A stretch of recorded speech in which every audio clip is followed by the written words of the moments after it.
I have to move. Oh, wait. I hide the game to, like, save on stuff. There it is. And then I need to get a little smaller so that I'm not in the way of the text box. Let's see. I think about this size. I don't have it saved. Oh well. Alright, well, let's see. Court time. The adventure of the unspeakable story. Woohoo! Let's go. When I awoke the following morning, Susato-san was already gone. Outside the window, the rain came down in sheets. And so began an even longer day than the last. One that I would remember for the rest of my days. Let's go! Court time!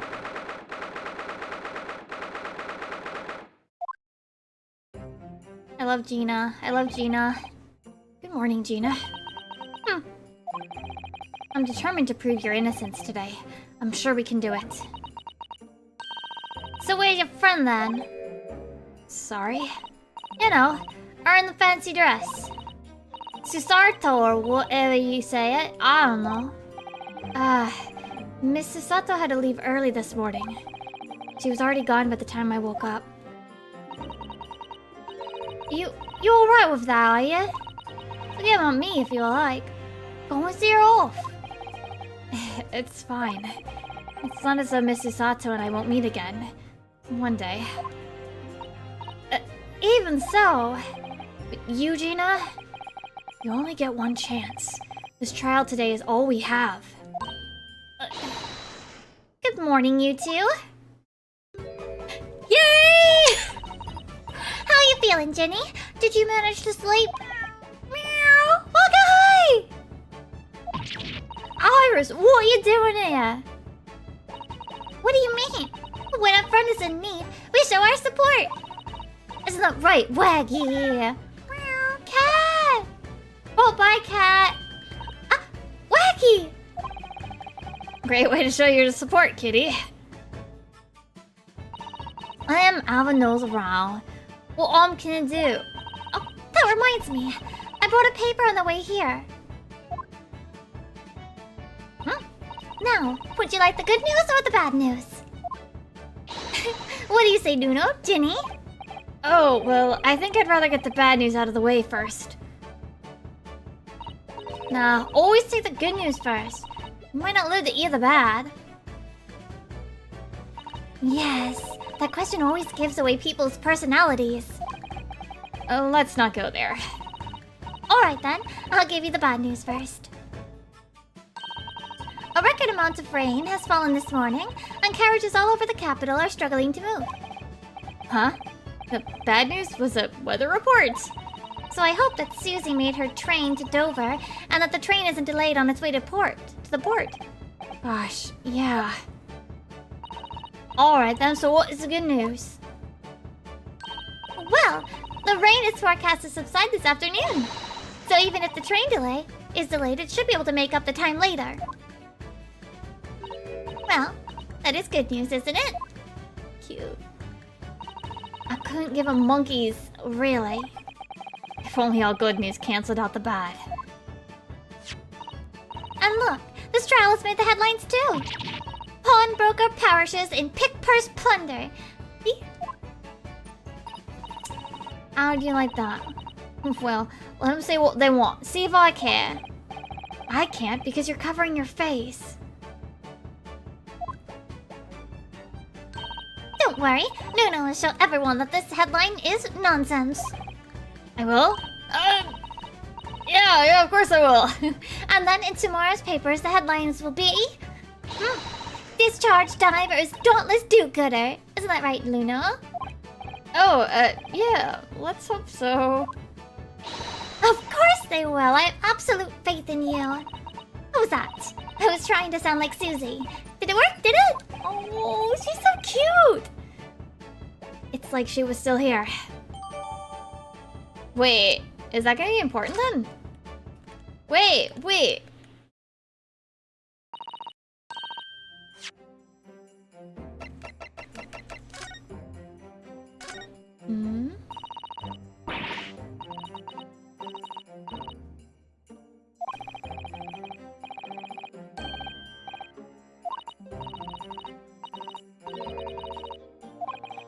Baker. Proud pickpocket protects planet post-trial, perhaps. Okay.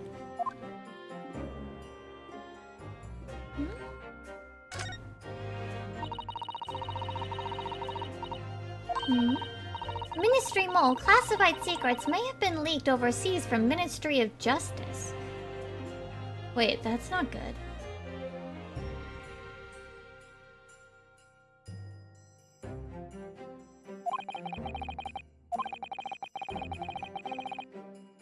Wait a sec, that's not good. Great Britain and it's out. That's not good. Uh-oh, that's not good. That's not good.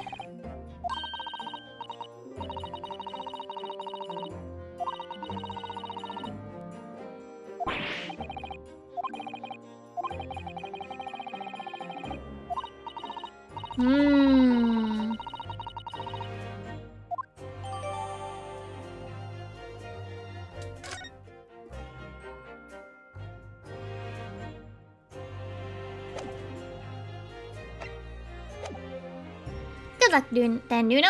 I'll do what I can. Obviously, I don't know the law like Susie does, but still. I'll shoot anyone who asks questions. I mean, wait a minute. I'll be by your side the whole time, giving you moral support and encouragement.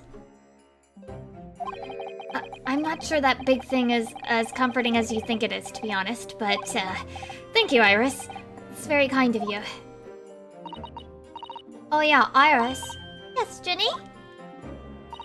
Well, I was wondering, is all about Sholmes. They fixed him up alright? Yes. The operation was a great success. But apparently still hasn't come around yet. But he was awake! He's faking it. I've asked a friend of mine at Scotland Yard to send a telegram as soon as he wakes up. I'm sure Greg Sim will let us know the moment there's news. Right. No Susato-san and no Mr. Sholmes. It's all down to me today to prove that Gina is innocent of this crime.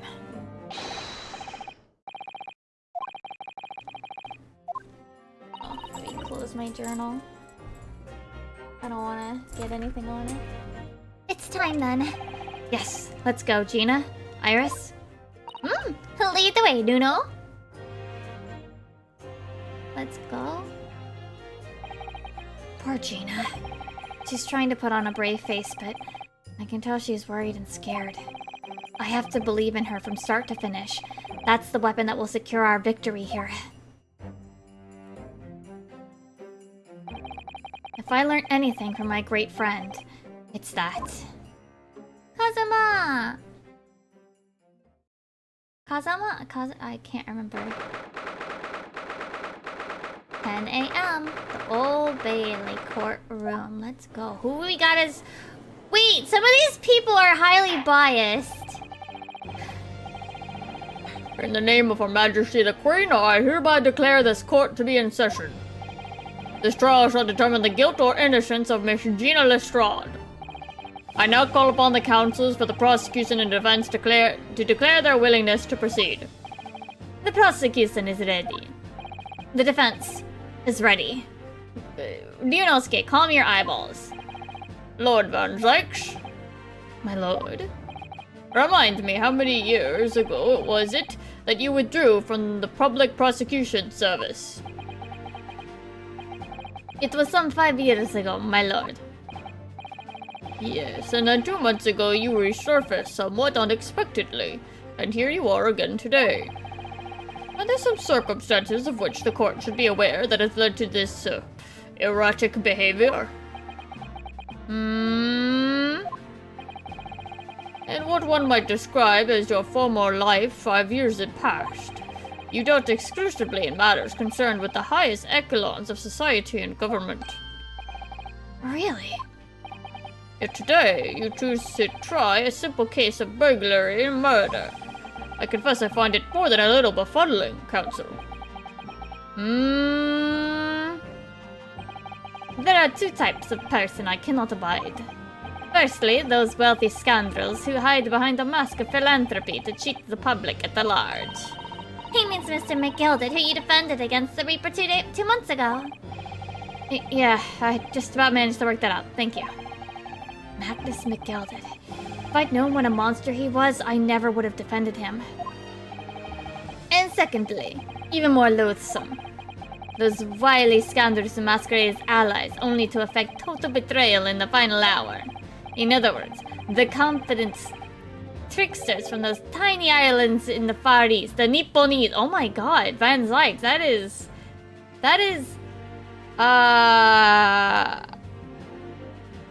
racist. Just... yeah. Yeah. What? Did he really just say that? He means you now, Nuno. I actually managed to work that out too. Thank you, Iris. Total betrayal? What are you talking about? A torrid look of hatred in Lord Van Zykes' eyes.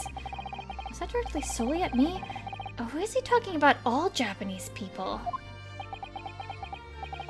An alarmingly scathing explanation, Lord Van Zykes.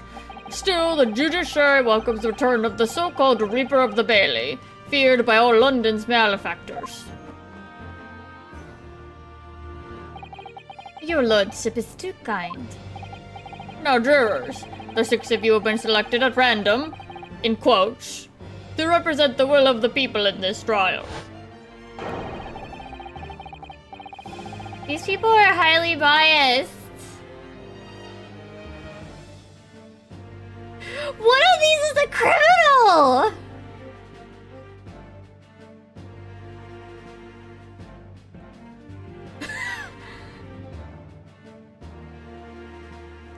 Are you ready to hear the evidence placed before you and determine the guilt or innocence of the defendant?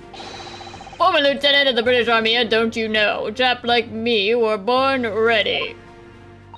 Clean crockery, clean cutlery, and clean conscience. His lordship's motto is very appropriate here, I think. Everything will be stereoscopic in the future. Absolutely everything. And I'm ready for it. Ah yes, the 3DS man. I don't understand it. I can't have left it in there. Not possible. But could I have what? Women indispensable in society. Stop. Female-centric future awaits. Stop. Or is it just a model repeat? Good day. I am visiting London for sightseeing. I would like to take a bus to Crystal Tower, please.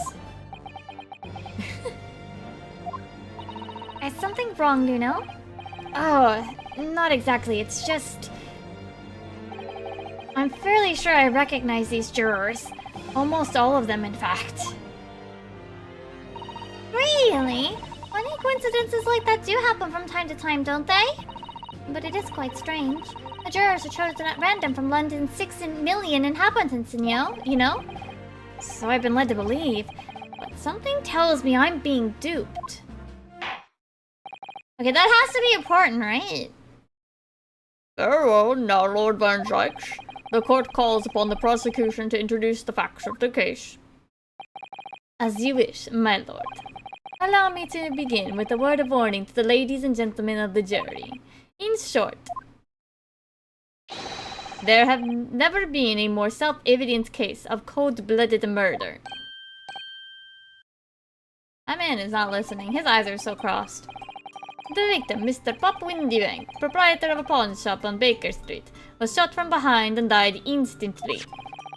The prosecution presents its photographic print of the crime scene. Okay. As the court will observe, there is a single bullet wound just below the gentleman's left shoulder. The evidence suggests that the bullet pierced the man's heart, resulting in near-instant death. Okay, fair. Moving on to the finding of Scotland Yard's coroner. His report states that the bullet entered the body on a rising diagonal trajectory. Okay.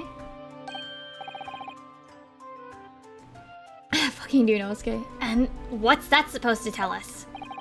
It means the victim was likely shot by someone significantly shorter in height than himself. Someone. Like the accused, you might say. Oh! The prosecution wishes to present the autopsy report and crime scene photograph as evidence, my lord. Indeed, the court accepts. Hand them to the bailiff, please. Okay. Okay. Let me go look at those myself now, Van Sykes. Ah! I pressed the wrong button.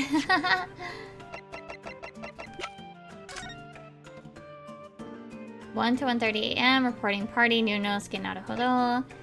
Single bullet wound and instant death from... Oh, I don't know how to read that word. Body from the back on a gently rising diagonal trajectory. Okay. I don't know if I see anything sus about this, though. This picture seems fine, but... it could have something important in it, and I just don't know.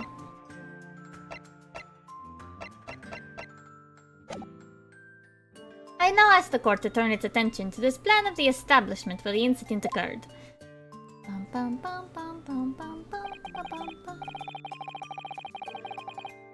The proprietor was found in the storeroom where he kept articles pawned to him.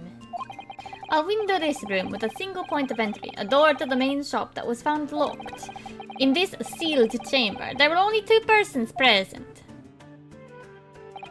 The victim, Mr. Windybank, and the accused. Oh! Does that guy even know what's being said?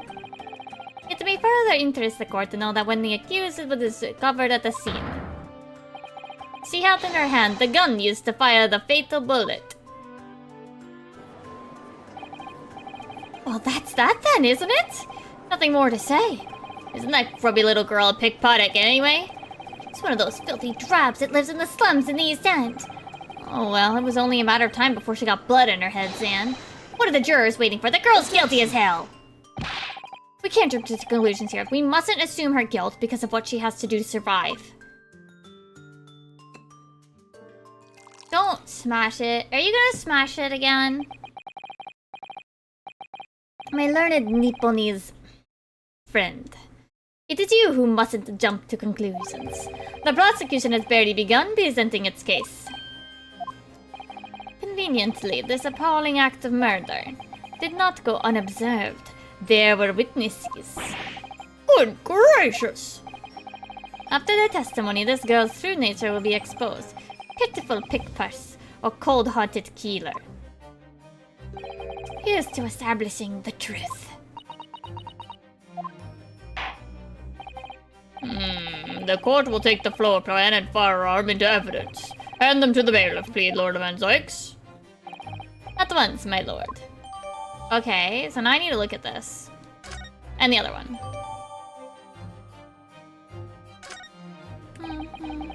This isn't good. Yeah, that's fine.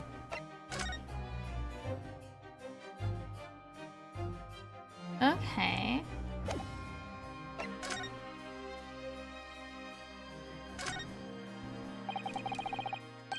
Mr. Windibank's gun. Completely empty. He always used to keep this gun on hand, but he'd only have one bullet in it.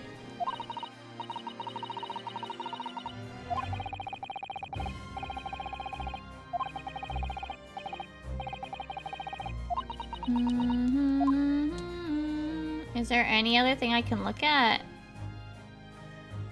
I think that's just the same part. Yeah.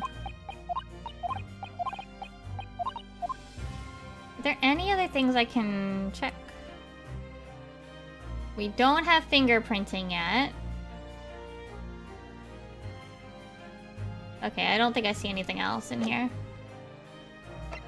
Oh yeah, what were the interesting things? Right, the thrice fired. We still have the mystery green blood. I think this is the bullet from Windibank's gun.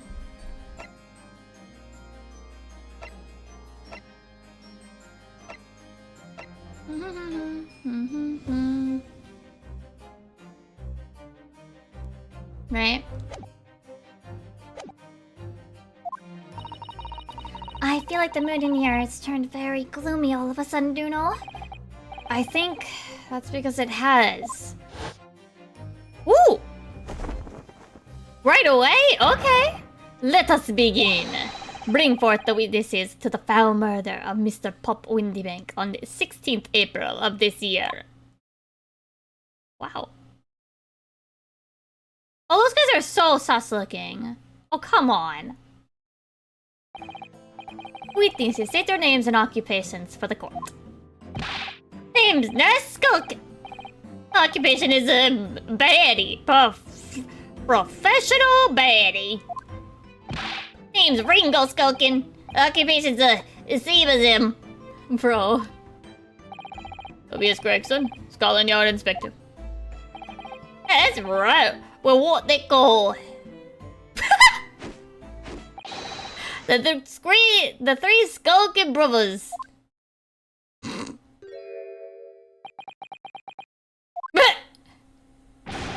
What are you looking at me like that for? Don't let me in with you lot. Oh, blimey, that's cold. Don't you know what we're going through? Is that all the bruv? That's got different with me of. So we're scouring every shade corner of the capital. And then last night we came across you. A very spit old book. Ain't that right, Ringo? He is the very spit in him. We decided that there and then what we was gonna do. What we was gonna call ya. Big bruv Sulky. Come on, leave it out, you two. Sulky Skulkin? And that's before he's run out of chips. What? Well then, Inspector Sulky Gregson. Begging your pardon, my lord, but the name's Tobias. What I would like to know, Inspector, is what you are doing in the witness stand. The Skulkin brothers are currently under arrest, my lord, on suspicion of theft. Thieves are they, these three? No, my lord, begging your pardon, but please don't let me in with this lot. 2 nights ago, these two brothers illegally entered an establishment with the intent to burgle. And in the course of their nefarious activities, they became embroiled in a far more sinister crime. By Jove, you mean to say... Oh, what an extraordinary coincidence. Indeed, my lord. While attempting to burglarize the pawnbrokery, they witnessed its proprietor's murder.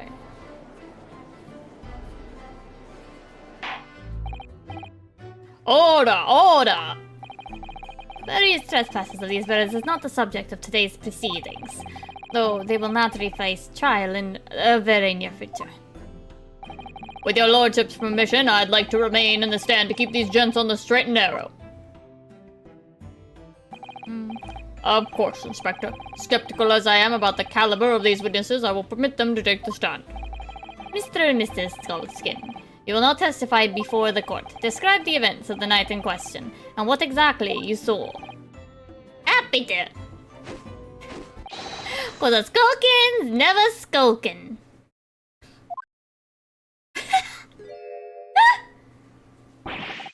Get out of it. Oh my god.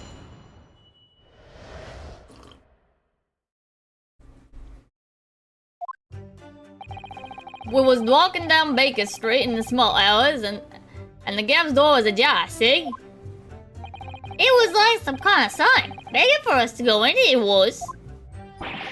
Oh, once we got inside, oh blimey lummy, we heard a gunshot from the back room.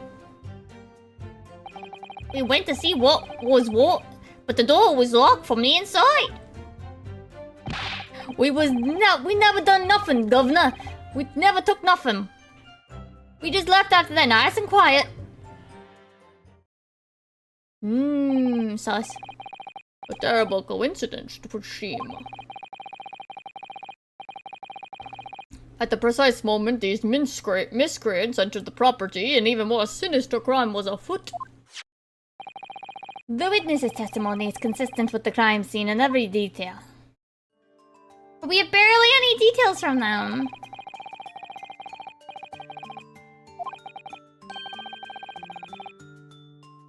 And within, only the victim and the accused were found.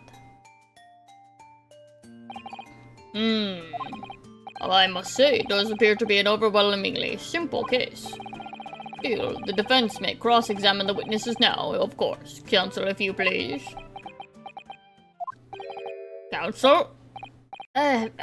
Yes. What's the matter, Nuno? Sorry, I was just stunned into silence for the minute by the blatant lies being told by that pair in the stand. I know that it's all nonsense, because I saw it with my own eyes. I'll just have to expose their testimony for the pack of lies it is.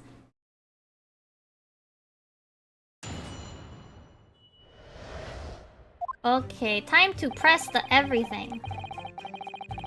Hold it! First order of business.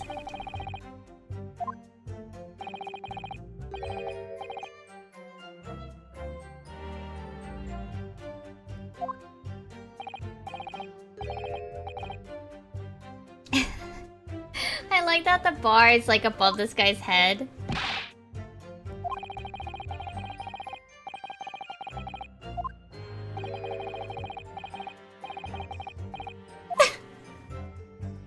Oh, the bar moves so we can see his head.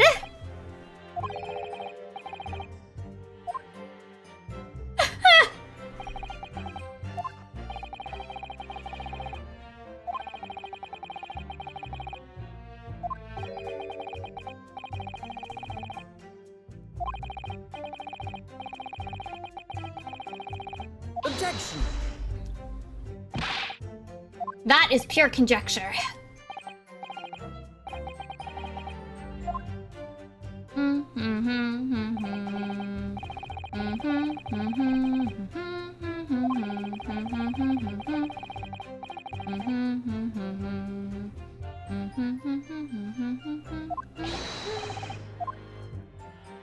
Yeah, but they ran away like cowards because they knew. Hold it!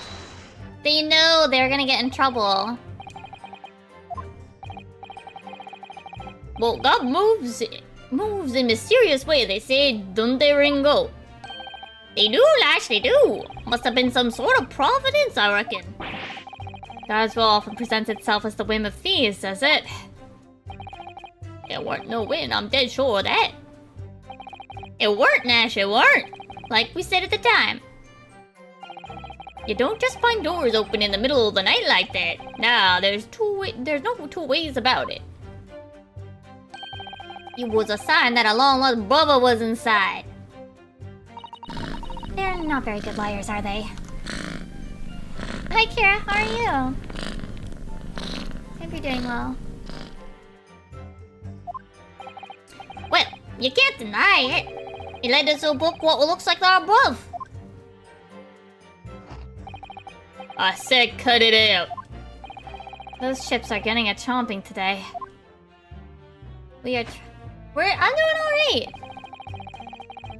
We just started this case. Oh, whoops, wrong button.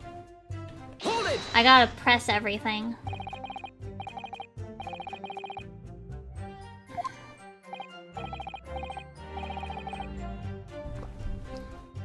Yup, just the one, Governor. I can swear to that. It was, Notch, it was! Ain't that right, bruv? The firearm used belonged to the victim himself. Yes, Mr. Winterbank always used to leave his gun lying around on the counter. Right, I remember. When we examined it, we found the revolver was completely out of rounds. That makes sense. Mr. Winterbank always used to say he only ever kept a single bullet loaded. That's true. I remember him saying that as well. We can say with considerable certainty that only a single round was discharged from the firearm used as the murder weapon. Yes, my lord, we can. And I should remind the court that the firearm in question was discovered in the hand of the accused. Hi, Doc, how are you? Wonderful. We have two very suspicious guys on the stand. Ringo and Nash Skulkin. Hold it! I'm pressing. We're in the stages of pressing everything.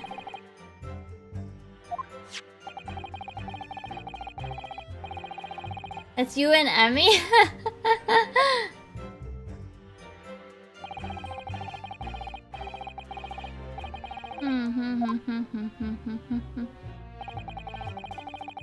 Of course, there was only a little oil lamp burning, not much to see by.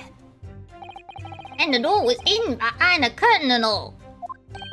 That's right. When we arrived, the door was mostly obscured by the curtain. Tell me, why exactly did you try to open that door? Any normal petty thief would run at the sound of a gunshot, I should think. Oh, well, you turned her of it, Ringo. Well, Nash, yeah. I suppose you'd have to say we ain't normal, eh? Broadly speaking, humans respond in one of two ways on hearing a gunshot or scream. The timid flee, gripped by fear, while the courageous investigate to see if they might help. Yeah, a bunch of petty thieves would help. But these gentlemen are of the latter inclination. My learned Nipponese friend, it would seem, is of the former. Alright. Somehow I just proved I was a coward that night. Thank you, counsels. So I believe we all understand the door was locked and could not be opened. Proceed, witnesses.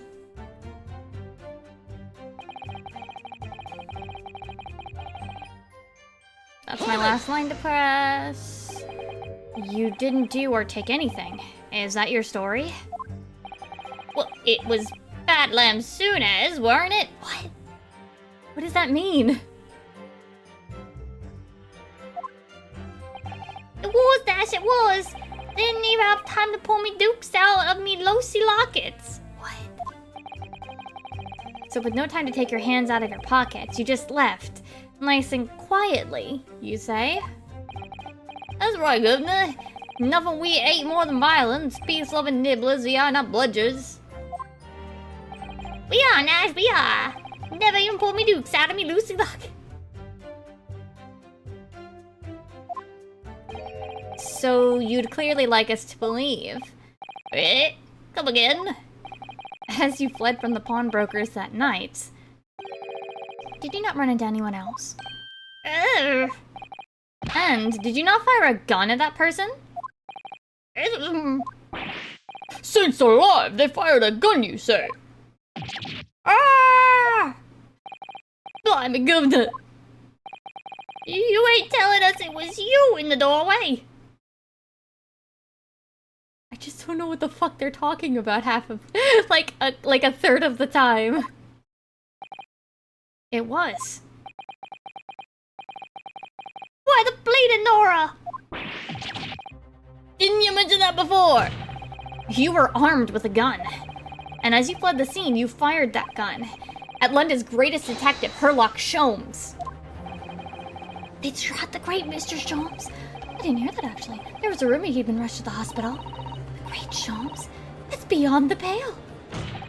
On the night in question, these pair were arrested by the police within minutes of the discovery of the crime scene. Their suspicious countenance rapidly gave them away. And when searched, a firearm was indeed found in their possession.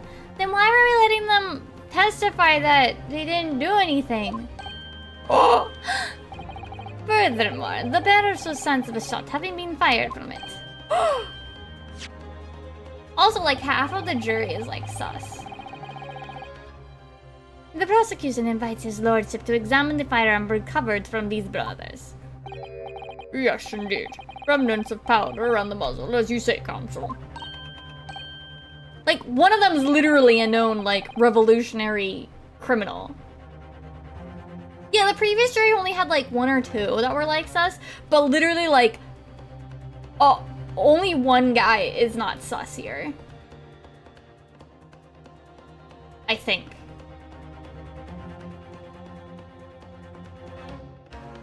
The court will hold this weapon as evidence. Like, literally, one guy looks like I don't recognize him. Everybody else is like the same people. Now, my learned Nipponese friend. Also, Van Zykes was highly racist at the beginning. Yes? Like, just blunt racist. Here's to you successfully presenting the evidence. Wait, let me check the gun.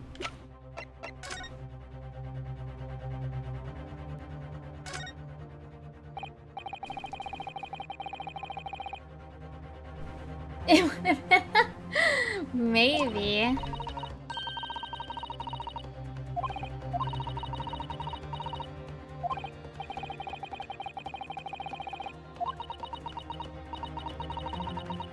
Oh, damn, Iris. I'll make those brothers pay. You get it, girl.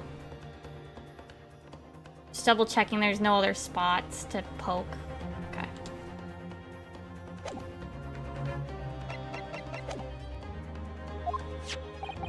But yes, there are the telltale signs of spent powder on this gun, and a single bullet is missing from the cylinder. I know, but still. Like, at least before he was kind of being, like, a little bit not so blatant, but damn, like, first thing he says in this entire trial is just blatant racism. But the prosecution demands evidence that it was fired at the scene of the crime under scrutiny in this trial. Objection! We have an injured man. Well, I don't need evidence. Because I was there. Objection! However, the rest of us in this courtroom were not. If the defense fails to provide evidence in support of its rash claim, we shall have no choice but to toast your incompetence and move on. Evidence that these two fired that gun before they left Windibanks that night? The court demands that all claims are affirmed with clear proof. Isn't just Sholmes the evidence?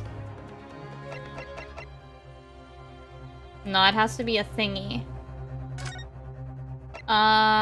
This... Probably. Take that! Please? Yes! The evidence is in this portfolio. Oh, what on earth have you there, Counsel? During the course of our investigations, we discovered a number of bloodstains. Not trusting the police to do their job they're trained to do. Arrogantly Nipponese of you. Well, anyway. We analyzed all the blood samples we found and recorded the results in this portfolio. They literally couldn't do that because Iris only made this invention herself, so what do you want? And you claim to have the evidence the court is demanding therein? Yes, my lord. No more dallying then, Counsel. Present the pertinent evidence at once.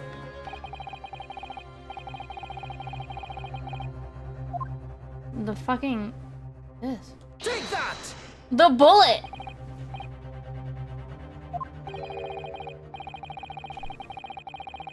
Muttering gamer words. It's a photographic print taken at Windibank's pawnbrokery on the day of the incident.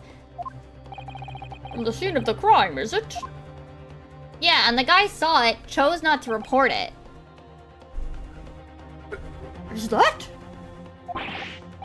A bullet hole? And if my eyes do not deceive me, it appears the bullet is still lodged in there. Yes, as your lordship noticed, the bullet pierced Mr. Windibank's calendar. The date shown being the 16th of April, the very day of the pawnbroker's death.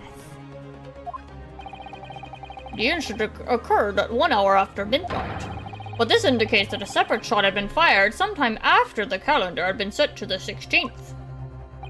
That's right. And while it isn't irrefutable, the defense believes that this is credible evidence that the witness did fire a round from their gun in the pawnbrokers that night.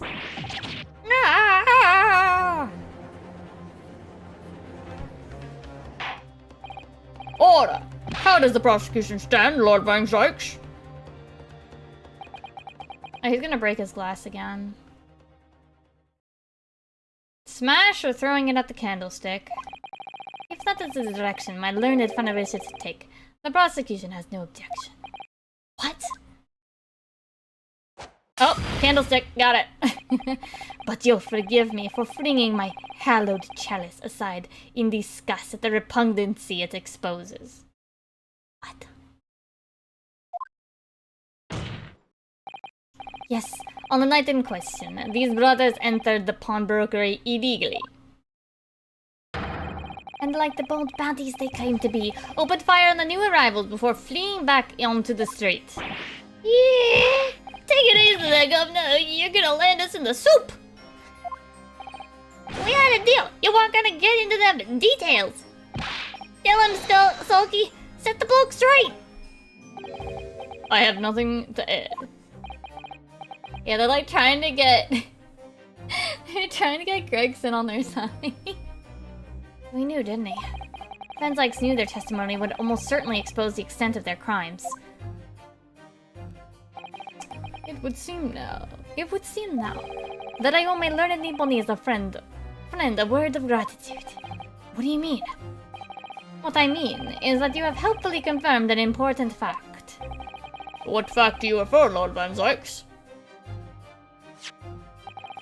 As has been established at the point of their arrest, a single shot had been fired from the brothers' gun. However, if that shot found its target in Mr. Soames, then clearly these witnesses cannot be accused of the fatal shooting of the proprietor and victim. In other words, these two men have no material connection to the murder of Mr. Windibank at all. So that's it.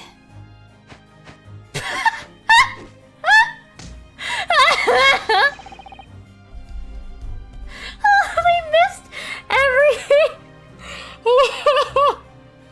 they missed every attempt.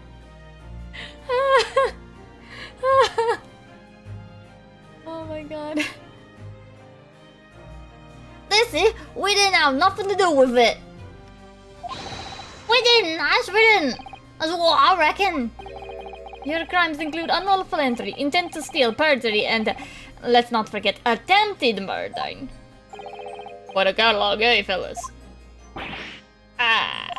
We're in for it now, bruv. Now then, let us take a moment to consider the aforementioned great detective, Mr. Herlock Sholmes. It would seem the man patronized the pawnbrokers in question somewhat regularly. Where's he going with this? Mr. Soames appears to take pleasure in tinkering with eccentric machinery. Eccentric? Eccentric? Says who? Not me. So don't give me that look. He installed a pair of machines like this one in the victim's shop. Oh! That's one of Harley's red-hounded recorders! What is that, Counsel? It has the appearance of a photographic contraption. As your lordship has surmised, it is indeed a camera attached to a small timing device. Every half an hour, it automatically photographs the interior of the establishment. The idea being that if a thief were to break into the shop, he would be caught red-handed. The prosecution has obtained the photographs taken by the device on the night in question. Oh god. Oh, can we like... go through this a little faster? As the court would observe, copious identical prints are produced in a quite desultory fashion. Rather prodigal, I feel. In fact, there are 2 such devices in the victim's shop, my lord. If I may refer the court to the plans of the premises. Their respective positions are here and here. You say these cameras produce a print every half hour. I'm afraid I fail to see how that would help if the anticipated thief conducted his activities in one of the many 30-minute intervals. One can only pray that the would-be criminal lingers, my lord. Hmm. On the night in question, the witnesses currently in the stand were not caught on camera. Hehe, that's a bit of friar tuck, eh, bro? Lady loves a skulking. Witnesses, at what time did your trespassing begin? Must have been just after 1. Above? Must have been, Nash, must have been. Yeah, just gone 1. In which case, minutes before these brothers entered the establishment. What scene might we expect to see within this shop? Let us examine the evidence. Good lord! Okay, Gina, what the fuck were you doing?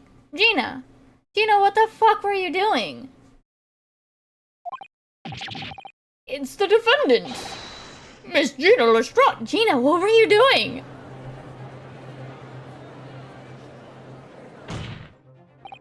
Remove this. As the court can clearly see, the accused is pictured, gun in hand, facing the victim over the shop counter, no doubt coercing the proprietor to open the door to his storeroom. Gina... Right, one can only too easily imagine the events that unfolded. The court will take this photographic print as evidence, if you please, counsel. Can I get, like, the other parts? I don't believe it, Jenny! Well, she's not... I believe Ginny is innocent. There's no way. There's no way Ginny is guilty. She's just dumb. She's just a little dumb sometimes. Okay? Okay. In short, the accused is the only person who could have possibly killed Mr. Windybank. Ah! I say, my lord. I don't know if I might put in a word at this point. Go ahead, Mr. Foreman. The Bailey bullet to the knee in the Battle of Maiwand. 1880, don't you know? Decorated for it and all that, but forced to retire from service, sadly. Some metal can never outshine the exploits of chaps like us on the battlefield.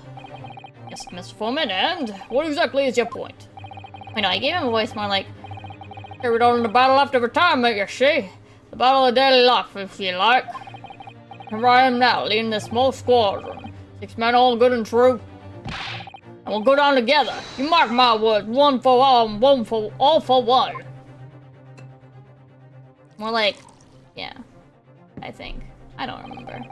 The ladies and gentlemen of the jury have reached an agreement, have they? Is that what we are to understand? Well, Mr. Foreman, is that correct? In a manner of speaking, yes. That is the guard of squadron's position, sir. What? No, it's too soon to make a judgment here. That is a report for the court, man, on the double. His lordship insists on promptitude in all times, and that goes for making decisions too. I think you'll find the truth as clear as day now. I could reach out and touch it. I wouldn't have left it in there, I just wouldn't. In all honesty, I can't actually remember. Situation clear. Stop. No room for doubt. Stop. Truth now undeniable. Stop. I'm very sorry for brothers. They are unlucky. Yeah, I don't know. I don't know. Very well. I can now call upon each member of the jury to state his or her leaning in this matter. Announce your considered verdicts on the court. To the court. Guilty. Guilty. Guilty. Guilty. Guilty. One of them's literally a fucking criminal. Wait, did he just bonk it with his head?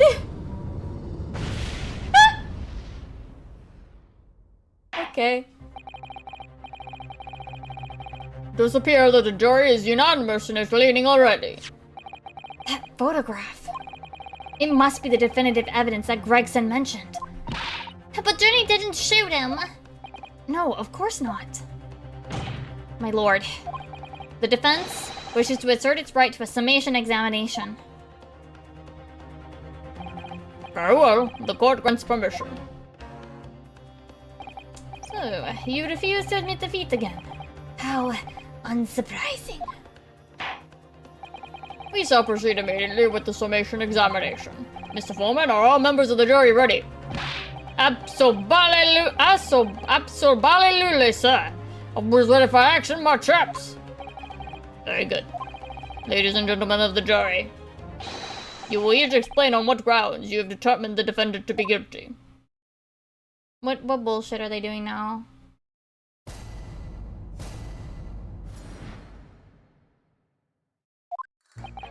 Oliver clearly points the finger of the guilt at the young pickpocketian. Is that how you pronounce that?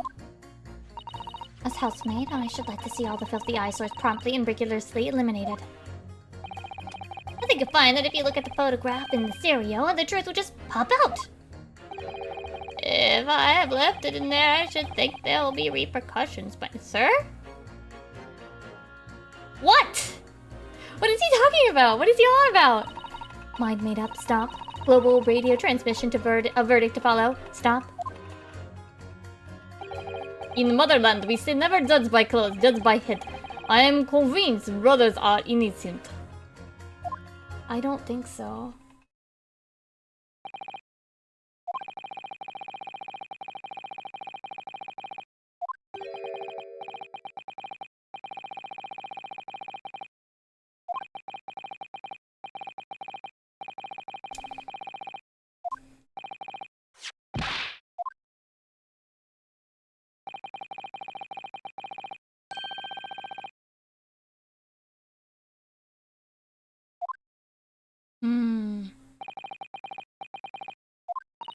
Oh dear. Harley's cameras were supposed to help, not hinder. I'm afraid I think you have an uphill struggle ahead of you. But Gina didn't shoot Mr. Windibank. Which means there's more to the situation that we've yet to see. Agreed. Even Iris can read Nunosuke's mind. Alrighty.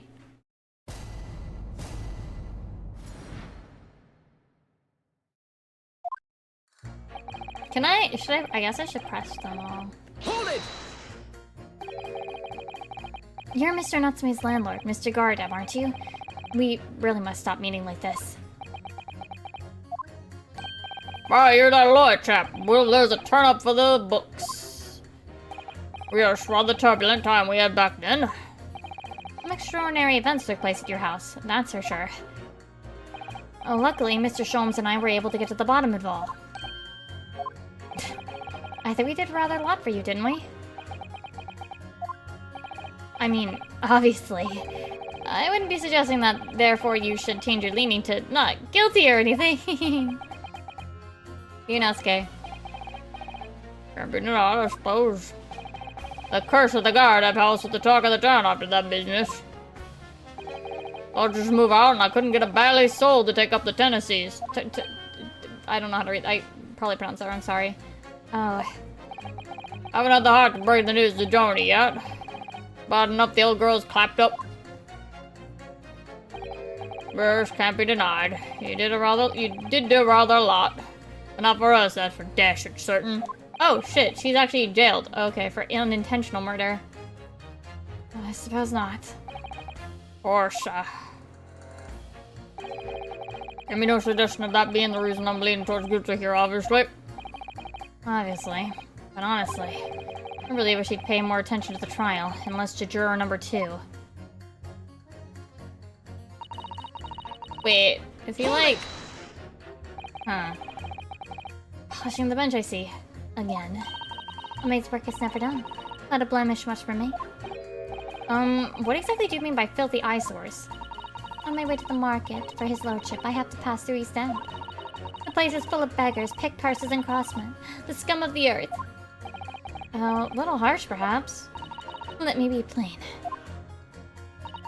If it were up to me, all those back slums would be made spick and span or eradicated. At least we have people like the great detective working to achieve these important goals. You're referring to Mr. Sherlock Holmes? That's right. I like to keep abreast of his exploits by reading Ranced magazine between my duties. He does wonders cleaning up London streets. In my opinion, he should be declared an honorary maid of the capital. Mr. Sholmes? A maid? Sure, you could probably get him to wear a maid outfit. Probably could. It's really quite unforgivable. Gutter scum having the audacity to shoot our very greatest detective. We literally just said it's not her that shot Sholmes, ma'am. A minor detail indeed. They're all gutter scum as far as I'm concerned. Well, just might be an idea to get our facts straight anyway. Yes, alright. I shall amend my statement. Oh? Those brothers are the scum of the earth. They should swing for shooting the great detective. Wait, she means like hanging them, bro. Bro.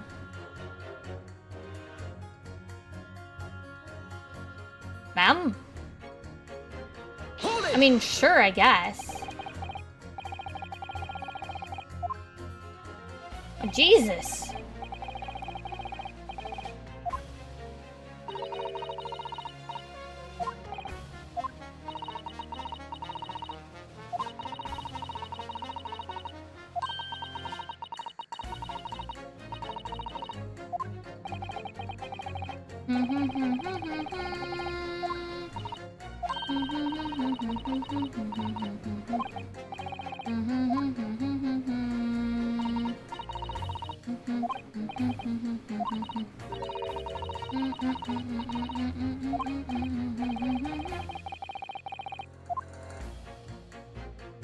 Yeah, we have Iris with us today.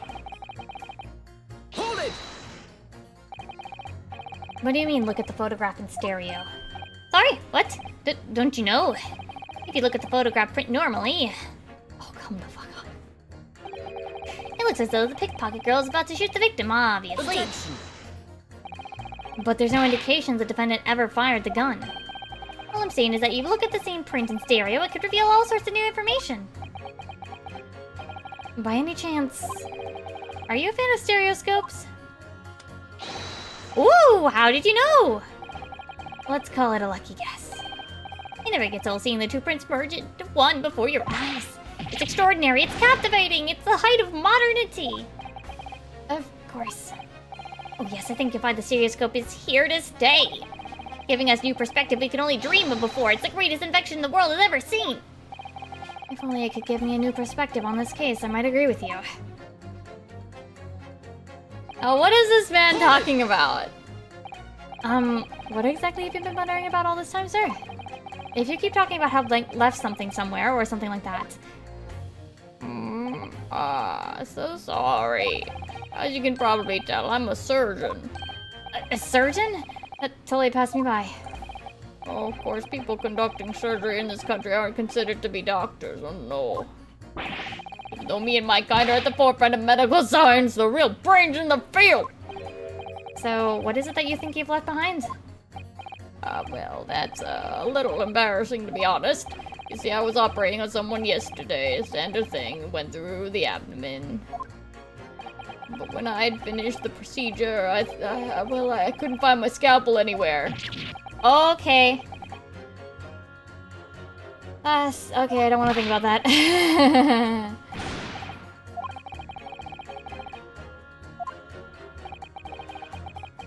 I really left my scalpel inside the fellow's belly. No, of course I couldn't! Oh, well, there you have it. Like I said, a little embarrassing, really. That's one way of putting it. The other is manslaughter. It's exactly my concern, and seeing as this case appears to be all but sewn up, I need to focus on trying to remember exactly what I've sewn up elsewhere. Sir. Oh, I'm sure I made sure everything was back as it should be. Well, as sure as you can be without being sure. I'm sure you need to be more sure. Also, what does that have to do with this case? Hold it! How does that give you a reason to make someone guilty? Are you from the Far East? Stop. Yes, from the Empire of Japan. All communications with Far Eastern nations used to take place by mail. Royal Mail steamers take more than a month to complete the journey. Ah, but now we have the electric telegram, so we can send messages using electrical signals. Thousands of miles of cables have been laid along the ocean beds, connecting the entire world. Thousands of miles of cable on the ocean bed. My head hurt thinking about it. You are well informed, young lady. But cables will soon become a thing of the past. Stop. And just when I was starting to catch up. Radio transmission is the future. Stop. Messages carried over airwaves to four corners of the globe. Stop. Excitement growing. Stop. Atmospheric electric. Stop. Right. Why not wear out your fingers? Era of wireless technology. Stop. Driving technological revolution. Stop. And people say inventions like the stereoscope are the height of technology. What other piffle? Piffle? I can't understand it. I really can't. They're just silly toys. Oh! Excuse me. How is this, related to the case? What? Do you perhaps have something to say about juror number 5's last remarks? As if I couldn't have guessed. Oh, you bet I do! Say that again! Go on! I dare you! Goodness, are you talking to me?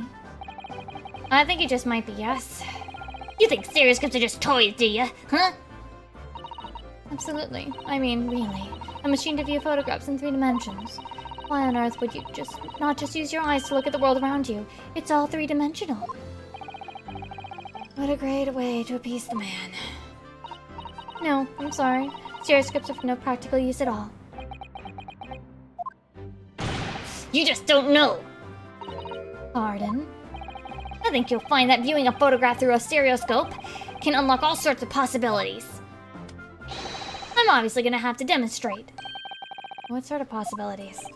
Well, take a crime scene, for example.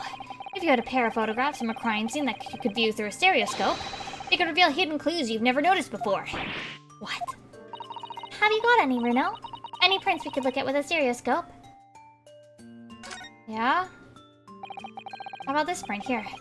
Do the trick, I think.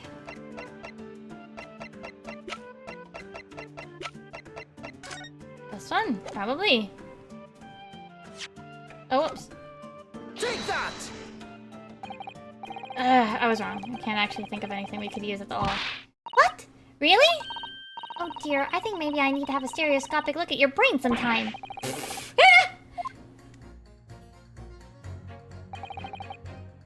In Motherland, we say never judge, but yeah. Please tell me you're not Vilen Bolshevik? The Russian revolutionary. Revolutionary? Da, I believe there is such rumor. It's just a rumor. As you see, I have unfortunate appearance.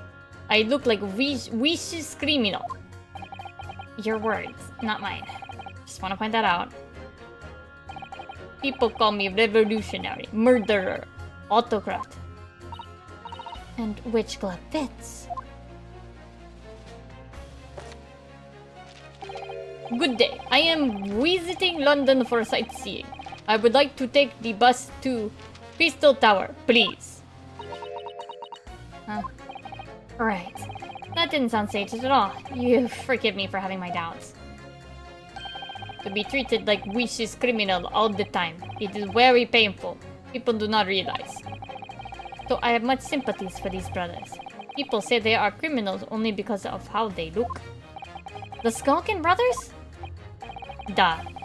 Maybe they went inside pawnbroker's shop, but they have done nothing wrong. This is all I want to say. The Skulkin brothers did nothing wrong that night. Alright, well first of all, that's one that's a little misunderstanding I'll need to clear up straight away. Tell me something, Iris. What is it, Nuno? The jurors are trying to set random from the inhabitants of London town, aren't they? Yes. It's amazing, isn't it? In that case, how is that there's a Russian tourist sitting among them who looks for all the world like a revolutionary? I wish I knew.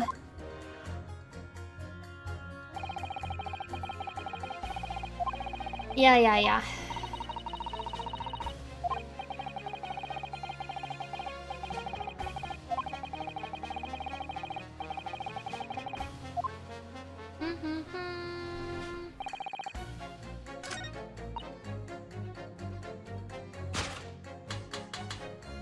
Objection! These two statements clearly contradict each other. Good lord! Counsel, explain yourself. Oh my statement? Contradictory? C-O-N. Juror number 6, you've got the wrong end of the stick. I do not have stick. I have mouse. Yeah, okay. As juror number 2 said earlier, when the Skulkin brothers fled the scene in the night in question, they fired a shot from their revolver. Yes, they shot poor Mr. Sholmes in the abdomen, I understand. Surely you're not going to tell the court now that you didn't hear? Abdomen, A-B-D. Sir? Sorry, my English is still learning. You are telling the court you didn't hear. Forgive me, I did not hear.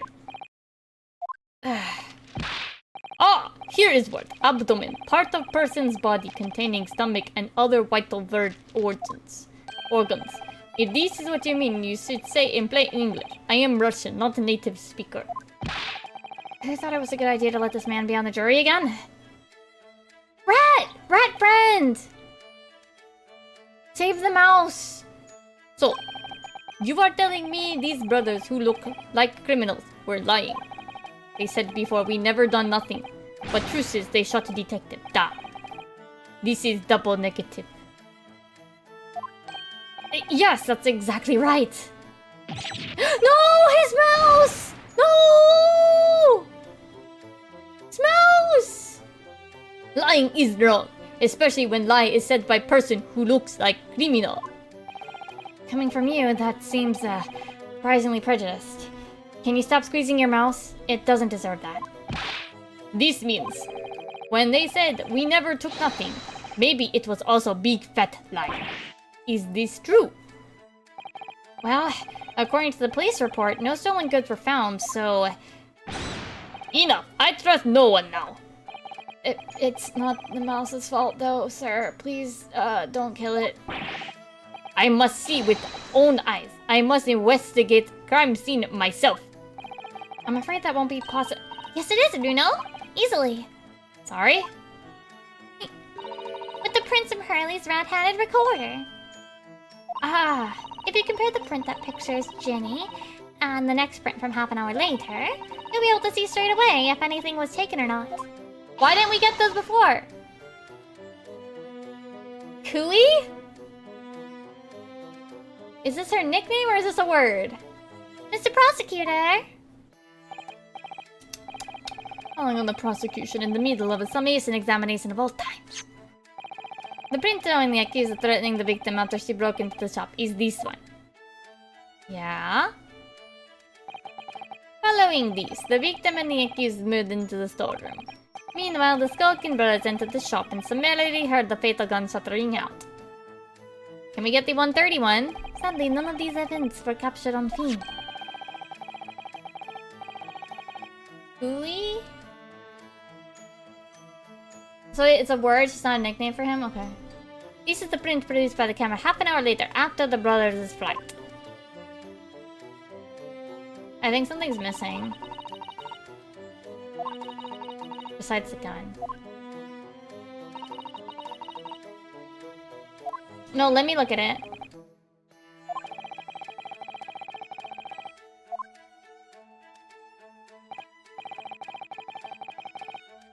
So the brothers who looked like criminals told only one lie. They shot man, but they stole nothing. It would seem so, yes. Good. No, not good. You were right. I did not understand situation. Now I know brothers have lied. I think it is very important to continue with trial. Bonk. Okay. Yay! Well done, Nuno. The balance is shifting. Well, it's a start, I suppose. But there must be more in what these jurors are saying that I can use to expose the truth. And if I can do that, we just might turn around the situation in our favor still. That only got one person?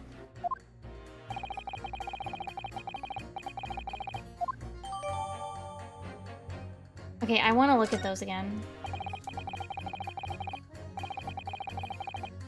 Yes, yes! Shut up, shut up, shut up, shut up. I want to use these pictures.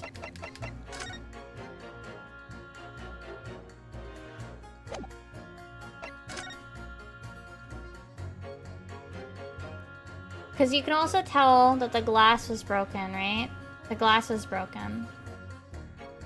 We never got to examine that, and I don't know why we weren't allowed to examine it. Alright, what if I...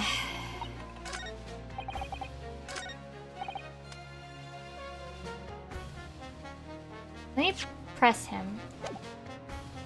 Hold it!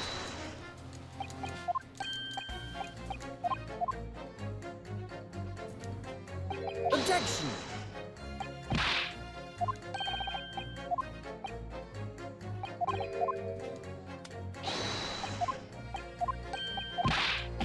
Okay, come on, come on, come on. Get to the point where you ask me. Oh no, I have to go through the lady. Okay. Hold it! I have to go through the lady.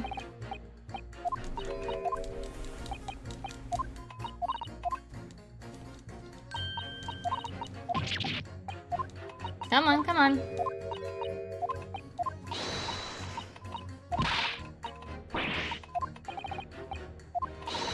Come on. Come on.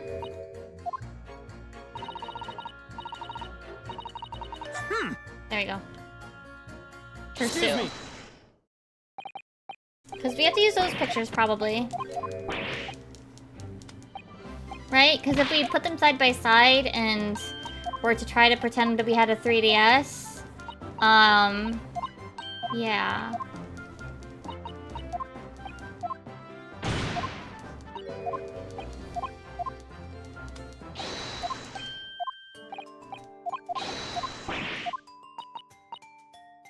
Yeah.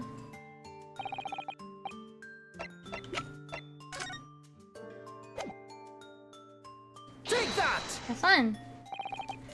Juror number 3. Are you saying you can do this with any two suitable photographic prints?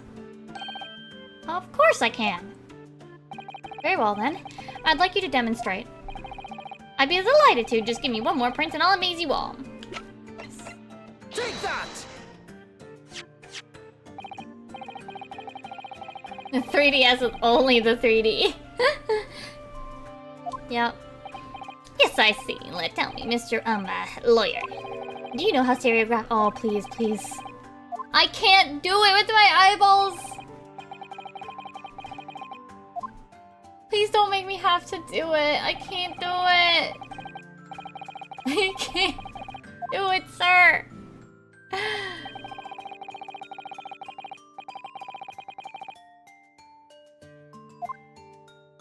I can't do it, sir. You're gonna have to do some visual shenanigans because I can't do it.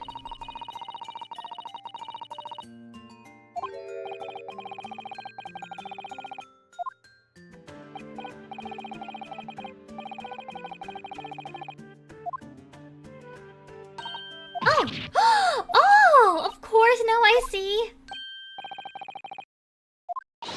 I have. Oh, Iris, please.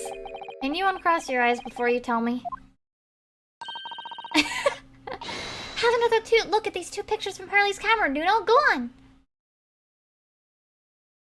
Can you please do the thing for me?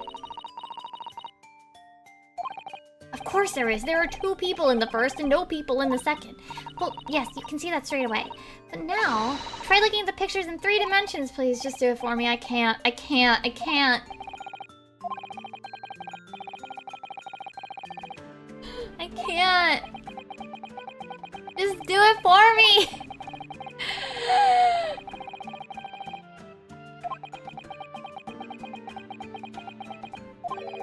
Wait.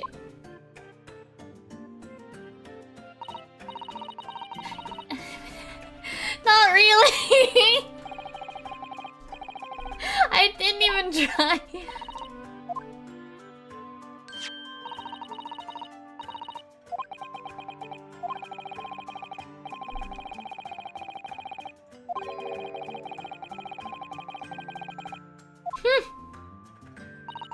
And if you remember, I said in reply that it's much more satisfying to be able to see the effect with your own eyes. I'm sorry, Iris, I can't do it. Anyway, why don't we try using this helpful little aid now? Here goes. Wait, there's something different there?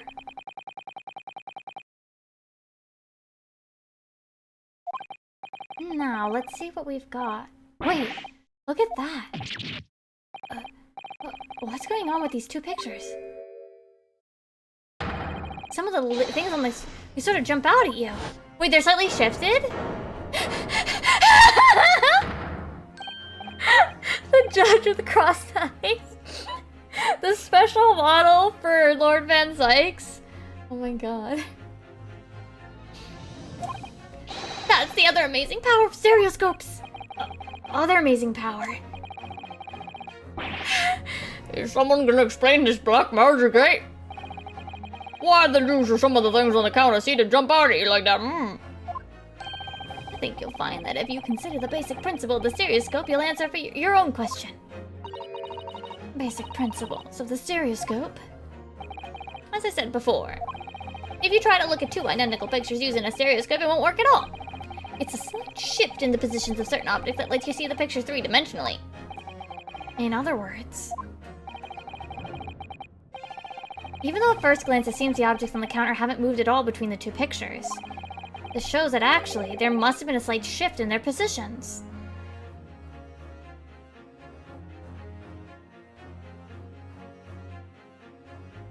You can tell without it though. You see this mark here? This mark in the book here? It's lined up with the edge of the counter here, and it's not here. You can see that this picture is slightly shifted and this one is slightly this way. But why? What about this? We have the broken lamp. What about that? Hello? Yes, there must have been.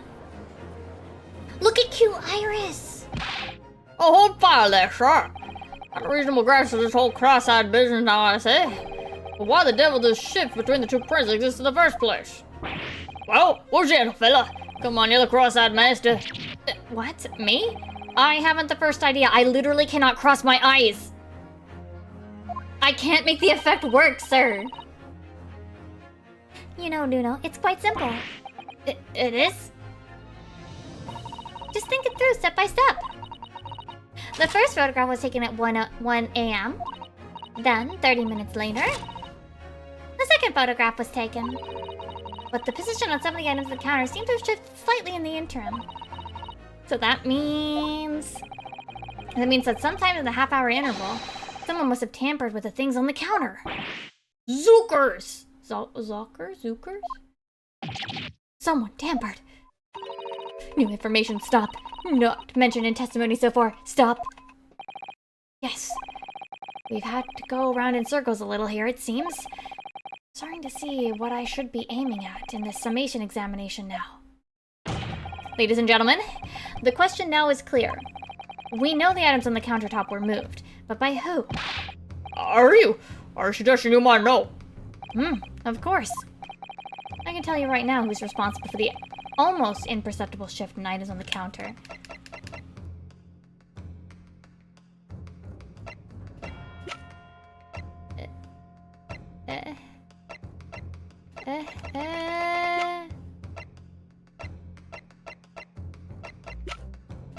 I hope it's them. Take that! It was the witnesses currently in the stand, the Skulkin brothers. Ah! Wait! This does not agree with what brothers said in testimony before. They said they did not even have time to pull dukes from Lucy lockets. My phrase book says dukes is meaning hands, and Lucy lockets is meaning pockets. No, his mouse! What is this? Another lie. Is this what you are saying? Yes, I'm afraid so. Oh, hold there a minute. You can't be sure of that. I quite agree. The accused is a common pick purse after all. It is perfectly possible that she went through the things on the desk to see what she might steal. I think that's unlikely. And why exactly? As you can see from this photographic print, the defendant was pointing a gun at the victim.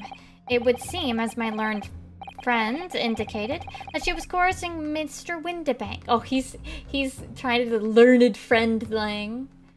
Oh, Nunosuke. Subtle dig. Coercing Mr. Windibank to open the storeroom door. In other words, Miss Lestrade's interest lay within the storeroom, not in the main shop, giving her no reason to touch anything on the counter. All of which points to one thing. The Skulkin brothers have omitted key facts in their testimony. But the accused is a pick purse, common gutter trash! Why look any further for the wrongdoer here? Because the Skulkin brothers are thieves, madame. No better, in fact worse, than a pick purse. Who would have thought? I believe these brothers were looking for something on the victim's counter that night. Ladies and gentlemen of the jury, if you would condemn the defendant on the grounds that she's a pickpocket, would it not at least be right and proper to thoroughly scrutinize testimony given against her by two thieves? Well said. I, for one, would like to hear more from that shady bear.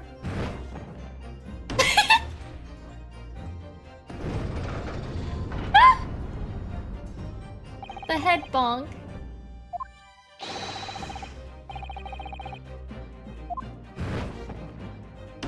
A fucking head bonk.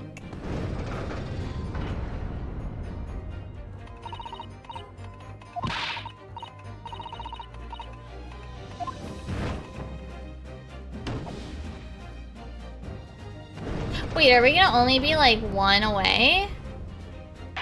Oh no, they're gonna stop at 4. Declare their inclinations via the mighty scales of justice. I hereby call this summation examination to conclusion with the balance alters in defendant's favor. 2 lean to guilty, 4 lean to not guilty. Accordingly, the jury is without consensus. And I order this trial to continue. Yay, well done! Oh, by the way. What? You should hold on to this, Nuno. You never know when it might come in useful. Twice in one trial would be unusual, surely, but alright.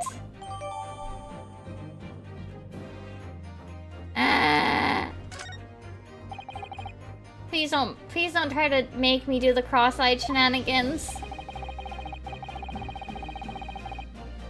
Please just let me do the just force it. Just skip the whole. Can you see it and can you do it yourself?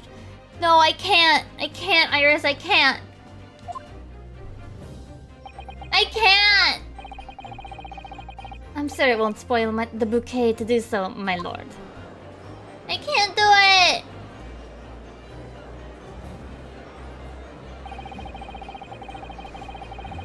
Oh. Oh, is this a TBC here? Yeah, that's a TBC. I am gonna take a quick trip to the bathroom though.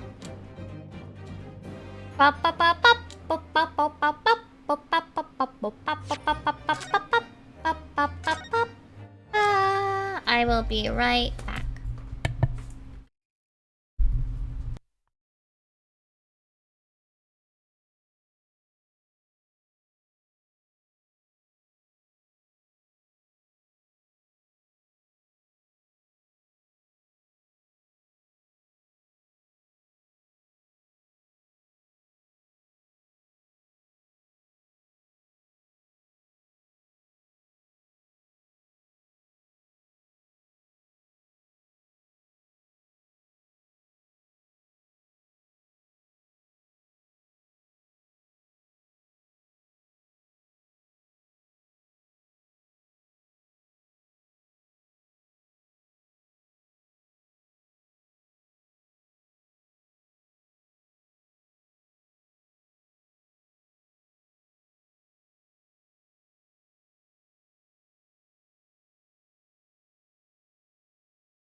I returned and I got nerds clusters.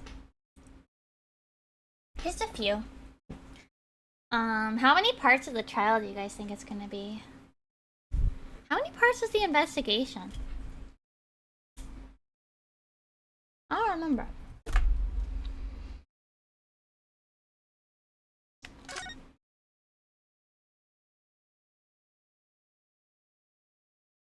We're on part 2 now. Of the trial, anyway. Oh, Dinoski looks pissed. 6 parts? It seems like a lot.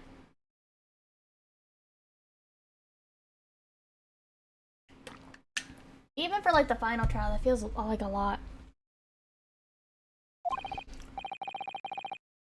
Witness, you will not retake the stand. True. But all their sweat and bullets. I presume you heard the defense counsel summation examination. Oh, hey, Governor. I did, Governor, did. Mr. and Mr. Skulkin. Or, blimey! This is going to be hard work. Earlier in this trial, you gave the following testimony about your actions after you entered Windibanks. Well, it was bedlam soon as, weren't it?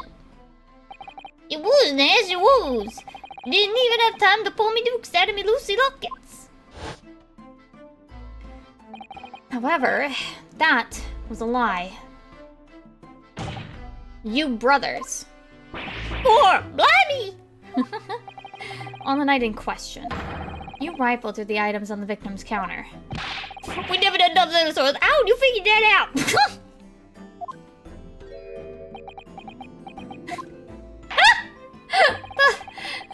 Ringo giving it away. Yep. You will now give a formal testimony once again. You will tell the court precisely what happened on the night in question, and this time, you will tell the truth. Each lie that passes your lips serves to increase the severity of your punishment. Oh. And that, gentlemen, may deal a crushing blow to your chances of ever seeing the light of day again. Ah! A thought worth pondering, perhaps. Say no more, girl, we hear ya. We'll blab, we'll squeak, we'll peach.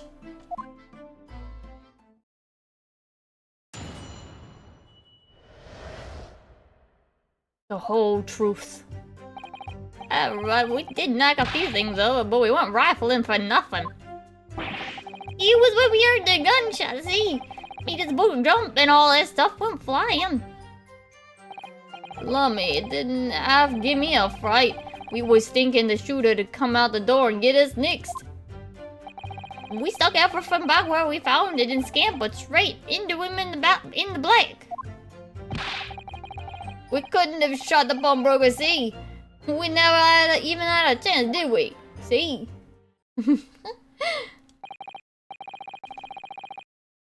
So you admit to the defense's accusation?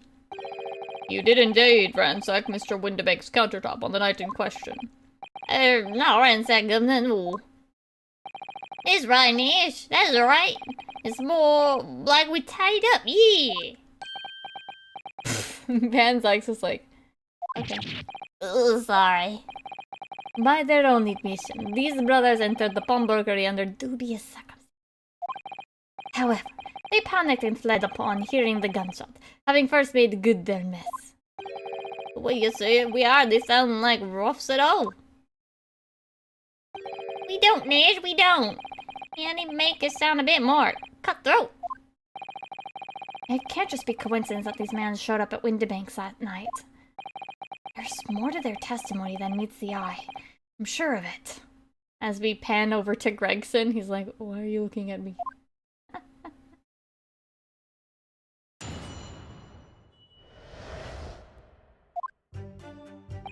Press everything time! Press everything time!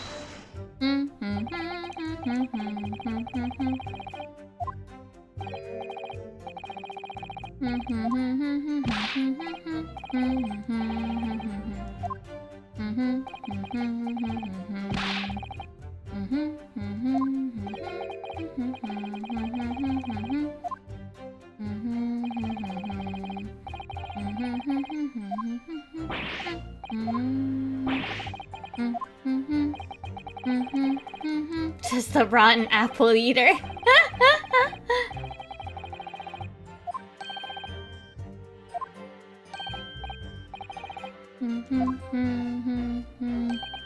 Dan's like, sorry. We didn't ransack nothing. Hold it! Dan's like, I told you.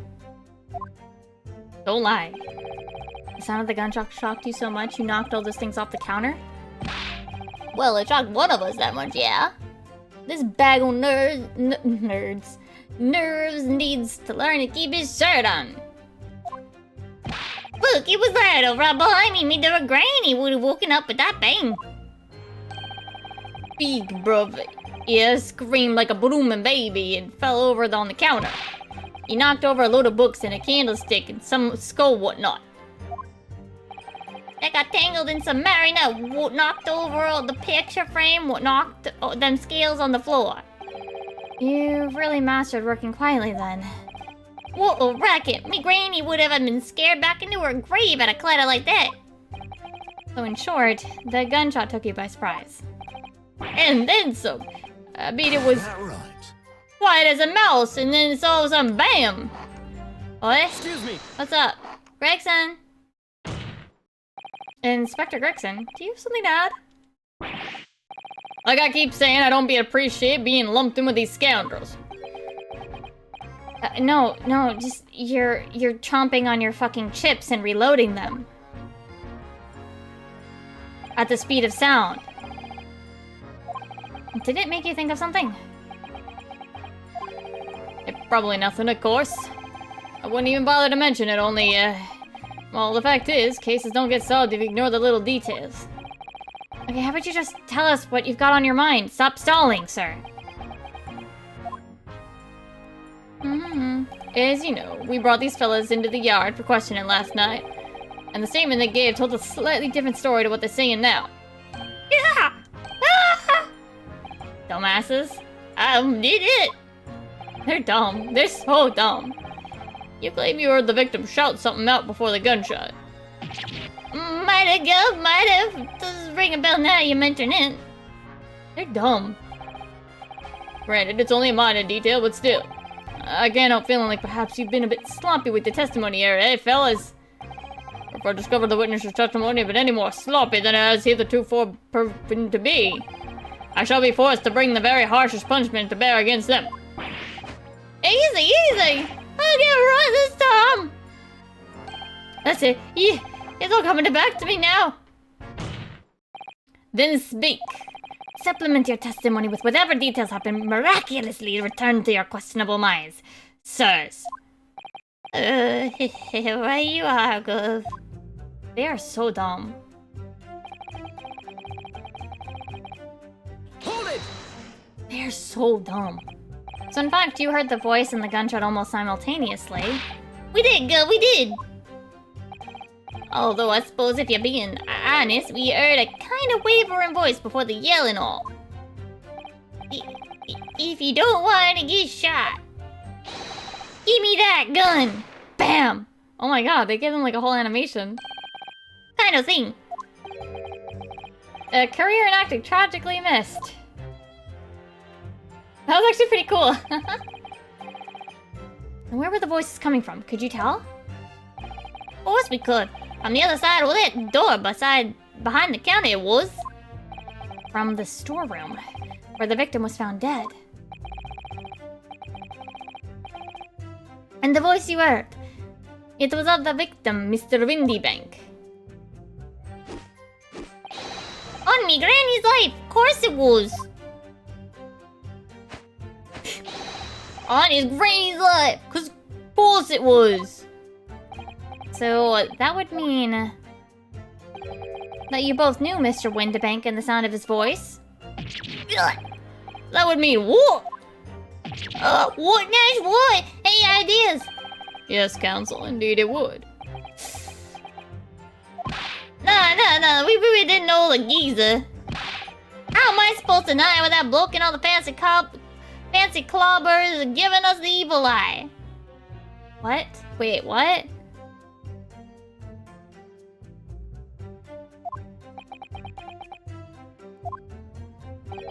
If you value your lives, you will ensure your testimony is accurate and true.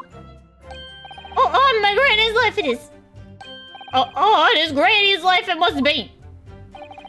It's a good job his granny's dead. To summarize then, immediately after hearing the voice of the victim, you hear the gunshot, causing you to stumble and upset the items on the counter, scattering them over the shop floor. You make it sound like we're clumsy.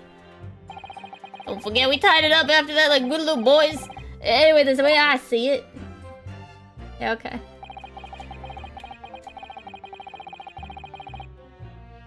Oh? You're saying that Mr. Windibank had a gun in his hands? Oh yeah, I bet that was a sight, eh? The two of them waving guns at each other must have got pretty heated. I mean, before he shot it out, we heard the geezer say, "If you don't wanna get shot." It really sounded like he meant it, man. More of an empty threat, you could say. Mr. Windibank was known to keep a revolver in his shop at all times. People say that to protect the articles in his keeping, he'd readily put a bullet into someone's head if it required. Not someone's. His head. His head. No one else's. That's someone, being himself, of course. Thank you. Good grief! Extraordinary devotion indeed, if alarmingly misguided.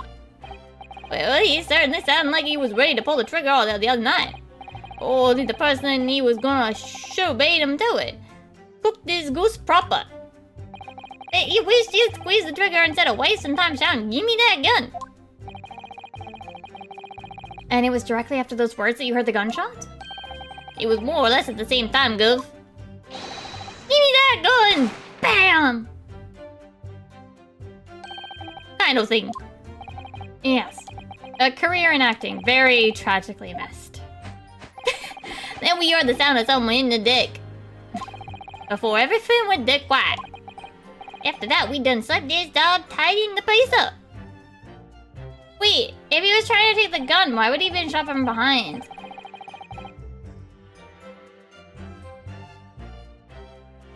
Hold it! How could he have been shot from behind if he was trying to get it from the front?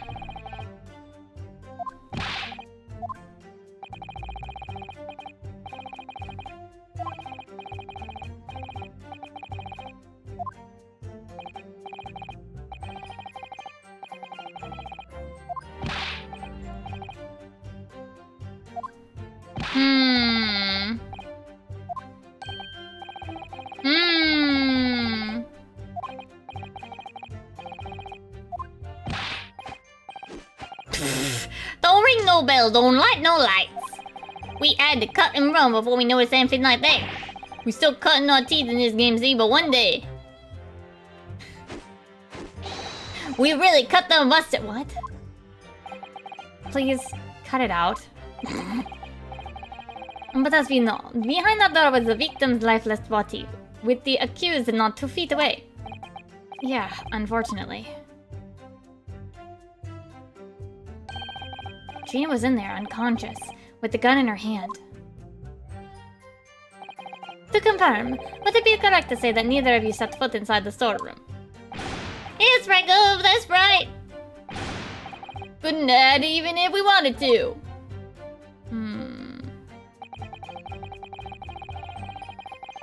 Hold it! Yes, whereupon you fired a shot from your own gun at Mr. Herlock Sholmes. Yeah, we was a bit hasty there. We was, Nash, we was. Truth be told, I was already shaking like a leaf when you lot turned up. If you're shaking like a leaf, don't put a loaded gun in your hand.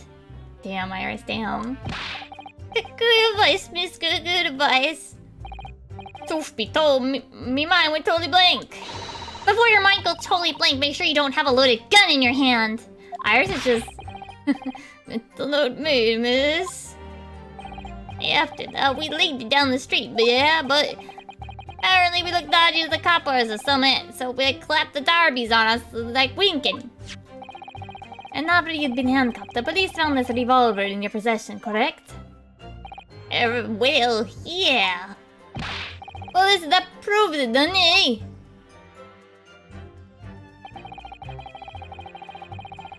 Hold it!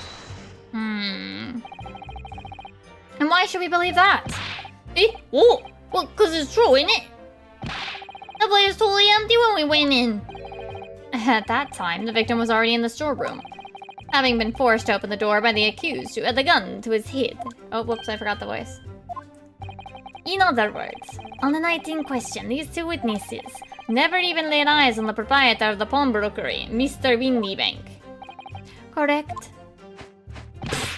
You got it, mister! Down the watty! So the Skulkin brothers never actually encountered Mr. Windybank. Is that really true, I wonder? That's it? That's the full extent of their testimony? What is it, Bruno? You look very fierce.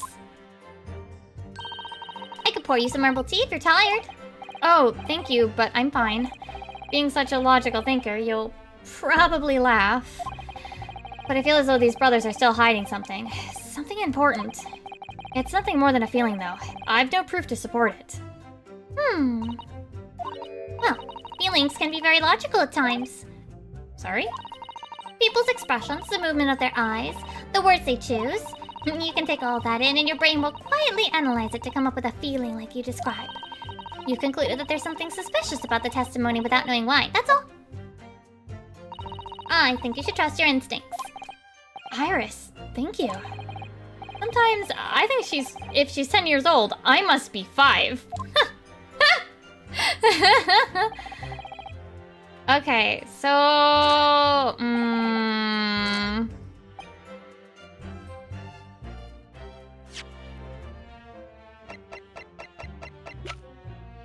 Technically, wouldn't...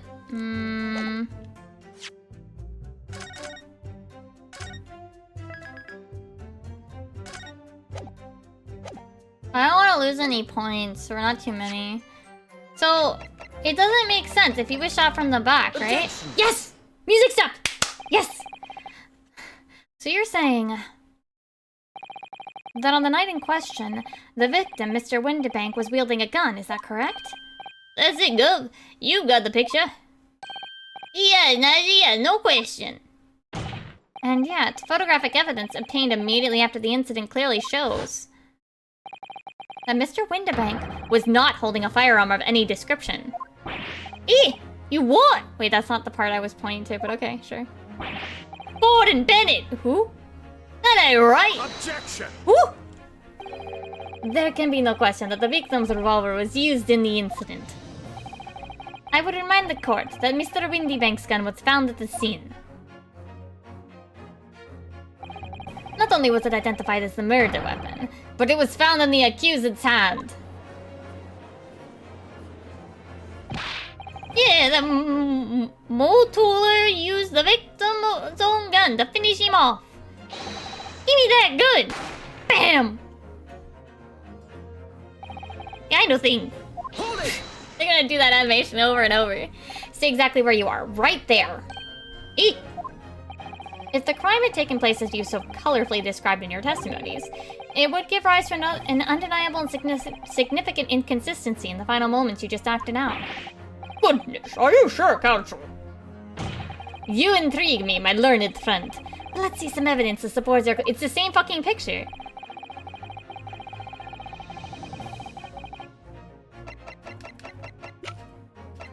Take that! According to their testimony, the witness claimed to have heard a shout of "Give me that gun," followed by the gunshot. Indeed, with the two events happening almost simultaneously, or so we've led to believe. Yes, that's right. Now, if that testimony is true, it would mean that at the moment of death, the victim and his attacker would have been facing each other. However, if I could ask the court to study the photograph of the victim's body again, you can clearly see that Mr. Windybank was in fact shot from behind. Ah! So, as I stated before, there is an undeniable inconsistency in your testimony, Mr. and Mr. Skulkin. Oh no, he said, yeah! Yeah, see? But it's the God's honest truth! It is, Nash, it is! When we was shot that night, when he was shot that night, the shopkeeper had a gun in his hand. We saw it with our own bleeding eyes. How? Did I hear you right just now? You actually saw Mr. Winterbank holding a gun? Like that might have slipped out. Van Likes is pissed! Ladies and gentlemen, you have all just heard the admission by these two witnesses. But on the night in question, they actually saw, with their own eyes, the victim wielding a gun. Which can only mean that despite their testimony to the contrary, the Skulkin brothers must have encountered the victim in person. Your nation! Yeah!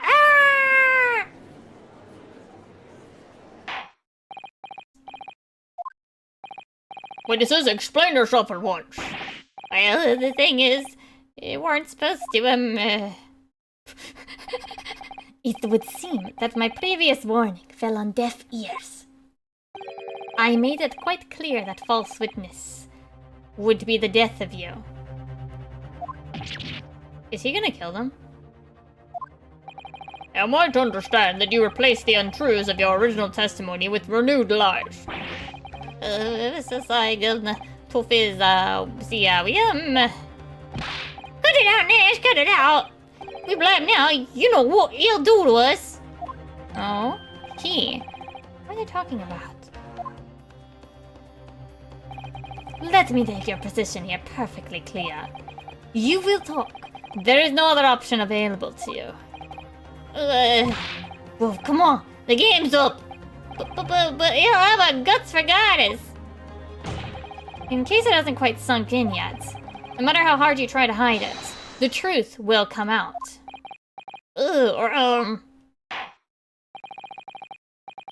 So we have a suspicious prosecutor, huh?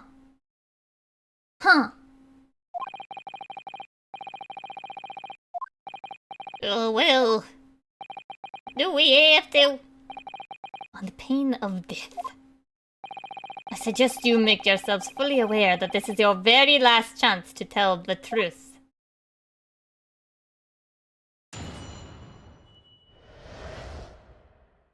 Alright, so we just inside the caf and Eve decided where these when the geezer showed his mug.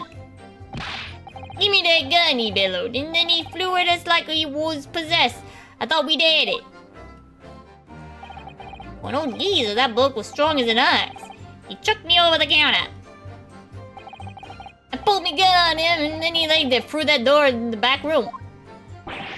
We never had nothing to do with killing him. That's all what happened, I swear.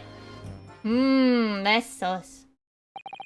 So you're not telling us that the moments before the victim was killed in the storeroom, you in fact encountered him in the main part of the shop. Well, yeah, so sorry. Well, we find ourselves at an interesting juncture. This changes matters considerably. But honest, Governor, this time, Nash, this time, we ain't got nothing more to hide. That's bull.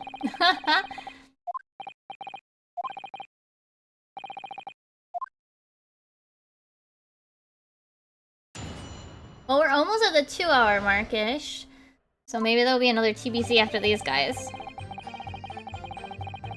I don't know. They're hiding a baby? Oh my god.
Previous testimony too. However, you claim that you heard him yelling them on the other side of the storeroom door. Oh, do we?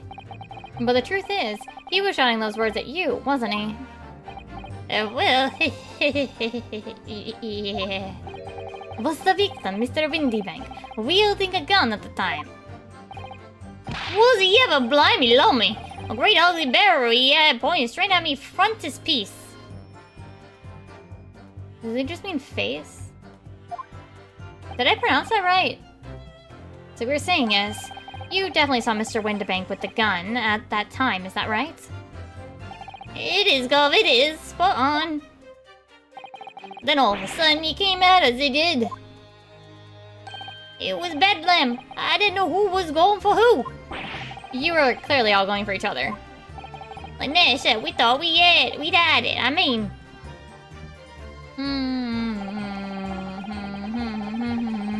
Hold it! He chucked you over the counter?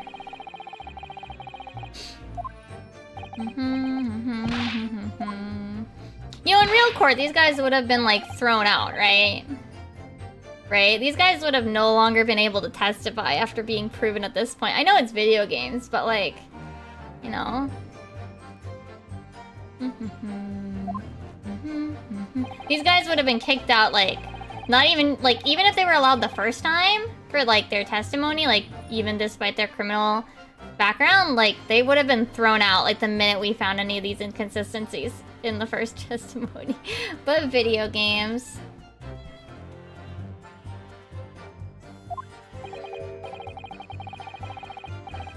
It wouldn't be as fun if it's all about, like...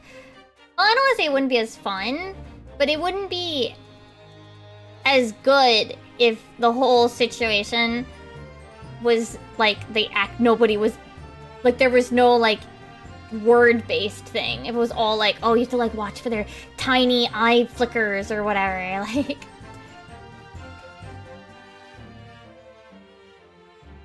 Or they're like, they're not technically lying, but, like, they're not telling the truth of their feelings, essentially. They're not lying about the situation, they're just phrasing things in ways that, like, contradict emotions. Anyway. Ugh, big Bravier went flying over that counter like a gunshot, I can tell you. And the old geezer pinned him. He did, Ashley, he did. If he hadn't been there, the bloke would have flattened me like a bloomin' pancake in seconds. At the time in question, the alarm was raised at the local police station via a secret cable from the pawnbook brokery. There is a button under the counter used to activate it, which was presumably pressed by the victim. That's right. When the brothers fled the scene and back onto the street, they ran straight into the arriving police, didn't they? Poor Mr. Windybank. He did everything he could to protect his shop. Bum, bum, bum, bum, bada, bum. I pulled my gun on him and then he legged it through that door into the back room. Oh, whoops. I forgot to press. I forgot to press it. Were you intending to shoot Mr. Windybank? No, never. I was just... I didn't know. Looking out for me, bruv, weren't I? He was being flattened, don't forget. By a man whose shop was being burgled. Yes. And then, the man fled into the storeroom where you pointed your gun at him. Is that it? Yeah, that's it. He shoved me away, then ran through that door and shut himself in. There's something about that last remark. Well, that doesn't quite ring true. I wonder why Mr. Windybank ran away into the storeroom. What? Well, according to what everyone's saying, Ginny was in there waiting for him with a gun. Yeah, that's right. Gina allegedly used Mr. Windybank's gun to threaten him and force him to open the storeroom door. In which case, how did the gun end up in Mr. Windybank's hands again? I have no idea, but that is strange, isn't it? This little inconsistency could be significant. I should make a mental note of it. Look, the point is, me and me brother. That's right, Nash, that's right. Me and my brother, huh? Hold it! You say it had nothing to do with it? Nothing at all! It'd be too... Okay, my thought is like, oh, what if Ringo just shot him, you know? As he was going back through the door. But then how would Gina's thing gotten in there. That's way too easy. It's way too early for that. Nothing, good, nothing. The old geezer went and shut himself in the back room, didn't he? Locked it was from the inside. We knew it was because we tried to open it. But it's a decent door, that one good and strong, wouldn't budge an inch. So in the end, the situation remains unchanged. Inside the storeroom with the pawnbroker, there was only one other person. The sole person who could possibly have shot the victim, the accused, Miss Gina Lestrade. It would indeed appear so. I don't know. Was there anyone else apart from Gina who could have possibly shot Mr. Windibank? There could have been. Mr. and Mr. Skulkin? Whoa! What's that look for? From the moment you admitted that you'd encountered the victim face to face that night, the course of this trial changed completely. He did. What is your point, my learned friend? The question we must answer is, who could have shot Mr. Windibank? And it is the belief of the defense that the defendant is not the only possible answer at all.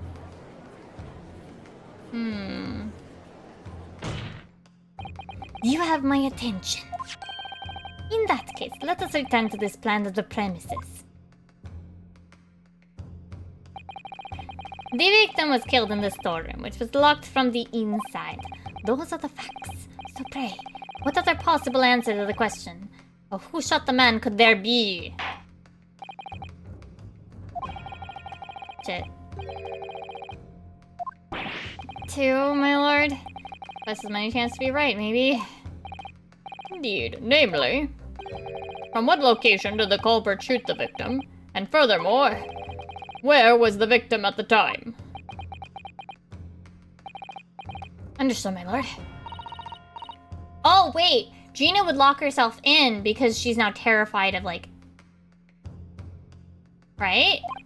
And he, like, pretty much fell right in front of the door, right?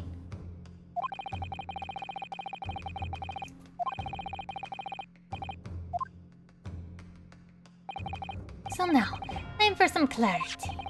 Show the court on this plan the answers to the question posed by his lordship.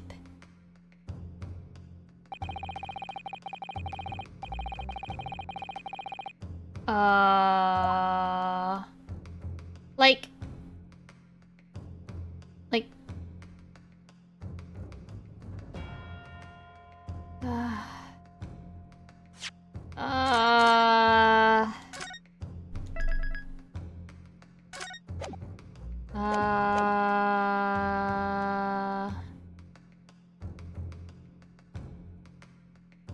Take that! Oh!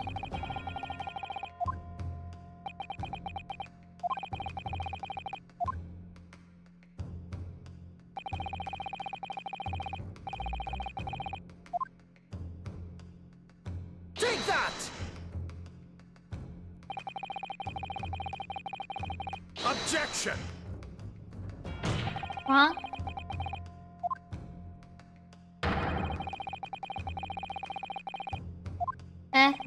What are you saying? No! I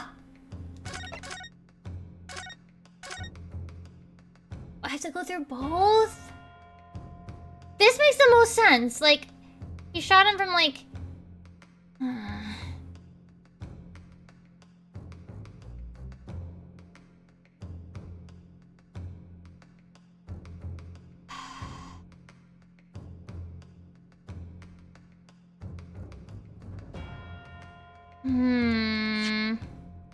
Can I get a hint?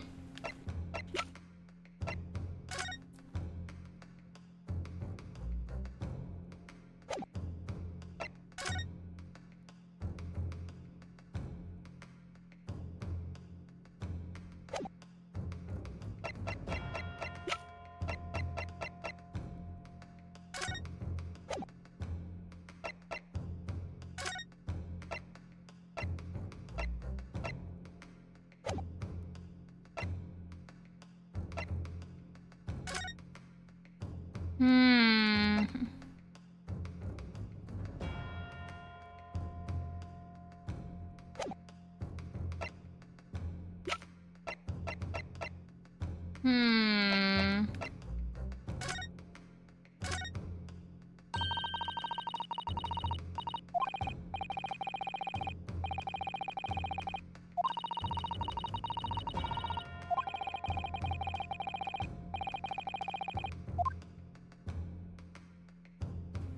Oh, cute little model.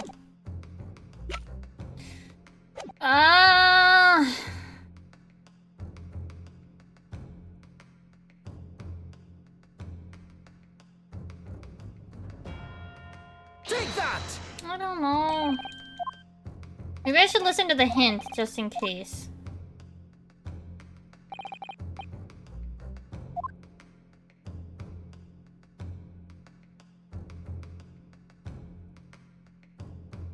Take that! Objection! Okay. Can you give me a hint? Hint.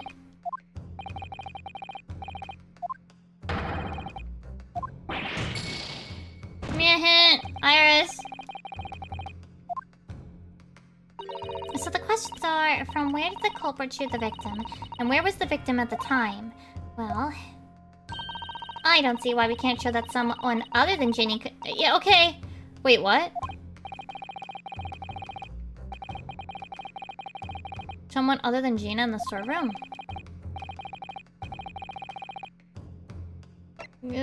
Gather more information because I don't know.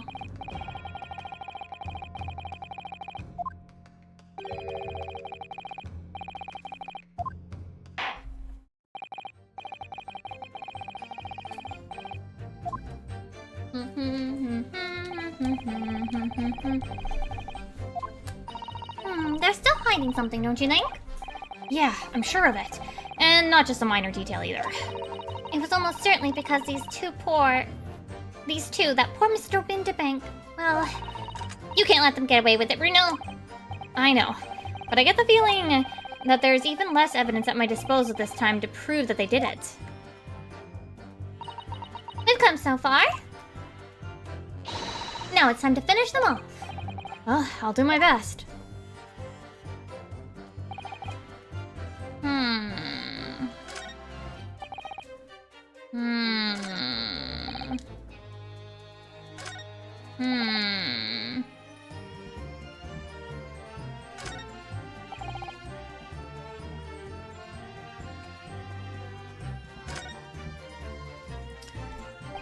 Okay.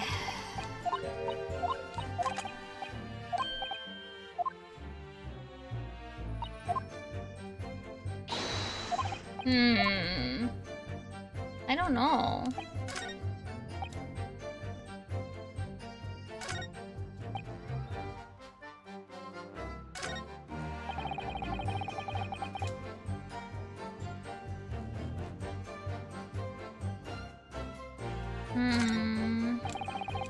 Hold it! I feel like something was here, right?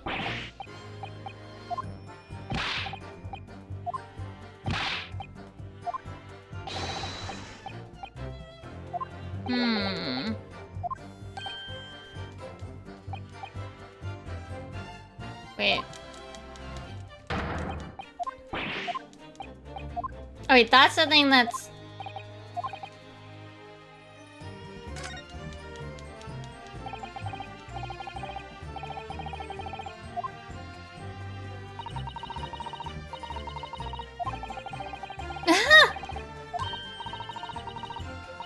You don't have that many expressions. Twilight, sweating, smug, and happy. That's about it.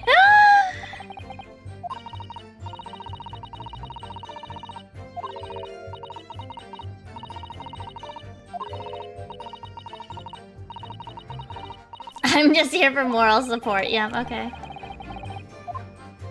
Yeah, but I don't know what to do about it.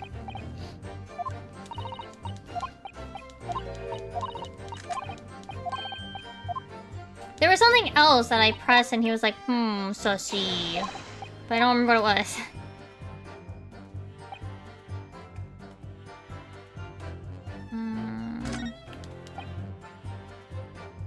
Hold it!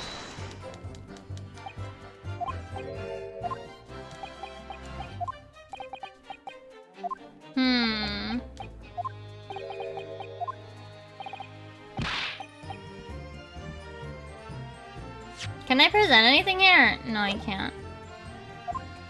Not during these segments, okay.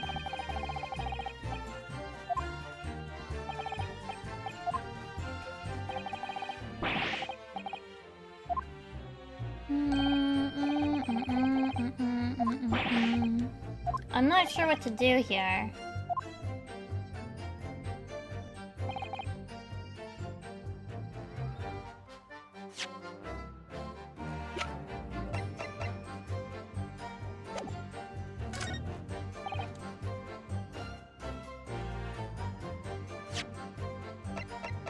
I'm not sure what to do here.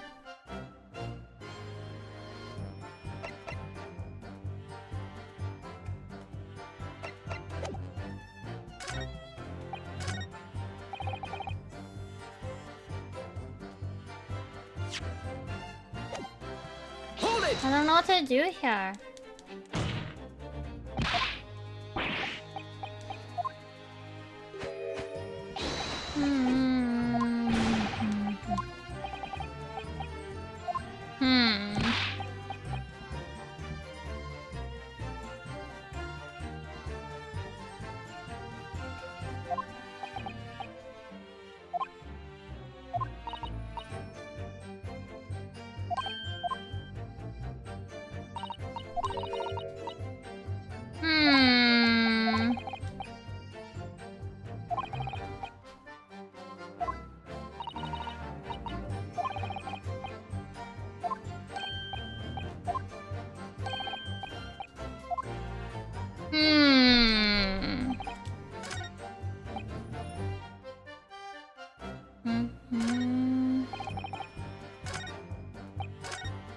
Whoops.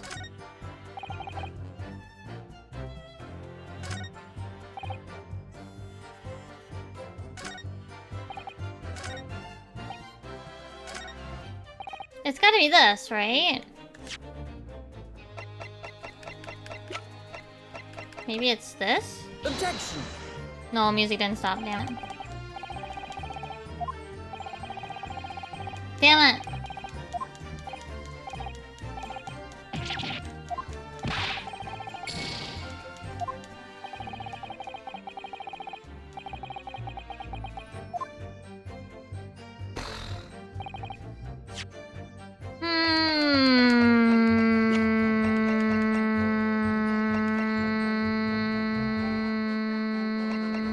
Objection! That doesn't do anything.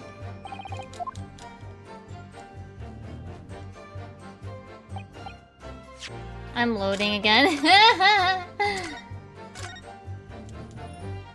I'm just gonna take a random guess again.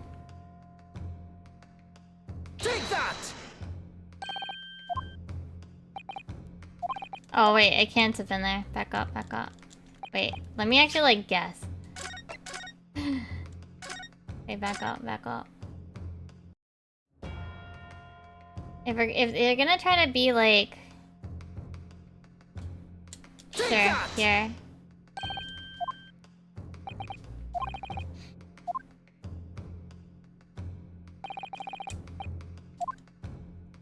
Take that! Objection! Sure. I'll lose my point here. Fine. I like how, across, like, the same save, as long as you've seen it, like, once. Oh, wait, no. Wait, what? Where was the victim at the time? Well, you have to at least choose a place that's outside the storm, don't you? Oh. I mean, if you're saying that someone shot Mr. Winterbank from inside the storm, they'll just say it was Jenny. You're right. First move here. Should I try it again? Sure. Give it one more shot.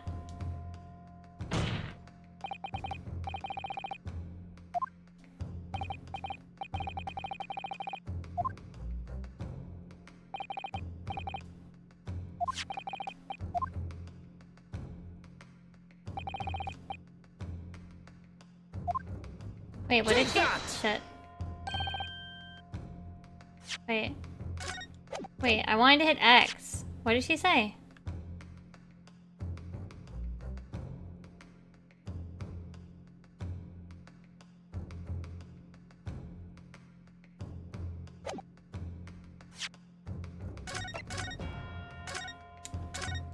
I don't want to lose a second point. I do not know how this game wants me to, like... Take that!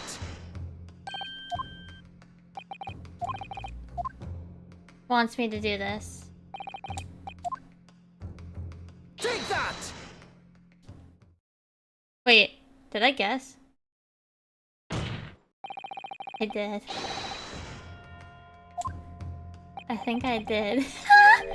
Continue. Mr. Winterbank died instantly from a bullet wound in his back. Looking at the stain of blood on the storeroom floor, it doesn't appear the body was moved after death, which tells us that he was almost certainly shot while he was in the storeroom. However, the crucial point is, where was the shooter when the fatal bullet was fired? I guess. So you are adamant that the shot was fired from outside the storeroom? Well, according to the Skulkins brothers' earlier testimony... I pulled my gun on him, and then he legged it through the door in the back room, into the back room. Okay. If Mr. Winterbank ran away through the door, we have to assume that the door was open at the time. Oh! It was at precisely that moment when the victim was fleeing for his life that those brothers had the perfect opportunity to shoot the man in the back once he was inside the storeroom. Come to think of it, do you remember what the prosecutor said at the start of the trial? Moving on to the finding of Scotland Yard's coroner. His report states that the bullet entered the body on a rising diagonal trajectory. It means the victim was likely shot by someone significantly shorter in height than himself. Poor man. Shot while he was running as fast as he could to safety. Ah, of course! He would have been leaning forward as he was running away. Though even if the bullet was fired horizontally, it would still have entered his body on an upward trajectory. Oh, I was just gonna say it was the short guy that shot him. So the culprit isn't necessarily someone shorter than Mr. Winterbank. Objection! I'm sure my learned friend can't have forgotten that the storeroom door was found closed and locked from the inside. You claim the victim was shot as he fled the room. But what would Gina do? You also claim that his course was dexterous enough to turn the key in the lock. But... This is like elementary, like literally. Gina's protecting herself and locks the door. Grabs the gun as self-protection. Yes, there's someone else who could have locked the storeroom door.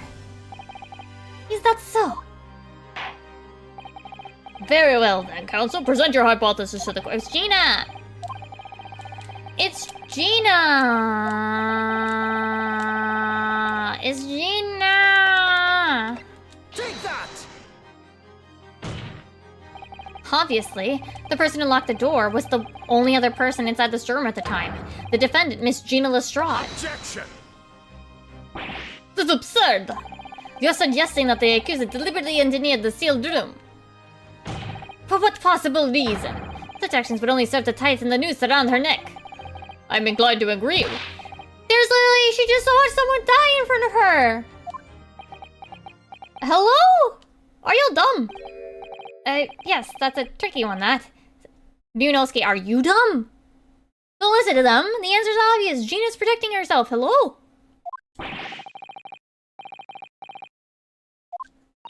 But of course Ginny would have locked the door. It almost goes without saying, doesn't it? It does? Ryunosuke. Well, if I was Ginny in that situation, I know I would have locked the door as quickly as I could. I mean... Those two burglars had just fired a gun in her direction, hadn't they? Oh yeah, obviously. Before the two brothers arrived, Miss Lestrade and Mr. Winterbank were in the storeroom together. Now, I don't know what on between them at the time, but at some point, Mr. Winterbank must have heard the intruders breaking into his shop and left the storeroom. Intruders, eh? This is bruv. If your theory is correct, that would leave the accused alone in the storeroom. Yes, it would. Then, probably only moments later, the victim fled back to the storeroom door, hoping to escape danger. Bang! Hit in the back by the bullet, Mr. Winterbank fell to the floor where he was, just inside the storeroom. And what we have to ask ourselves now is, what would the defendant have done in that moment? Ah! I see where you're going with this. Outside the storeroom was a terrifying killer who had just murdered Mr. Windibank. As soon as that thought struck Miss Lestrade, she slammed the door shut and locked it, in order to save her own life. Hold it! Duh. Eh? But I mean, we ain't the ones who done it. We ain't. You gotta believe us. I mean, come on, we never shoot no one. Objection! Objection? You have a gun? That's blatantly untrue. I know for a fact that you would. Because before my own eyes, you shot Mr. Herlock Sholmes. Uh-oh. Mr. and Mr. Skulkin, you brothers had every opportunity to have been the true perpetrators of Mr. Windibank's murder. Wait, this is too easy. This is too easy. This is too easy for a final case. What's happening here?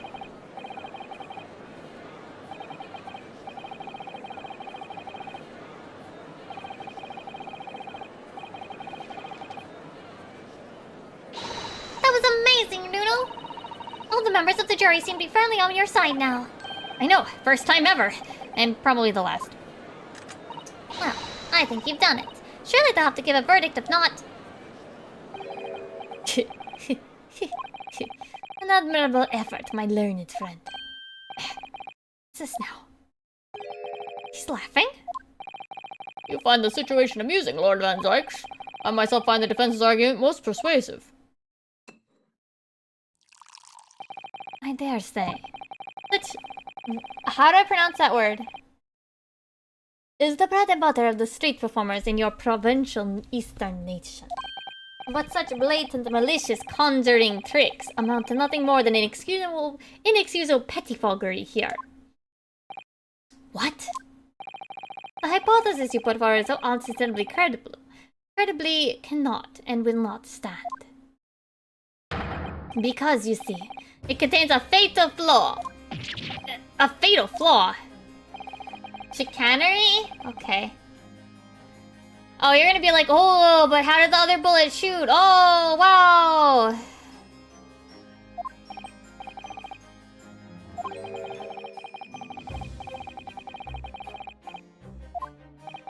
The fatal flaw in my learned friend's argument is really very simple to understand. Can you stop causing a fire hazard? To count bullets. By George, counting bullets! Oh dear. You noticed then. Huh? What's everyone talking about? Yunosuke is so dumb. Counsel. Yes, sir. Yunosuke is so dumb. Tell the court, how many bullets were found at the scene of the crime? Two. 2 bullets. Correct. The first, that which hit the victim in the back, ending his life. And the second, that which struck the detective, Mr. Herlock Sholmes, on his arrival at the scene.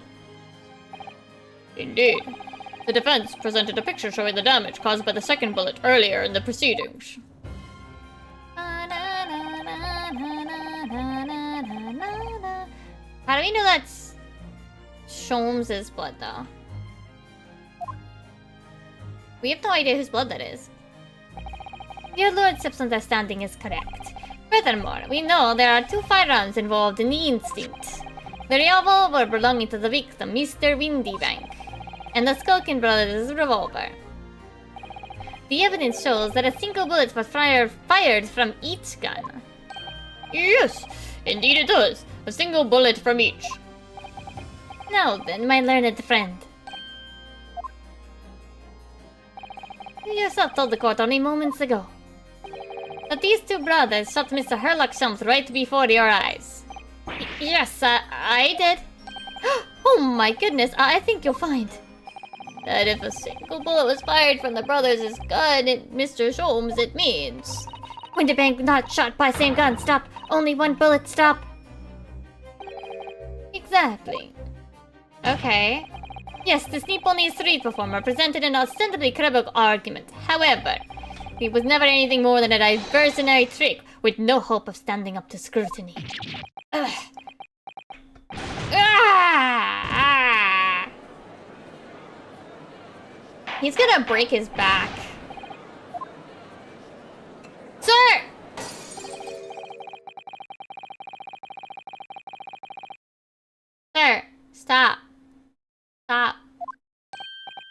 Lord Van Sykes!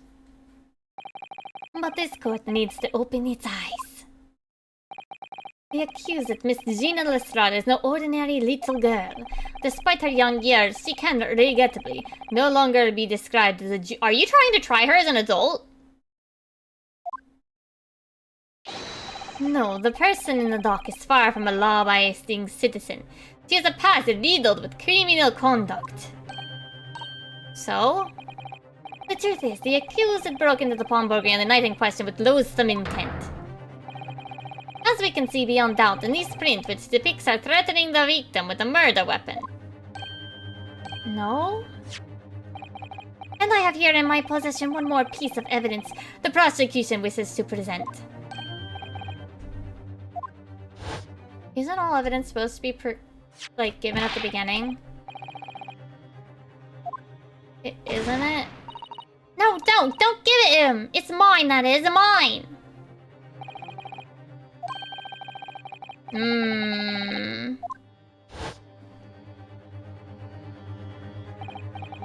That music box disc. Mr. McGilded's music box disc. The very day before the hateful murder of Mr. Windybank. The accused attempt to make off with these articles clearly does not belong to her. And with none of the subtlety of a pickpocket, I might add, but by brute force and brazen impudence. Goodness gracious. Make no mistake, any sympathy for the accused on account of her years is misguided and dangerous. There are no depths to which this girl will not stoop if pushed. No crimes she would not commit. No, I think you're making up bullshit. Didn't he be like, defense lawyers, pull on people's emotions and stuff. You're doing the same garbage here. You're just pulling on their negative emotions, huh? I hope we, reveal him for the fraud that he is. We damn well better.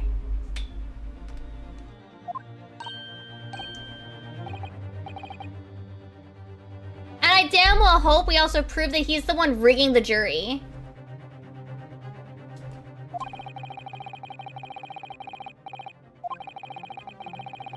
Hold it!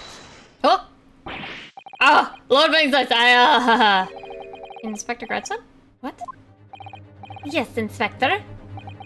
we had a meeting yesterday at the yard with the prosecution service and, For the frog. No, fraud! And, I think it was agreed that wouldn't be used as... Huh? What's this all about? Why is the inspector acting strangely? That's the first time he said anything to Van Sykes at all. I am unaware of any such meeting.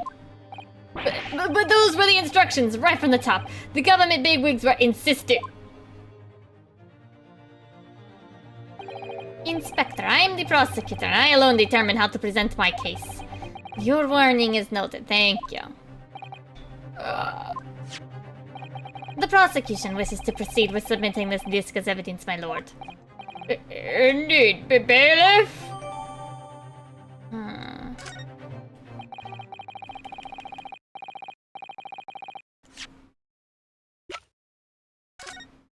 Anything else in here? The blood.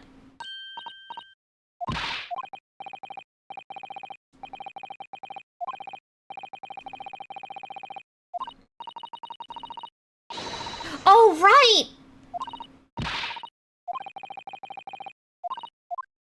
What color?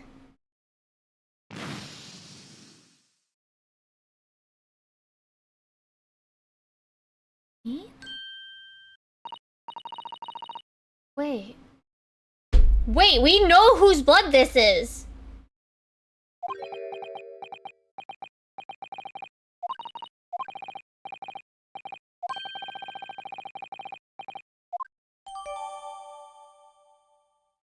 Don't we know that this is blood from what's his face? Eggert.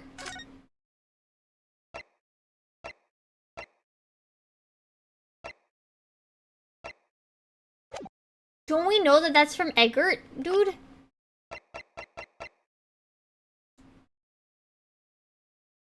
Right? Because he got caught on it, right? When she was trying to take it from him, right?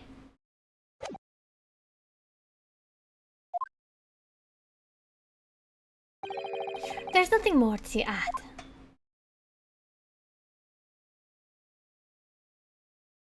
Ladies and gentlemen of the jury, I await your informed decisions and rest my case. I don't believe it. I had the jury on my side for once, for all of 5 minutes. Oh dear. It wasn't even for 5 minutes, Nuno. My lord. Wonder if I might say something at this point. Really?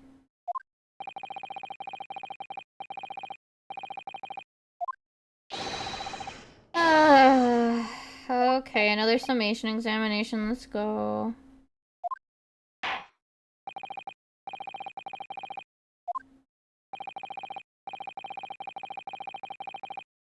Guilty. Guilty. Yeah. Guilty. Guilty. Yeah. Guilty. Yeah. Guilty. Yeah. Here we go again.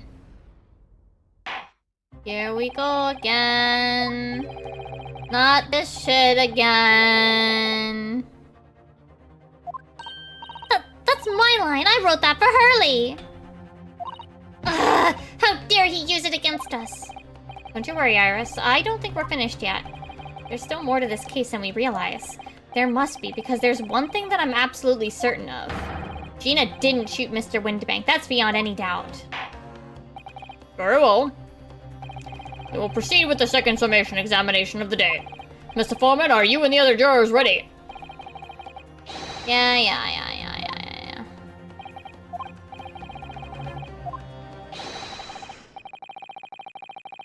I might get up and get a snack after we hear the first round, and then while I'm pressing all of them, I'll eat. Yes. Want some rogue eyes around, I say, different breed to us law-abiding citizens. As only 2 bullets were found at the scene, I would say this whole case is done and dusted. You don't need a stereoscope to see the truth here. Each which way you look at it, it was that pickpocket. I never imagined that simple operation would cause me such grief. The accused attempted theft on a previous day. I can see I'm in for a busy day ahead. I am ballistics expert. I have seen many shootings. There is nothing I do not know about guns. None of these are reasons.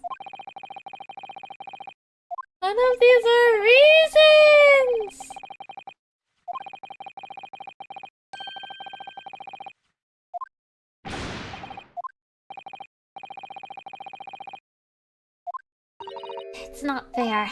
Iris? The prosecutor's being mean. Just because Ginny's done something she shouldn't have done in the past, that doesn't make her a murderer.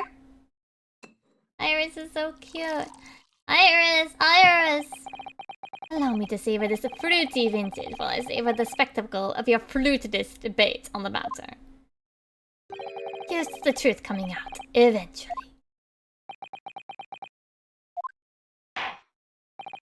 That's enough preamble. Counsel, proceed with the summation examination. Bop! Okay. Yes, my lord. I'm gonna go get a snack. We still have only had 1 witness, huh? Okay, I'll be right back. Well, 2, if you count them together.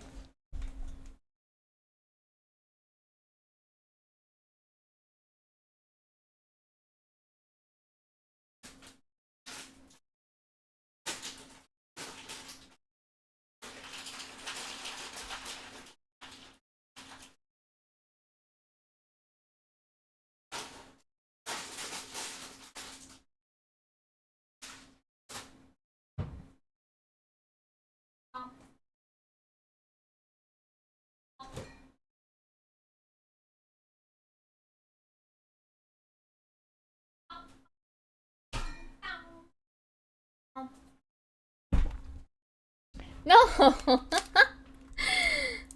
No, it's just... Damn. This is down. We've only had technically 2, maybe 3 if you count Gregson involved here. As witnesses. We haven't even gotten to another witness. Okay, time for pressing. I'm not gonna read these because I'm gonna have a snack.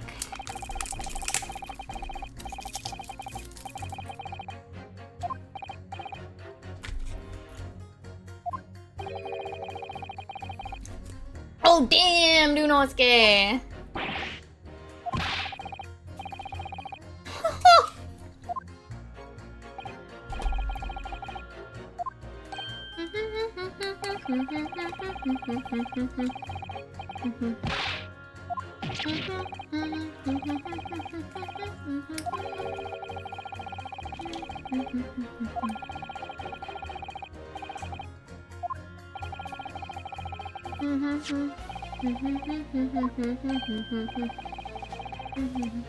Well, she's good at thievery, so that means she's a murderer, right?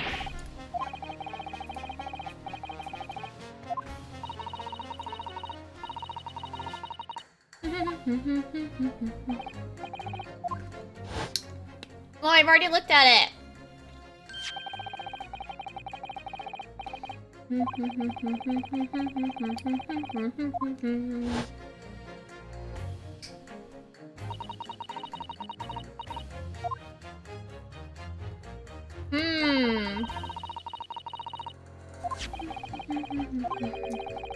Yeah, I've already examined it. Don't worry about it. Hold it!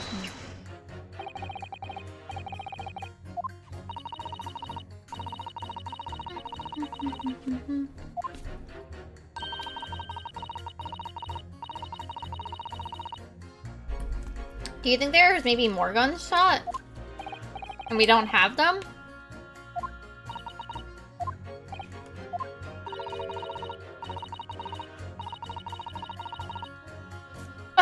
People, like, steal their china. Wait, wouldn't the bullet still be in Sholmes' leg? Possibly.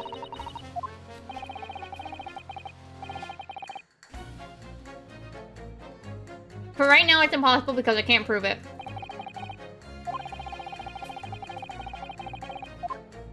But that obviously has to be the case.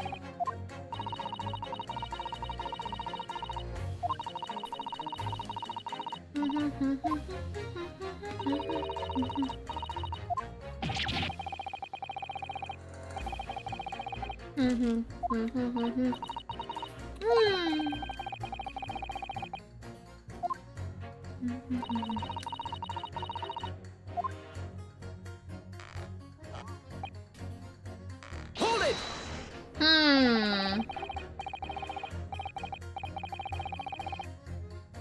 Why are we back at this again?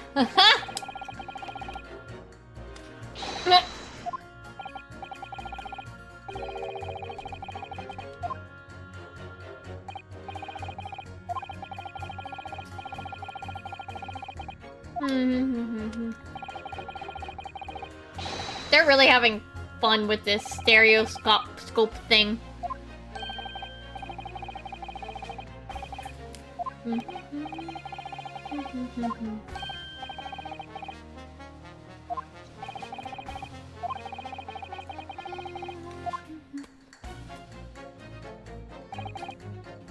Hold it! I do like that they hint at the people that are unimportant when you finish pressing them as well. Where you can stop muttering about things that have nothing to do with this trial.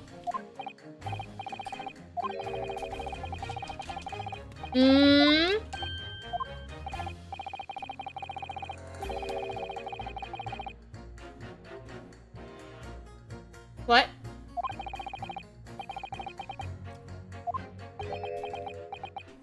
The what?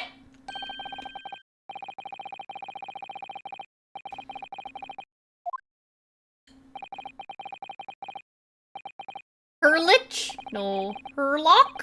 No. Airlock? Herlock Sholmes by any chance?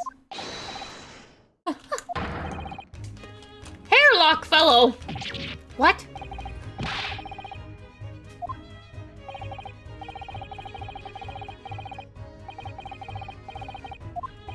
Wait, so the bullet just disappeared?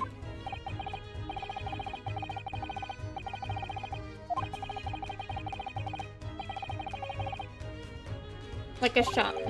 But the funny thing is, I went over his insides with a fine-tooth comb and couldn't find the bullet anywhere.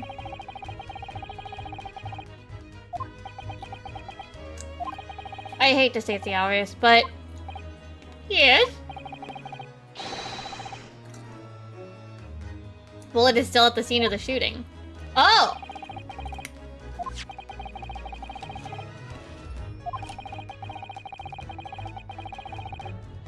But how could it go that way? To the wall.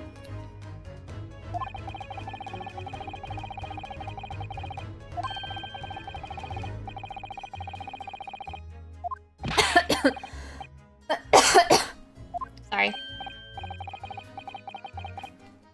Juror number 4 is about the best I can do. Like a pancake?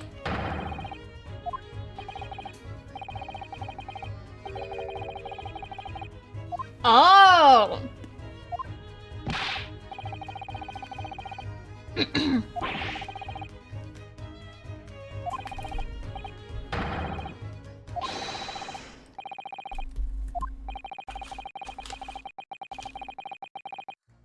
It's almost as much of a mystery as how this jury was put together.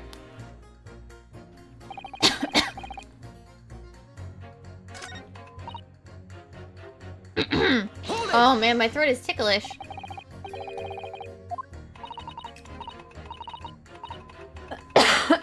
Alright, maybe? A communications officer?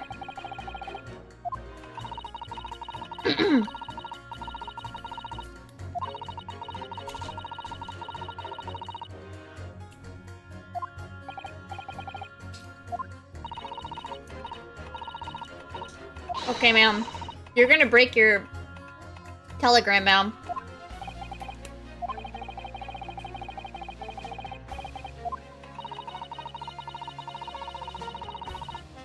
I don't think it's tea.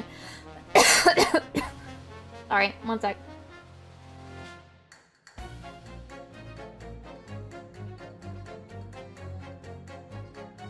Okay. Aw, I think it's like on the other side of my throat. Like the breathing side.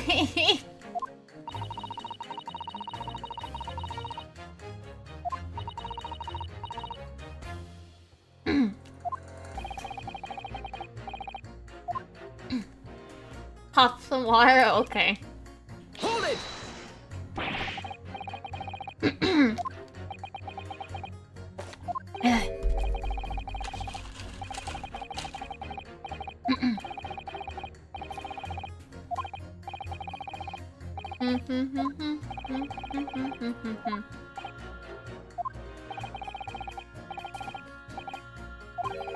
Extreme violent buff of no blood of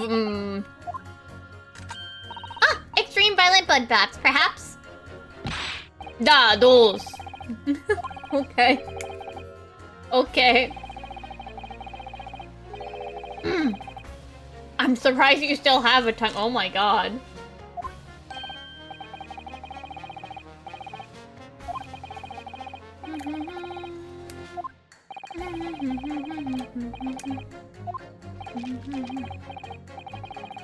Only in Russian language.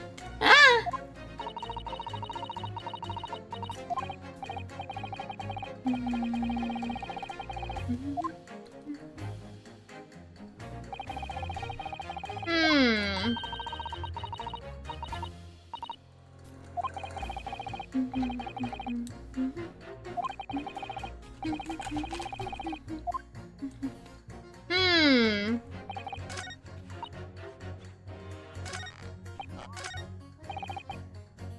I'm curious if this guy. Objection!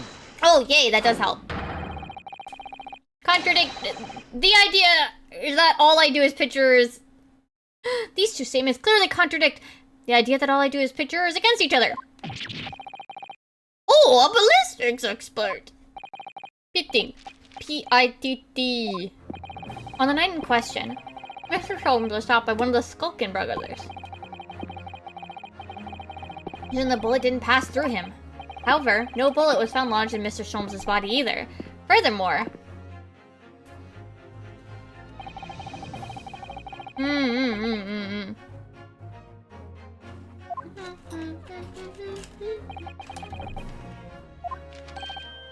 Hello, my name is Velan. Pleased to meet you.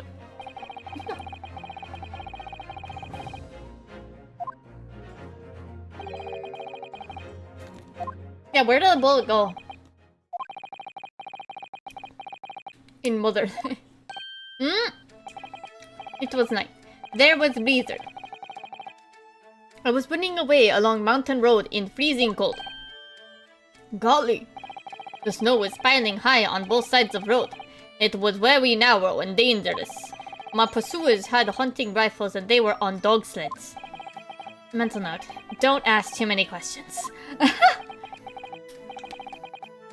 Okay. Well, very similar to what I heard today from Doctor. They could not find bullet in my body. And no sign of, how do you say, exit wound. Then where did the bullet go? Bullet never hit me. Well, if it never hit you, why did you fall down? Bullet hit frozen wall of ice very close to my side. What? One small piece, very sharp, broke away from lump of ice and pierced my body. It made deep wound that looks just like bullet wound. Good gracious. Oh.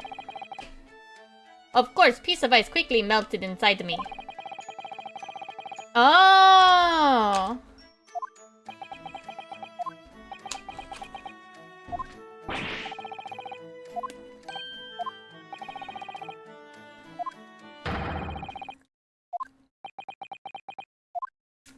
Yeah. Nuno, where exactly was Harley shot again? Well, according to the report, in his stomach.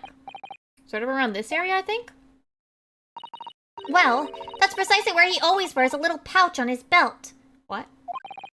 A pouch? Actually, I might have noticed something like that. Yes, a pouch. Very dangerous chemicals! Sholmes. Sholmes, you fucking idiot.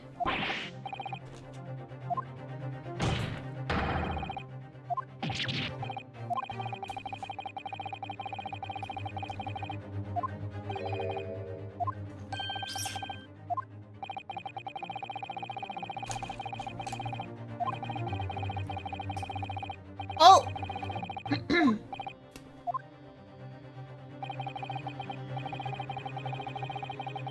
Mr. Sholmes injured.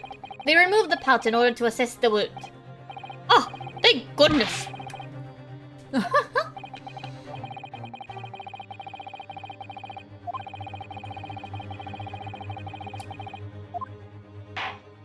Okay, then can we see it?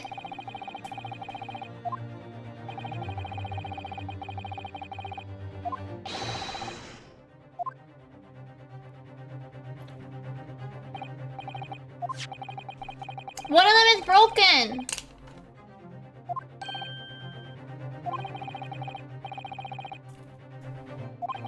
Okay, Iris, what is that? The vial exploded?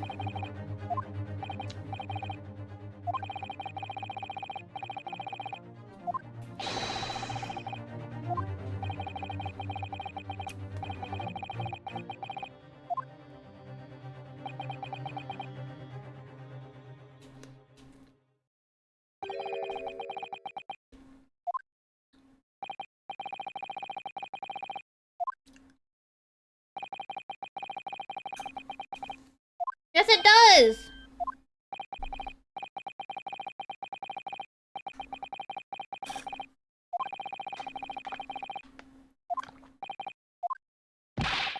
The mystery is solved. I can sleep easy. Okay.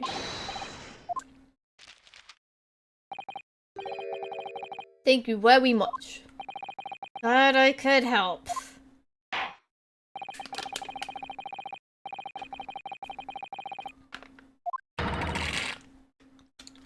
Hold on.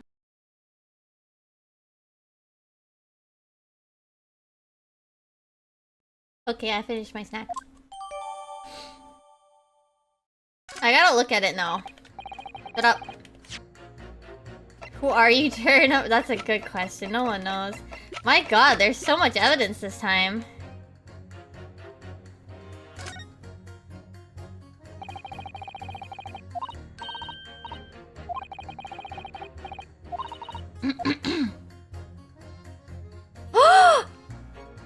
The bullet!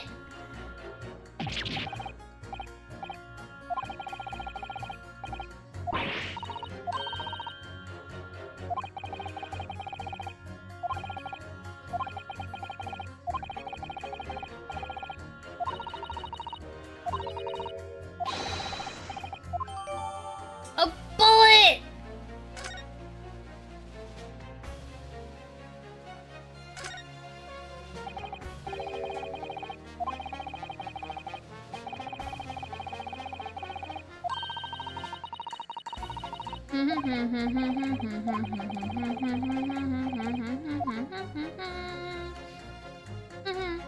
We have a bullet! Look at it! Wow! Bullet!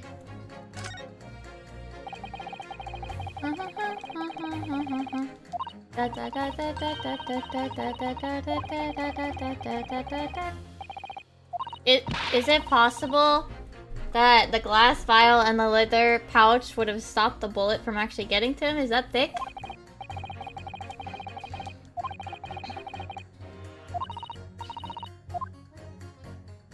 Is it strong enough for that?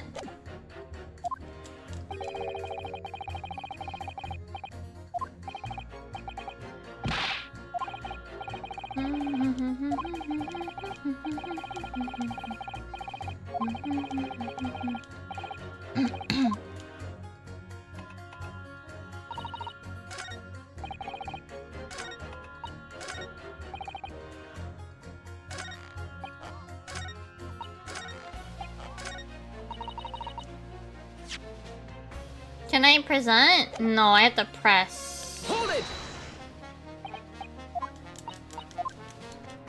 Right, it was at the very end.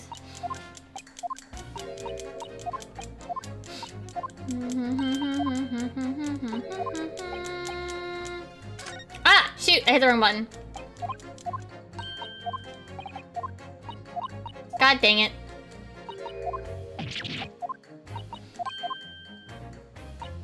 Yeah, I know, Iris, I know. Hold it! Hey! Oh, excuse me. Okay. Let's not hit the wrong button. This time.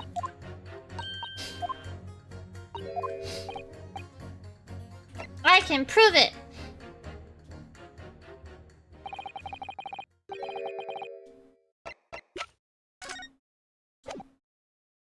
Take that! Take that! Here it is. We discovered it just now. Yes, on the night in question in Windibank's pawnbrokery, another bullet was fired. Hold it! Ooh. What is this new trickery, you Nipponius conjurer? Where did you find that bullet? It was lodged inside Mr. Sholmes' pouch. What? This pouch was removed from around Mr. Sholmes' waist before he was taken to the hospital, and since then it's been touched by no one. You mean to say the shot fired by the Skulking brothers that night? Yes. As your lordship has surmised, it hit this pouch. But that makes no sense whatsoever. We already know where the whereabouts of the bullet fired at Mr. Sholmes. Will it be visible in the photographic print? Ah! 2 guns from the scene have already been submitted into the court record as evidence. Yes, that of which of Mr. Windibank and that belonging to the Skulking brothers. And the examination of both guns revealed that only a single bullet had been fired from each. But that must mean... That's right. We know that on the night in question, 3 bullets were fired. However, only 2 bullets were fired from the guns recovered from this crime scene. And until that incontrovertible inconsistency is somehow explained, we cannot and must not pass judgment. Ugh. Ooh! Hold on, my nose is running, one sec.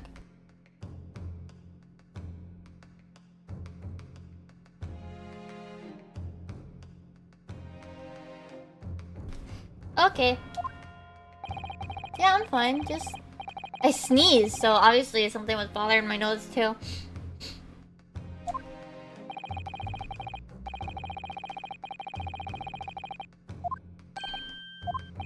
As my pejorative in this situation, I hereby temporarily suspend the summation examination. What? By Jupiter! What? Bailiff, bring the witnesses back to the stand at once! Wait, the judge taking control over the situation? Wait, the judge just... Wait! This is... Governor! Were you listening to proceedings while the defense carried out the summation examination? We was, Governor, we was!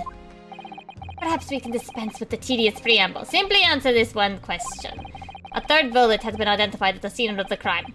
What do you make of that? Think of it, Gov. I don't make nothing or nothing if I can help it. Is it one of yours? Blimey, Gov, blimey, not a chance! In that case, did you have an accomplice? Whoa, hey, whoa, never! Let's go, Brothers network alone! It's just the 2 of us as our trademark! How soon we forget poor Sulky. Only 2 of the bullets in the crime scene originated from the firearms we have in the evidence. The 3rd bullet was fired from another gun. Where is it? Oh me, it's great to... Counsel for the defense? Yes? I should like to hear your thoughts regarding these new developments. The 3rd bullet, and the mysterious missing firearm from whence it came. Looking back over all the testimony we've heard and all the evidence we've seen, I think I'm starting to form a picture of what really happened that night. My lord, I think it's clear what this 3rd bullet tells us about the Skulkin brothers. It actually probably has something to do with them.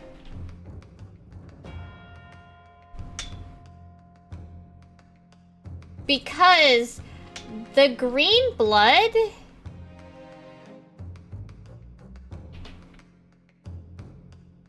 isn't right. The green blood is probably what's his face, Eggert.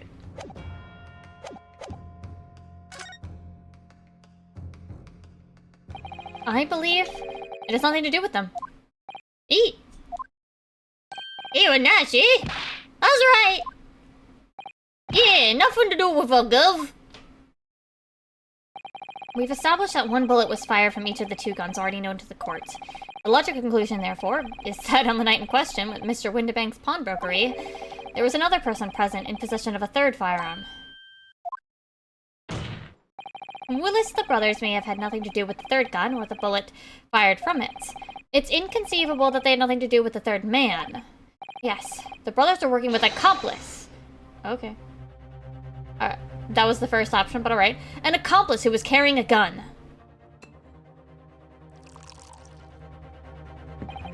An accomplice, you say? Pigsville. Is that the name of your drink? Pigsville? These protracted proceedings already forced us to endure 2 summation examinations. Yet in all that time, there has been not a murmur of a 3rd man, if this apparently wraith-like being exists. The court must be shown hard evidence.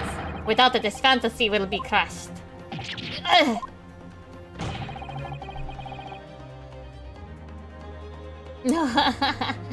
True, that's true. The prosecution demands answer on 2 counts. Firstly, proof, evidence, that is, the accomplice was ever at the scene of the crime. And secondly, the identity of this spurious character. The Skulkins are lying, I know that. But how can I ascertain the identity of the person they're hiding? Well, counsel, I'm supposed to prove the existence of this accomplice and reveal the person's identity even. In response to the prosecution, my lord, the defense is...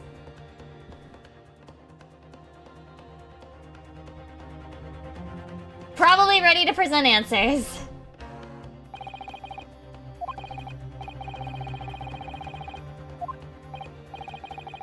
So, my Nipponese friend, despite the swimming eyes, you seem to think you have something to say. This promises to be interesting. I have to push forward now. There's no other option. I need to use every single piece of evidence available to me if I will make a difference. Okay, the evidence first. That's the part that I don't actually know.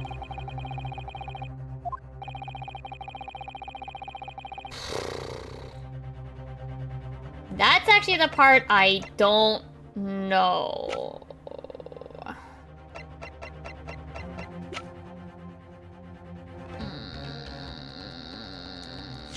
That's actually the part I legitimately don't know how to present. Like, what evidence can I use to prove that it was Eggert?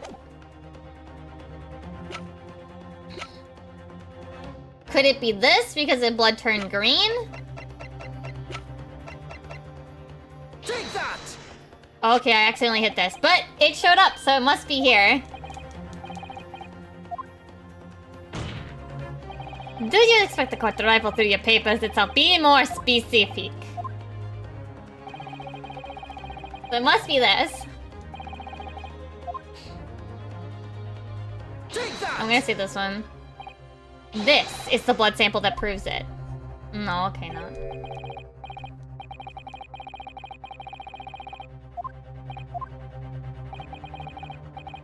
Okay.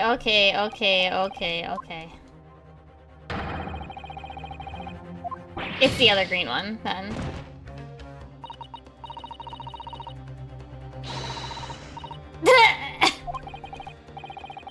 Okay.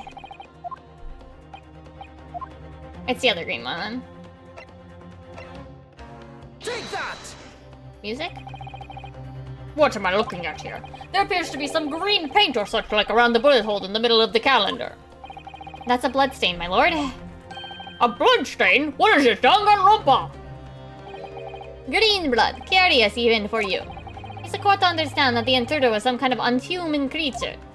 Yeah, no, they were from Danganronpa, you see? It's something developed by Mr. Herlock Sholmes. By the great detective! New invention, stop! Not yet appeared in stories, stop! It's this, you see? It doesn't have a name yet, though. This fogger sprays a chemical that reacts with the different elements in people's blood to change its color. Different elements of people's blood? Yes. Everyone's blood is slightly different, you see? Because it's made up of different elements. So by seeing what color it changes to, you can tell in a flash whose blood it is. Ooh, that brings a whole new extra dimension to looking at blood. Talk of blood in courtroom, stop. Very exciting, stop. Ma'am. As an example, this one shows the blood of the victim, Mr. Windibank. Oh, striking blue. Yes, so you see, the green color of this bloodstain on the calendar shows that somebody else was shot in the main part of the shop. Now hold fire there, young man. Could be some unrelated incident, couldn't it? No, it's not unrelated. Or the date showing on the calendar is the date on which Mr. Windibank was killed. right, golly. Therefore, we could assume that whoever was shot on the same day. Whose blood is it? Well, the Skulkin brothers in the stand don't appear to be suffering any gunshot injuries. Which means it must be the blood from somebody else. The third intruder, in fact. Objection! Whose identity the court is still waiting to hear. You can't deny this any longer, my learned friend. Who is this alleged third? It's Eggert! It's Eggert! Take that! The man's name is Eggert Benedict. Eggert Benedict? Who on earth are you talking about, Counsel? He paid a visit to Windibank's pawnbrokery on the afternoon before the incident took place. When the accused attempted to deceive the pawnbroker into releasing this article into her possession. That's right. The man identified by the defense, Mr. Eggert Benedict, then attempted to take the article from the defendant by force. Broker. Yes, sir.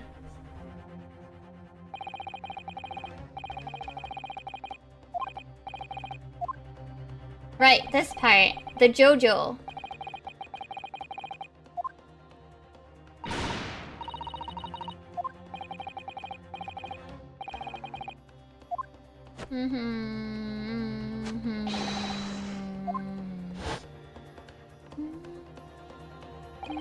Inspector Gregson was there at the time and can attest to what happened.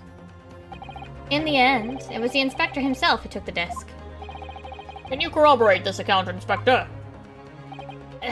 Yes, my lord. That's more or less what happened. And in the interest of being thorough, I asked Winterbank for a print showing the fella. They give him one of his red-handed recorder gubbinses. Yes, that's him talking to Mr. Winterbank that morning. And you claim this man is the brothers' accomplice? Well, Mr. and Mr. Skullcan? Never seen the geezer before in me life. All me life, Gub, all me life, never seen him. That's not a solid answer. And so surprisingly, it seems our witnesses disagree with the assertion. I'm sorry, your lordship recalled my learned Nipponese friend's actual assertion. Which was that he could prove the identity of the alleged accomplice. Yes, and I can.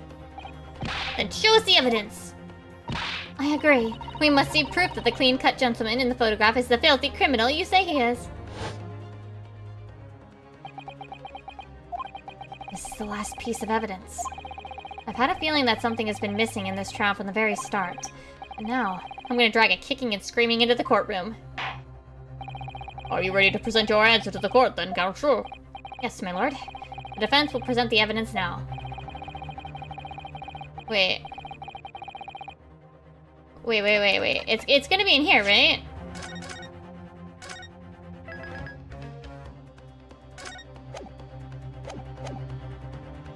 Take that!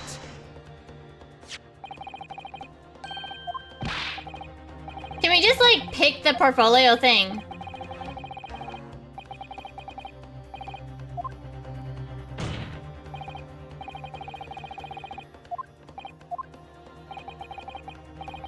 Yeah, I know. Like, can I just skip this step? Take that! Can I just skip that whole, like, Ooh, which one is it? As I mentioned before, on the afternoon of the day in question, the defendant attempted, deceitfully, admittedly, to reclaim this disc from Winterbanks. Which is when the aforementioned Eggert Benedict appeared on the scene, I believe. This man then attempted to purloin the article from the defendant's possession, no? That's correct, Mr. My Lord. I myself was present at the time. It was following this that the minor incident occurred.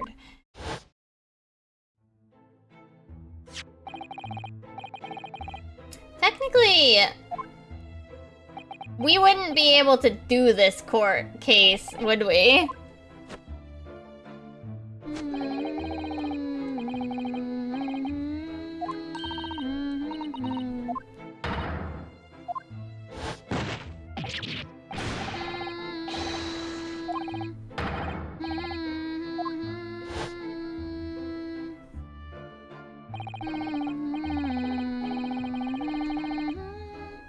Being a music box disc, it has countless small but sharp metal protrusions on its surface. Those protrusions cause Mr. Benedict's finger to bleed, and the resulting smear of blood is still visible on the disc now.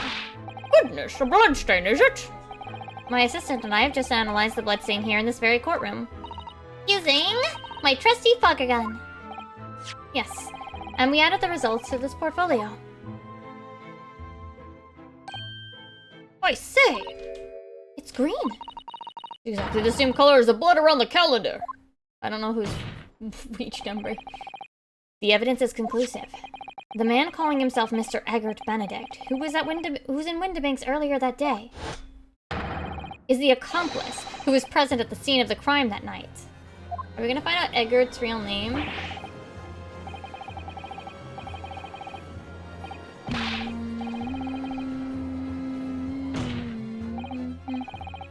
It is in the opinion of the defense that Mr. Edgar Benedict should be summoned to the courtroom to testify.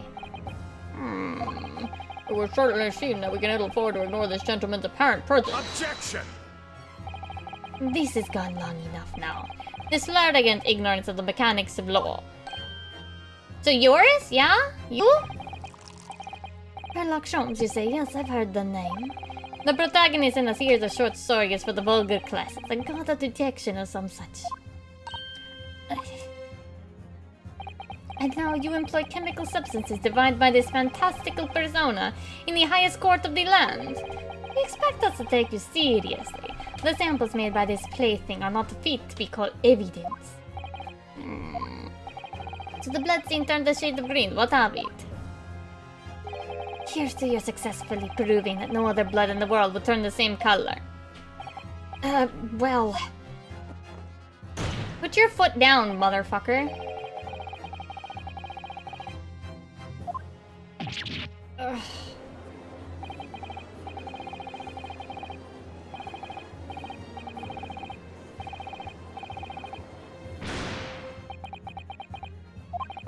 I knew it would come to this. Of course Mr. Sholmes' invention isn't going to be recognized by any official body. But what other choice did I have? I'm just remembering what Father Christmas over there said before. Father Christmas? That's a very disrespectful way to talk about the judge. About how he was temporarily suspending the summation examination. In other words, the examination isn't over yet, is it? Good grief! What did you just say, young girl? And in summation examination, the decision as to whether or not the trial continues is in the hands of the 6 jurors, isn't it? Oh? So the way I see it, it doesn't matter what certain other people think of Hurley's invention. At least, not for now. Yes, she's right. Young lady, you're quite the devious mind. It really just comes down to one thing. Whether these ladies and gentlemen of the jury are convinced by what you say, Luno. Is that about right, wouldn't you say? Or did I misunderstand something? Unbelievable. Mr. Sholmes' partner is a force to be reckoned with. Iris Wilson, sharpshooter. After that she's precise of the situation from entirely unexpected source, it must be acknowledged that the previous summation examiner is yet to reach its conclusion. This is absurd. Ladies and gentlemen of the jury, the court now looks to you for your final leanings in this matter. As proud citizens of Her Majesty's Britain, I'm sure you will come to fair and just conclusions. Yeah, but they like Sherlock Holmes.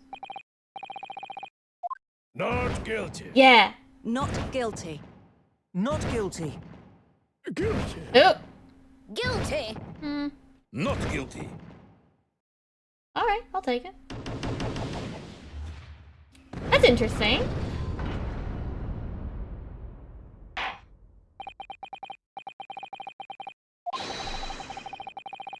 Objection! I'm surprised that the lady who liked Sherlock Holmes took it.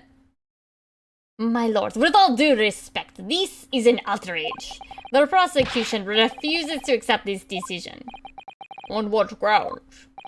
If these jurors are persuaded by some half-baked concoction devised by a pretender to do real police work, and they are too ignorant to be trusted with the judgment of anyone's guilt. I'm sorry, Lord Van Slyke, but the outcome of this summation examination cannot be ignored. This trial will continue. Oh, get fucked. Get fucked. He's mad. Nevertheless, we find ourselves in a rather awkward situation. The defense has very reasonably requested for the subpoena, shoot, I don't know how to pronounce that word. Subpoena, I think that's right, of a new witness. But sadly, I fear that will be impossible. What? The name the gentleman gave for himself, Edgar Benedict, is quite clearly false. I don't believe it. Just when I've managed to prove the man was there at that night. Could I say something? Who is that, please? Who spoke? It was me, my lord. Oh? If possible. Inspector, Eh, right, ma'am? I wonder if you might show the photographic print to me again. The one which the gentleman is shown. Oh, right, yeah, this what do you mean? Of Mr. Benedict, but Mr. I don't even know what Gregson's voice is anymore. Yes. There's no doubt in my mind. Juror number 5, you don't mean to say you know this man? Yes, I know him. What? No. Good gracious!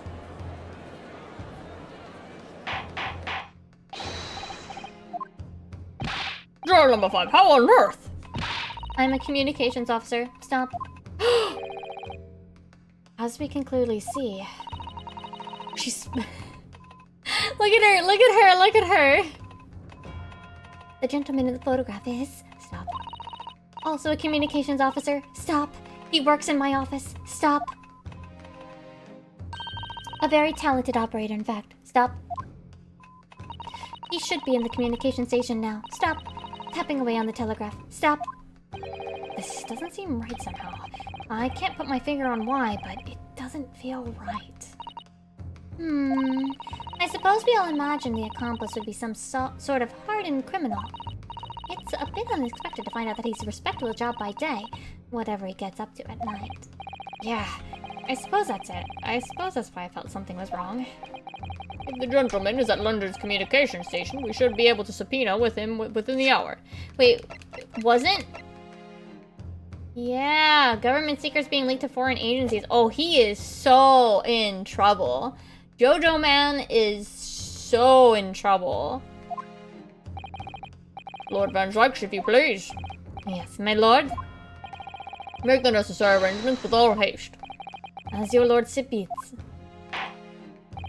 The court will recess for 1 hour. With the new witnesses arise, we shall reconvene to hear the gentleman's testimony. Inspector Gregson. Yes, my lord. I should like to hear from you specifically about events at the pawnbrokery on the day in question. Come to my chambers during the recess. Yes, sir, my lord.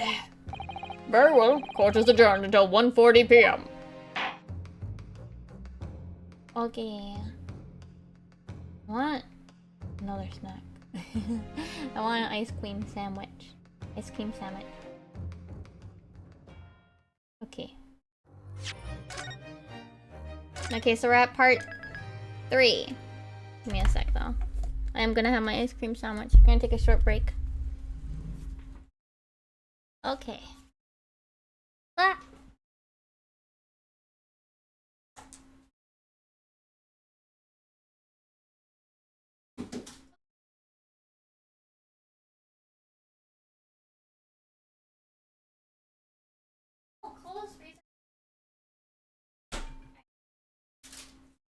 Okay. So, what could Eggert's real name be? He had AG on his cane, right?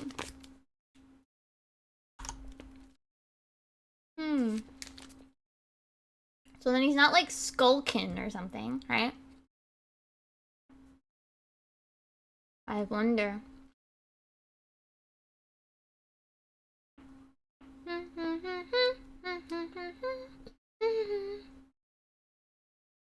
I wonder.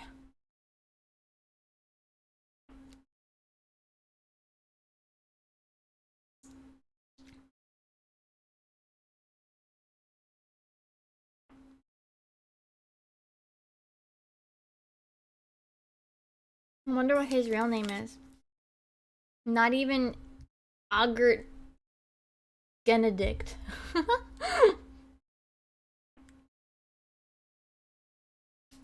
Oh yeah, I started making a miniature today. That's a little pumpkin. I might make a second one. Maybe a little bigger. So that I can more easily like literally carve the face into it. Like make a little jack-o'-lantern.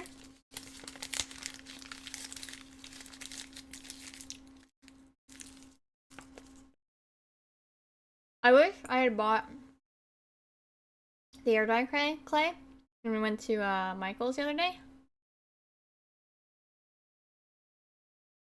Because I kind of want to make like a little pumpkin basket. But, because then it wouldn't be so heavy, because epoxy is pretty heavy, right? I'm kind of worried about the weight. If I had to like hold the basket. Well, I made a list of like a bunch of different FF14 base furnishings that I could try to make, maybe. So we'll see. Okay, my craving has been satisfied. But yeah, I have to wait a bit before I try to paint it. So maybe tomorrow I'll make another miniature and wait it out. I'm probably gonna wait an extra day for the epoxy to dry. Thankfully, it's not like full epoxy, it's not all like epoxy. I did actually make it so it has tin foil in the middle, so that it's not as heavy as it could be, but alright.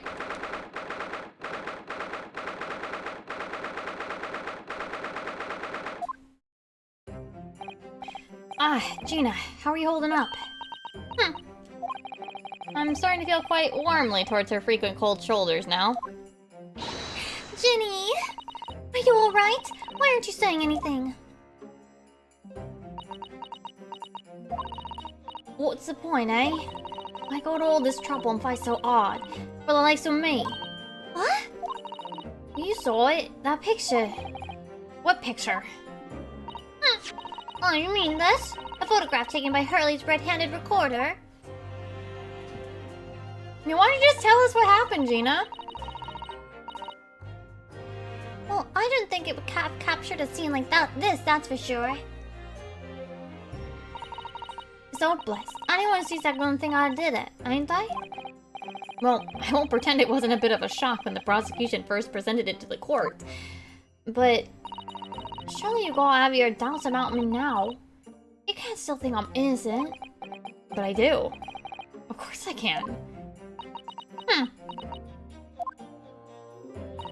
Jenny, why don't you talk to us? Tell us what really happened that night. Bruno's cleverly managed to piece together a lot of new information, but still, we'd really like to hear it from you. Oh, Jenny! Enough! Alright then. It was after we had that dinner together at your place, right, Iris? We had a chat up in your office, didn't we? Yeah, I remember.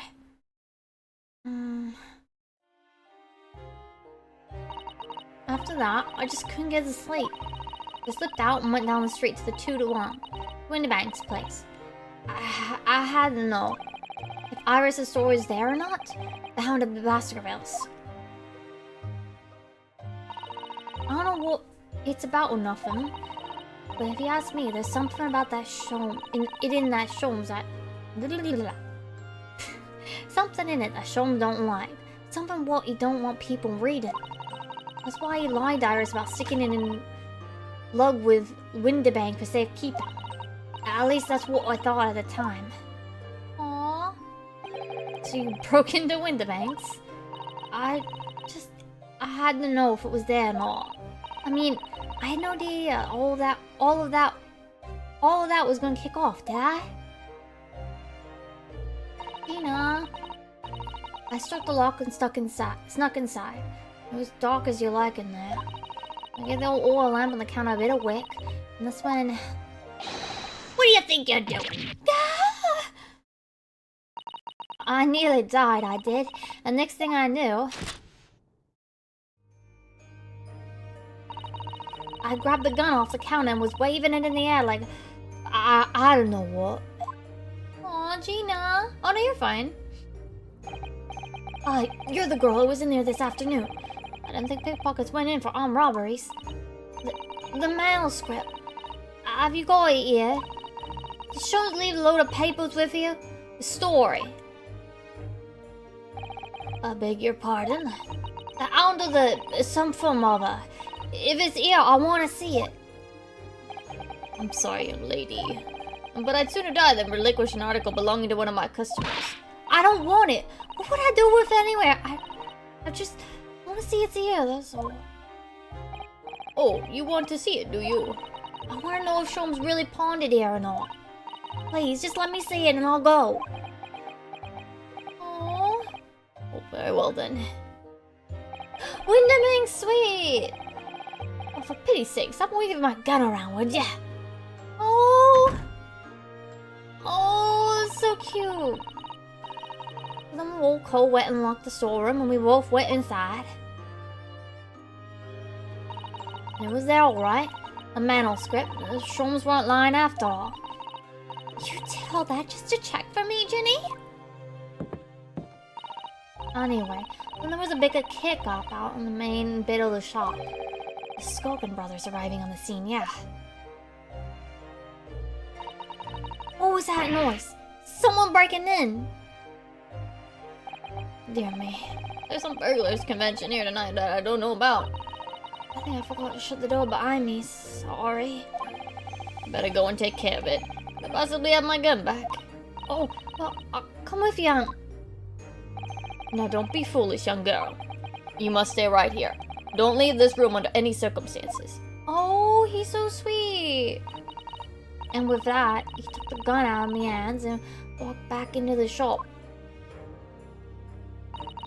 I hung back in the storeroom like he said, straining my ears in the dark to hear what was going on. And like they got into a bit of a scrap. Started to think I should help, see? I was just about to go into the storeroom myself when... Bang, bang.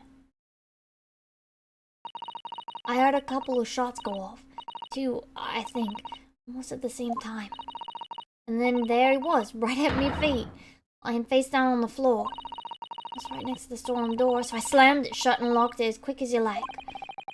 Because you thought whoever had shot Mr. Winterbank might come for you. Yeah, I went and grabbed the old co's gun. I figured I'd put up a fight at least. And when I got a better look at him, I knew. Oh, Gina. Winterbank was a goner. Oh, Gina. Gina! I'm funny in my head all of a sudden, kinda dizzy. And after that, I don't remember nothing. Gina! She fainted! That must be when you passed out, Gina. If I hadn't done what I done, old Cole might still be alive. Did you tell the police everything you just told us? Of course I did, but they didn't believe a word of it, did they? They said was, if I kept telling lies, it'd make things even worse for me. Oh, Gina. You'll be alright, Jenny. Don't worry. Just stay strong a little longer. Luna's about to put the real culprit through the mill. I call what was in there that in the afternoon. That egg of Benedict. Jojo man. I still remember how he looked at me, like I was nothing. He was there that night. Oh, Gina remembers. We don't know his real name yet, but I'm convinced he's involved somehow. Anyway, thank you for telling us what happened, Gina. I appreciate your honesty. You what? You can leave it all in Runo's capable hands now, Ginny. I love Gina. Gina cute. Gina cute. Gina cute. Mr. Nada Odo. She's doing her best. Yes? You trust me. I don't get it. I mean, have you forgotten what happened here before? Oh, it was only 2 months ago. Me and McGill, we told you a whole pack of lies. And you got the bog trotter off with him. Even though he was a killer. No, I could never forget that. Oh. I did what I thought was best at the time. The pain of that error of judgment doesn't get any easier to bear. Still, forget that I also made you a promise. I told you that I'd be on your side to the bitter end, no matter what. I can't get you out of perjury, though. But what if I'm lying? You could be working to get another killer off the hook for all you know. I was once in your position, Gina. I was the accused in a trial. You what? Before I left Japan, I was accused of murder. And strange as it might sound, the circumstances of the crime were pretty damning. I was sure that no one would believe it wasn't me who'd done it. Bruno. But there was one person who stood up for me, who believed in me, and was prepared to defend me. My best friend. Yay! Yunosuke, no one believes in you more than I do. Leave this to me. All you need to do is put your faith in me, and I'll do the rest. I was so happy I cried. But even then, somewhere inside me, I couldn't help thinking, surely he doesn't really believe in me. Not completely. But I was wrong. Cute! As soon as my trial began, it was obvious that he had an absolute unwavering belief in me.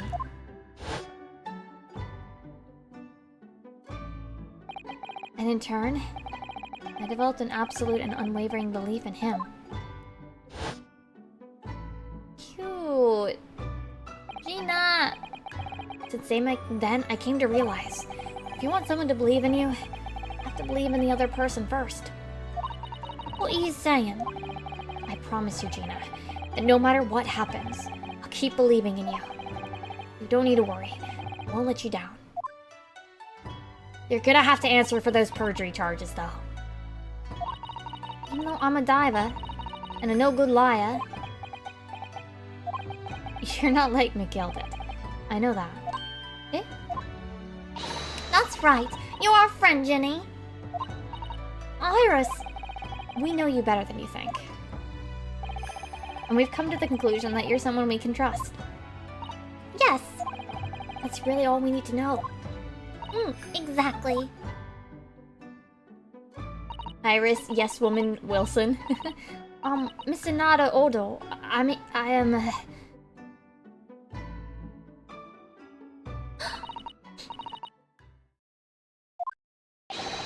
Oh, Gina!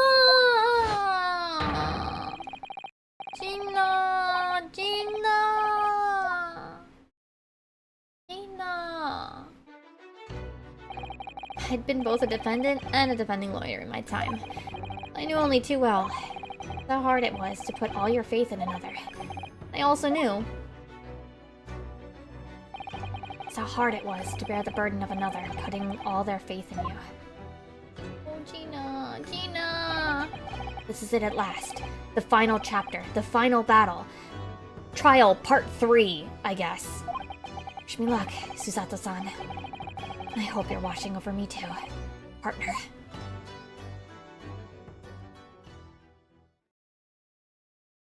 There's no reason to do a TBC right now. It was way too fast.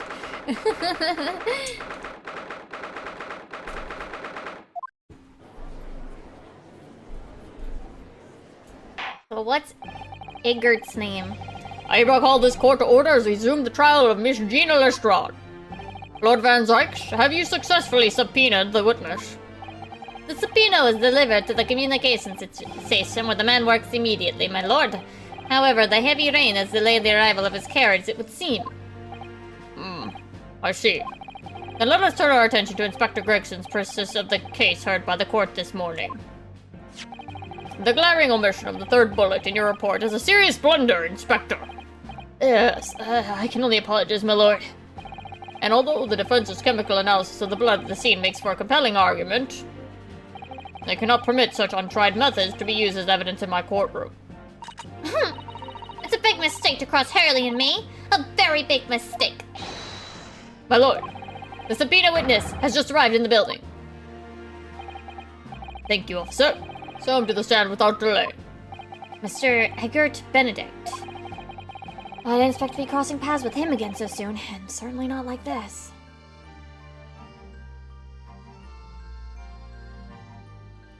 Dojo man. Thank you for complying with the court's subpoena at such short notice, sir. But of course, my lord. As an upstanding member of London society, it is my pleasure to oblige. Now, kindly state your name and occupation for the record. Ashley Graydon, Communications Officer. Oh, there's the AG. Mr. Graydon and I both work at London Central Communications Station. Now, perhaps somebody would kindly explain what all this is about. You were apprised of the situation by the court officer on your way here, I presume. Yes, I was. Something to do with the murder that took place at a pawnbroker's on Baker Street. Nonsense about me having been there on the night in question. That is the accusation, indeed. This really is beyond a joke, you know. Very well. Without further delay, the court will hear your testimony, Mr. Graydon. You will respond to the accusation made against you under oath. Why is he JoJo posing? Why is he JoJo dancing? Gladly, my lord, gladly. That's not helping your case. You cannot just pop off and dance and, like, think we're gonna give you innocence.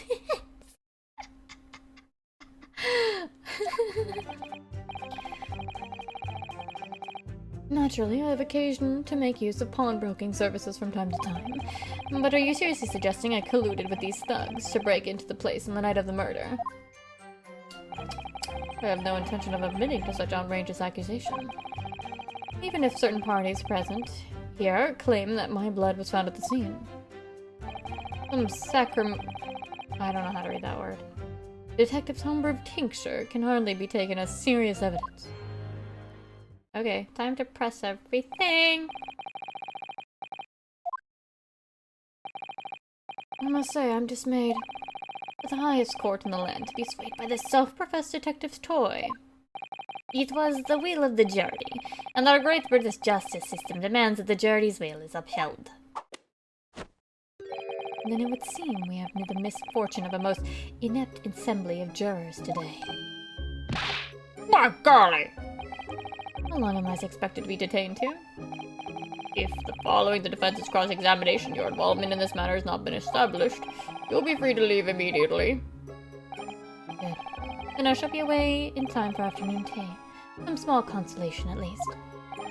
Let us not hold up Mr. Graydon any longer than necessary, counsel. Proceed with the cross-examination. So, we meet again, Mr. Eggert Benedict. Or is it Mr. Graydon? My apologies, you are? Really? Really? Do you know skin how to hold off? Defense lawyer. We have met. If you say so. Ashley Graydon. Encante. Oh.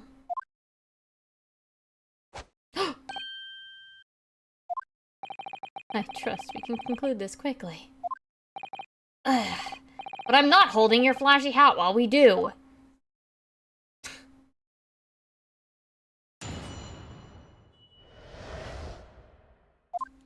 Wait, so why do you take off his hat? Hold it! Aside for fun.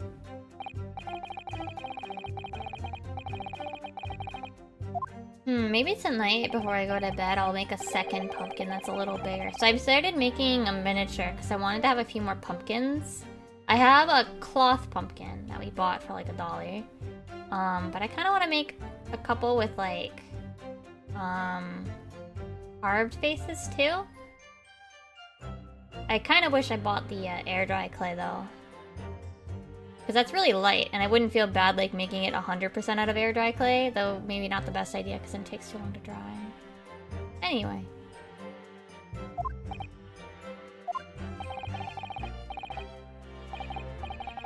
Objection! I made one small one.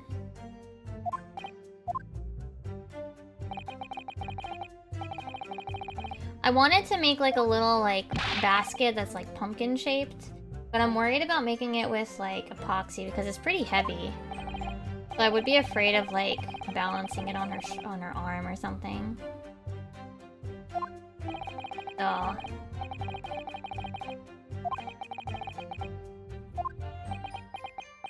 he's gonna be evasive. Yeah.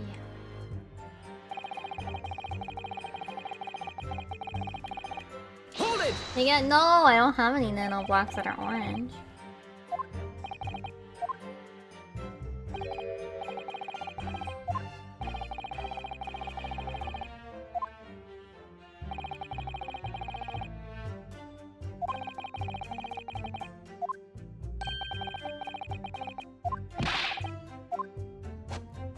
Stop JoJo dancing. Oh, he is being also racist.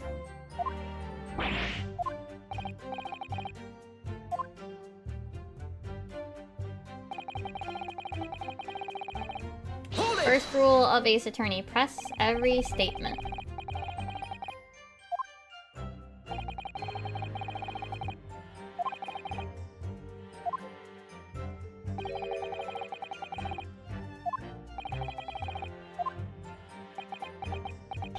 Objection!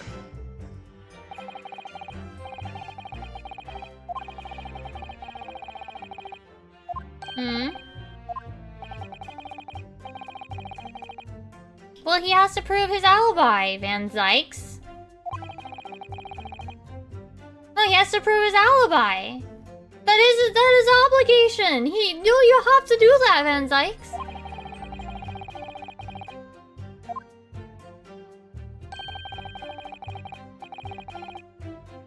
No, he has to prove his alibi. Hello? That's not how this works. He has to prove his alibi.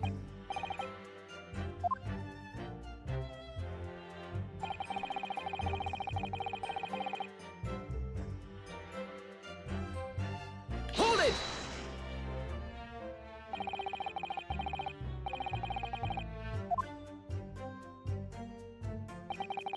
Like he's connected to the crime now.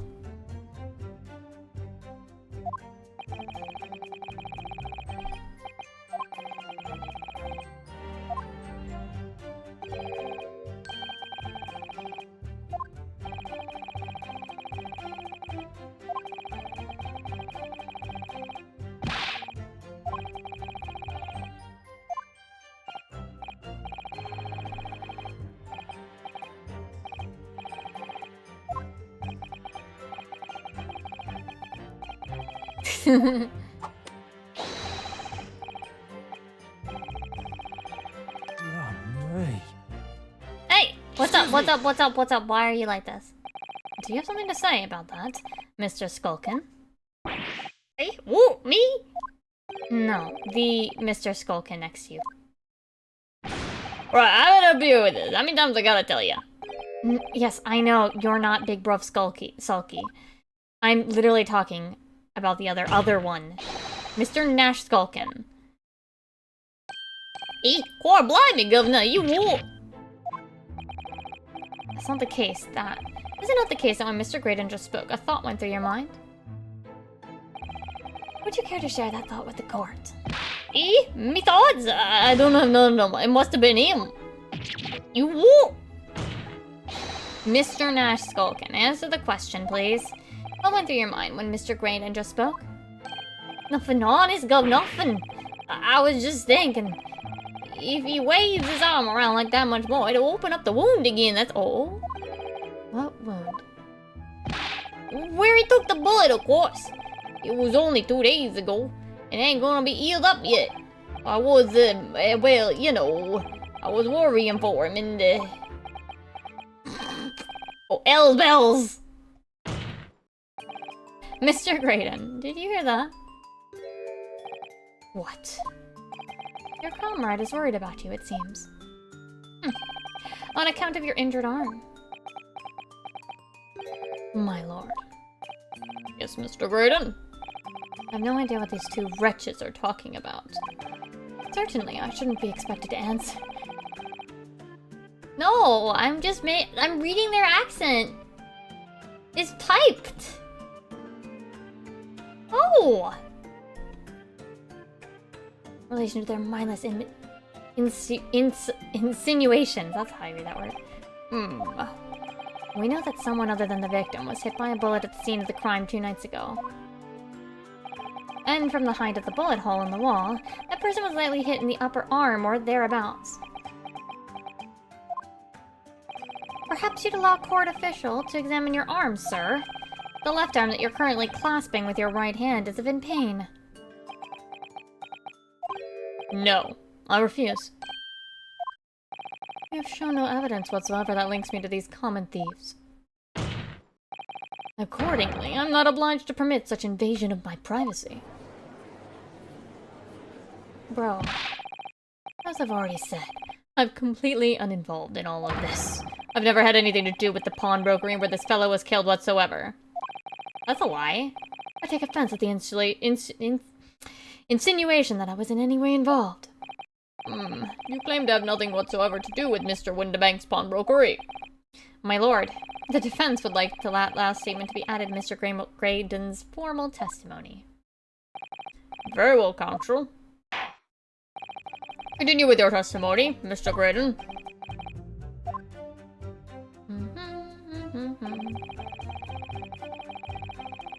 I don't even need to press this.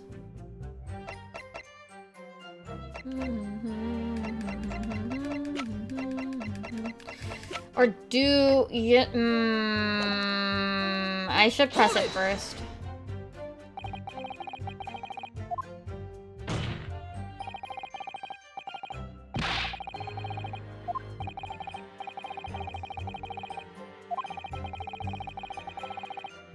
Objection!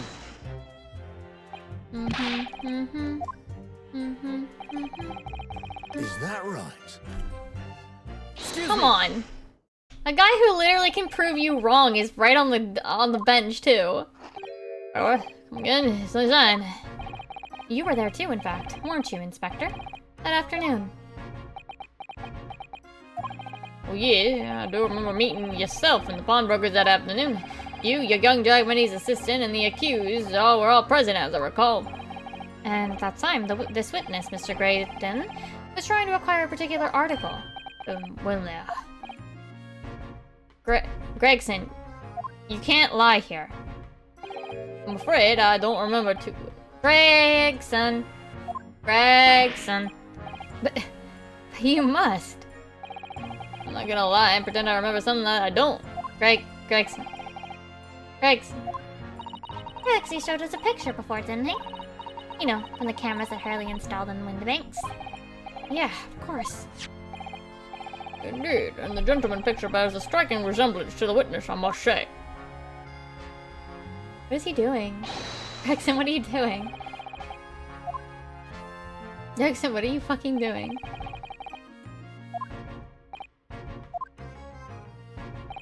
I merely entered the shop to peruse the articles on sale and have a word with the broker. Nothing more. Gregson! I understand why Mr. Graydon might be trying to cover his tracks. Why would Gregson be trying to avoid giving testimony about what happened? All he's gonna say on the matter, is it? What do you think, Bruno? I think he has no intention of telling us anything. He's well aware that the less he says, the less chance he has of giving himself away. The complete opposite of Hurley, then. He seems to think that the more he says, the better. Well, at least I managed to prize a little more information from these witnesses' lips. All thanks to the Skulkin brothers. Yes, they were the key to it after all. He says he has nothing to do with Windibanks. Well, we know that's not true. Perhaps now would be a good time to have a proper look through the court record. Good idea. You never know what tiny scrap of information could become a valuable weapon.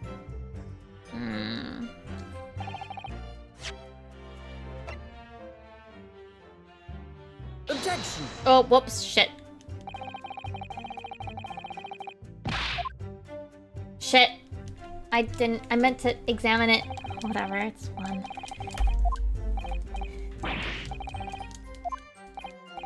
It's fine.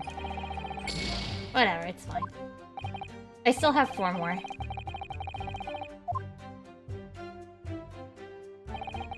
Whatever.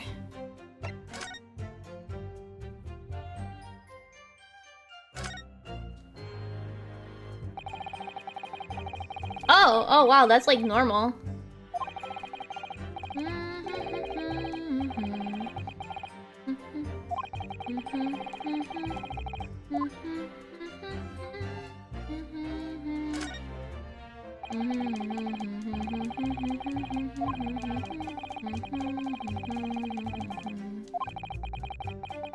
Maybe British cats are different now? Both pictures. I could have another go at viewing them as a stereoscopic image. Wait. No, no, no, no! What if we try the back?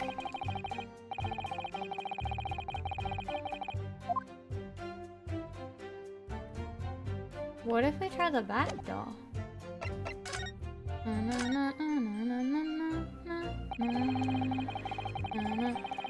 I mean, I guess the back is pretty obvious, right?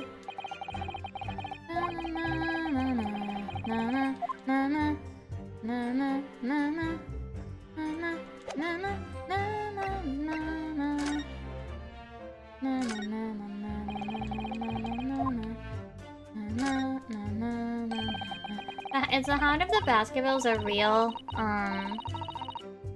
what's it? Sherlock Holmes story?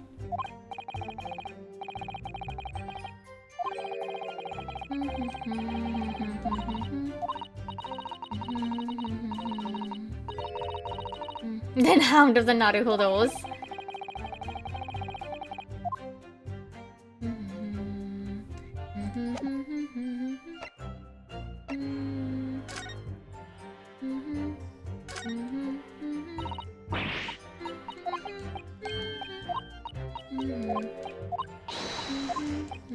I already did this.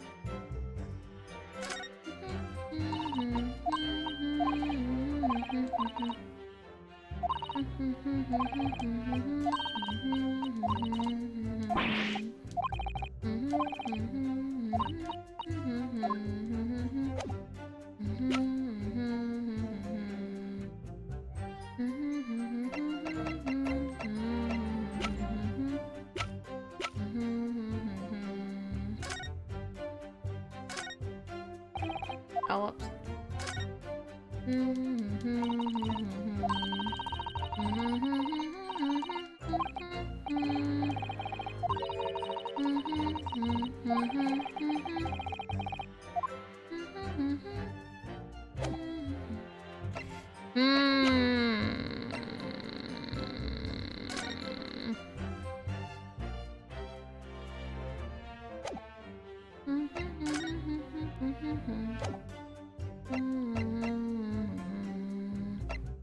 I don't think there's anything else I can, like, examine.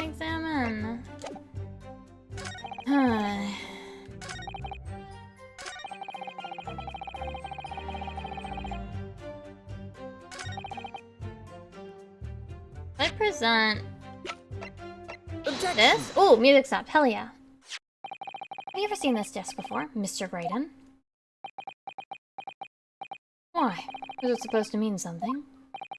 This was until the day of his murder, in pawn in Mr. Windibank's shop.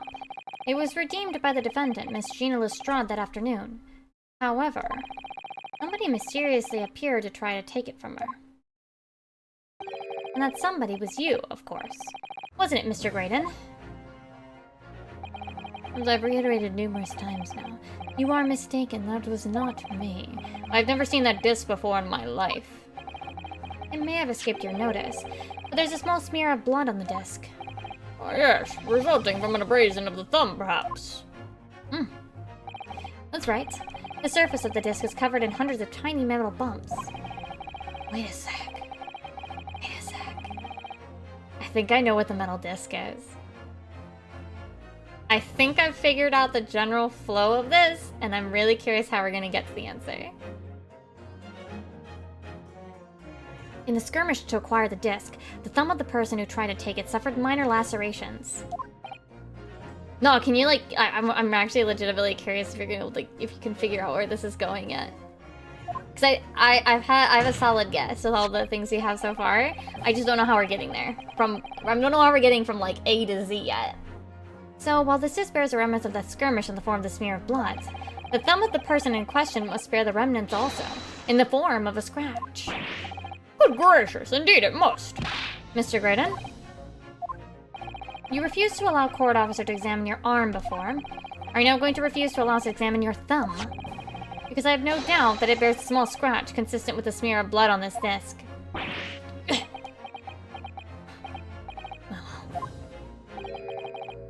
I would see I underestimated you. What is the meaning of this? So you admit it now. You admit you have a scratch on your thumb from when you attempted to take the disc from the defendant. Just show it. Just give it up. Well, Mr. Graydon. It would appear there has been something of a misunderstanding here. I did not attempt to take the disc, as you put it. No, quite the reverse. What are you trying to say? It's really quite simple, you see. The disc was mine from the outset. Is there some crime in taking an item that you own out of pawn? What? It seems, Mr. Graydon, that in this piece of evidence, my learned friend has established a link between yourself and the incident. Accordingly, you will tell the court everything you know about these discs now. As you wish. Though I'm quite sure it has nothing whatsoever to do with the pawnbroker's murder.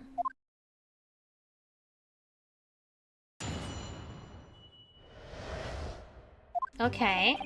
There's a note on the disc saying, for McGilded. But the item belongs to me. The redemption ticket was stolen from me by the accused. That filthy gutterling on the day in question. That's a lie. Can I seize or not? Ah, I proceeded at once to the shop in order to explain my situation and redeem my article. In the end, of course, the disc was taken by the police. In other words, I had absolutely no reason to break into the shop later that same night. Did I hear you correctly, sir? McGilded, you say? The famous London philanthropist? Who perished in this very courtroom 2 months ago after being acquitted of a distinctly messy murder. Yes, my lord. They're one and the same. Good lord, Mr. Graydon! Are you saying that Mr. McGilded and yourself were acquainted? Yes, that's correct.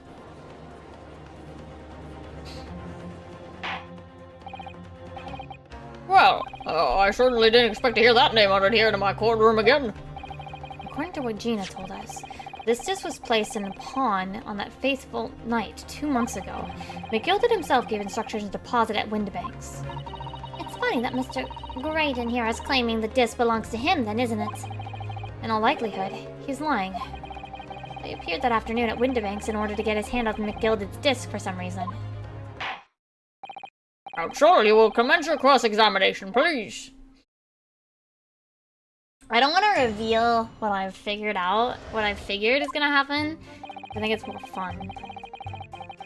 Hold it!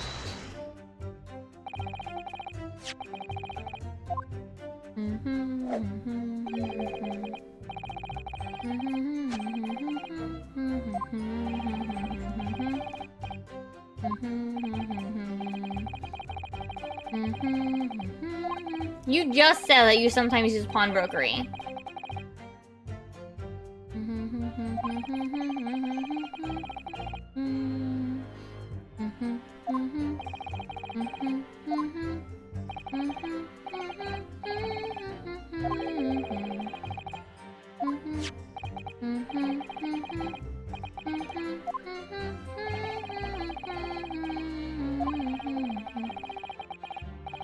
Oh, he is lying through his teeth.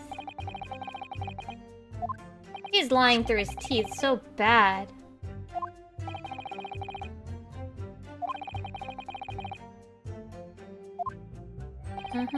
He's making shit up.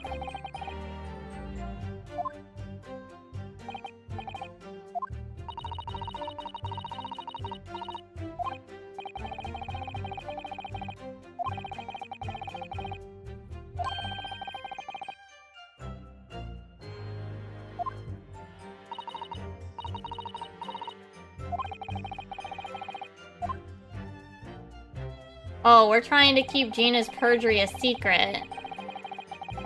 Hold it! I don't think we're gonna be able to keep that a secret.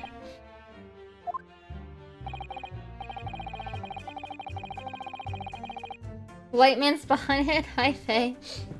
How are you? Objection!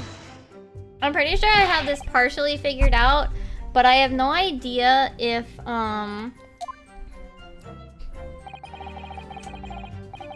Sleepy? I see. I have no idea how we're gonna get there.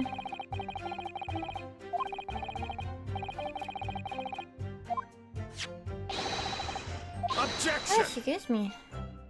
Me sleepy too, but I want to finish this today, so we can start tomorrow. The next game.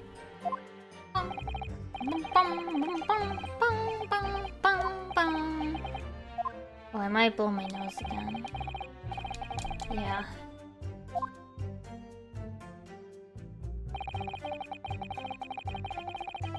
Hold it!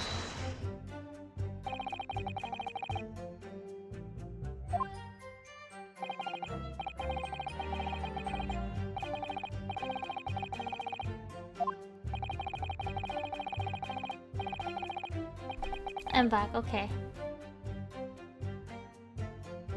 Oh, I see. You have to... Oh, right, your YouTube shenanigans, your two YouTube arguments.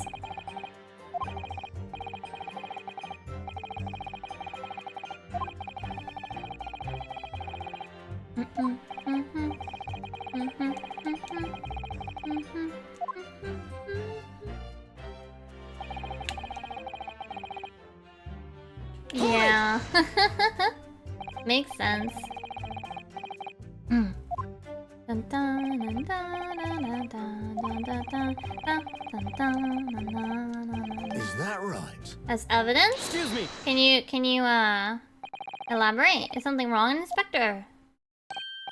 What do you mean? The last remark Mr. Graydon made in his testimony seemed to trouble you in some way. No, I didn't. It's nothing. Leave me alone. Leave it alone. Let me ask you this, Inspector. Why is Scotland Yard gathering Mr. McGill? What? It's Emmy! Hi, Emmy. Shout out. You might have gotten grabbed by an ad, though. Welcome, everybody, from Emmy's stream. I'm V Mimi. I mostly play Final Fantasy XIV, but lately we're also been playing Great Ace Attorney, so we can finish the whole series. We are actually on the 5th episode and the trial portion of it. So, if you ever want to play Great Ace Attorney, maybe you might want to bounce because this is big spoilers. But other than that, I also do art streams and stuff. I am not a jelly donut, but also that's not my name. My name is E. You missed the first I. I can't tell you something like that, Sunshine. What is it, Inspector? Investigative secrets? Yes, exactly. You should know all about that. Magnus McGilded, who died so unexpectedly after his trial 2 months ago. A man renowned throughout the capital for his great contributions to public life. Yet he had a dark side, too. Where are you going with this, Van Zykes? I suppose the police are dealing with the aftermath of his nefarious activities, are they? That's enough. Coppers like me have duties to carry on that we're not at liberty to talk about. That's all you need to know. Duties conferred by Lord Strongheart, I presume. The Lord Chief Justice appears to have great faith in you, Inspector. The bottom line is, if you want to get more out of me, you're gonna need Lord Strongheart's paw print first. I can't feed you. I don't have food. What's all this about? It's like there's something going on between Gregson and Lord Van Zykes here. I'm doing my best. Well, it would appear that the inspector has revealed all he is at liberty to reveal. Mr. Graydon, let us return to your testimony. Also, hi Mako. I hope you're doing well.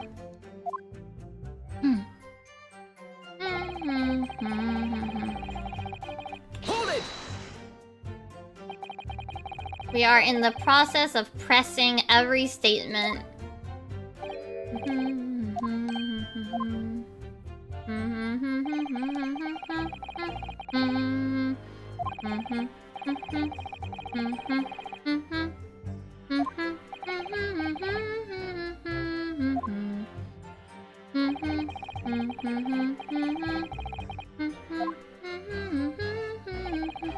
You know, I can show them.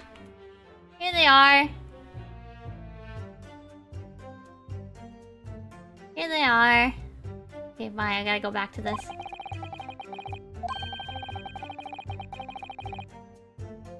Dun dun dun dun dun dun dun dun dun dun dun dun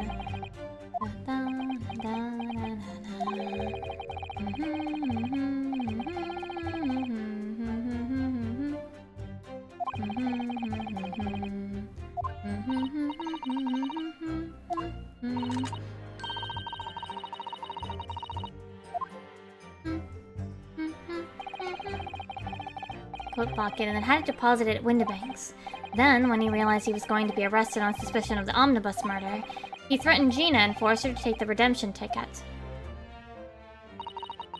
There's no doubt about it. That witness is lying through his pearly white teeth. The police were obviously after anything left behind may be gilded as well. And that's why Inspector Gregson ended up taking the disc into custody that day. But Gregsy's being very strange about all this. There must be a reason for that, I'm sure. I just don't know what it is. For now, I need to focus on exposing the fact that Mr. Graydon is lying in his testimony. So far, your role is a donut, or I'm at everything, I think, Doc.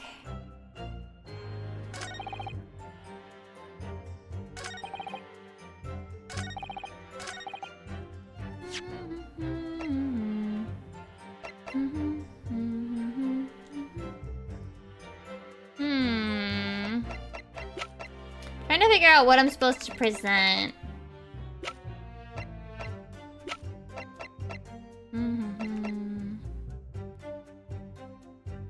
Objection! Not that. That's not what I'm supposed to present.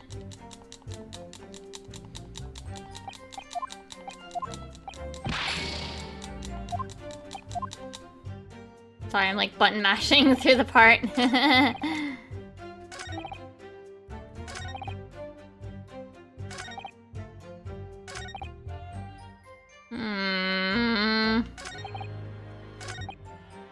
Let me save. I'm not really sure how I'm supposed to...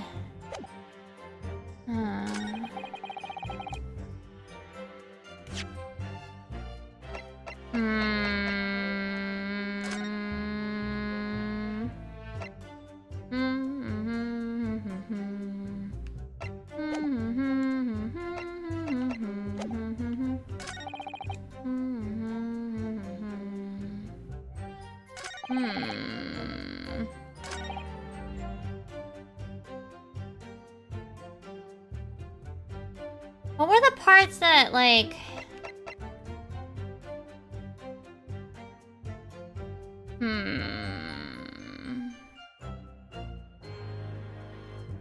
Objection! Music didn't stop. Music didn't stop. That's... Nope, nope.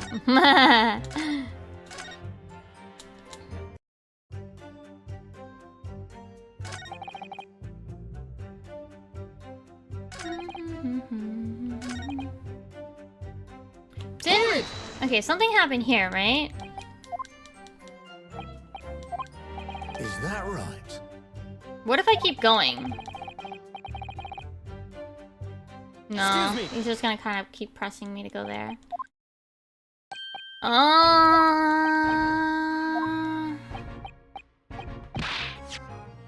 cannot present during this. Okay.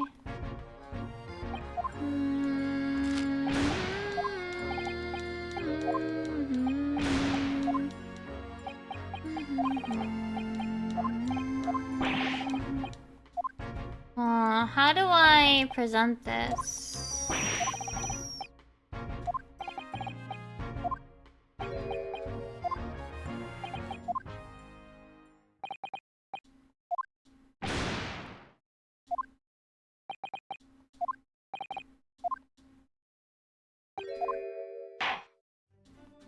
I don't know how to present. I don't know where it's wanting me to go with this. Where's the next step?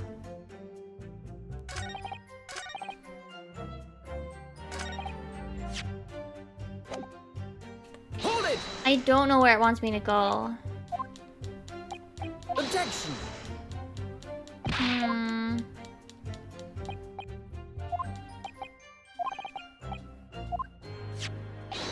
Objection! I don't know where it wants me to go.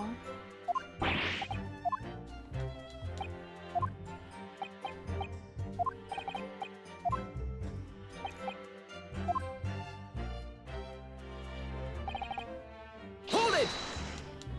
Which were the other 2 points? I feel like there's one other point.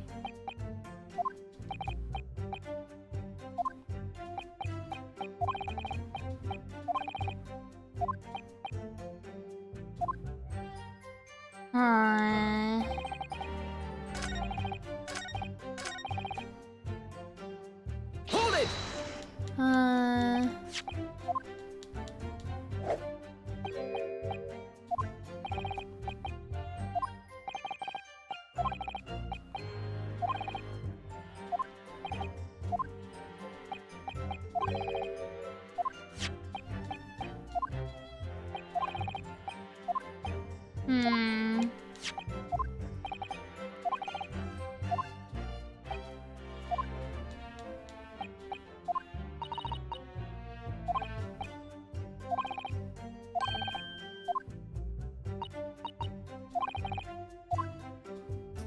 I don't know.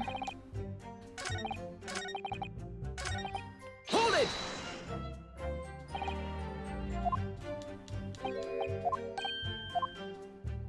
Wait, did I not do this one? No, I did.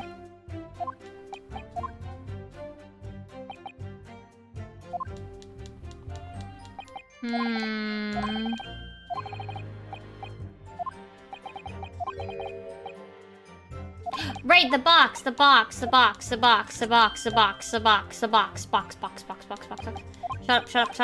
Shut up.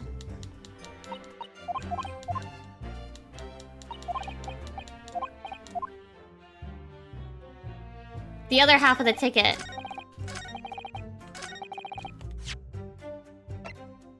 Objection! Music stopped!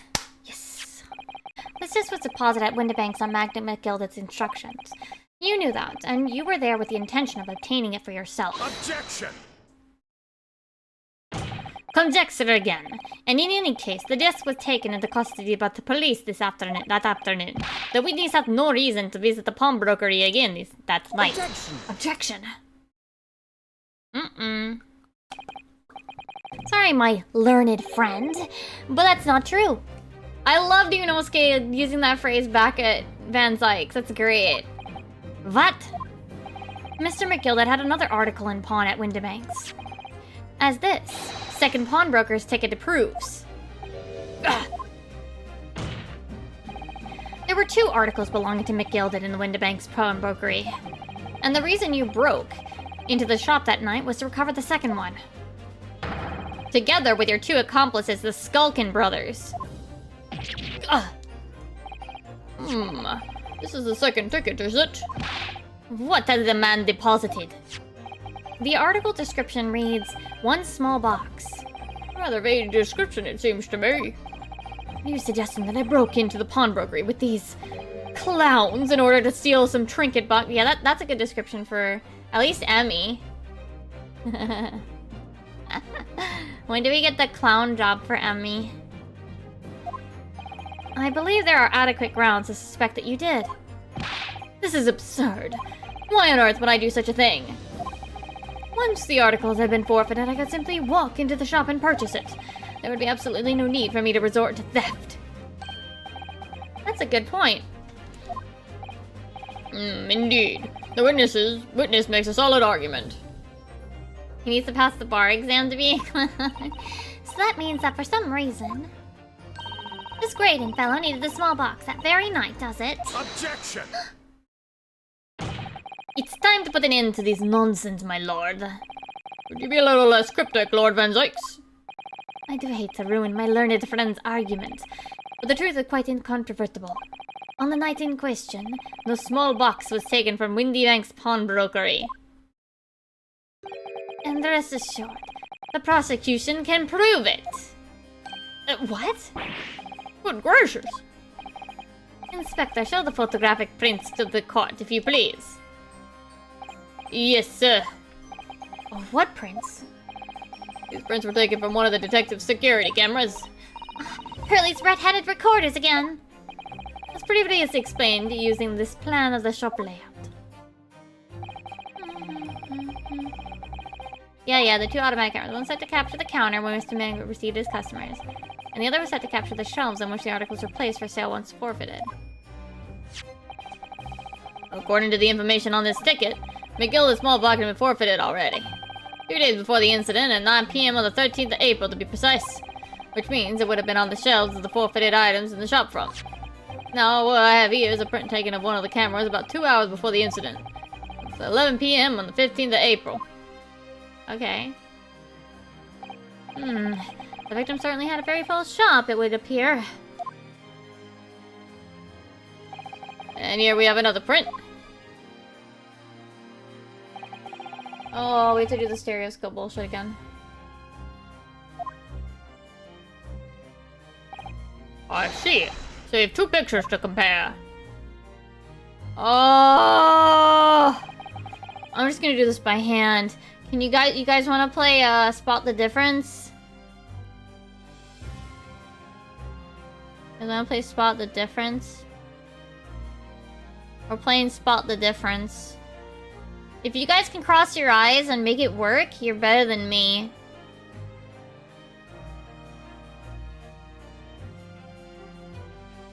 There's something missing here. Unless that's my screen. No, that's my screen. Never mind.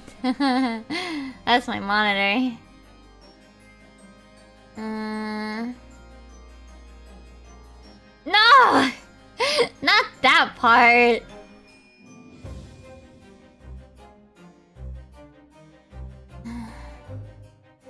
Can you guys go cross-eyed to make a 3D picture work? I was trying the other day and I just could not.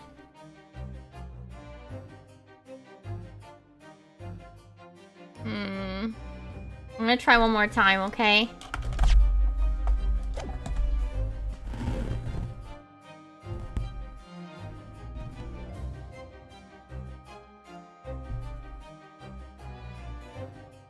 No, when I get too far away, I can't make it work. I can't.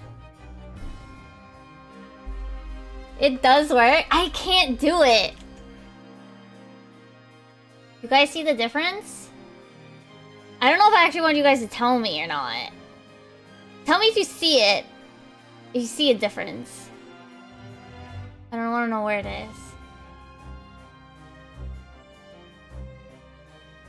Alright, I'm gonna move on from it. You do see it? Okay. Okay. Then I'm gonna use the thing in the game. I'm gonna use the thing in the game to hopefully force it, because I can't do it with my eyes. The possibility that something had been taken in addition to the victim's life. So your men have already compared these 2 prints thoroughly, Inspector. Yes, sir. Can you just put them in the thing?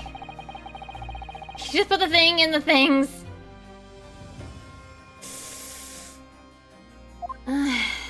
Just...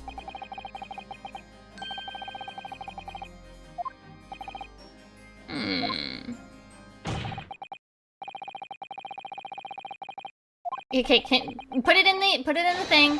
Put it in the thing. Just put it in the fucking court record. Thank you. Come on. Can you put it in the Stop JoJo dancing. You know what, Nuno? I've been thinking. I wonder if these 2 photographs really are exactly the same. Can you put them in the stereoscope thingy now so that I can do it without crossing my eyes? Because I cannot do this. Thank you.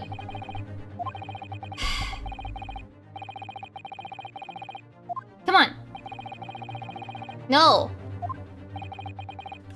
Can I... Can I use it?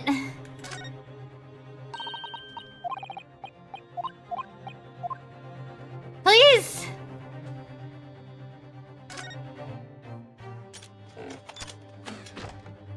Because I cannot do this! My eyeballs cannot do it!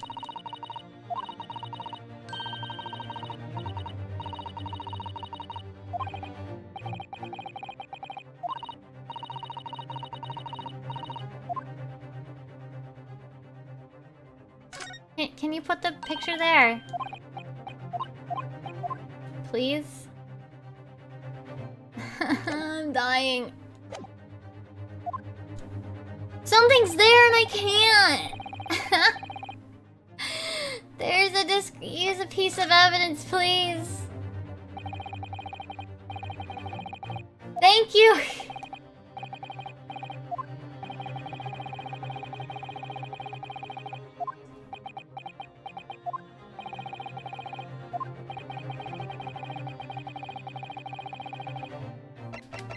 I can't make my eyeballs do it. I tried all of last stream. I can't do it.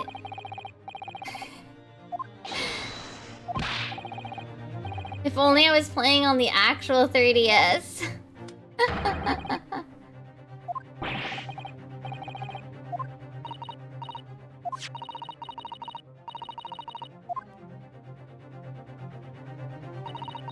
There we go. Now, look through the eyepiece. Oh, it's shifted. I wasn't sure at first, but there's a clear discrepancy between these two prints. What? Yay! I can't... If I've done them, I don't think I can do them. I don't think I can do them. Indicate the precise location of the discrepancy. I don't know, the part that's like fucking glowing. Take that! Granted, the two prints are almost identical. However, there is one minor discrepancy between them. What?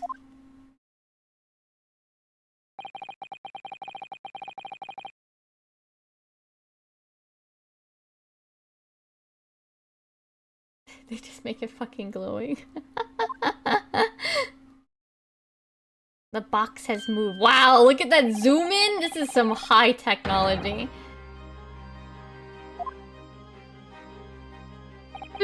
Let me. Wait! Oh, unbelievable!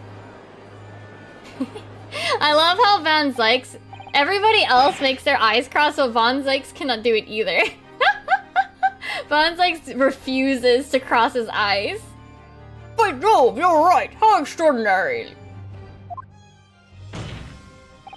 What this tells us is very simple. Mr. McGilded's small box was indeed not stolen from Windibanks on the night in question. However, there can be no doubt that somebody picked up this particular box and then returned it to its place on the shelves. Are you suggesting that the small box originally deposited by Mr. McGilded is in fact... Yes, the very same small box I just identified in those photographic prints. Objection! Mindless guesswork. What if it was? The box was moved on the shelf. Nothing was stolen. Which means, quite simply, that nothing has changed. Well, what's in the box? Hello? That may be true, but... Alright, McGilded's box wasn't stolen then, but the contents inside were. It changes everything. I believe this changes everything about the case. How can that possibly be? Well, there was something inside the box, you absolute dipshit. In other words, we have to consider what might have been inside that box. What are you suggesting?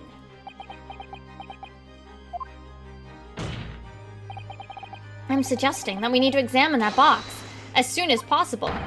A vital piece of evidence is sitting on the shelves at Windibanks as we speak. Objection!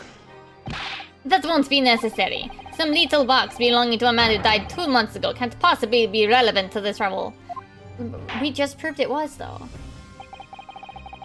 The court does not uphold your objection, Lord. Damn, get screwed, Van Zykes.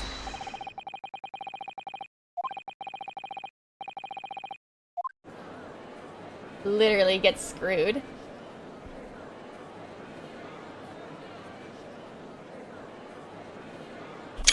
Oh, I think I grabbed that frame a second too late. Sorry, I'm trying to grab these frames because they're also like really nice with no text boxes on top of them. Oh, this is gonna be a TBC, isn't it?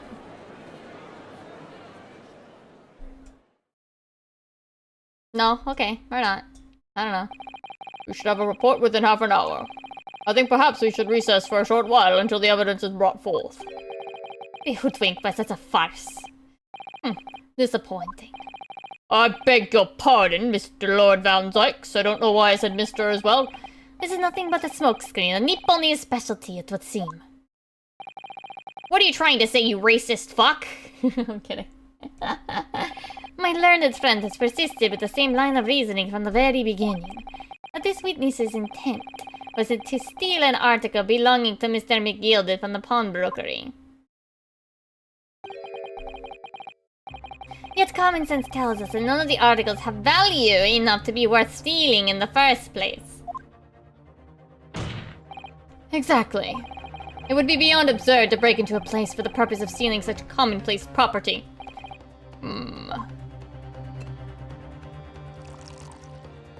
The boxes or the whole pound? That was a lot in this time, right? If your lordship recalls, Mr. McGilded perished 2 months ago, immediately after the conclusion of his trial. A trial in which he was found not guilty. A trial in which it was established he was the upstanding member of society his reputation implied, in fact. I propose a toast to my learned friend and his most insightful defense. The articles this upstanding member of society pawned were entirely ordinary. A black overcoat that just happened to have a music box disc in one of its pockets, and a small box. I assure you, I wouldn't accept even if the man tried to make a gift of such things to me.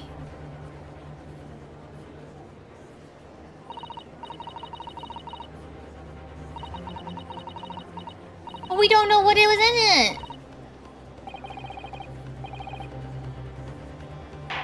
A whole pound for a box, though! That was a lot at that time, right? It is incumbent on the defense to now bolster its argument. Sir, you're gonna set something on fire. Again, probably.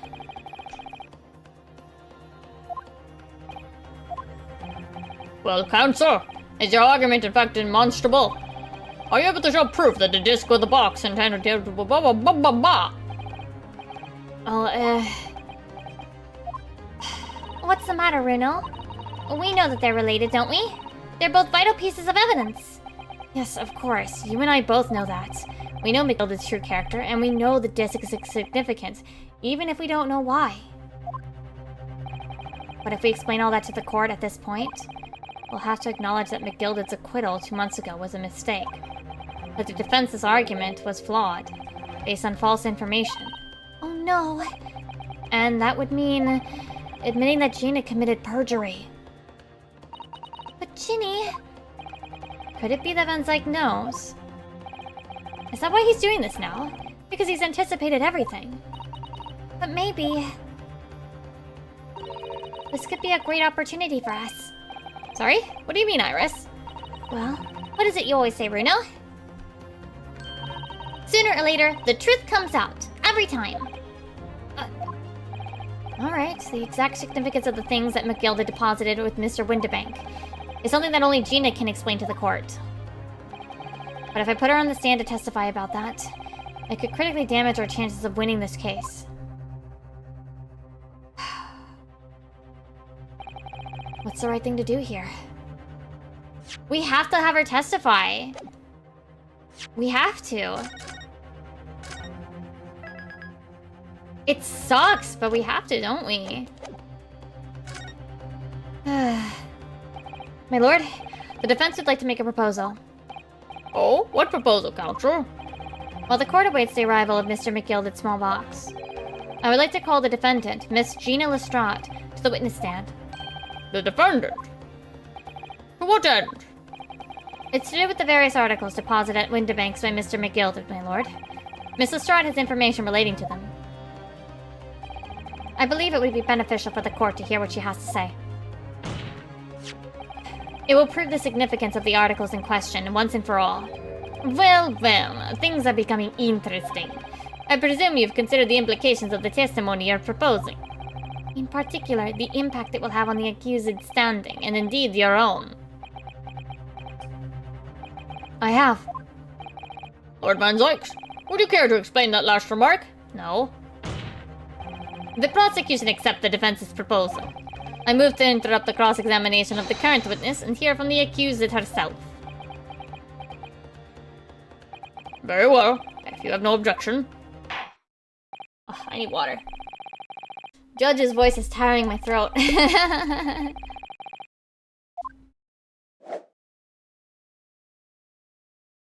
Jojo man.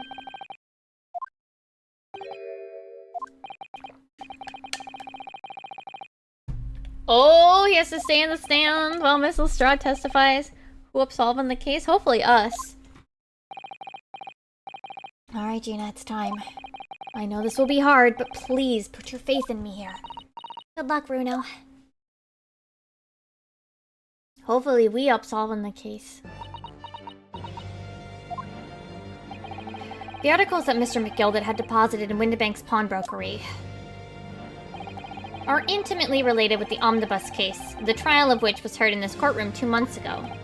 Yes, and I remember this young lady being brought before me in that trial as well. That's right, my lord. Also, I hope you're doing well, Tomo. Her testimony helped establish the innocence of the defendant, Mr. McGilded.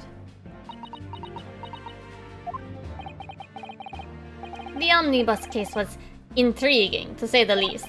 And now here we all are again. The same players in that trial facing each other once more. A twist of fate, perhaps, my Nipponese friend.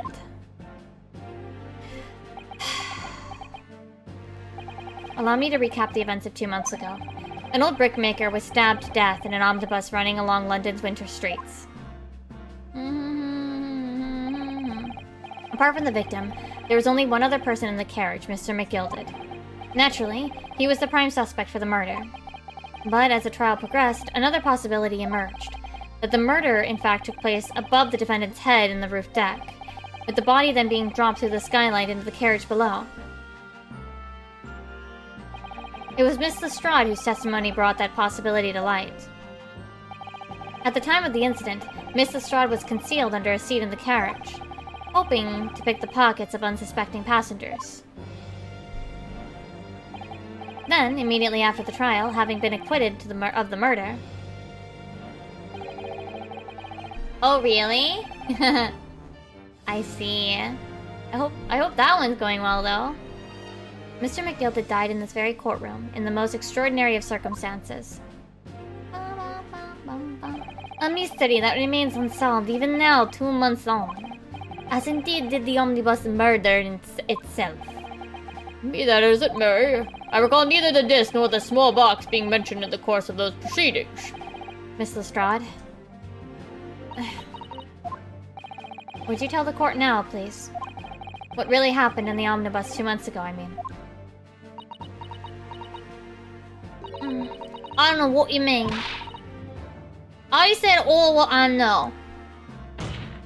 Gina, and what about everything you told us yesterday from your inside your prison cell? Please, Miss Lestrade. This is extremely important. But... Remember, little girl. If it transpires that you willfully held information in the trial 2 months ago, the Home Office will seek to prosecute you for perjury. Wait... couldn't her sentence be lightened because she was being threatened and it was a self-preservation thing, maybe? I don't know. I don't know law. I don't know. I mean, she's also a juvenile, technically, so, like, she shouldn't be tried as an adult. Just saying. And naturally, you will lose all credibility as a witness. Although, let's face facts. You have little credibility to lose. Ginny, don't listen to him! Please, you have to trust Bruno now. Iris? We're on your side! I see. I would just think that, like... She's incredibly young, right? She's 17. She's not old enough to be tried as an adult. Right? So, like, at the bare minimum, she's tried as a minor still.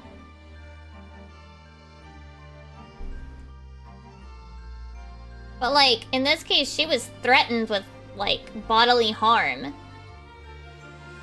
the very least, you would think taking all those pieces into account, like, she wouldn't get a terrible sentence.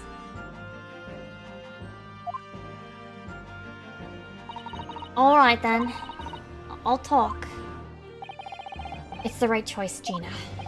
Well, it would seem that my learned friend is hell-bent on bringing the entire courtroom down about his ears. So be it. I must confess, I'm struggling to understand what on earth is happening here. I'm just as dumb as my, future descendant. However, it would appear that Mr. McGilded's pawned articles in that extraordinary case of the omnibus have a secret, of which we have been hitherto unaware. Oh, I see. Banned from the internet. Impressive, in a way. I don't know why, like, that sounds hilarious, but I mean, it kind of does. Like, as a law, like, you are banned from the internet. I don't even know how you would enforce that. So, Mr. Strahd, you will now give your testimony before the court about the events of 2 months ago. You will reveal the truth, a commodity sorely lacking in your original statements. This is it then. Everything's gonna come out. Like Van Zyke said. This could bring the whole courtroom down about my ears. But as a lawyer, I'm prepared to take that risk. And technically, as the defense attorney, he was only working with the information he was given. So yeah, he has, like, poor reputation, but, like, not because he's, like, dumb, but because, like, he trusted them. Right? Truth is, that Brickmaker Cove was in the cabin of the omnibus the whole time. When the Irishman dragged me out from under the seat, I saw that disc on the floor. All of a sudden, I heard a scream from over my head, and that pair on the roof deck went off to call the slops. So McGill slipped on the driver, something to do a run to a pawn shop roundabout. Threatened me not to snitch, not to say nothing to no one about what I seen or heard. Eugenia's cute, Emmy. I'd die for her. Maybe not actually, but like, I'd die to protect her. I love her. I love Gina so much. Good grief, this is outrageous. What you've just told the court bears almost no resemblance to your testimony 2 months ago. Excuse me. As you say, my lord. Then there's every chance I may have adjudicated an error on McGildred's trial. Very much to me is that the man deliberately deceived this court in an effort to cover up the most wicked of schemes. Without a doubt, your lordship is correct. A great injustice was done in this courtroom 2 months ago. The actions of the accused in that trial, of these witnesses, and of my learned friend are entirely inexcusable. Ugh, I need water.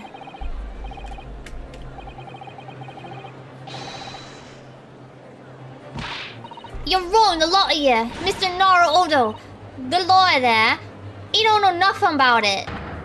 Humbug! They said the thing, they said the British thing, or humbug. I don't think so. Are we really expected to believe that? They really stitched everyone up, didn't they? What an operation to get the man off scot-free. Unforgivable, stop! The lies have to stop, stop. Yes, the defense made a terrible error of judgment. I intend to take full responsibility and suffer whatever consequences are deemed appropriate. However, it's imperative that the court allows the witness to elaborate on her testimony, because the true significance of McGilded's pawned articles must be brought to light. Very well, my learned student friend. Given the depths of the calamity you have just plunged yourself into, this may well be worth hearing. I can read, I promise. Words fail me. This situation is utterly deplorable. Mr. Naruhodo. Yes, my lord. I will decide upon your fate following the conclusion of this trial. Of course, my lord. Blimey, Mr. Naruhodo. Now, counsel, proceed with your cross-examination. Okay. First order of business, press everything. Hold it!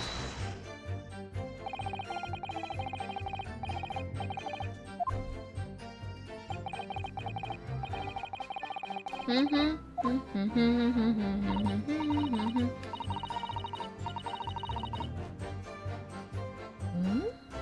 are they doing? Why are they whispering? Hello? What is Jojo Man and Gregson doing? What are they doing?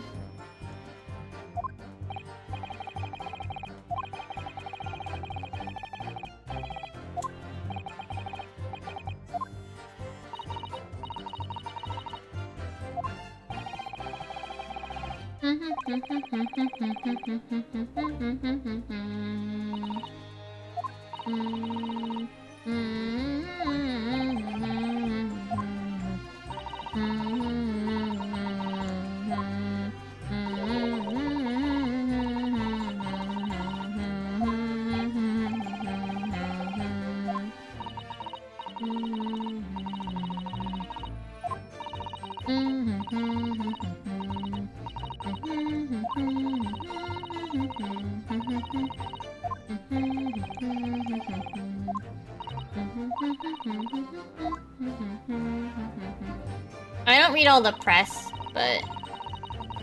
Hold it!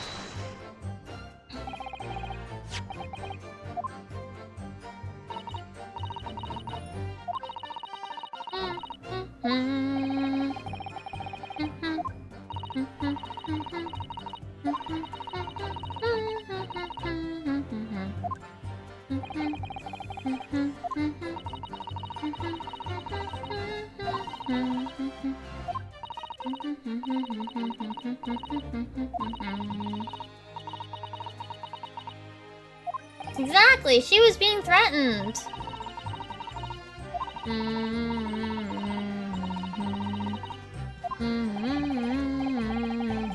Yeah.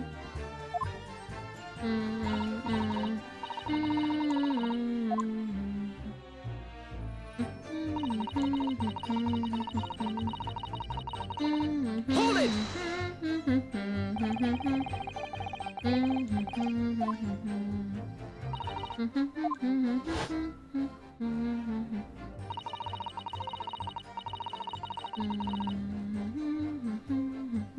Wait, are they gonna come back too?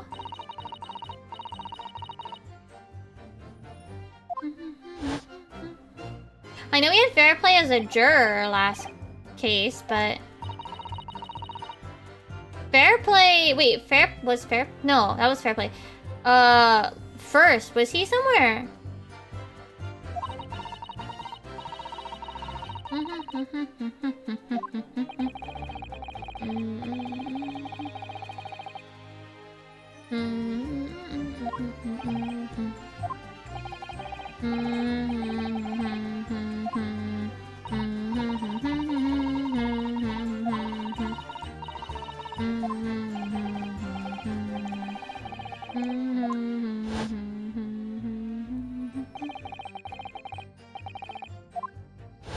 Beppo was definitely not working at the company anymore.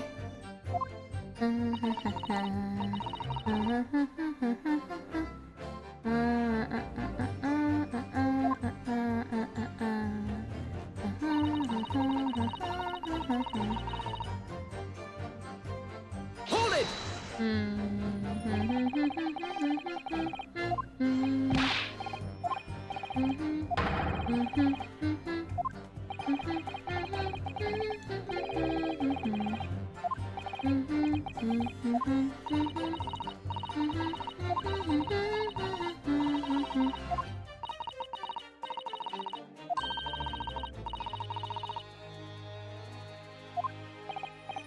Bum bum bum bada bum bum bum bum bum bum bum bum bum bada bum bum bum bum bum bum bum bum bada bum bum bum bum bum.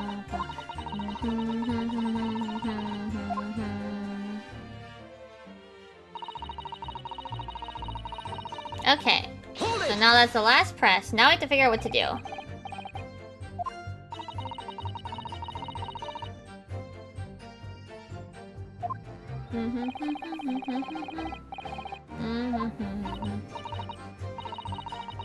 There's one other thing he said, which was...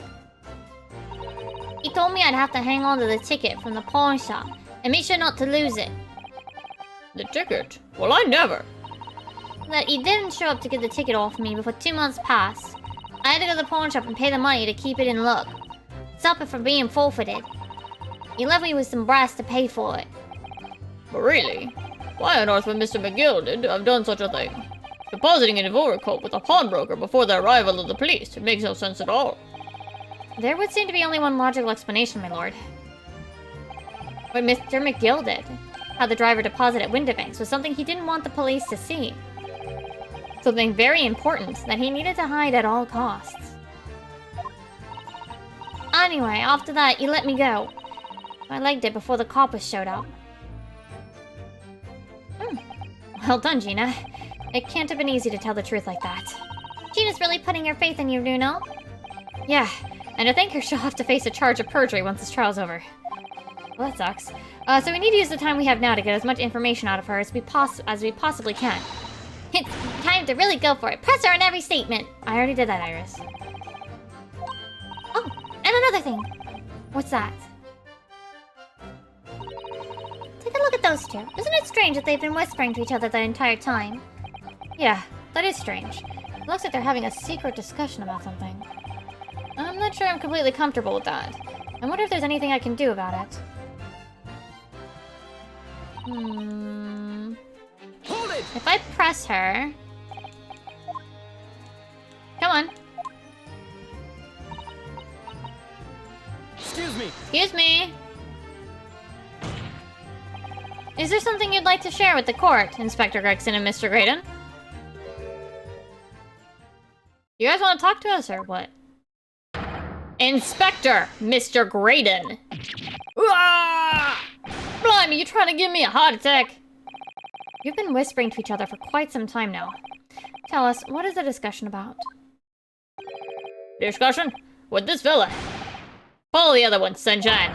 You think I got anything to talk about with a shady gent like this? I have nothing to say to this uncouth detective after he deprived me of that Disc that was rightfully mine. Okay, Jojo. But they've clearly been talking the entire time I've been cross-examining Gina. It's as if they've been negotiating.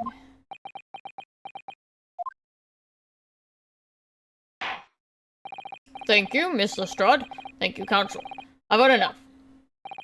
I believe we now have a reasonable understanding of what actually transpired on the omnibus. It would appear on that night 2 months ago, negotiation was taking place on the omnibus. A negotiation concerning these discs. However, matters did not run smoothly. When the parties involved began to quarrel over the price, Mr. McGill took what he wanted by force, at the expense of the other man's life. Which proves my point. This disc is clearly extremely valuable in some way. Well, I don't understand why as of yet. And 2 days ago, precisely 2 months after the omnibus incident, McGilded's coat and its contents were due to be forfeited. I didn't know what I should do with the ticket. I mean, the cub died right after his trial. I knew that. So you decided you would try to claim the articles as your own? Well, why not, eh? They were only gonna be forfeited. Why shouldn't I have got them? Anyway, you can't blame me for thinking about it. Thinking ain't no crime. I love Gina. Mr. Lestrade, it would appear Mr. McGilded was prepared to kill in order to take possession of this disc. You know why that would be? I ain't got a clue. Well, I reckon it must be worth a fair bit of brass. He was probably gonna sell it. And you can't blame me for thinking that. Thinking it ain't no crime. Gina. Hello, Gina. My lord? Wait, who? Oh, the box! I forgot about the box. I forgot about the box. I literally forgot about the box. I forgot that's what we were stalling for.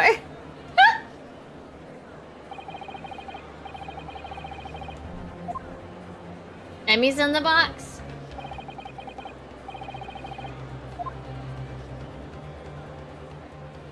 Oh, this is a TBC. Yeah. This is the TBC. There it is. Oh my goodness, this trial's long. Yeah, I don't know. I feel like this could be a little... I hope this is the last part. I don't want to go too late. Ooh, it's got a full 3D model and everything. This is the article in question, is it? Oh, and this is like that one time with the steak, where it's got the whole like nice full 3D, where it's like sitting on the bench and everything. This feels like it could be the final part. And on the night of Mr. Windibank's murder, the only item on the shelves that was touched by whoever broke into the shop. Quick, quick! Let's open it and see what's inside. It's a music disc reader. It's a music box! Wow. Although in truth, I had an inkling that might be the case. So what is it, though? What does this thing I have suspicions on what the thing plays, but I'm really curious what it details on what it is. Then is it too much to expect? I think it would be reasonable to assume that it is a device for the playback of this disc, my lord. Are we gonna listen to it? So, here we have the means to play back Mr. McGilder's disc deposited at Windibank's much at the same time. Not strictly correct, my lord. He was not McGilden's disc. He was the disc of his victim in the omnibus. But why, for heaven's sake? Are we to understand that the brickmaker was trying to sell this music box disc to Mr. McGilded?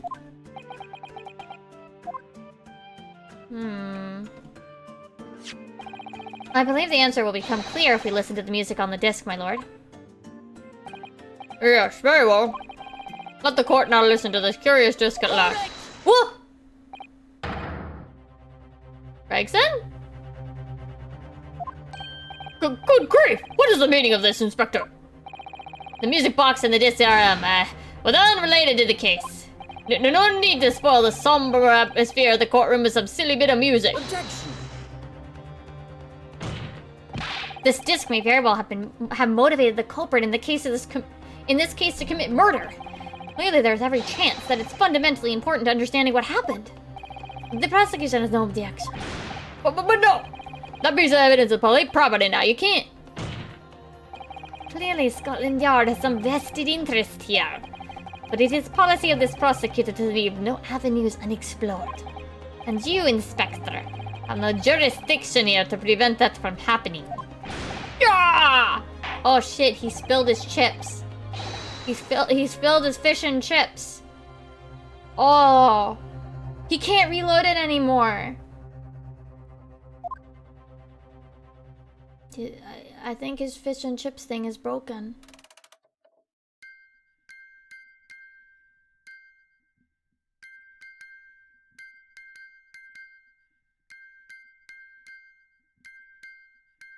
This is Morse code, isn't it?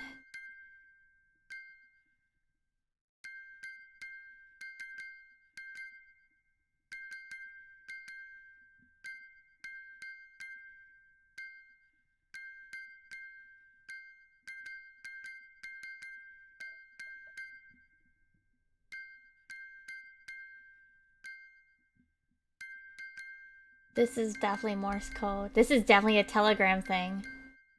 I was right. Oh, what on earth? That's certainly not what I would call music. No. It's just the same note playing over and over again in an irregular sequence.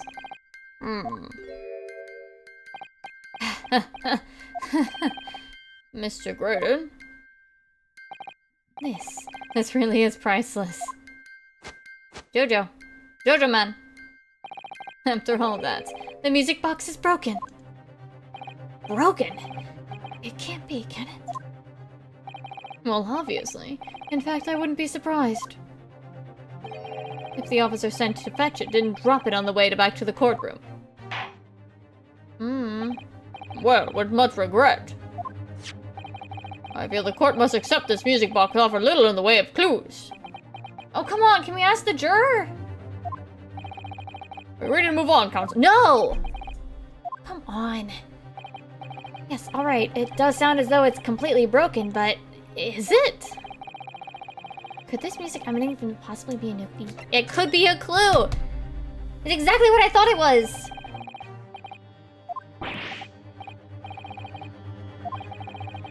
It's an abomination counts from mere noise. It does sound strange, I agree. But there's one thing bothering me. Well, Graydon stands there chortling victoriously. The inspector beside him has a rather telling expression on his face.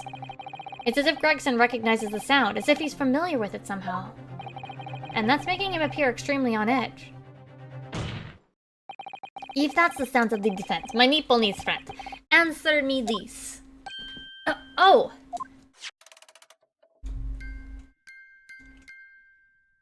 What is this? Is this actual Morse code? I don't actually know how to listen to Morse code. Just what relevance do you propose this woeful chiming has on this case?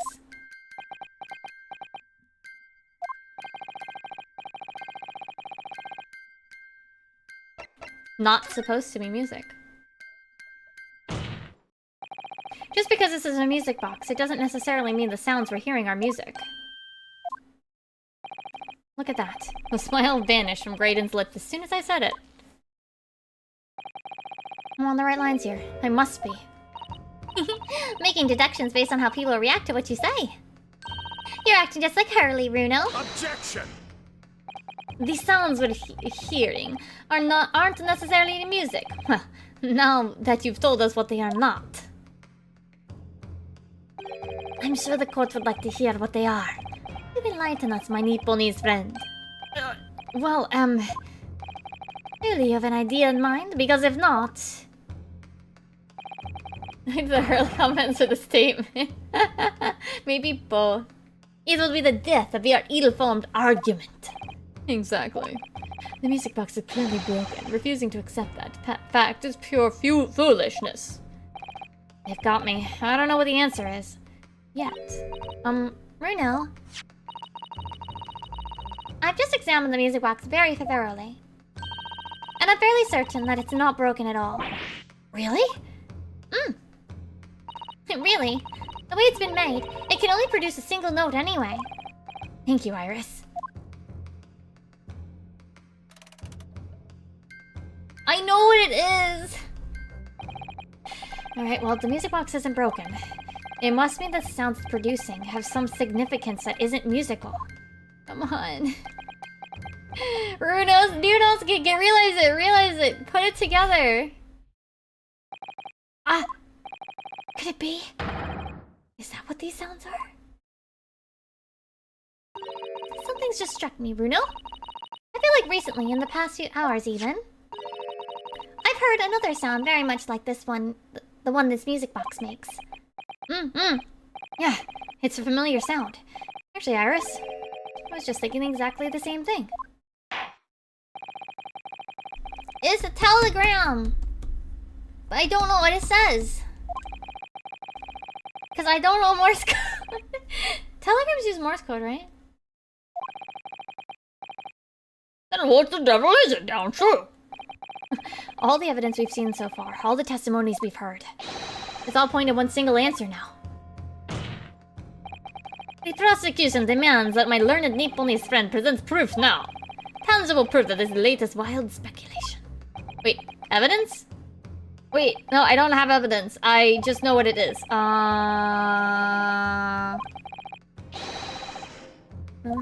Join all the dots together. That was put on purpose. There's no way.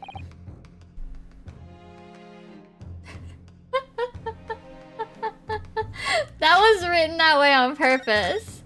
Connect all the dots together and it's about Morse code. Quality writing.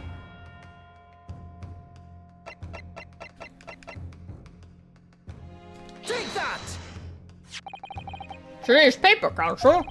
The headline is Pawnbroker perishes in pick-purse plunder. Hardly supportive of your cause. No, my lord. I was hoping you'd look a little further down the page. Further down.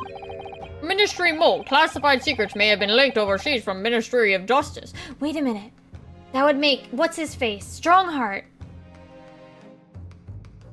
Bad. Right? Yes, this is a very serious matter being investigated at the highest level, I understand. I have heard that international transmissions along supposedly secure lines are somehow being intercepted and leaked to various other countries. And presumably, those transmissions are in the form of wired telegrams? Of course. Juror number 5, your input, please. Stop. Oh, me, sir? Whatever is the matter? You told the court before that you worked at the same communication station as Mr. Graydon, did you not? Yes, that's correct. And the particular station where you work deals with government communications and newspaper reports? Oh, yes. We're not your run-of-the-mill communication station at all. Our work is extremely important. Then tell me, is this not a very familiar sound? Hmm?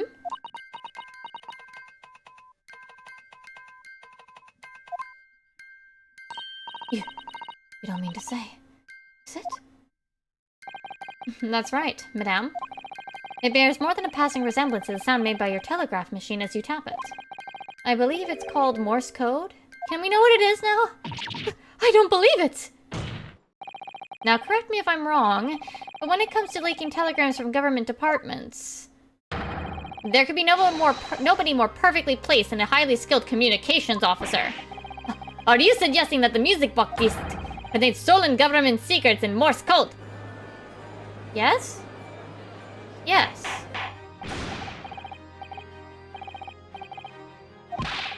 This is high treason, Council! Deserving of capital punishment! Oh, hell yeah. Too much new vocabulary. What is this treason? And what is capital punishment? The sorts of words I'd have expect you to know. For our sovereign government's confidential information, hostile nations would surely pay almost any price. Yes. And on that night 2 months ago, that was the very negotiation that was taking place inside the omnibus. But in the end, me gilded Paris and the all-important disc lay unclaimed in the pawnbrokery. My word! I already figured that this was... because they gave us the newspaper article. So, like, when we examined it, finding out, it's like, oh, and then it's just, how do we get there? You know? Wait, that means something in her manuscript is, like, really bad, isn't it? That has something to do with this, too, probably. Probably. In which case, whoever stole that information in the first place must surely have been beside himself with worry. Because if the disc were to be discovered before it found its way out of the country, it would reveal an act of high treason punishable by death. So the culprit had no choice but to retrieve it. And in order to do that, he would have to gain entry to the pawnbrokery illegally in the middle of the night. Because the article left behind by Mr. McGilded would incriminate him too much if it got into the wrong hands. Whoa! Spinny spin! Isn't that right, Mr. Graydon? You think I've been stealing government secrets? Preposterous! Absolutely preposterous! So in response to the defense's accusations, you claim complete innocence, do you? Of course I do. I've had to stand here in silence while that pretentious foreign lawyer has been prattling away. Objection! Then by all means, counter the charges, sir. Oh, there we go. Van6 believing in us. The prosecution demands the witness testifies. Respond to the accusations brought by the defense.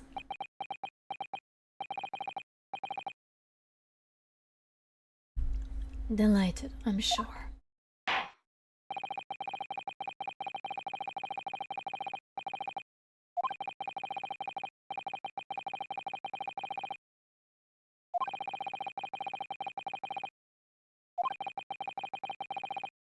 So wait, like, if he also killed the pawnbroker, doesn't that technically mean that he's, like, gonna just have to be murdered, capital punishment twice? Hold it!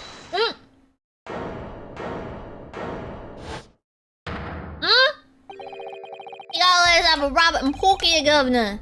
We got things to say. I beg your pardon? Who do you think you are? My name's Skulkin. My occupation is a professional baddie. Name's Ringo Skulkin, but we ain't baddies enough to sell our own on Motherland. That's right, we what they call the Three Skulking Brothers. Bad timing, fellas. Very bad timing.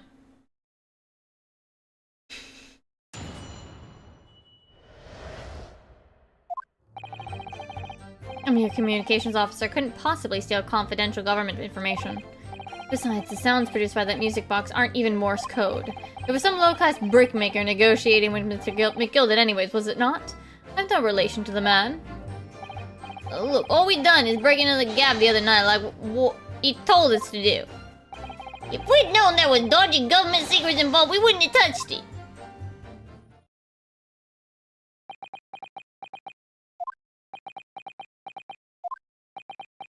This is not how testimonies work. Well, Mr. Adu, Governor, what's up? Do I take it you now admit to the crime? That on the night in question, you did indeed gain entry to the premises illegally? And moreover, you did so as a party of 3 in collaboration with Mr. Graydon here?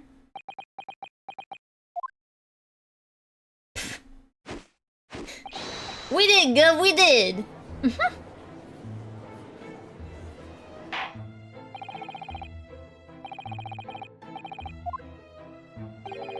I have no idea what these 2 ruffians are referring to. You little rotter getting us mixed up in the monkey business.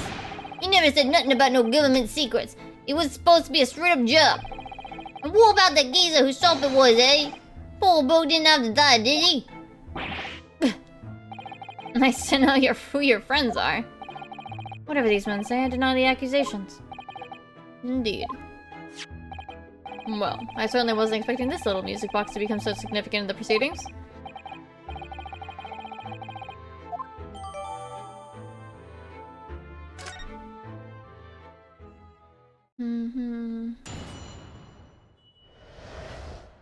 He's not gonna tell us that he was...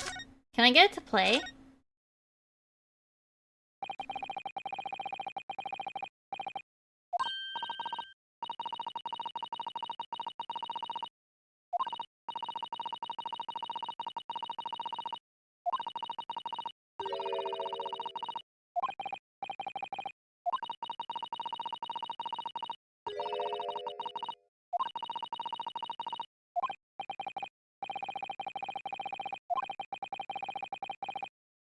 Why would you make a music box that only plays one thingy? Whee! I'm turning it really bizarrely. Is this the same? Yeah.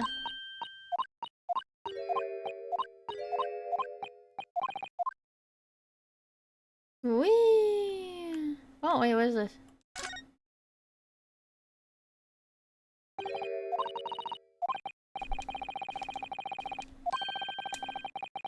Oh?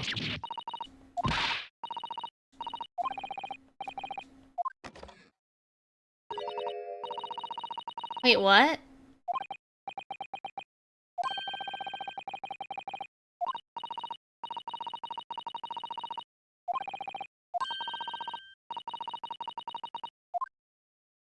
What?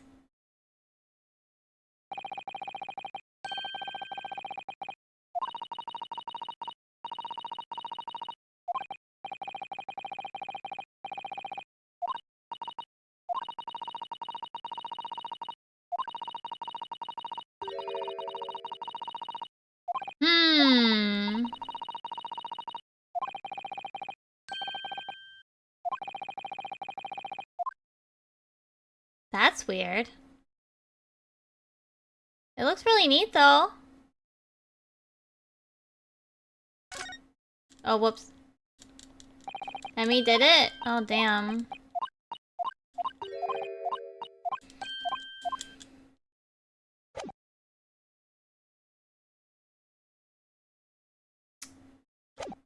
Wait, do we have it? We don't have another music box, do we? We don't have another disc.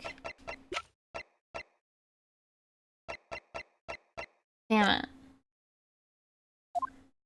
Alright. Alright, we're gonna just start pressing. Hold it!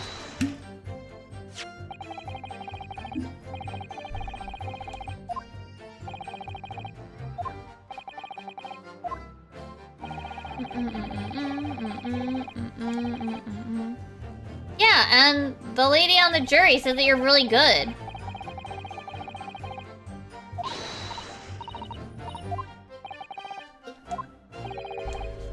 Yeah, literally, juror number 5 was just like...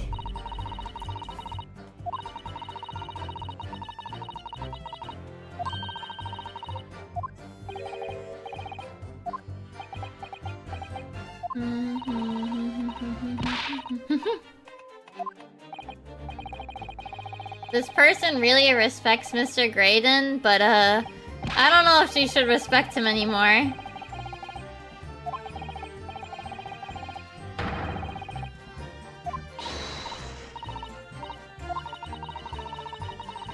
Damn! The juror is outing him so bad.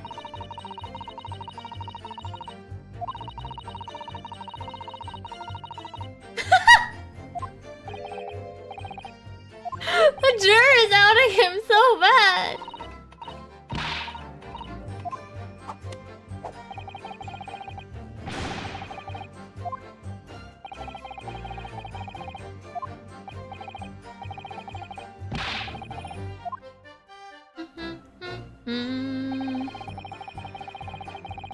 Hold it!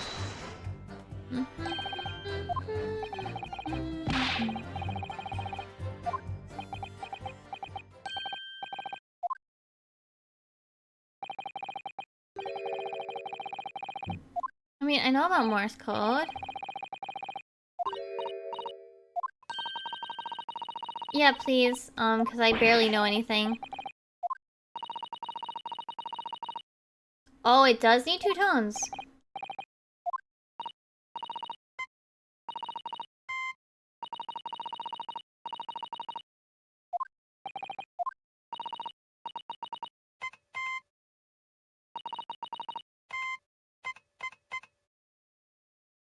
This sounds complicated.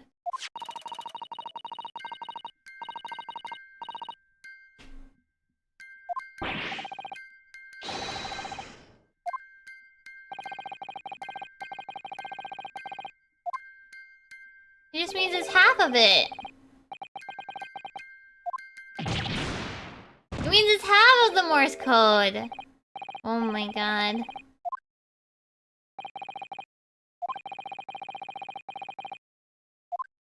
Didn't you say there were supposed to be 2?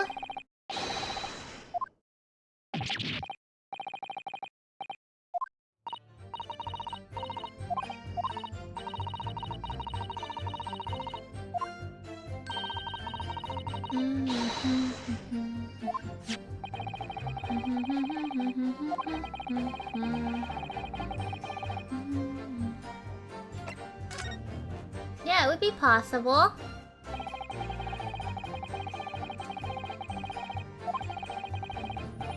Objection! It's the bottom.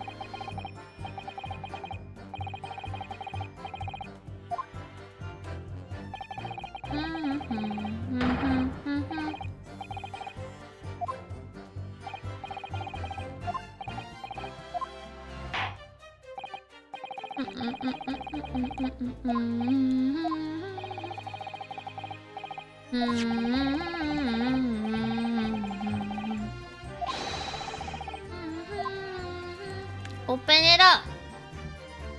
This is really hard to turn it over.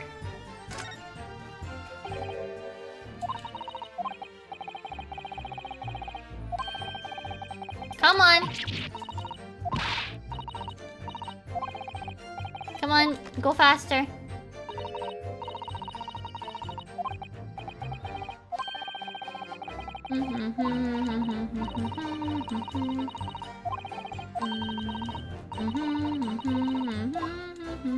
Got it!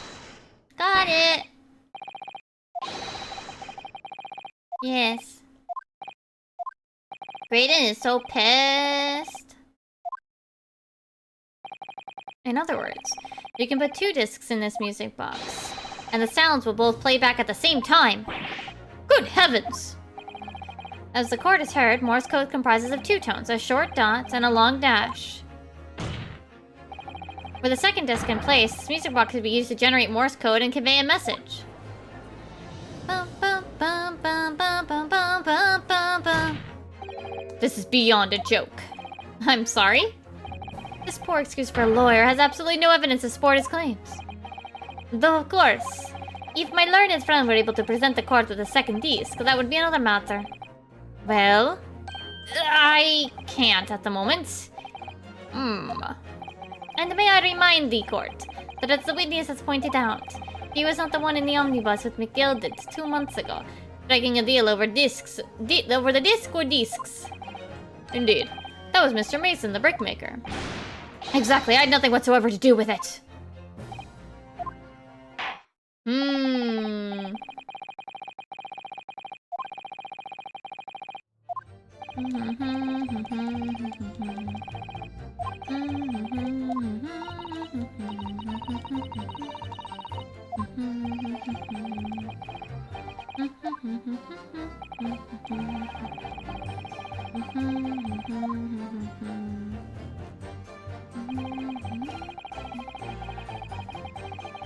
Hold it! Okay, let's keep going.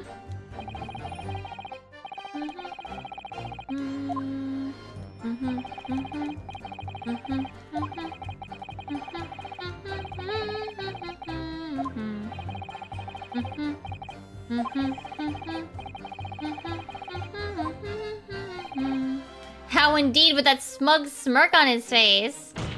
Really?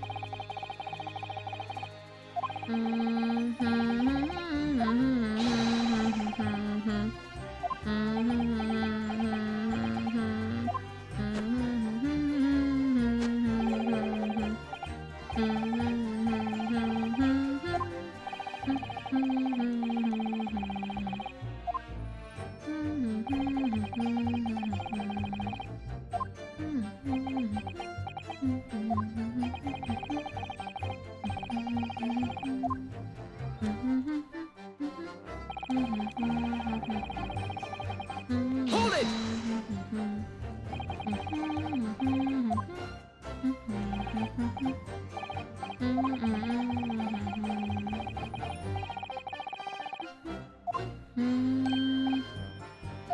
Ash? Oh, Ashley, right? Ashley Graydon. After all them years?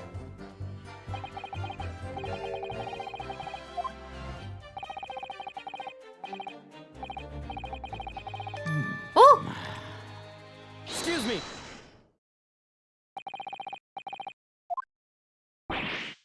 The other Mr. Skulkin.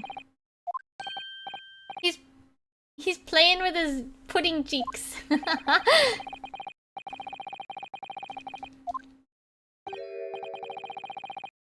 The old days.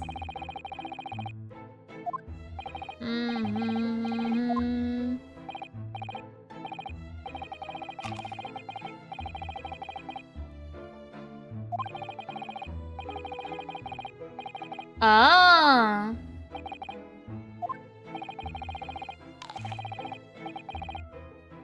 Oh.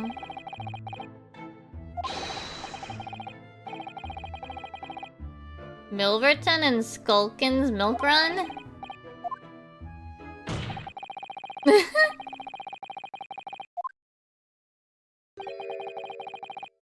Neither does your fruit.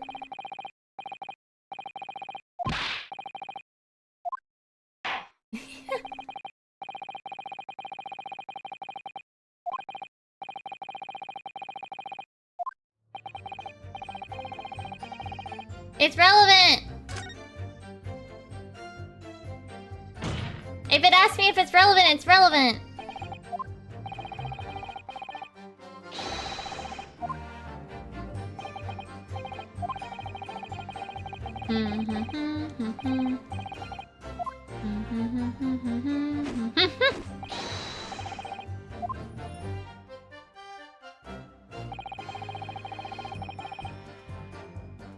Hold it! Wait, Milverton's milk? What?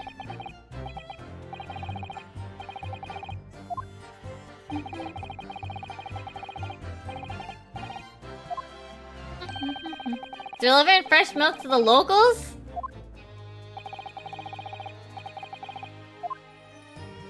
Stolen from someone else?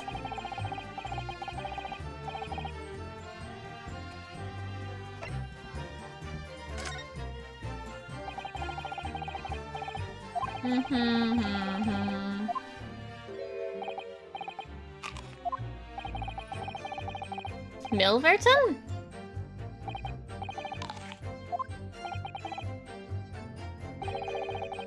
Yeah, where did that come from? Hold it! Oh! He's stopping us. Objection! Let them finish.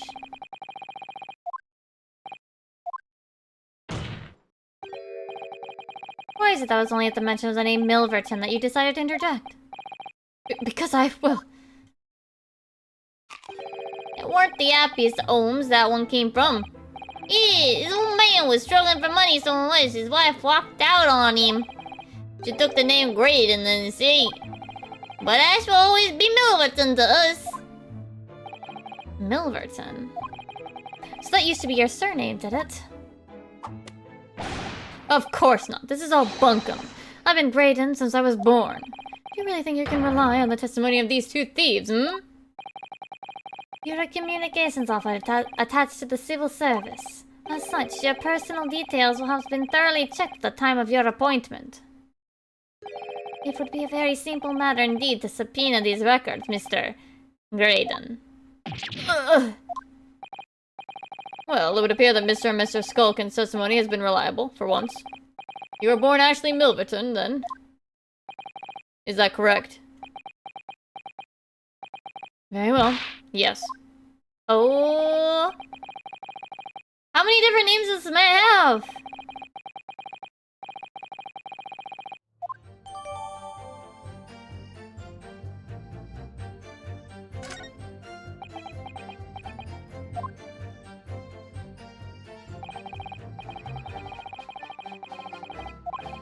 Although, all this talk about interception of secret government messages is still just conjecture at this stage. It would explain a number of things though, wouldn't it?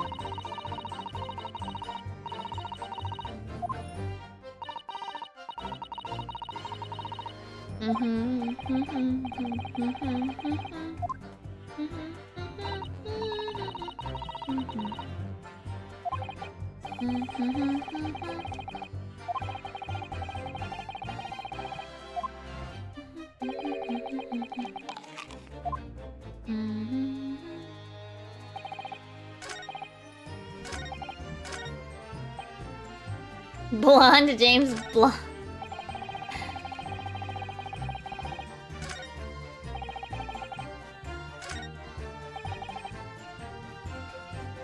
Okay. Oh, whoops.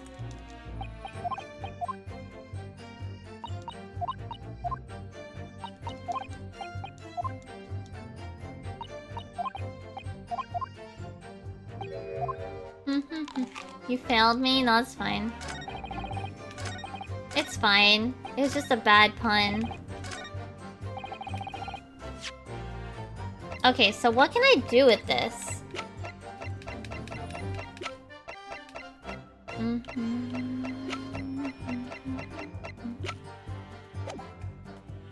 What if I press them again, but ask about... What did they do? Oh, yeah, okay.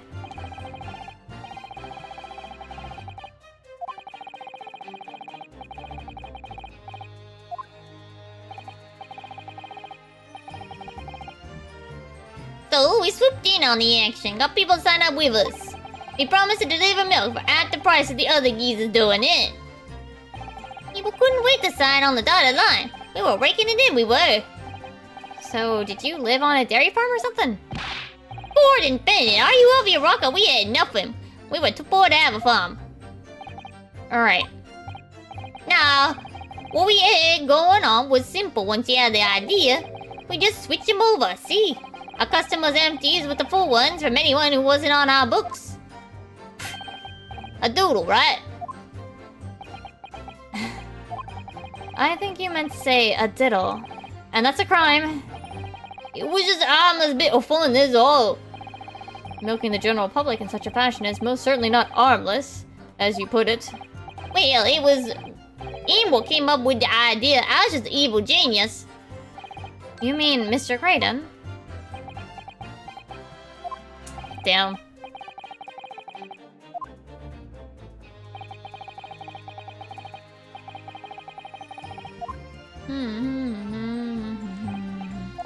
Okay, that didn't really help though.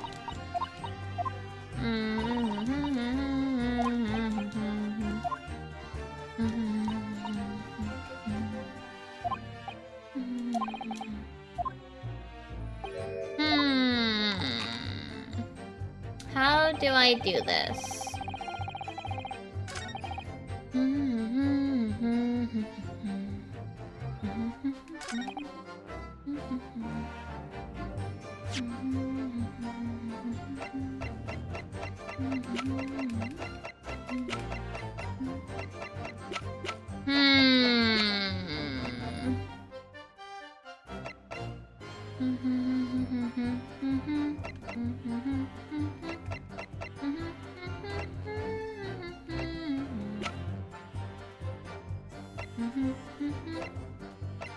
How do I do this?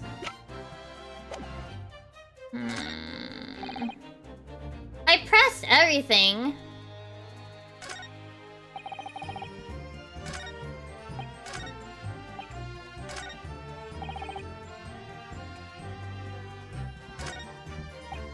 Hold it! Oh wait, I didn't press this one? No, your ring.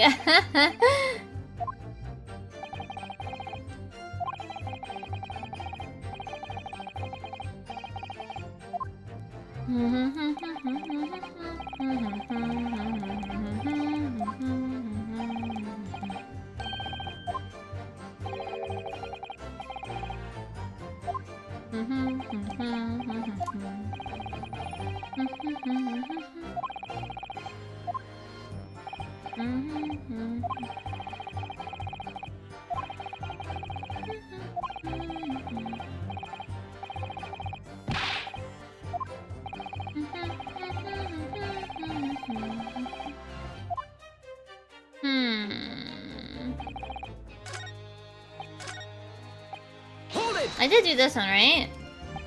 Yeah.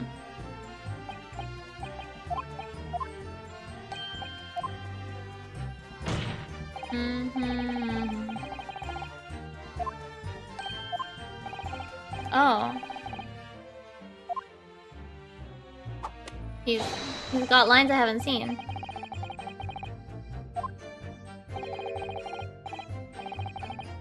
You little turn. Oh, damn. Two can play. Oh.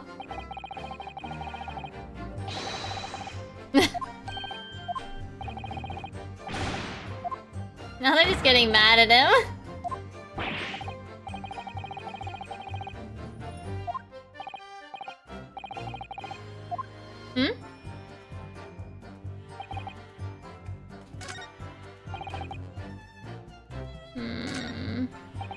I don't know.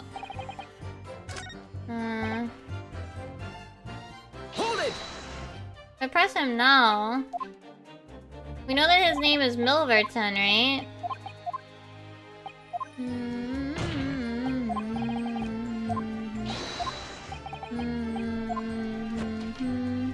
Okay, I'm not sure how I'm supposed to do this.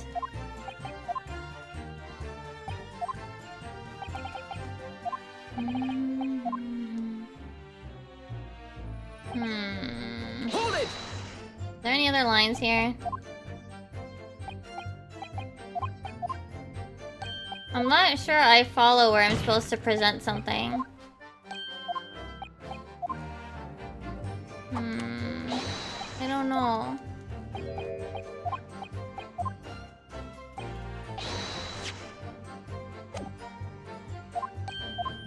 I don't know.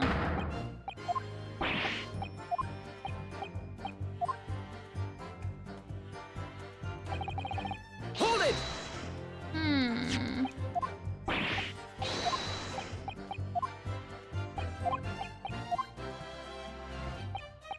I don't know how to press onward with this.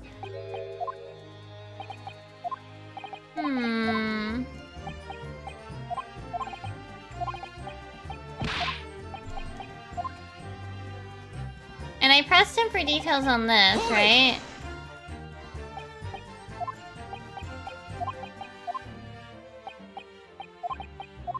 Yeah, this is worthless.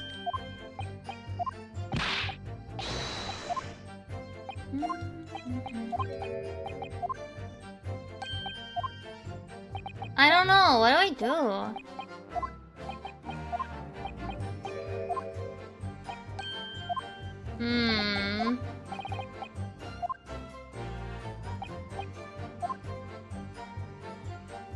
I don't know what to do.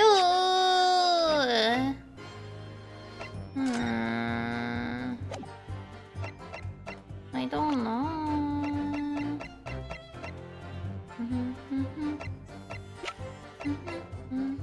I don't know. I don't know.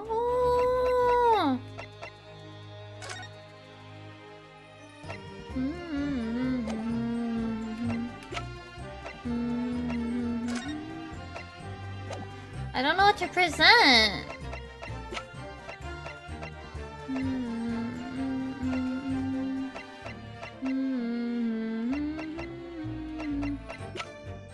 I wouldn't know what to present.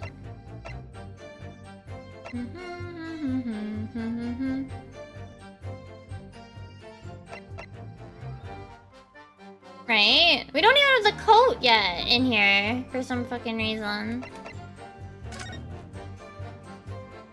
Iris, can you tell me what's in here? This has to be important. Iris, can you give me a summary of your manuscript, please? Please? Iris. Why do you let me spin your manuscript, but you won't let me pull the pages apart?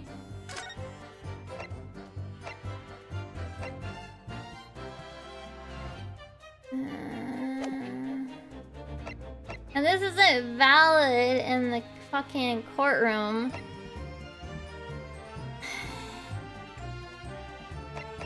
I don't know what it wants me to do.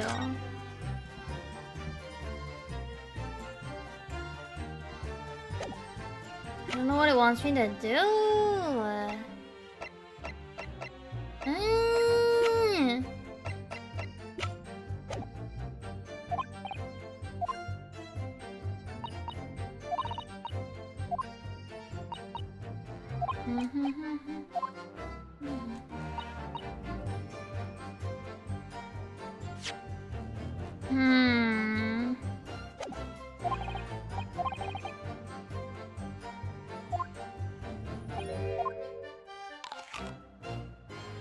Like...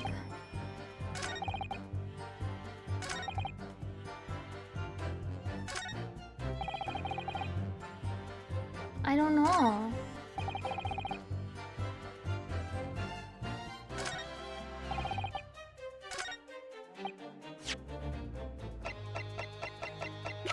All I got.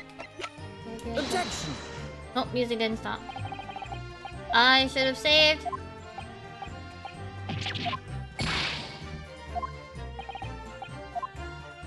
Should have saved.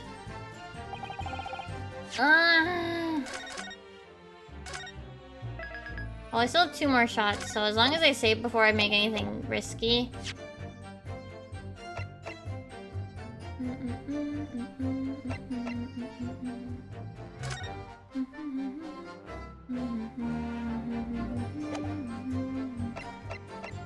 I legitimately don't know.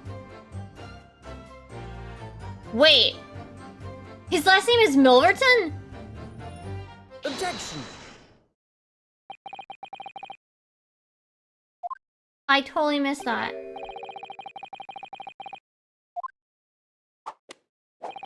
Because I haven't gone by the name for years. It means nothing to me. No, I don't think that's the real explanation at all. The truth is, you had a reason to hide that name. Explain yourself, please, counsel. I have here on the notes from the omnibus case, my lord. As we all know, the victim, the man who we now understand to have been negotiating with Mr. McGilded. Yes, Mr. Mason, the brickmaker. That's right. Only Mason wasn't his surname at all. It was his given name.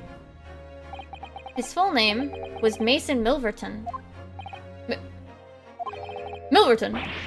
Do you mean to say? Saints alive! Oh, Mr. Ashley Milverton. But not the case that the brickmaker, Mr. Mason Milverton, was your father. I don't. As I believe I mentioned earlier, your family history will have been thoroughly checked when you joined the civil service.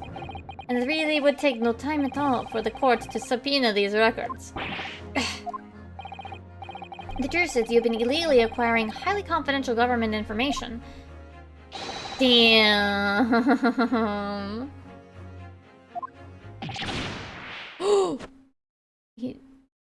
I was waiting for him to fall over.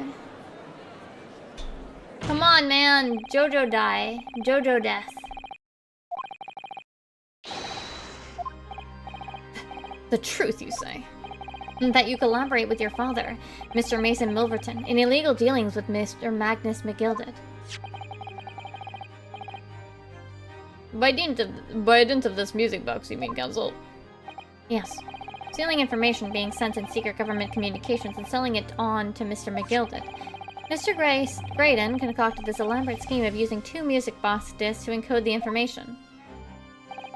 As presumably a safety measure against the information falling into the wrong hands.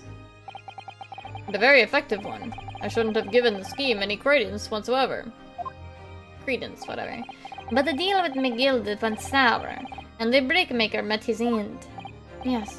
But before he was arrested, McGilded managed to temporarily dispose of the stolen disc at the pawnbroker.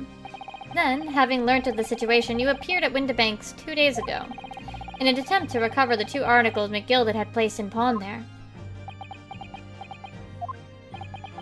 But that attempt failed.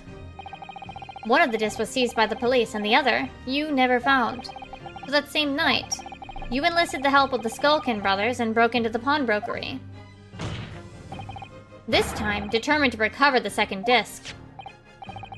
Are you suggesting that the second disc was inside the music box? We never knew nothing about it! Hi, here, how are you? On the night that Mr. Windibank was killed,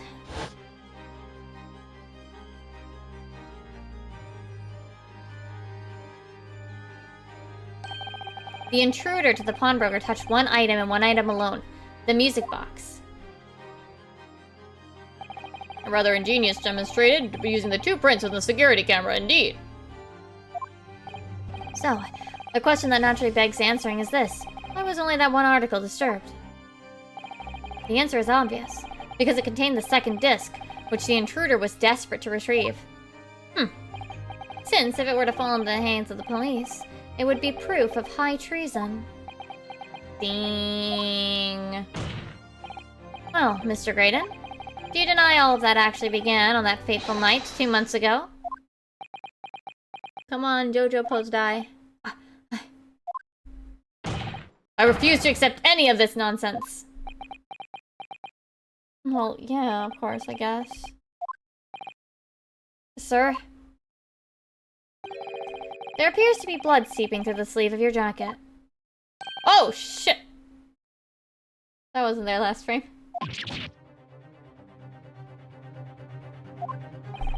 2 nights ago, we know that 3 shots were fired at the scene of the crime in Windibank's pawnbrokery.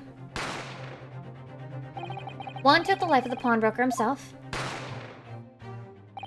1 struck the pouch around Mr. Sholmes' waist. And the final bullet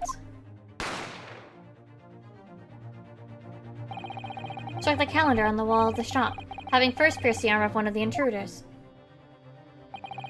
Mr. Graydon, that wound on your arm that you seem to be trying to hide, it's a bullet wound, isn't it? He's got you now, Mule China. Time to go quits and croak, I reckon.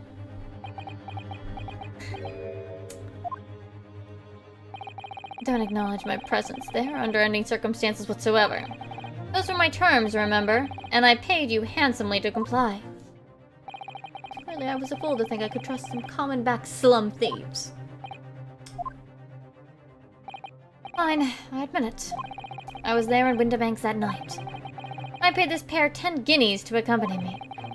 And as you've noticed, I've sustained an injury in the course of my adventures. So wait, then who shot him, though? But that is all. I admit to nothing more. Stealing government secrets, negotiating with Mr. McGilded. Jojo man. As God is my witness, I'm sure I recall nothing of the sort. He's not going to go down without a fight. Not until I can show hard evidence, I suppose. Nevertheless, the defense has now established a crucial fact. Which is... Well, we know that one bullet was fired from each of the 2 firearms we have in evidence.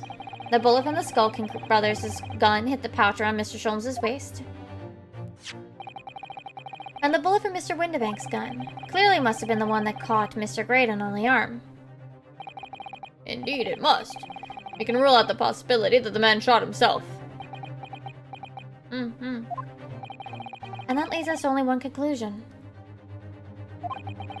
Mr. Winterbank was shot by a 3rd gun. Which can only have been fired by the 3rd intruder. That's right, Mr. Graydon. The only person who could have possibly have shot Mr. Winterbank that night is you. Yeah, let's go! Hold it! What? Why?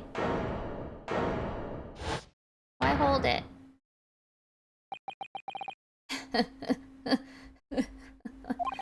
You little upstart! You made a grave mistake when you summoned me here.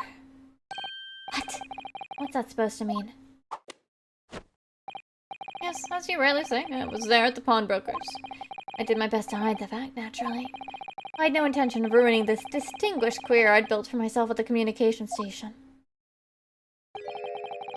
But did the thought never cross your mind? Did you never consider the possibility? What? What do you mean? What thought? What possibility? The possibility that if I was there at the scene, I may have witnessed the crucial moment. You see. This makes me a key witness in this case, and I have my hands firmly around the neck of your client. What? Are you suggesting? I saw it all. I saw the very moment that pickpocket girl pointed the gun at that poor defenseless pawnbroker and shot him. What? This man just lied his way through everything and we're gonna listen to him? We are finally entering the last act of this theatrical trial. Oh my god, it's been 6 hours. I trust you are fully aware of the implications here. If it is shown that your claim is false, you will have incriminated yourself as the killer. Oh, I understand fully.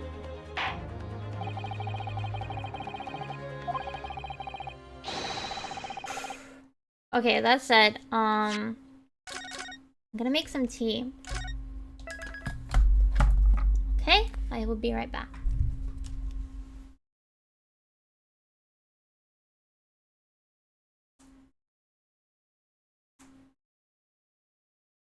Be right back. I'm gonna also go to the bathroom while I wait.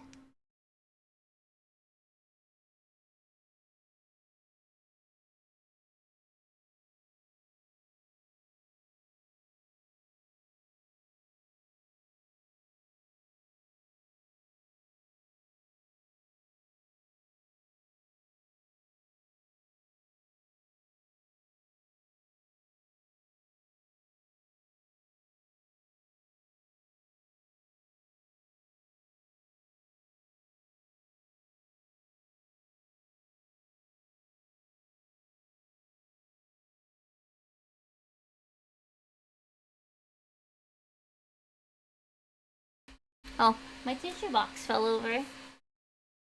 Ugh.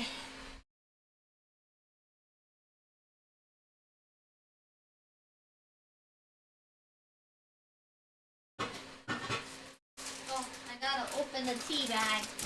I gotta open it. Ah! Open.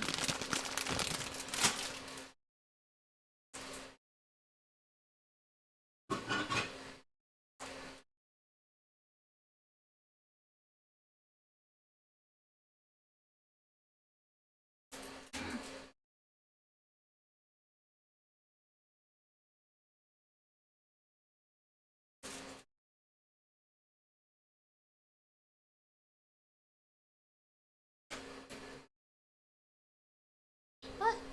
One thing I will say is that the like left side of my throat is like bothering me when I do like the judge's voice. So I might after, I don't know, I might make a decision about tomorrow later. Whether or not I want to keep going tomorrow or take a break tomorrow. Or you know, play something different tomorrow. We'll see. I'm having milk tea, so I don't think honey goes really well in that.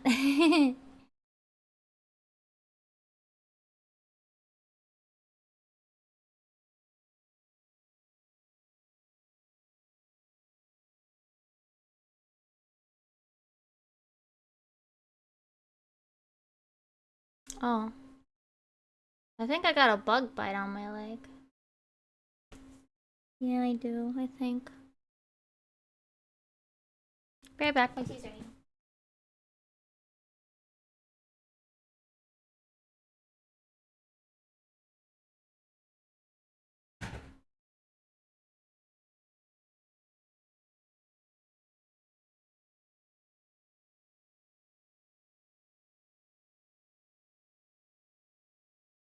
Just a bug bite, yeah. Fine. No, if I take a break tomorrow, if I feel like I need to take a break from my throat, it means I'm not gonna stream at all. Sorry. It's just a, you know, thing. Okay. I want to finish this case though. I want to finish today. Well, cause even if I play something else, right? I'd still be talking.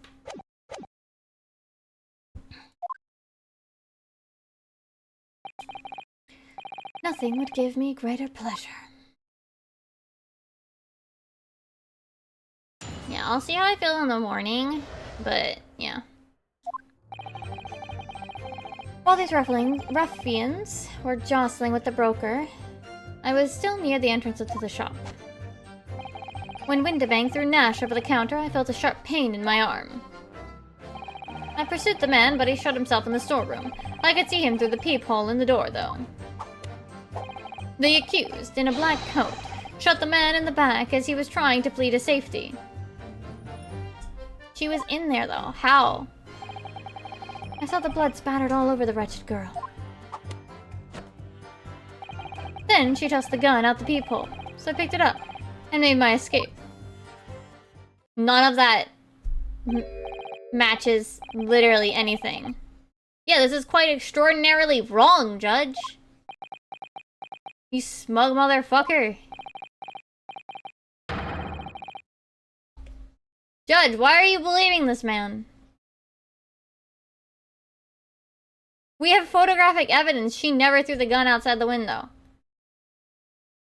And he's trying to say that it was the other gun. That what's his face shot someone? No, he'd literally rather shoot himself. The Windibank.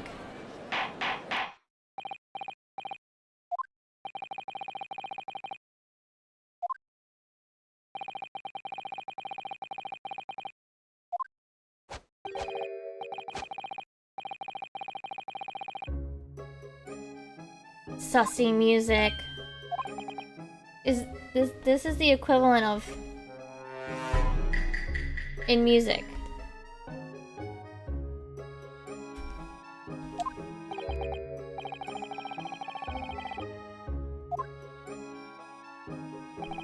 Yes, well, sorry about that. Having shot me in the arm, the pawnbroker was then shot in the back by the accused.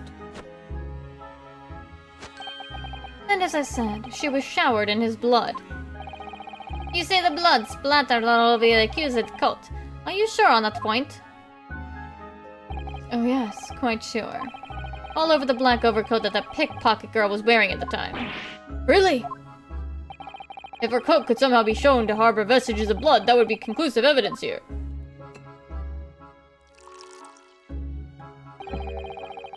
Such an investigation is entirely possible, my lord. T-hot, sorry, that's all the owls was. Me trying to, like, move it closer. Only very recently, a German scientist has developed a technique to identify human blood. So here's to true science, not some amateurish detective's dubious foray into the world of chemistry. There's nothing dubious about Hurley's work. His ideas are all sound. Ideas are no use to us here. In science, as in law, theories must be proven before they stand. In Germany, the technique has already been employed in the courtroom as the basis of evidence.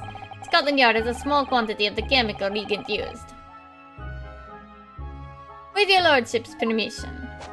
Stop causing a fire hazard. This doesn't look good, Bruno. Why not? Well, we know, don't we? That there's blood all over the front of Ginny's coat.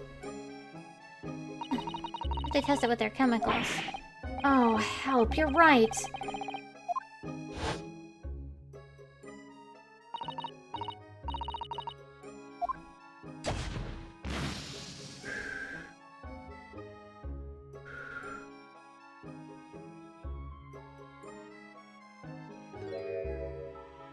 The Danganronpa blood.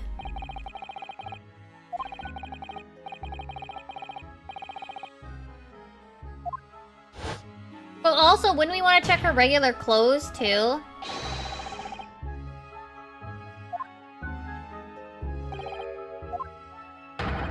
Like, shouldn't we check her, like, vests and stuff?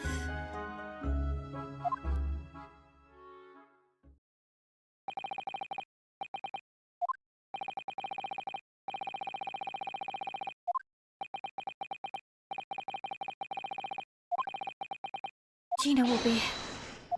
Yes, my lord. My cross-examination time, let's go.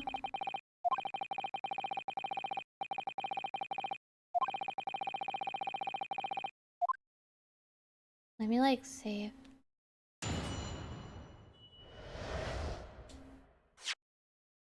Oops, wrong button. Because I only have 2 mistake possibilities, right? So. Hold it!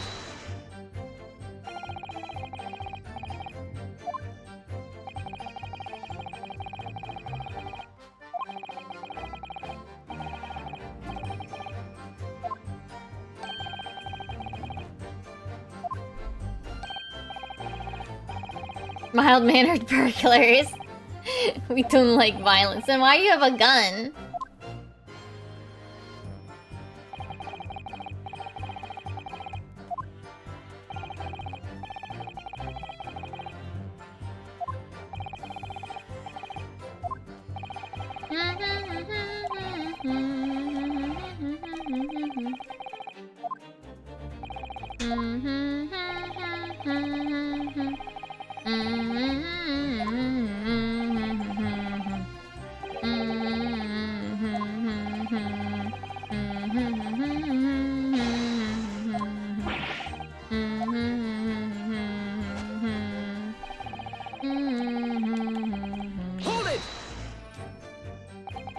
Like, Gina doesn't have a gun, so where would she have got something to shoot him?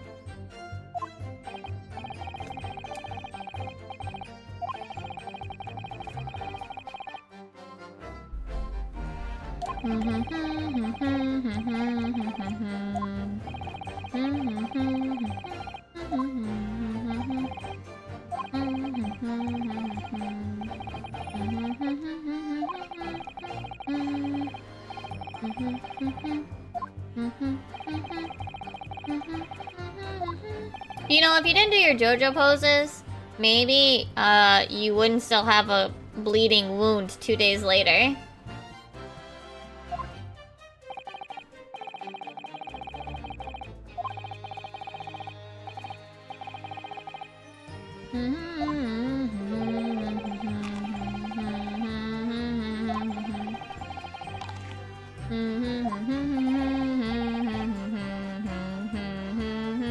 Is Nash a word for pear or a type of pear?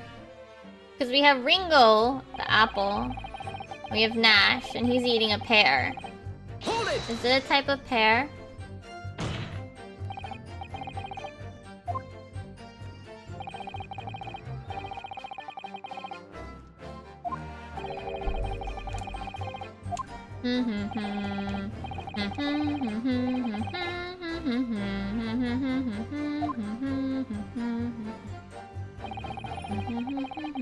Eddie Murphy. Wait, is it though? I don't know. I was asking a legit question.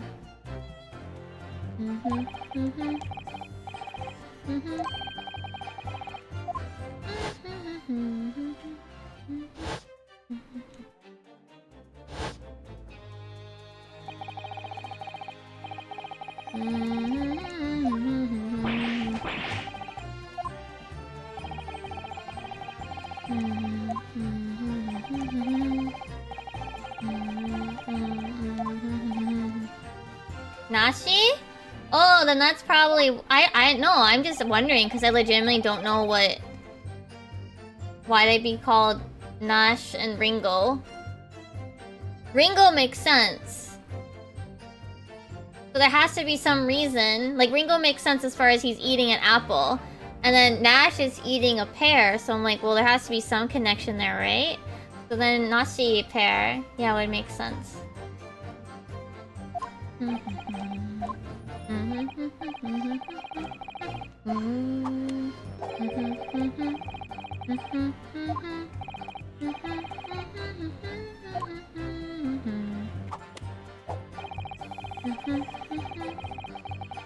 Hold it!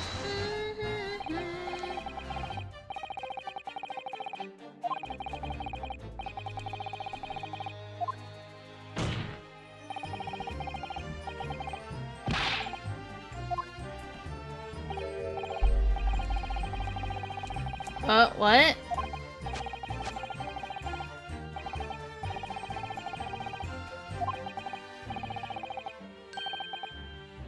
From where? Whose gun then? Gina doesn't have a gun.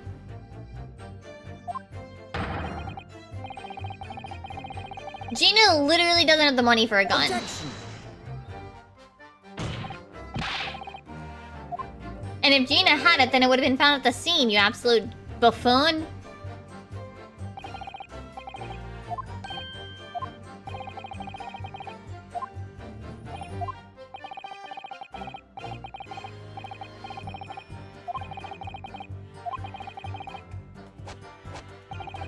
Where would he run? Where would he have run? Where does he think the pawnbroker's running to? Hold it! What?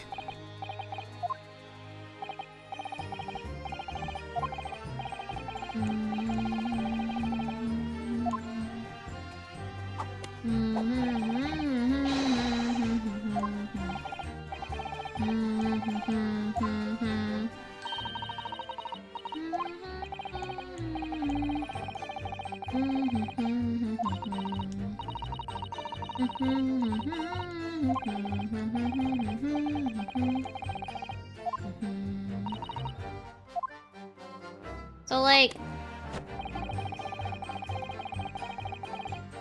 this doesn't make any sense.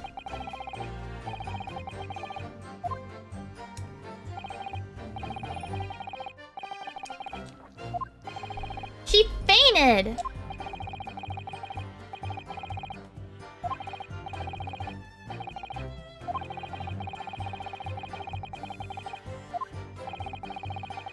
This makes no sense. He's just making bullshit up.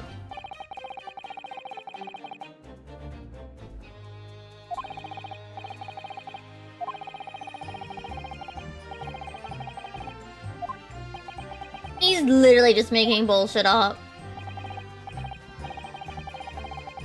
Okay, then give it to us.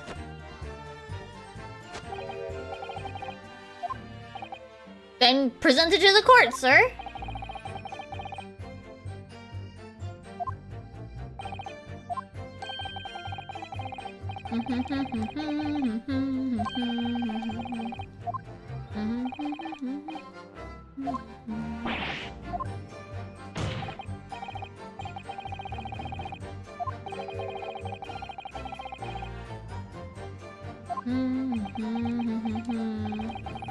You little toe rag! What's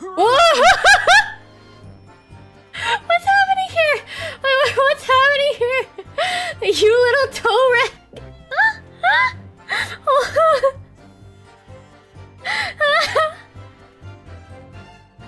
Excuse me! Gregson? Are you done, choking him?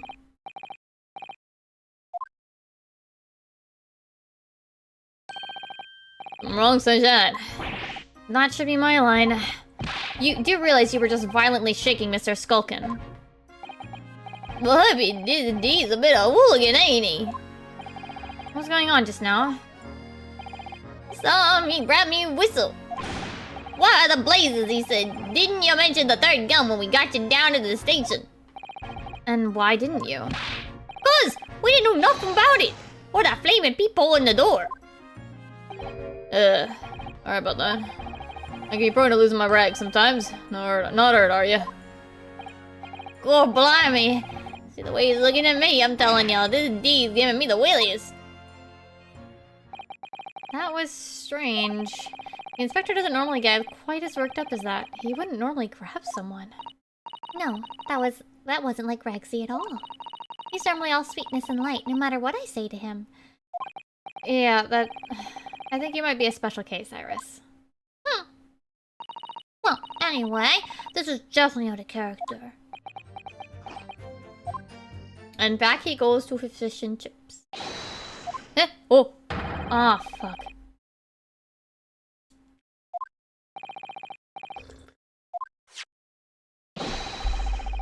Shit! We didn't finish our thing! No! Oh! No! We do! We kinda do, though.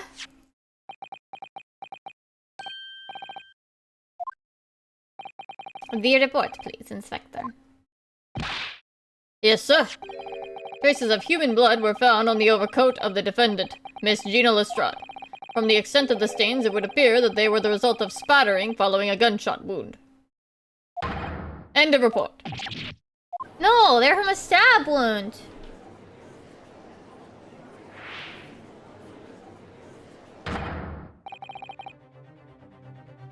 That was a really bad plie.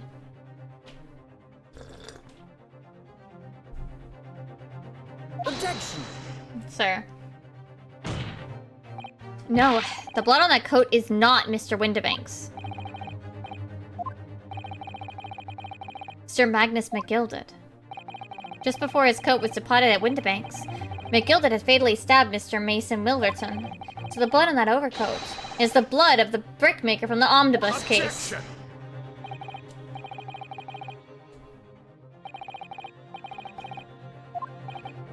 Sorry, the dead cannot speak? Oh, do we got... Where... Come on, bring in Mia Fey from like 33... Like a couple hundred years from now. Like, come on. Where's Mia Fey?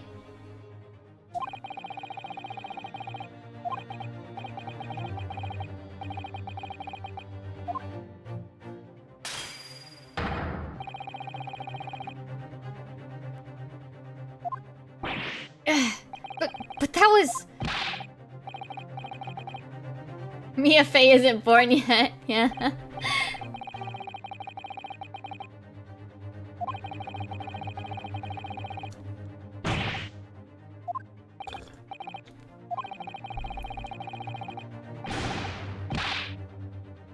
Oh, they're being annoying.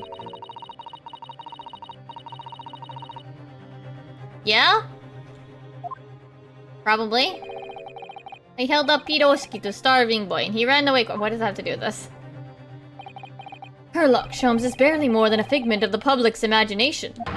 His name carries no weight in this courtroom. No weight at all. How could you say that? Victory is sweet indeed. This proves that my testimony is the whole truth from start to finish. How do you arrive at such conclusions, sir? As the witness says, the accused's coat was spattered with blood of the victim. The only way Mr. Graydon could possibly have known that fact is if he saw it happen. In other words, his testimony is solid and the conclusion is singular. It was the accused who shot the victim in this case. That is the whole truth. Ah. My lord? What? Wait! Just one more shot. The squadron reaches. No.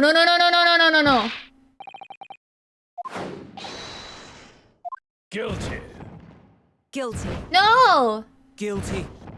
I don't want to do another summation examination. Guilty. Guilty. I don't want to do another one.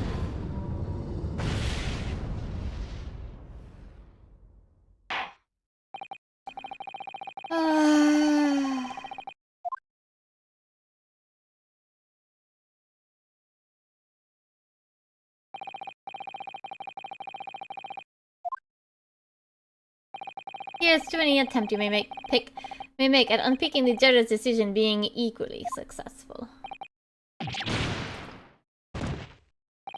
I don't believe it. After I've come so far, how is it all unraveling on me so fast?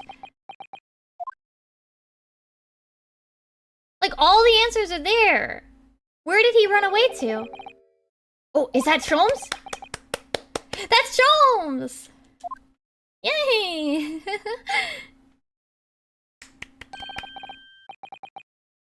Wait. He's hiding as a bailiff?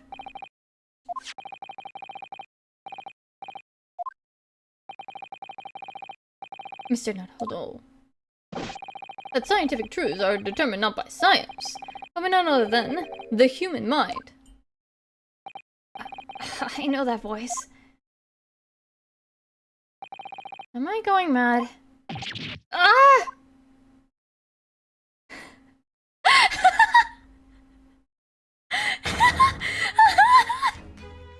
Mr. Shaw!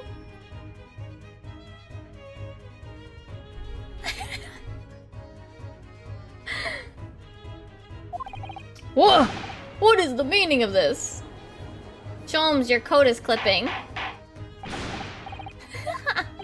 What business do you have here, detective? The last I heard you were recuperating in the hospital. As well I would be, had I not been set upon an errand. What errand? Hurley, it really is you! You're awake at last! Good day, Iris. I appear to be rather late to rise. My apologies. Now, my lord, if you will humor me. In what manner, sir? He's tipping the cop hat.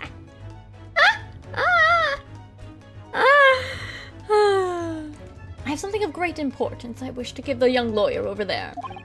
I need no more than 5 minutes. Would you be so kind as to spare us the time? What say you to this, Lord Van Zykes? This trial has taken many hours of the court's time. 6 hours. Having spent so long already. Exactly, having spent so long already, we don't want to go with wasting any more precious time. As I was saying, having spent so long already, it would seem churlish to deny the defense a mere 5 minutes. Yeah! Very well then, counsel, you have 5 minutes. Hi, Sholmes! Oh, he got changed. My dear fellow, I apologize for my tardy arrival. Mr. Sholmes, are you alright now? Alright, I'm all wrong! Yeah, that sounds about right. Sorry? I've only just managed to summon the strength to stand, man. I have just 5 minutes. But I fear even that may prove too much for me. Forgive me, should I pass out?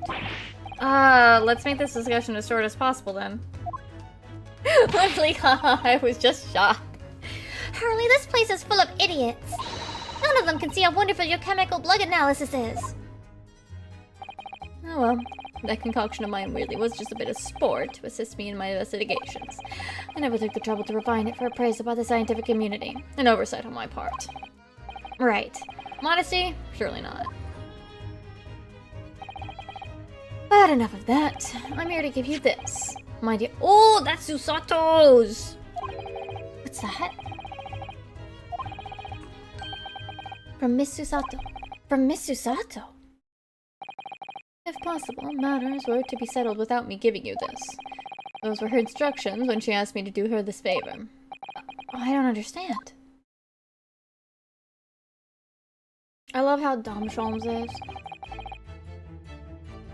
Miss Susato foresaw today's events, I believe. She knew that the culprit would attempt to escape justice by means of both devious and underhand. And that you, Mr. Naruhodo, fighting fairly as you are wont to do, would find yourself in considerable peril.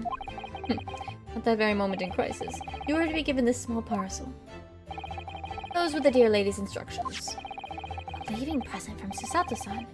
Whatever could it be?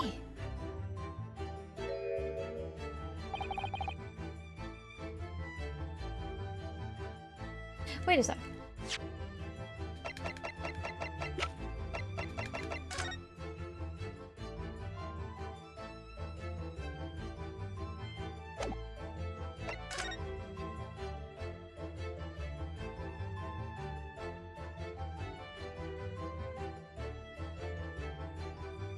You guys see it?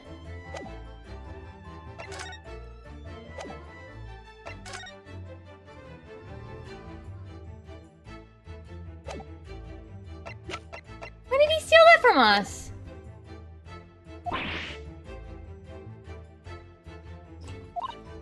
It's the machine I made. Ah.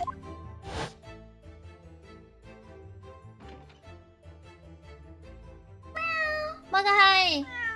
Magahai! Look, I use this. It's my latest invention. What is that? I call it the cat flapomat. It can make a cat flap for a little furry friend like Waggy in seconds. What's Susie up to? Miss Susato muttered the following words before she left. I'm a failure. I don't deserve to be a judicial assistant. What? Didn't she say something like that before? Susato-chan. Susato-chan! No.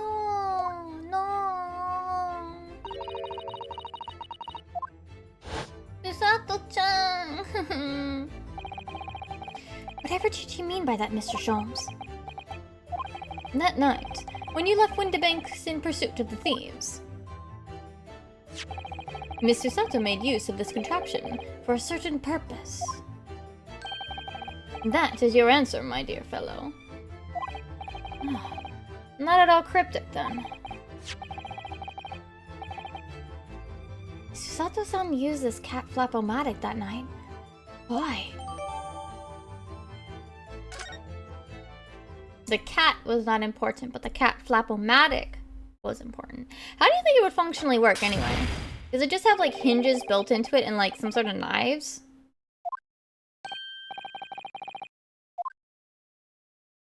How do you think that would actually work? Holmes, can we get you a seat? Mr. Reaper.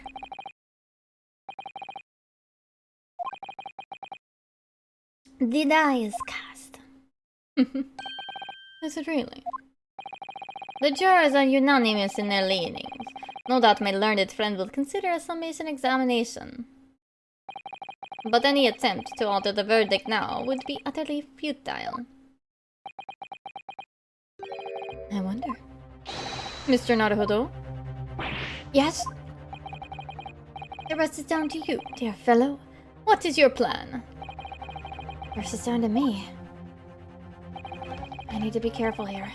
If I make a wrong move, the trial will end badly. My lord, the defense requests. Ooh. Mmm. I think it's further cross-examination time.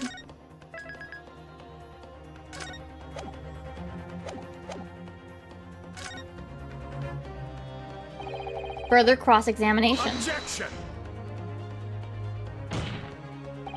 The jurors have spoken. Protocol dictates that you must not cross-examine a new witness now. Objection!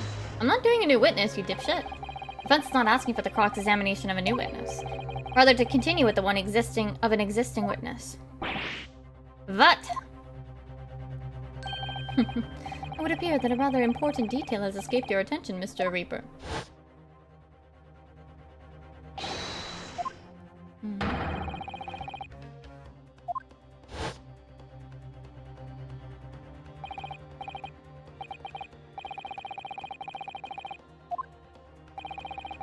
Is this how law works? Is this how courts work? If you interrupt it, you have to go back to it. No. He's obliged to allow it. This is absurd. Okay. Well, video games and all that. Maybe in Japan? I don't know. I would remind those present that this is my courtroom. I concur the defense is entirely within its right to request the continuation of the cross-examination. However, I will not permit an unremitting protraction of these proceedings. Therefore, I have decided to afford the defense one final opportunity in concluding the cross-examination. Counsel, you must choose but one statement from the witness's testimony, and but one piece of evidence to present in support of your argument against it. Oh, fuck. I know what I have to prove? But I don't know how to prove it. I don't know how it's gonna want me to prove this. A single statement and a single piece of evidence. Most generous.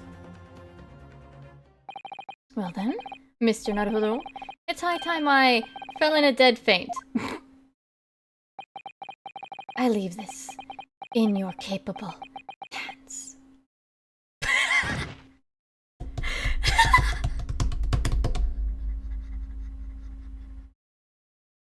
I didn't know that's how he fainted.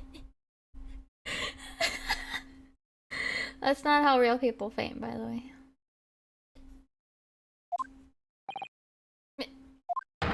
Mr. Sholmes! Is he on the ground? Like, are they just not gonna... Oh yeah, they're gonna avoid panning back far enough. Can we get him to the hospital again?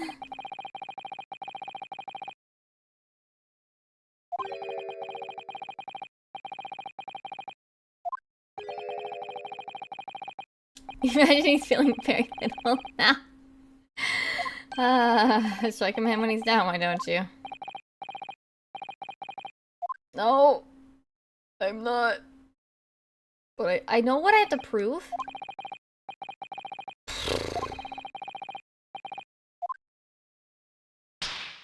But I don't know how it wants me to prove this.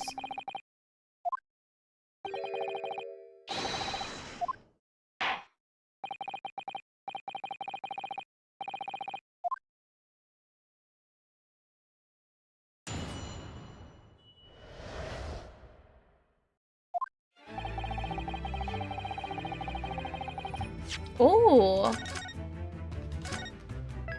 Can we talk about this music?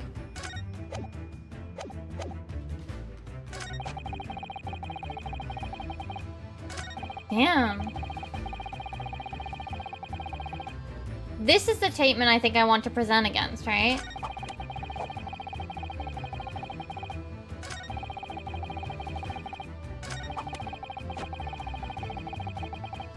Or this one could work.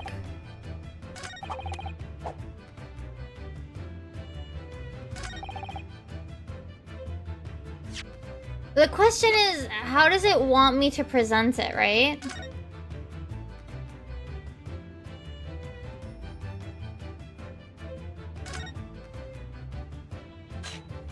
Oh, wow. Okay, so it works with literal knives. Okay.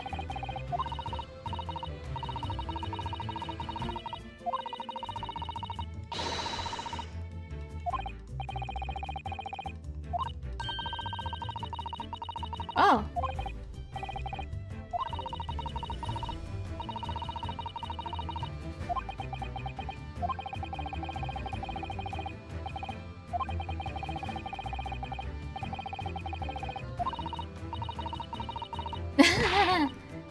Wait, she called him Wakahai here.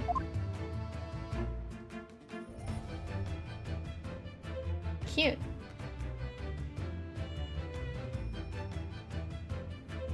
Damn, that looks dangerous. Okay, so how does it want me to present this? I think I want to present... Objection! Yes! Music. Oh, it's my cat flap-o-matic, my lord.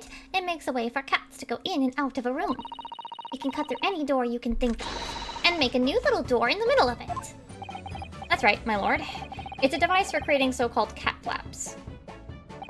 Small doors for cats to come and go as they please without their owners having to open the main door. I'm sure we can all work out that for ourselves. Ah! But that cat lover's contrivance has no possible relevance to this case. Oh, really? Of course it doesn't. To start with, there was no cat flap in the pawnbroker's door. Yeah, there was.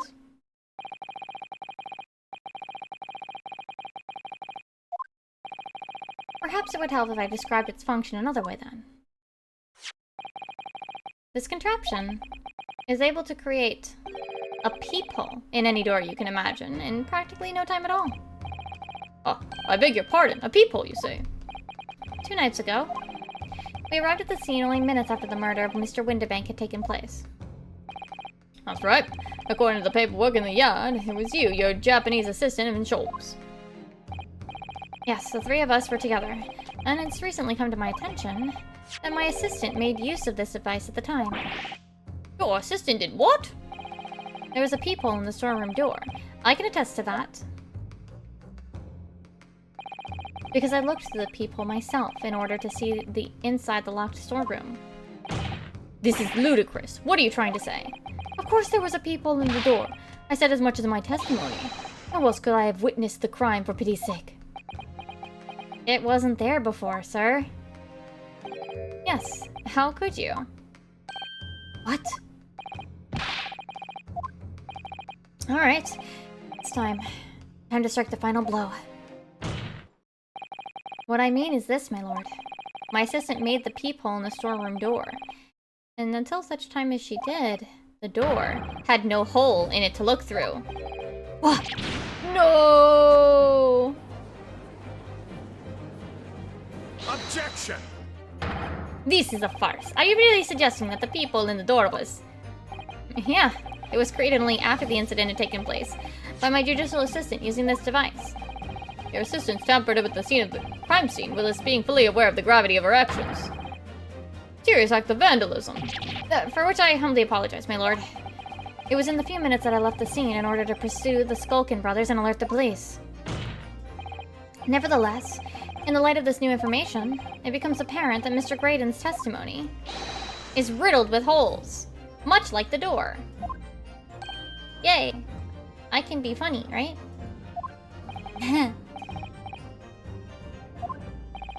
The majority of Mr. Graydon's testimony that appears to incriminate the defendant is based upon what he witnessed through the peephole in the storeroom door. Yes, that filthy girl shooting the man in the back. However, if at the time of the incident that peephole did not yet exist in the door,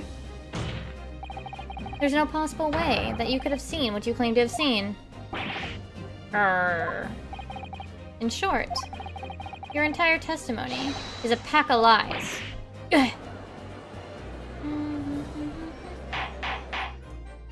Damn, this case is long. Objection! None whatsoever, as my learned friend must surely realize. Exactly, this is just some cheap trick designed to discredit me. I'm afraid not, sir. Of course it is. Do you seriously expect people to believe that that plaything can cut through a solid wooden door? Oh, yes, I designed it to be very powerful. It can cut through even the toughest of doors. It's absurd. I don't believe it for a second. I had a feeling you'd say that. What? Waggy Kui! Time for dinner! She made one in the fucking courthouse door. I'm pretty sure that's gonna get you into trouble. That's gonna get you into so much trouble, Iris. The cat cannot just come and go through the courtroom door.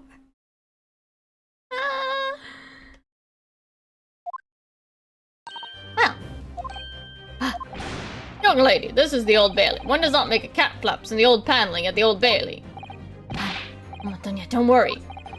Doesn't mean the people in the storeroom door at Windibanks was made by your machine. And there's no way you can prove that it was. No, but it's easy. What? The cat flaps, my cat flap-o-matic, are all of a fixed size. And the dimensions of the people at Windibanks are an exact match.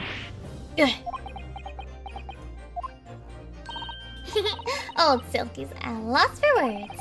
Excellent work, Iris. Thank you. And now it is my learned student's friend's turn to be lost for words, I feel. I believe your judicial assistant has already left the country for your eastern island home. Well, yes, that's true. Then you may have some difficulty establishing all of the facts. For the sake of an argument, let's assume the people has dimensions that are perfect fit for this contraption. In that case, when was the people cut? The prosecution demands proof of your answer. Okay. I already figured it out.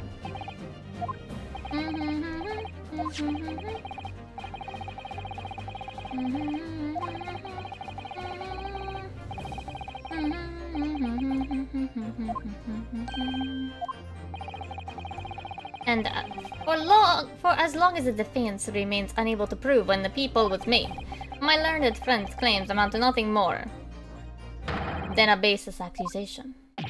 What?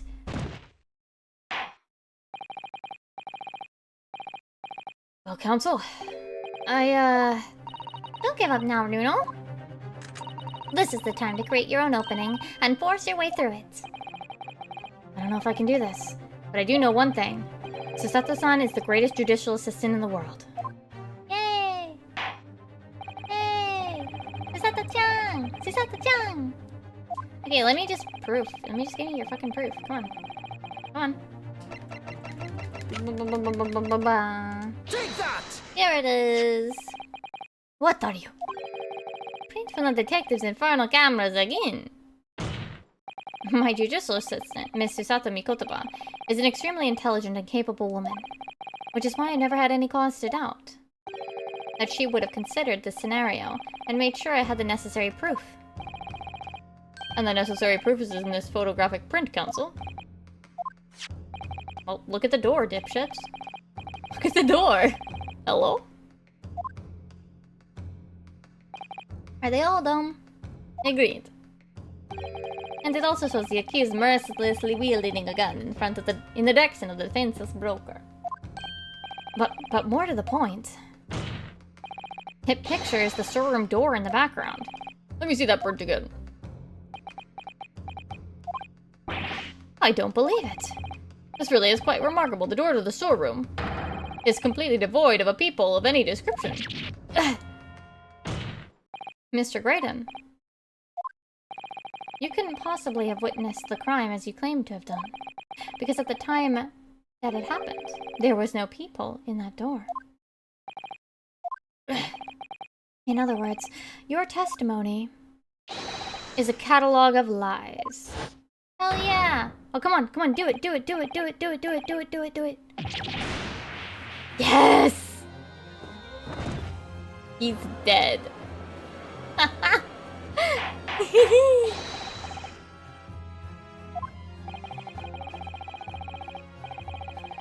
Yay, we did it. He's dead on the table.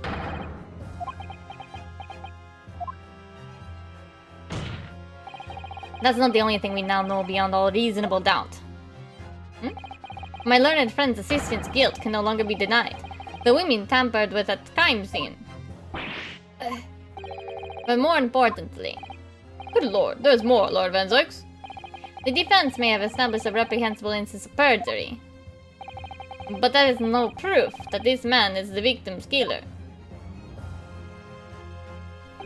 Yes, that's right. What? I was there at the scene. It's true. And I was shot in the arm. It's true. Oh, he is so fucked. That's all, huh? Yes, in fact, if you look at the circumstances, I'm the victim here. Did his hair get all messed up or something? Or am I imagining stuff?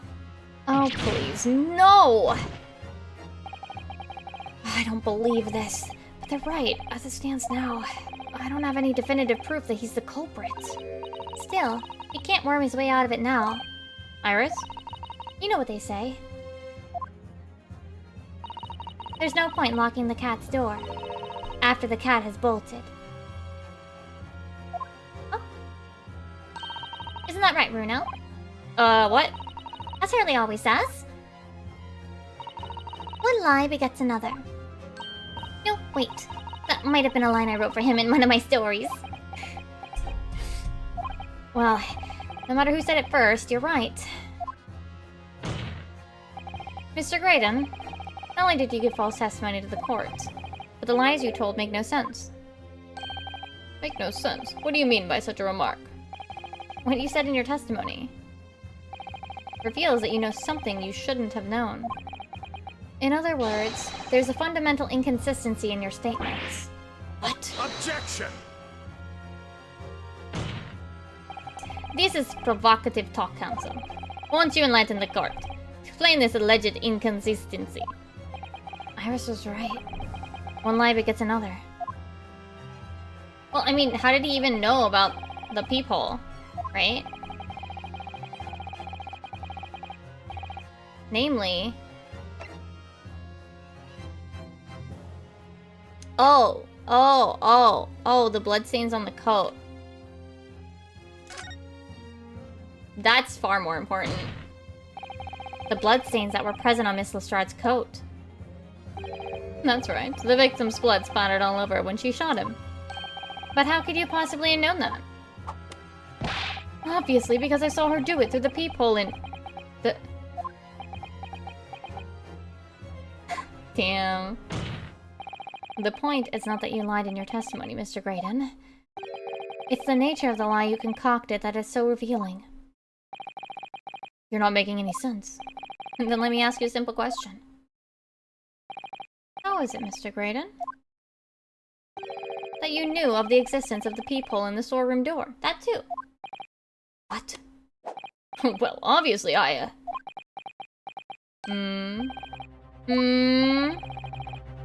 Has the cat got your tongue, witness? Wagahai left, Judge.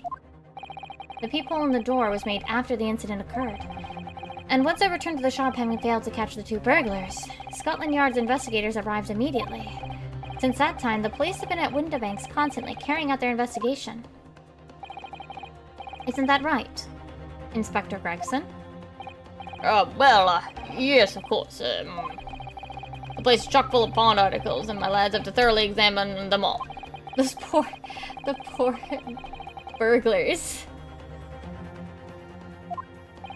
And consequentially, there's no way that you, Mr. Graydon, could have gained access to the shop. Therefore, you should have known nothing of the people in the storeroom door. But the fact that its existence forms the basis of your testimony is completely inexplicable. Objection! Uh-oh. And yet, the fact remains that Mr. Graydon did maintain that he witnessed the crime take place to the people in the door. How on earth is this possible? Have a word, please, Lord Van Zykes. Speak, Inspector.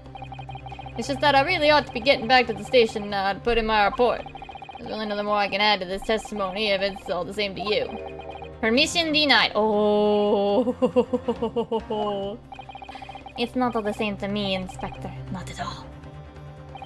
You will remain exactly where you are until this trial concludes. Gregson is not in a good mood. Of course, sir. Mr. Graydon? You shouldn't have known about the existence of that peephole. So, which can only mean that you must have been informed about it by somebody else. Objection! Now what are you objecting to? You're agreeing with me now. Up there, my learned friend. You realize, I trust, But the words you just uttered have extremely serious implications. Yeah? And?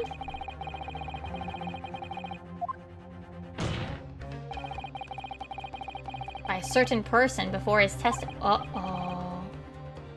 Gregson. Gregson.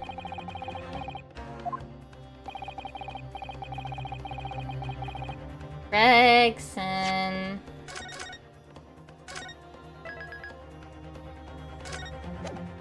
Gregson. Did you... Gregson?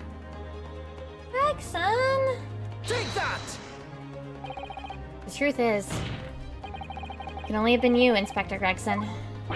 No! Chips Man! Objection! Chips Man! Consider the fact that we've only been aware of Mr. Ashley Graydon's identity for the last few hours. We learned of it during the course of the trial today.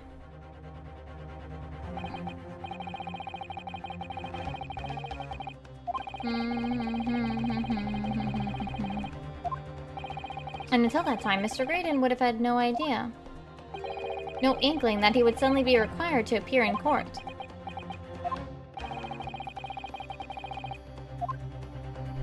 Yes, my lord. Until then, it's reasonable to assume he knew nothing of the people. It was only once Mr. Graydon was in the stand that he realized his position. That he would have to defend himself against the accusation he was the third intruder. You're suggesting to the court that it was while this trial was in progress that he received the information, so that he could commit perjury in order to save his skin. Yeah. The only person with knowledge of the investigation that he had any contact with is you, Inspector Gregson. This is blooming outrage. Why would I be giving away details of our investigation with this fella, eh? I was summoned to his lordship's chamber during the recess in that case. Have you forgotten that? Quite true. I had a number of questions regarding the events that transpired at the pawnbrokery. Which means the first time these two laid eyes on one another was after proceedings resumed following the recess. Yeah, and they were fucking mumbling to themselves. Yeah, no, they literally did. Oh, I've just remembered something, Bruno. There was one time before, wasn't there? I think it was when Jenny was testifying. Oh, yeah, now that you mention it. When the bailiff was dispatched to receive Mr. McGilded's music box from the scene of the crime. That's it! It was during that testimony.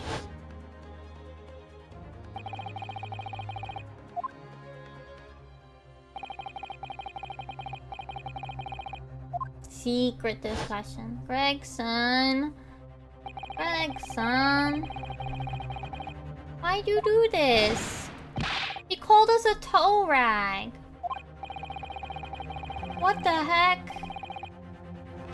Why would you do that? Why'd he do that? But perhaps it was part of a deal of some kind. Then it starts to make more sense. What the deal, Counsel? I wonder if perhaps in exchange for details about the people at the crime scene, Mr. Graydon agreed to give a certain something to the inspector. Uh-oh.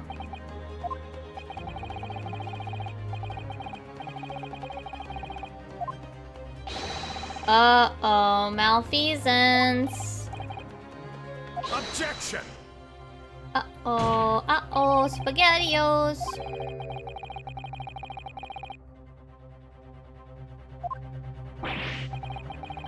Don't do that.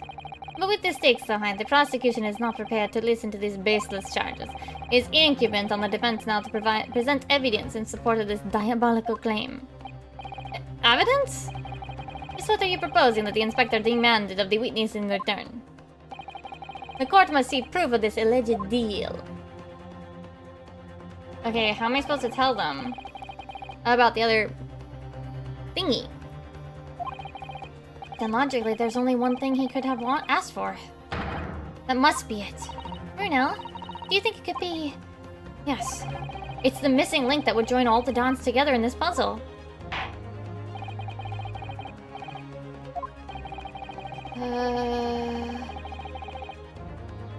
I don't know which piece of evidence, though.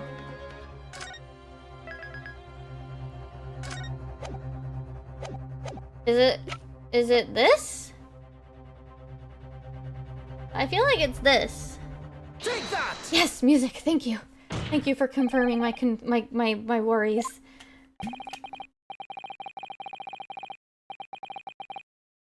And another very important case? Whoa. Are you getting out now, sunshine? Is it possible that this other top secret case is what's alluded to in this newspaper article here? The classified secrets being leaked overseas from the Ministry of Justice. How the bleeding Noah could you? We discovered during the course of this trial the music box deposited at Windibanks by Mr. Magnus McGilded. A special music box designed to play 2 discs at once. It would seem very likely now that encoded on the pair of discs that were in Mr. McGilded's possession are the leaked classified secrets. Uh-oh. Gregson! So I put it to you, Inspector, that in order to recover the second of the discs containing those secrets, you covertly made a deal with Mr. Graydon in which you exchanged the discs for details of the case. You little... Uh-oh. Uh-oh, his chips! His fish and chips! On the day of the incident, when we met you at Windibanks, you said this. I'll be taking that what it is. McGill is down the yard. Thank you very much. Hand it over. No, don't. Don't give it to him. It's mine. That's what that is. Mine.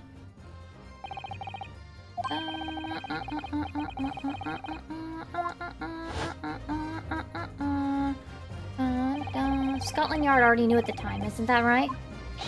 That Magnus McGilded was involved in the stealing of government secrets. My orders were... recover the medium used to convey the secrets leaked from the ministry. And do it on the QT. Strictly hush-hush. And that explains why, when I presented these discs as evidence to the court, you objected so heavily, I presume. Because you knew that it contained highly confidential information. I mean, not likely. I mean, I wasn't sure of it myself. I realized there was a possibility, that's all. Inspector, surely. Surely you're not saying that in order to acquire the second of these music box discs, you did indeed reveal confidential details of the crime scene to the witness. Uh-oh. Uh-oh. Uh-oh. Gregson's getting poor mention in the next Sherlock Holmes story. Uh-oh.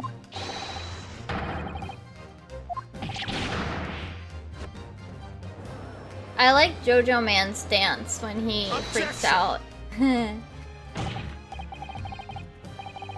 If, and I stress if, this sobering assertion turns out to be founded in truth. It would mean that the second disc is, as we speak, here in this very courtroom. Wait, what? In this room? How could you possibly make a claim like that? Because Inspector Gregson is a Scotland Yard detective. What? What's that supposed to mean, eh? As a seasoned policeman, the inspector will have approached this alleged deal with caution. Certainly he would not have accepted a gentleman's agreement in this matter. No, he would have insisted on having the article agreed upon in the palm of his hand. Good gracious, then, you mean to say Inspector Gregson already has the item in question in his possession? He has the second disc actually on his person? Yes! Yes! Giant yes. The defense demands the inspector search at once. Definitely!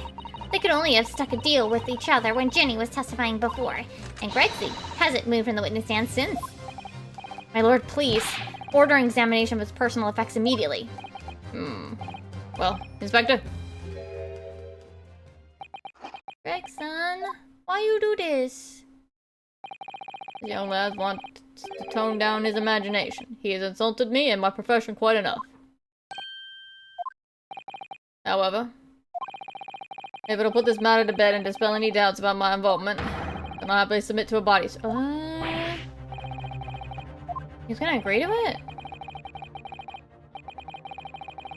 I presume you're aware of the precipice of which you now teeter, my learned, suited friend. You've made a most serious allegation against Scotland Yard here.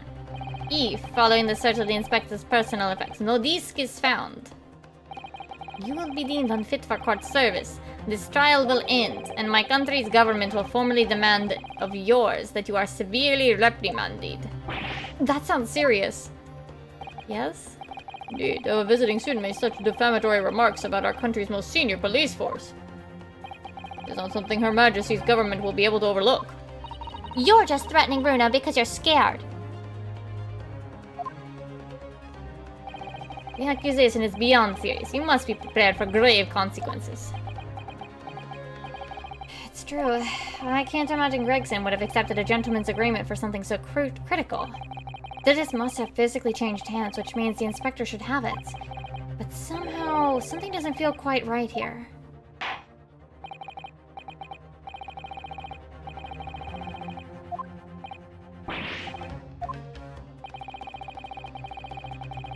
Yes?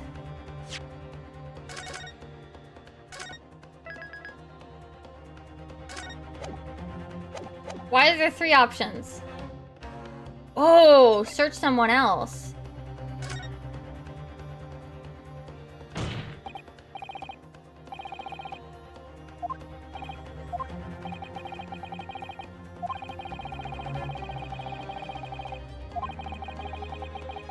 Use them good.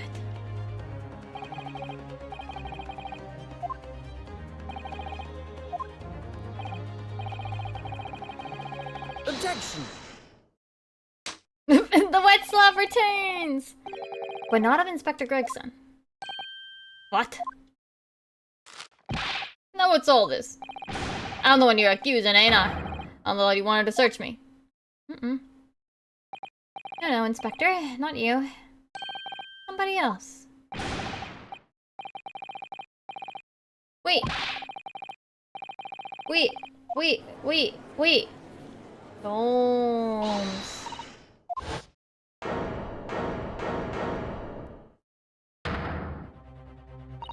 Runa's doing what you all told him to do and having the courage of his convictions. So you should respect that and listen to what he has to say in good faith. Because that's the British way.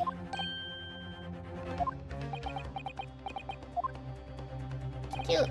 Cute! Well said, young lady. Cute!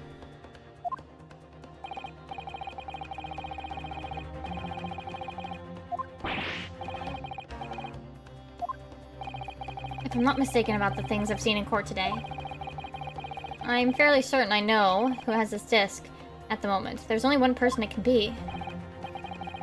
I'm pretty sure it's Sholmes.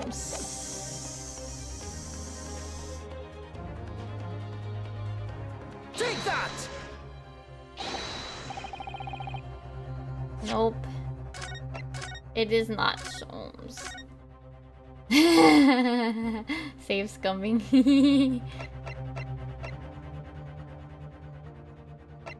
If it's not Gregson, wouldn't it be on Graydon?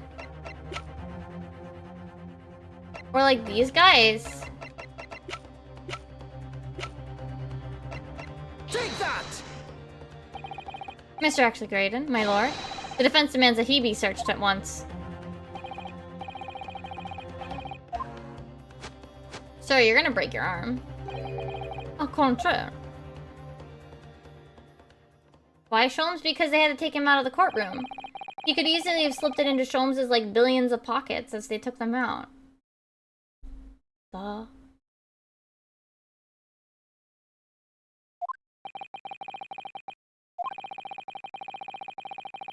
Shit.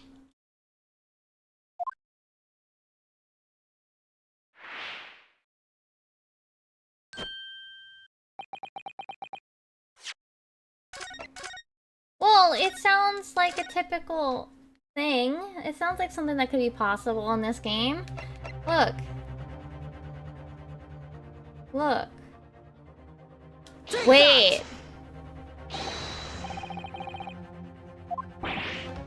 No. No! I figured maybe she stole it. Objection! Maybe she stole it.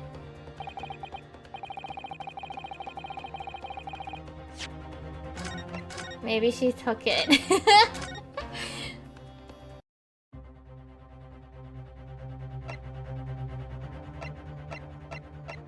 Yeah. Take that! Oh, music! Yes, thank you. Of my lord, Mr. Nash Skulkin. Well, I never. Yeah, blimey. Me? In! Hold it! Meh? Wait, hold it? Oh, he's angry. Objection! So, you know, like, those other like, they made, like, weird bullshit sense to me. You know? Slip it into the detective who's unconscious and will probably be unconscious for a while.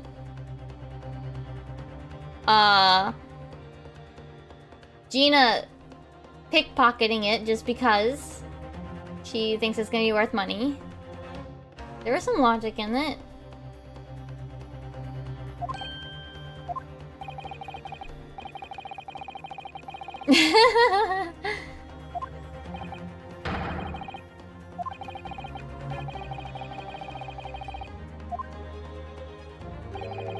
But personally, I have no intention of obstructing the course of this trial. Ah!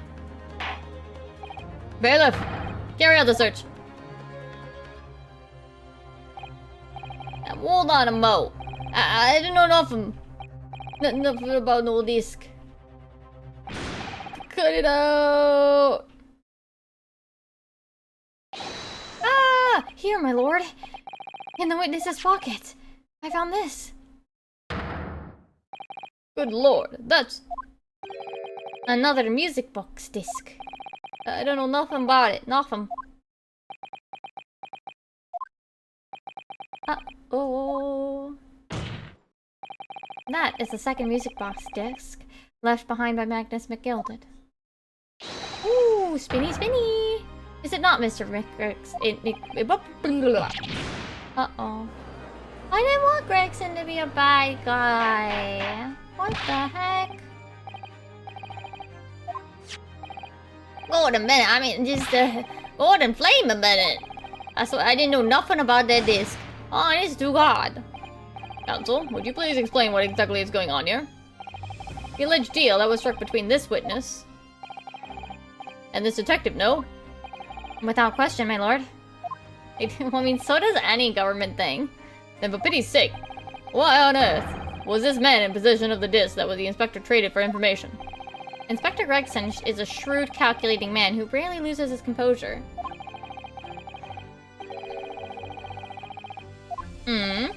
I don't recall. What unusual behavior. It was, yes, during my cross-examination of Mr. Graydon. Excuse me. Oh, right, he was strangling him.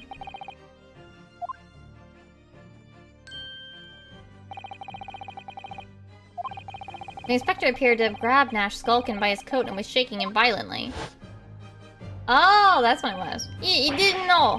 Thought me noggin was gonna fall clean off, I did. I was wishing I'd been born as me brother, I was. And what exactly happened to make the detective attack you like that? I ain't got a clue. He just suddenly turned and grabbed me a whistle like that and started shaking me. Why the blazes didn't you mention the third gun when we got you down to the station? That's what he said. He yelled it down in my ear, he did. Me ears still throbbing now. Extremely out of character, but looking back now... Yeah, he slipped out on somebody else. Just a different person. That was the opportunity Inspector Gregson created for himself in order to hide the disc. Oh, bless my wig, he hid it! You... But I'm afraid I failed to comprehend the motive here. And the detective had acquired the disc he was after. Why on earth would he then proceed to hide it in another man's pocket? This is a court of law.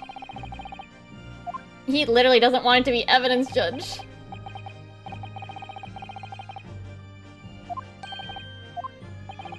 As the man himself revealed earlier, his current assignment had some special conditions.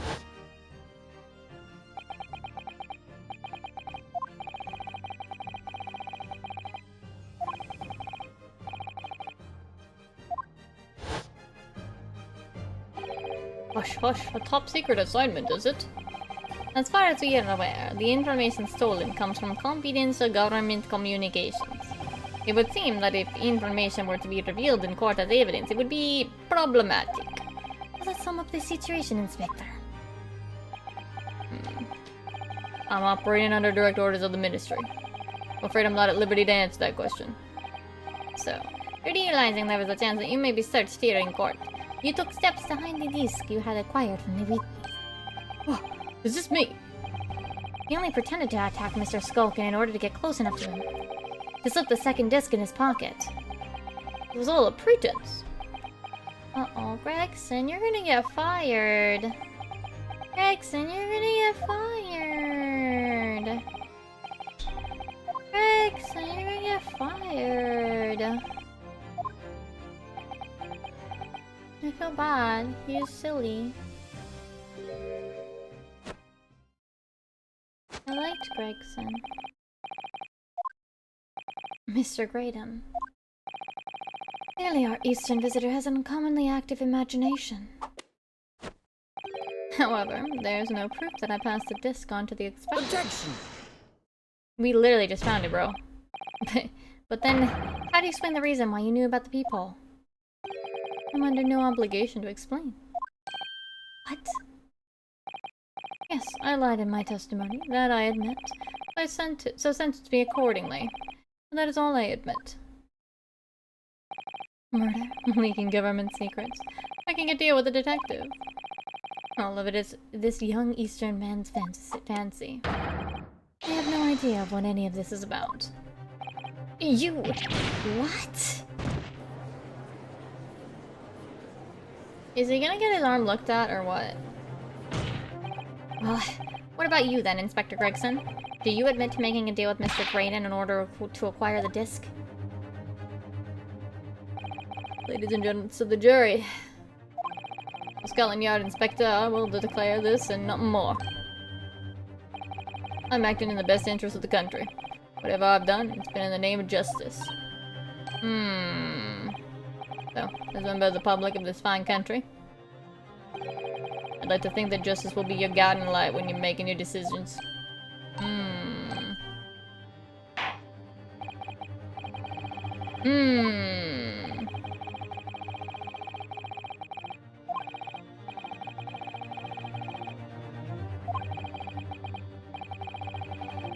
Wait, well what about the... Can I get the other disc? Can I get the other disc?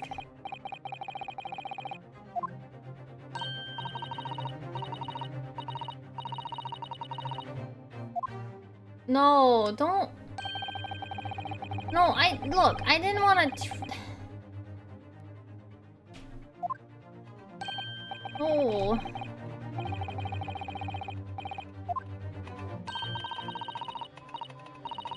No, stop.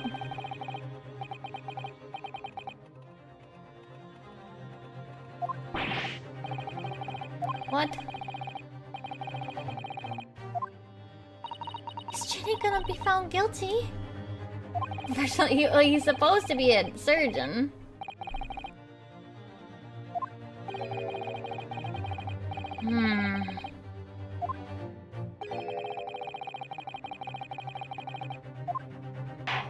How do we... What? What? No, no, no, no, no, no, no, no. No. No. No, no, no. So there's no choice then, Bruno? You have to throw some more evidence at them. Uh-oh. I don't know what to throw at them. Oh, shoot.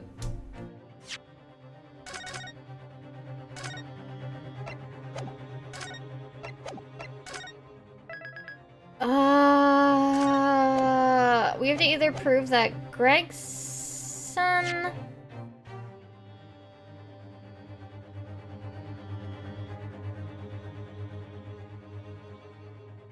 Proof that Graydon killed Windibank or stole the secret government secrets, or some evidence to force Gregson into admitting that he struck a deal with the witness.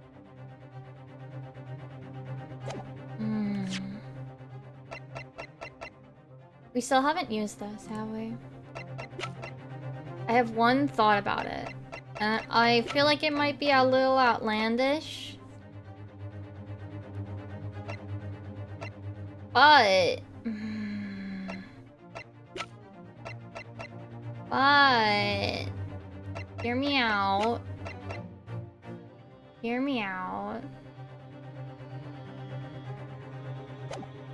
I'm going for it. This is dumb. And I'm admitting that it's dumb. And I don't think it's gonna work, but I'm gonna try it anyway.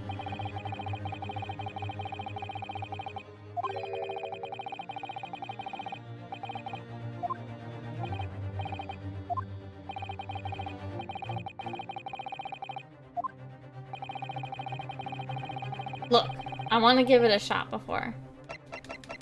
Take that!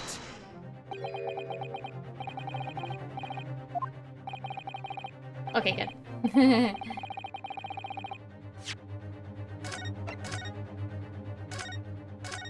Good. It was wrong.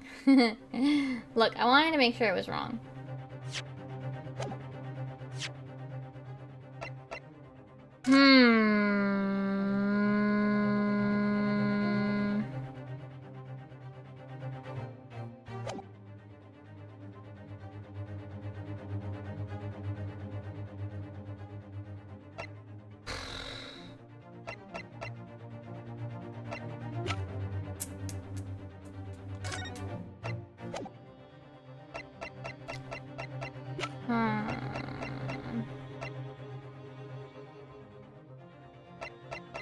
I don't know. This feels like it's finished its usefulness. We still haven't used this case. Right? Nobody has the name Baskerville. That name hasn't come up.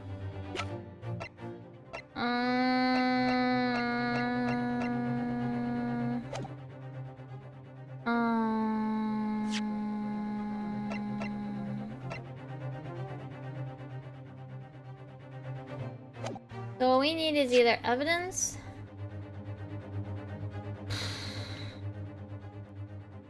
force Gregson into admitting, or proof that Grayson killed Windabank or stole the government's secrets.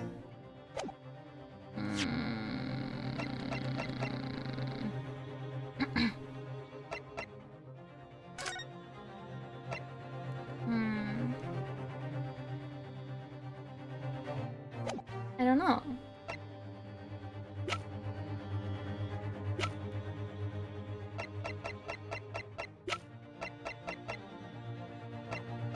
I don't know.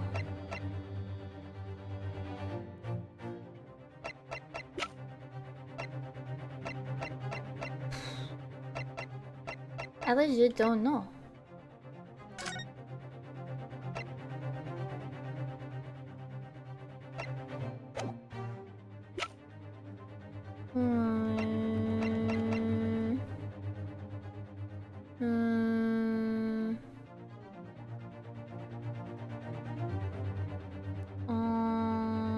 There's too many options. Wait, wouldn't this...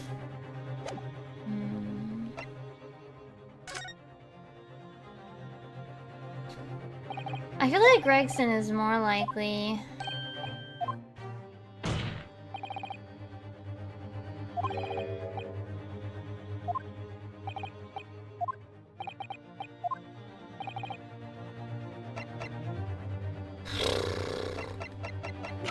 I don't know.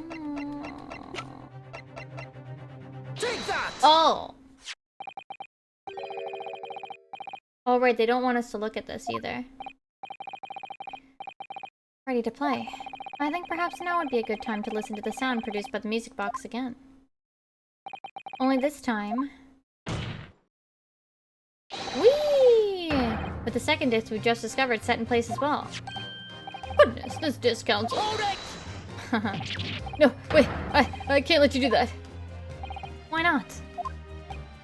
Because, because it's got nothing to do with this case, so that's why. Objection! Really, it does if you're acting like that, bro. Inspector. Inspector, please. But the sounds heard by the court heard earlier from this music box are part of a Morse code message. We know that Morse code comprises of 2 distinct tones. The defense believes that the second disc contains the second tone needed to complete the message. And now we have a chance to confirm that theory. For crying out loud, Sunshine, we're talking about state secrets here. If you go lend the whole courtroom mere confidential information like that, it's treason. Then do you admit the charge? That in order to protect those state secrets, you engaged in unlawful dealings with the witness. You're mad.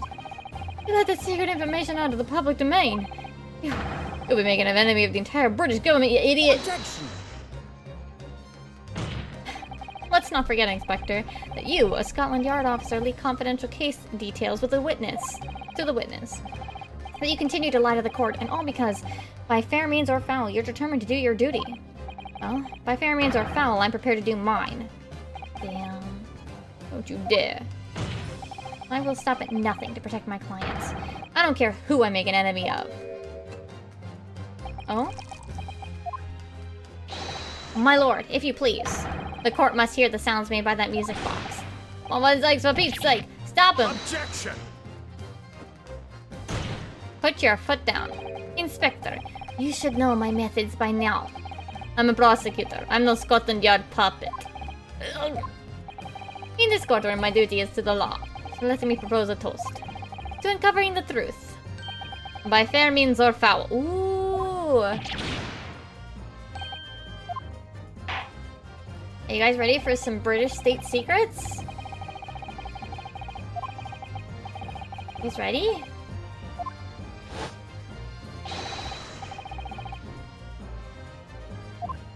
Let's go! British state secrets, let's go! Oh, that's actually pretty cool.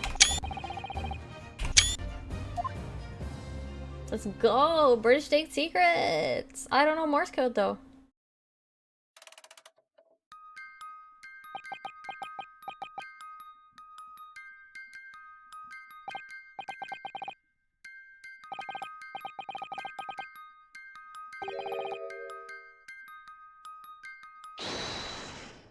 Hold it. Alright, I made it. Whatever you want. But for the love of God, put the blooming box up! Do we get to know what it said? What did it say? Guys, does anyone know Morse code? I don't know Morse code. Let me ask you again then, Mr. Proctor Gregson. Did you, or did you not, strike a deal with the witness next to you in the stand, Mr. Ashley Graydon?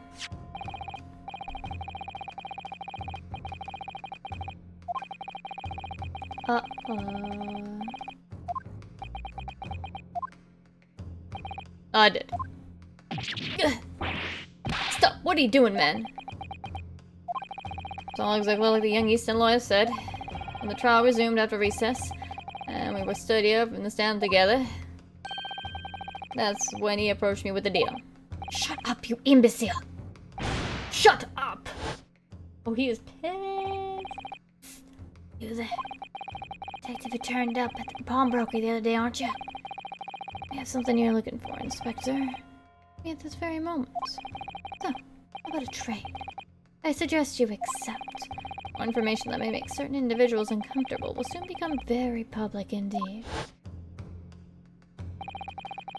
Couldn't let that information become public knowledge. Not under any circumstances. I accepted the man's proposal and told him details about the case that should have put him in the clear. The peephole in the storeroom door, and the bloodstains all on the overcoat. By giving false testimony, this witness intended to have a defendant wrongly accused of murder. Inspector, you knew that. Yet you still revealed those details to facilitate the witness's perjury. Damn. I did. But then it turned out the people had only been made that night after the incident took place. Scotland Yard wasn't aware of that, if I'm perfectly honest. Well, Mr. Graydon, what do you have to say for yourself? There's nothing and no one left for you to hide behind. You struck a deal with the inspector in order to escape the conviction of a very serious crime.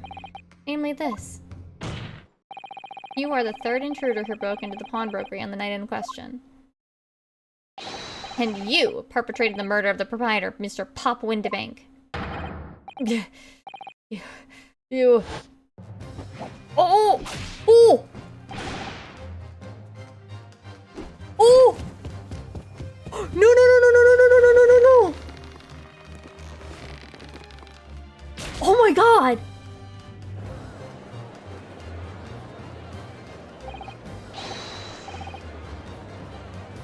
Holy shit! There's the insanity I was waiting for! Yes! That's the unhinged I was waiting for!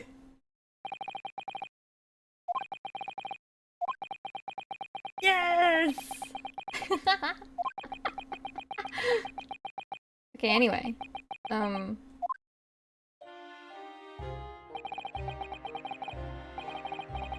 slums have vile places. I was cursed from birth, born into poverty, the son of a penniless artisan. My parents did nothing but quarrel all day long. What little money they had was never spent on me. Oh, boo-hoo! I set about studying, to better myself, to one day escape from that hellhole.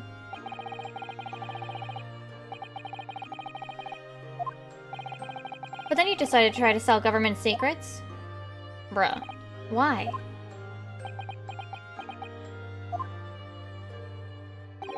Isn't it obvious? Because I wanted money.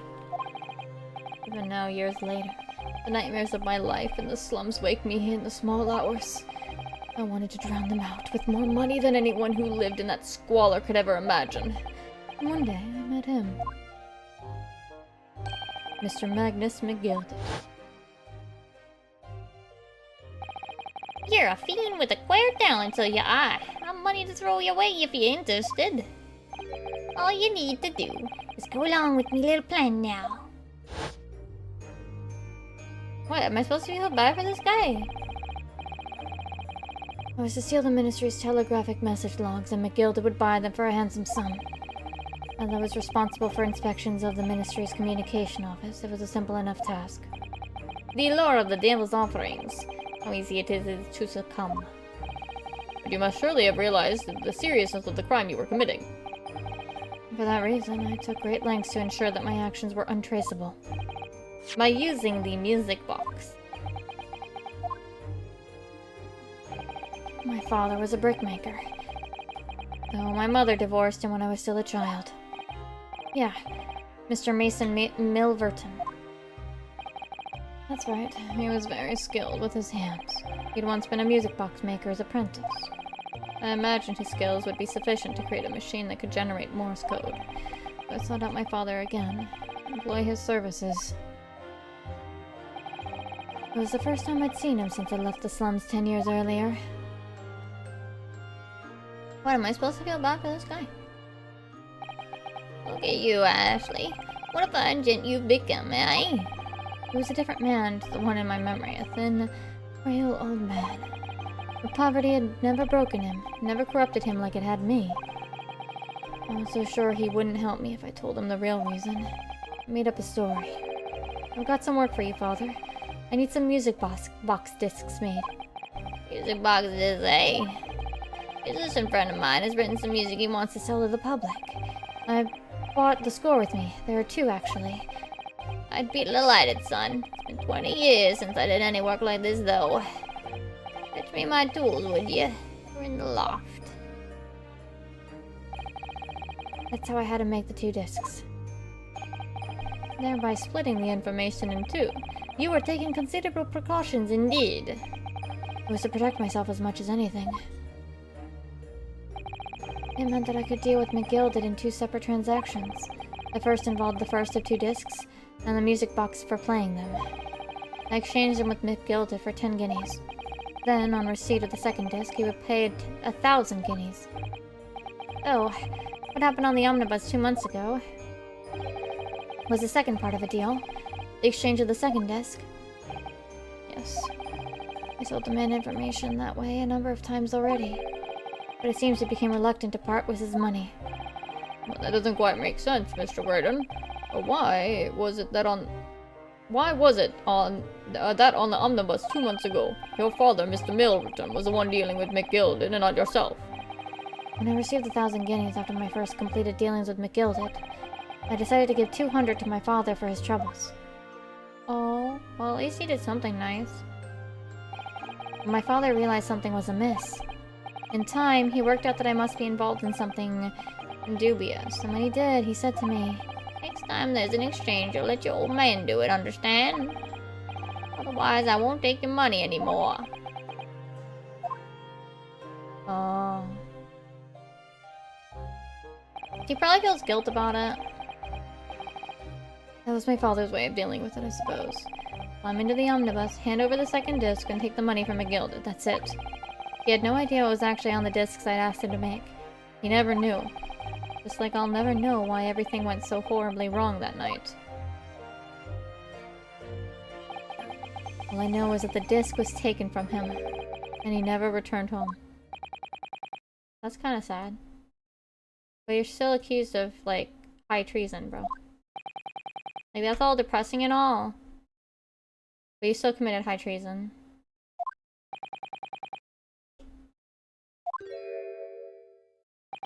It was only then that I found out what sort of monster McGilded really was. After 10 years of not once uttering it, I swore on my father's name. Jojo. To exact revenge. Revenge! As anyone with even the remotest knowledge of the man will no doubt be able to imagine, McGilded brought all of his wealth and influence to bear in the most despicable of ways. Oh, to crush any semblance of justice in his trial. The crime scene was tampered with, evidence was fixed, and witnesses were bribed. The trial 2 months ago was a farce from the start to finish. I'm afraid he'd barely trust Berta's soil back then. I'd walked into that hornet's nest completely unaware of the sinister background to it all. I made plenty of money out of my dealings with McGilded by then, but I spared nothing in my arrangements 2 months ago. I knew exactly who to hire. Oh! If you're willing to pay the price, there are people in this city willing to do anything you ask. McGilded himself had shown me that. Are you saying that? I think you have the picture now. After I twisted everything in his favor in this courtroom to ensure that he walked free, I took matters into my own hands and delivered the justice that monster deserved. Wait, so then, what does this entail for Van Zykes? McGilded's death that day was caused by this man?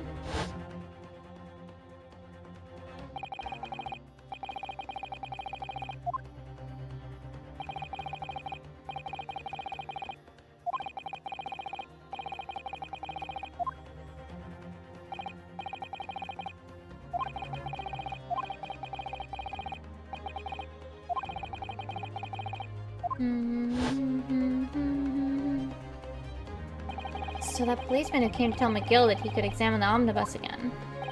That's right. An imposter hired by me.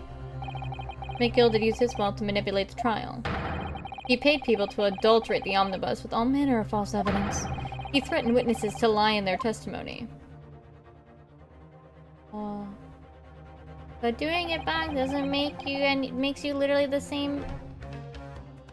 But I gave the man a taste of his own medicine. Once the omnibus was doused in paraffin, one of my sham policemen ushered McGilded inside and sent him on a one-way journey to hell. damn. Wait, how did he fix his thing so fast? An eye for an eye. That's how I avenged my father's death.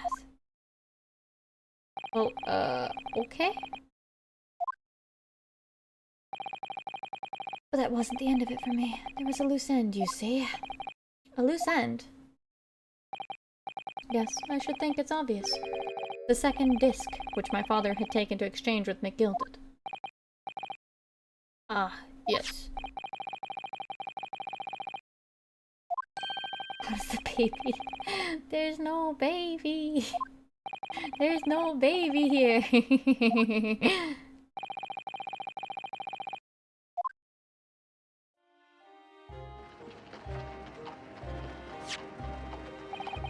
This is the first of 2 discs, and the music box you need to play them.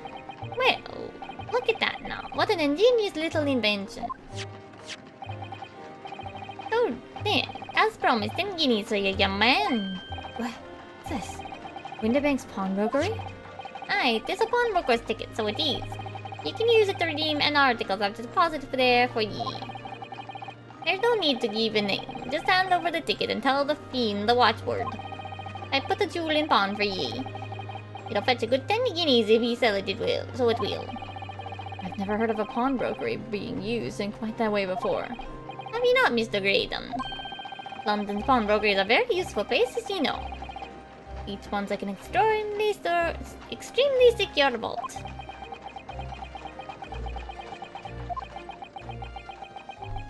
Oh.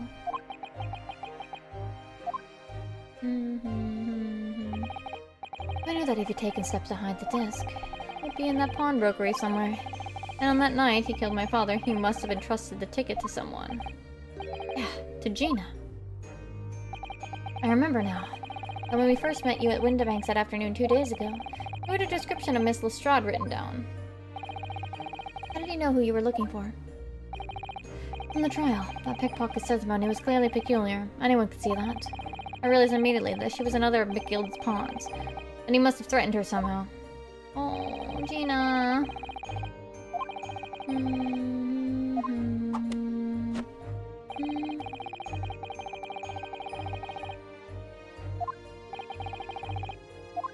Gina.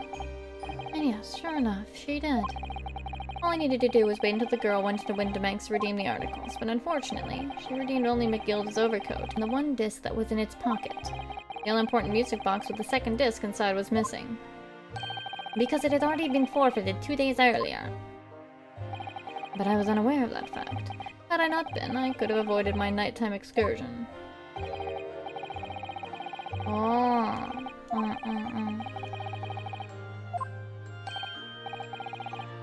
Inspector's okay now.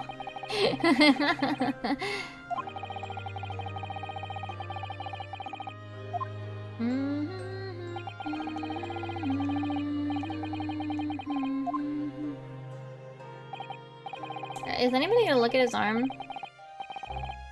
Objection, I survived, yeah.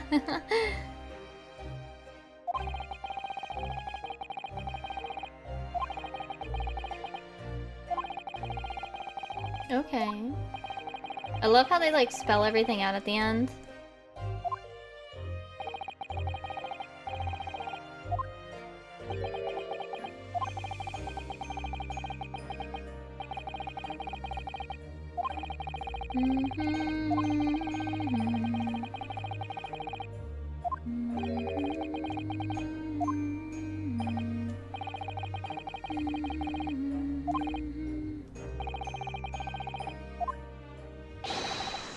What are you doing in my shop, Bang?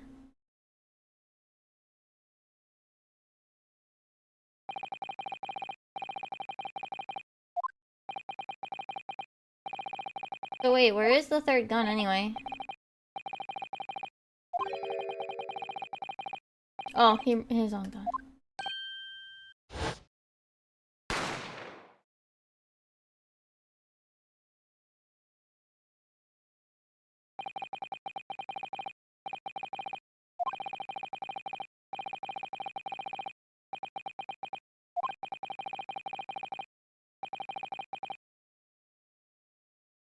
You fired a bullet and weren't ready to kill. That's your first mistake. You don't do that.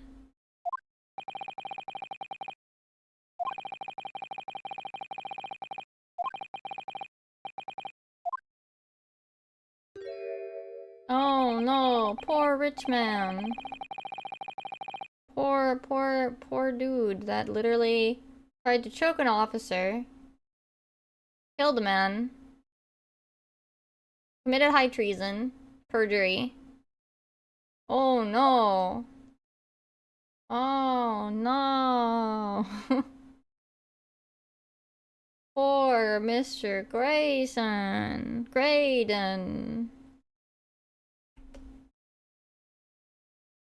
Like, there's a teeny tiny bit of like, oh, I feel bad for him, but also like, no. No. That was a fun case though. There were a couple points that I was a little frustrated in, but...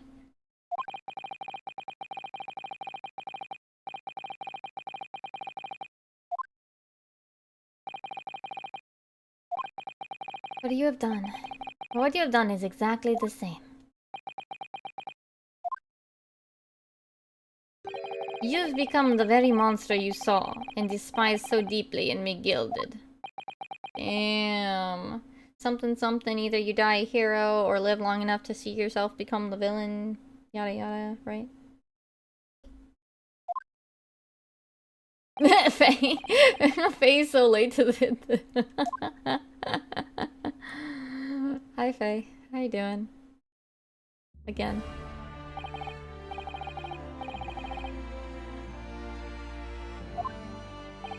Long and exhausting trial 7.5 hours later. Whew. Is this it?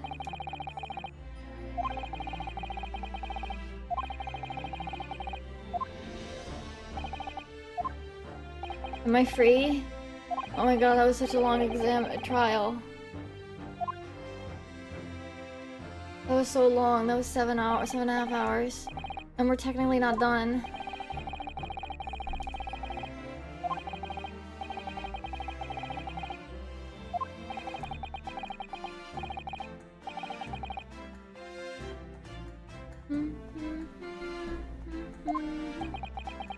Gregson's fired, ain't he? He's not gonna be in game 2, is he?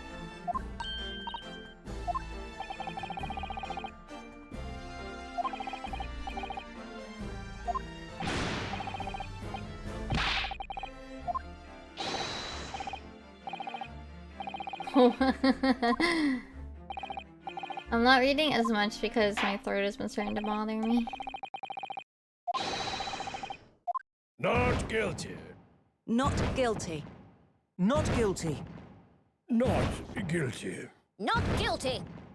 Not guilty. Are we ever gonna discuss the whole likely Russian dude on the jury ever? No, not guilty. Gina's cute. Didn't you think she was cute? Why would you say she's guilty? You're off the hook for murder, Gina. Not perjury.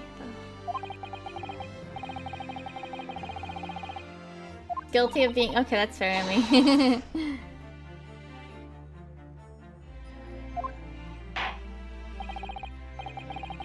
I'm not finished with you yet. Really? Well, what are you looking at me like that for? Before you start enjoying your freedom, there are certain other crimes to consider, Eh? 2 months ago, in my courtroom no less, you gave false testimony, did you not? And in relation to the trial today, not only did you unlawfully enter Winterbank's pawnbrokery, you also attempted to abscond with Mr. McGillicud's property, it seems. Eh? I never done nothing of the sort. Gina...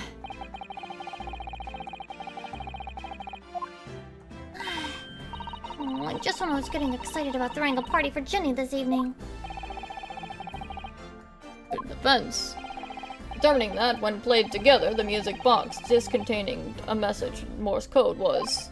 well, it was certainly a most unexpected revelation, Counsel.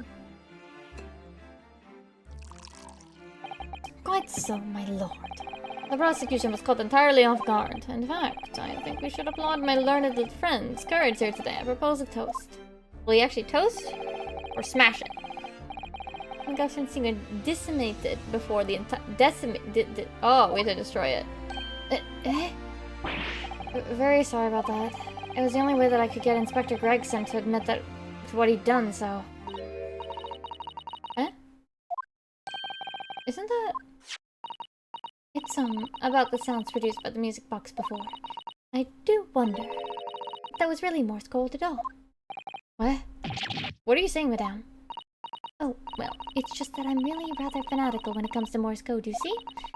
So much that the whole world seems to be covered in dots and dashes to me, in fact. What? But I must say that in my opinion, the sounds produced by those 2 discs were nothing more than that. A meaningless series of 2 different tones. What? What? Can that really be? It wasn't Morse code after all. My lord, the defense would like to listen to the music box again. Are you off, you nut?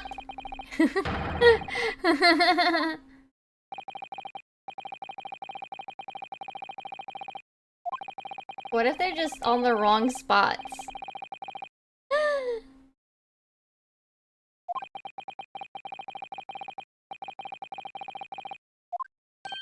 What if they're just on the wrong locations?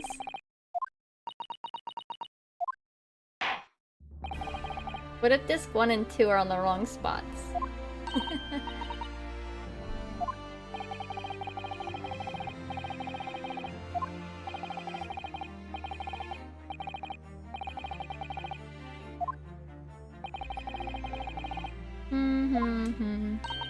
Come on, ain't nothing I don't see most days in the back slumps. I beg your pardon. If you're weak, you pay for it. That's just how life goes. Gina. But look, we're gonna have worked something out today. The world ain't fair, but if you want it to change, you gotta start at home. Gotta change how you are yourself. Gina! Well, a very laudable lesson, I would say. I eagerly look forward to the born-again Miss Lestrade never gracing my courtroom with her presence again. Now, with regard to the murder of Mr. Pop Windbank, proprietor of a pawnbrokery business on Baker Street, I have declared defendant Miss Gina Lestrade not guilty. Yay!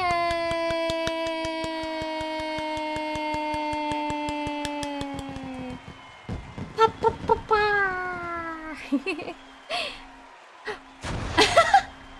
Gina! Gina! Cute. That is all. Court is adjourned. Okay, but how does this wrap up the game? Wait, why are we alone here? Hello, Mr. Van Dykes? Why did you put your cloak back on? On a personal note, I must say you've surprised me, my Far Eastern friend. Oh! Despite being a Nipponese, you saw through the pretense to the malice that festered within that Englishman. And at the same time, saw through the grime into the surprising heart of your English client. You have a curious tale for judging character, especially considering our very different cultures. I don't think there's anything curious about it. Whether we're from the Empire of Great Britain or the Empire of Japan, we're all human beings. We're not so very different on the inside. So can you stop making, like, the Nipponese racist marks? Or what? You know, I took this case for one very simple reason. To lock swords with you once again, here in the courtroom. You did? When I encountered you for the first time 2 months ago, it reminded me. Of toasting friendship and trust with another Nipponese. Only to find my trust betrayed. Wait, what happened? Wait, what? Through you, I hope to look into the eyes of the man I once knew and try to understand. Wait, what? What? What? Who? You mentioned something similar earlier today. About total betrayal at the hands of the Japanese. What happened exactly? Well, you may ask. And one day, when the time comes, you will learn the answer. Whether you like it or not. Alright, then I'll wait for that day if I must.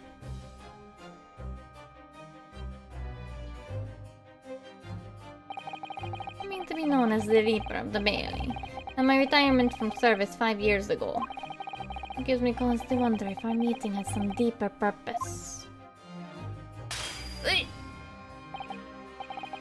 Farewell, my learned Nipponese fellow. Until we meet again. Okay.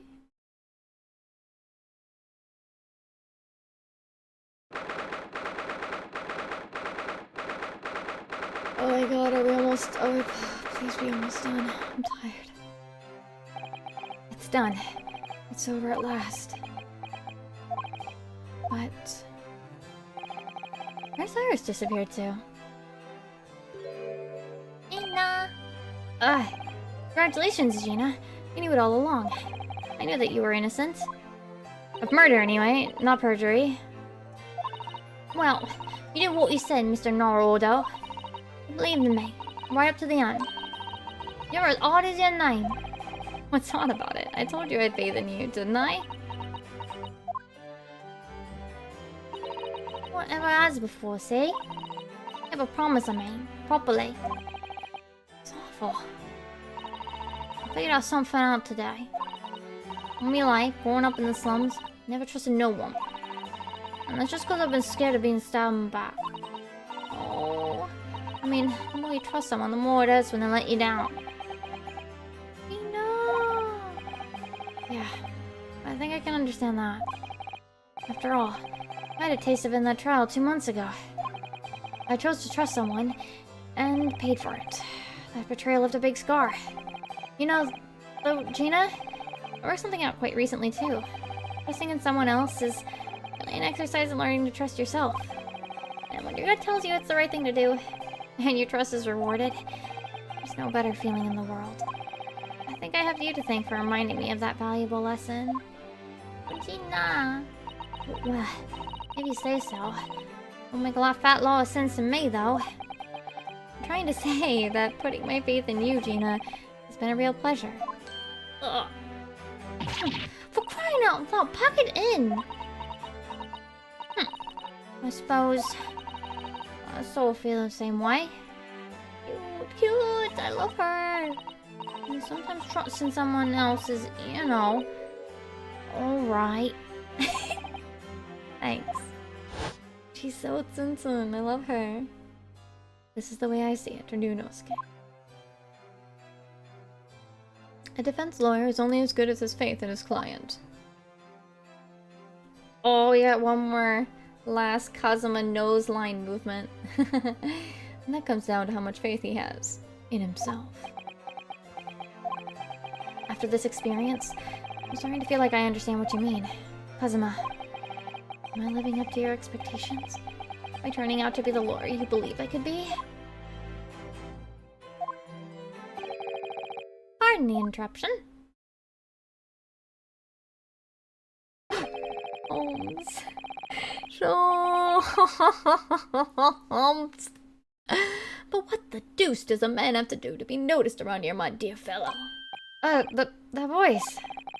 It's too late for that voice now, Mr. Naruhodo. I've been standing here patiently in the corner of the room for an eternity. Ha ha ha, yes, it was me all along, I would have said when finally you noticed me. But you, people, with your incessant blabbing. Mr. Sholmes!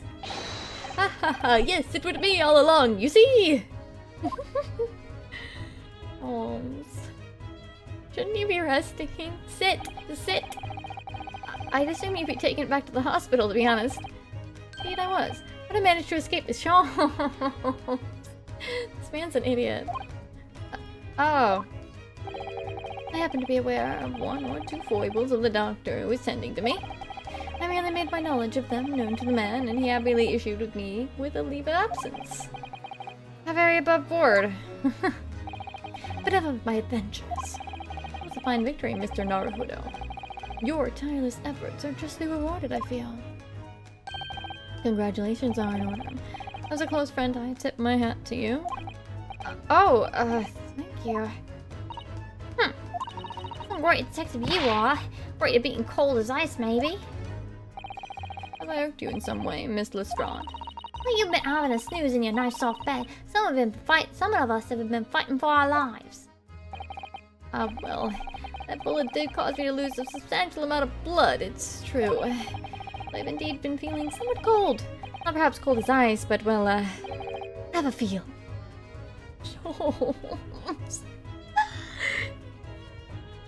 I thought the bullet went through your gut, not your head.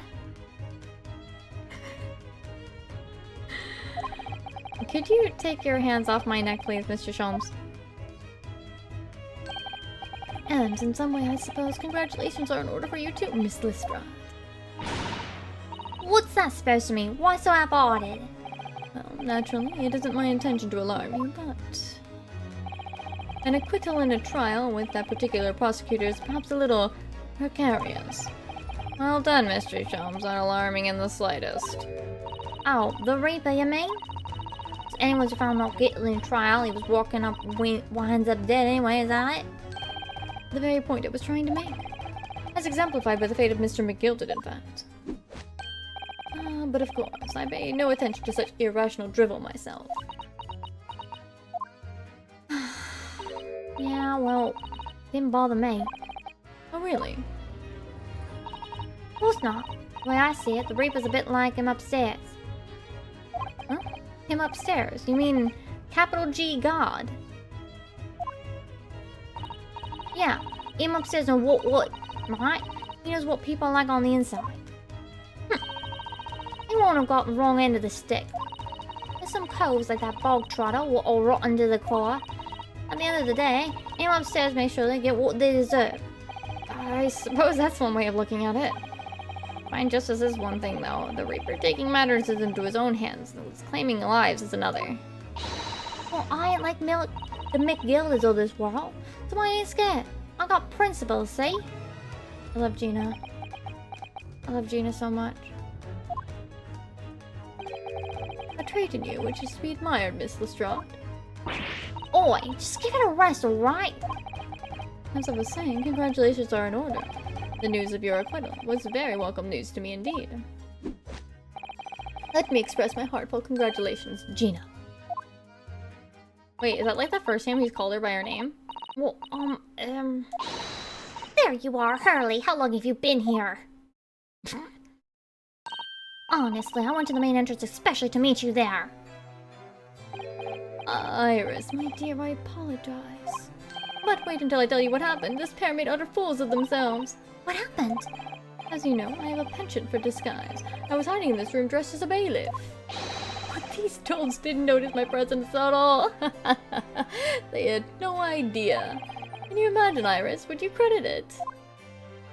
I'm not sure, really. I beg your pardon? Sorry, Hurley, but you just don't have the weighty presence you seem to think you have. In fact, you really ought to be careful about that. It'll land you in trouble one day. Iris just murdered a man. Hello, bailiff.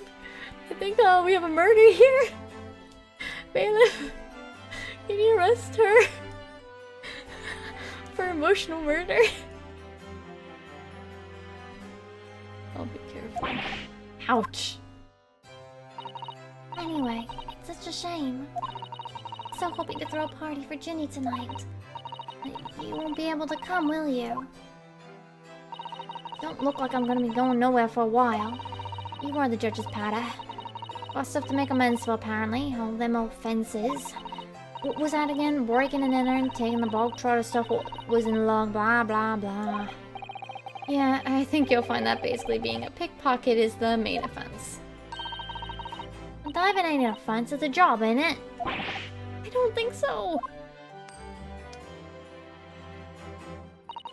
Well, it's got me thinking all of this. Maybe I should start looking for another line of work. I mean, you didn't start off as a lawyer, did you, Odo? Odo? Well, no, but I was never a pickpocket. Well, anyway, I reckon I can make a change. I want to do something for all them lot like me from the slumps. Something that makes a difference for them. I love her. I love her. I love her. I love her. I love her. I love her. That's a wonderful idea, Jenny, and I'm sure you can do it. Oh, girlfriends. What is it? Nina! Nothing. Miss Gina Lestrade. The prison carriage is arrived, ma'am. Come with me to the rear gate at once. Oh. Right. Well, looks like I'm off then. Yeah. Goodbye, Gina. And good luck. Bye-bye. Odo? Yes? One last one for the road, eh?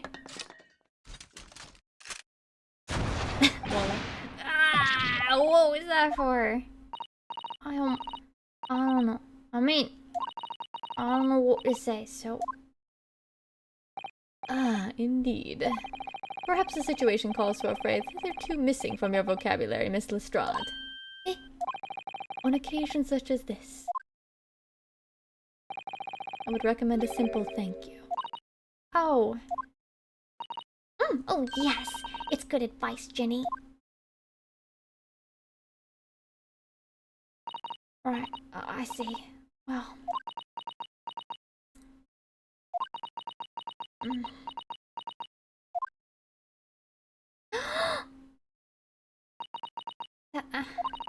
Thanks, Odo.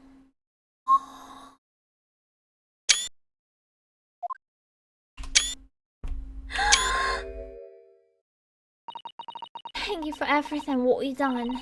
For believing in me. Oh. Oh. Love her. Not at all. In fact, that should be my line. Thank you, Gina. Cute. I love her. Are we almost done? Well, there she goes. I wonder if I'll ever see her again. Oh well, quite the indomitable pickpurse. Oh, I nearly forgot. I bought a paper outside. It's a special edition, and this trial is all over the front page. Pickpocket's innocence proven. Isn't it wonderful? You should have shown it to Gina, Iris. She would have been thrilled. Oh no, how silly of me. But anyway, would you like the good news or the bad news? Not again.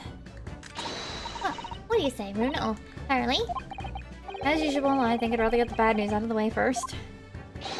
Absolutely not. I have no intention of listening to anything but good news. And there you have it. How people answer to that question says a lot about them, doesn't it? Let's not go there. Alright then. Maybe let's start with the good news this time. The rain has finally stopped. It was a record level of rainfall, apparently. Well, that is good news indeed. We can journey back in greater comfort. Alright then, what's the bad news? The huge storm has left the seas very choppy. The channel in particular is awful, so sailings out of Dover have been delayed by a day or more. Wait, Dover? That's right. If we head to the station immediately, we may still make it in time to waste Susie off. But... won't be a train, surely? You couldn't be that lucky. Who do you think I am, Mr. Naruhodo? Mr. Sholmes? I rushed to Victoria Station earlier and made us arrangements for a special express. If we hurry now, we shall be there in time for dinner. I know of a fine restaurant that serves the most delicious baked sole. It's the fish, right? I don't. The great detective does it again! Indeed he does. I happen to be aware of a number of the rail transport director's foibles. What? I merely made my knowledge of them known to the man, and he happily laid on the locomotive. Elementary. Isn't this bribery? What are we waiting for then? To London, Victoria. It's almost 8 hours. I wish to sleep. It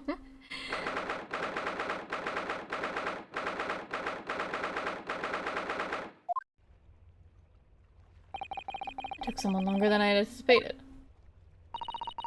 Susie's boat must be about to leave now. Susato, where are you? Susato! Over there! Look! Looks like she's reading something. That's a different book. What? Hold it! What are you doing? Miss Susato, wait! What are you doing? Why is she gonna throw the book into the harbor? Mr. Naruhodo, what are you doing here? We came as soon as we could after the trial. I mean, we heard that the sailings were being delayed due to the bad weather, you see. Oh, I see. Then tell me, how did Gina's trial go? It went well. She was acquitted. Of murder. Not perjury. That's wonderful. Really wonderful news. Sato. Sato. The book you were about to throw into the sea. It was your Encyclopedia of British Law, wasn't it? Oh dear. I was hoping you hadn't seen that. I'm not worthy of practicing law in any way now. I was saying my final farewell. No, Susato-chan! You were saying goodbye to law? You? Susato-san? Would I be correct in assuming? It's because of the people, Miss Susato. I deliberately altered the scene of a crime. And then I tried to hide the fact. What I did was utterly unforgivable. That reminds me. How did you even come to have this, Susie? On the evening of the incident, Mr. Sholmes had invited Gina to dinner, if you remember. Oh, yes. We had a wonderful time. Well, Gina gave us a little introductory lesson, didn't she? To the art of pickpocketing, I mean. Oh, that was so much fun. I saw Runo's armband. Yes, please don't do that again, Iris. That band's very important to me. Well, if it's so important, you should pay more attention to it. You didn't notice for ages. On a whim, I thought it would be fun to see if I could take the cat flapper-mat and put it up my sleeve. Really? And then I rather forgot about it until I found myself at Mr. Windibank's shop with it later that night. I see. And then...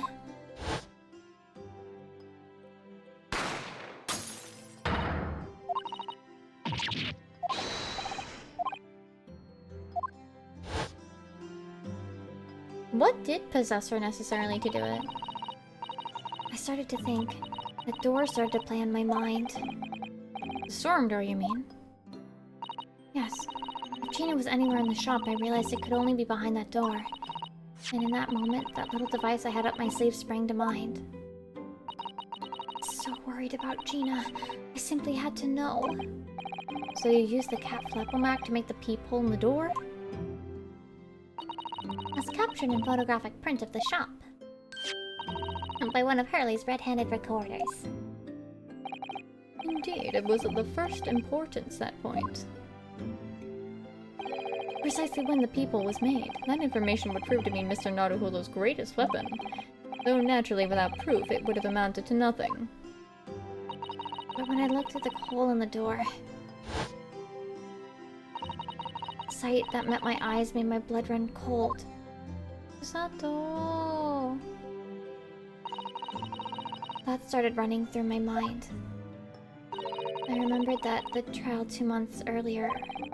Trial of Magnus McGilded. I thought about how he had manipulated the evidence and arranged false testimonies to secure his freedom. It made the British system feel very dark and sinister to me. And then, a terrible thought occurred to me. What if some wicked criminal was planning to do the same thing now? As from the appearance of the crime scene, it looked as though, exactly as though Gina had shot Mr. Windibank.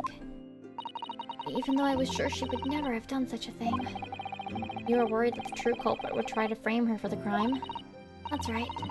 And I realized it would be very difficult for anyone to give false testimony in this case. What do you mean? Well, the crime appeared to happen behind the door of a locked room. For someone to claim falsely to have witnessed it, there would have to be a way to see beyond the door. For which, a peephole would be the very thing. Only the peephole I had made wasn't actually there until after the crime had been committed, of course. And the criminal would know that, so it wouldn't make any difference. But the possibility of a rather ingenious trap was there, was it not? A trap? Is that why she did it? So, is that why you kept it secret? It is secret, Susie. You never mentioned that you made the peephole to anyone. Not even to the police. I know. And I knew at the time that what I was doing was wrong. A criminal offense even. So I decided to confide in Mr. Sholmes. Oh. If Mr. Naruhodo was completely backed into a corner, with no other possible means of escape, the truth about the peephole could save him. That was my plan. She really does think of everything. But then, why didn't you just tell me everything before the trial began? My dear fellow, you're not thinking straight. If she had done that, it would have rendered you a complicit in the whole escapade. You could have been disbarred if you had been seen to have knowingly tampered with a crime scene. But Miss Susato decided to shoulder the burden of responsibility alone. For your sake, and Miss Lestrange's. Miss Susato. Oh. The truth is, when it happened, I did it because I'd lost a little of my faith in the law. Oh. I was worried that the right person wouldn't be convicted of the crime. And in the moment I allowed myself to think that, the moment I lost my right to call myself a judicial assistant. Susato. What you did isn't comparable to what he did. Raiden is the one who lied in the witness stand, using that peephole as a way to implicate Gina. And besides, if the peephole inconsistency hadn't existed, I'm not at all sure she would have been acquitted in the end. Miss Susato, what you did saved Gina's life. Ah, With your kind words, Mr. Naruhodo, you've saved me too, for my regrets. oh, I love Susato. Oh, we must all be thankful that Miss Lestrange's freedom has been assured. Yeah, exactly. Although some of the loose ends in that trial will continue to play on my mind, I'm sure. But the revelations of the music box disc contain secret messages, Naruhodo, Mr. Naruhodo. What a triumph to work that out. I'm full of admiration. Well, actually, that argument wasn't quite as compelling as I thought it was. Oh? It wasn't? There was a communication officer among the jury members, you see, a telegraph operator. And she said that the majority of the sounds on the disc were just meaningless tones. As one would expect, after all, we are talking about secret government communications. No doubt they were written in cipher to avoid being readily understood should they be intercepted. In cipher? I see. Then we could never have hoped to understand the message anyway. Nonsense, my dear fellow. It's quite a zero-pipe problem, I assure you. So what did it say, Shams? Shams? So? E? Eh?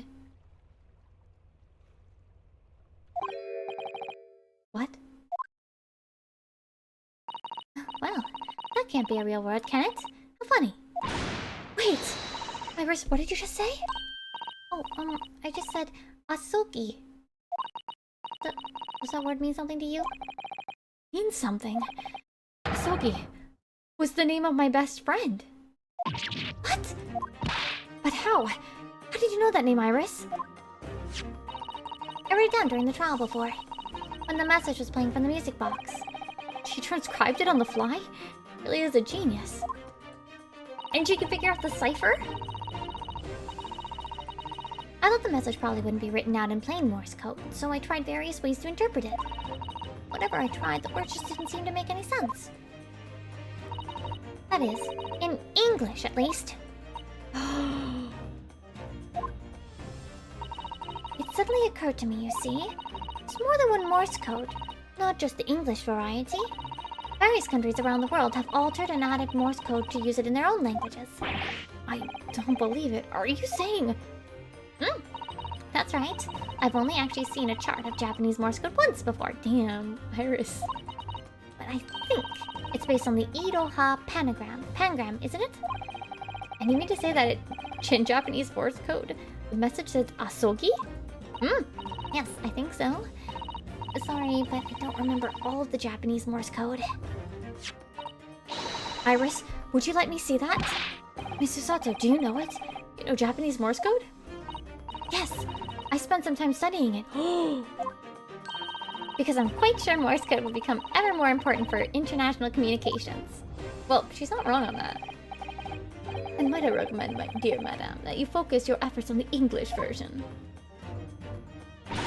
Be that as it may. Iris, show me the message, please. Of course!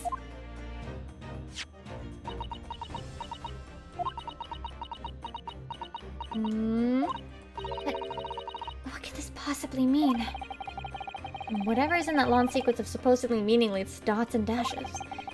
It's made the color drain from Susato-san's face. There's no doubt about this message is written in Japanese Morse code. The British Empire has been using Japanese for its secret communications? I don't understand the reason why, but the message appears to be a list of 4 people's names.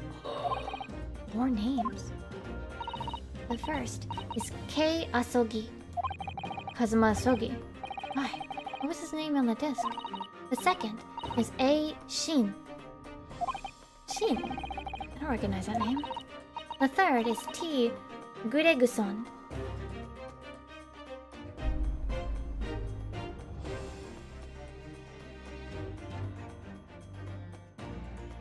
Wait. What's his name? Shin? We don't have a Shin. Gregson? It would seem Tobias Gregson in the third man on the list. It's his name doing a secret government communication as well. And the last name. What's the matter, Miss Susato?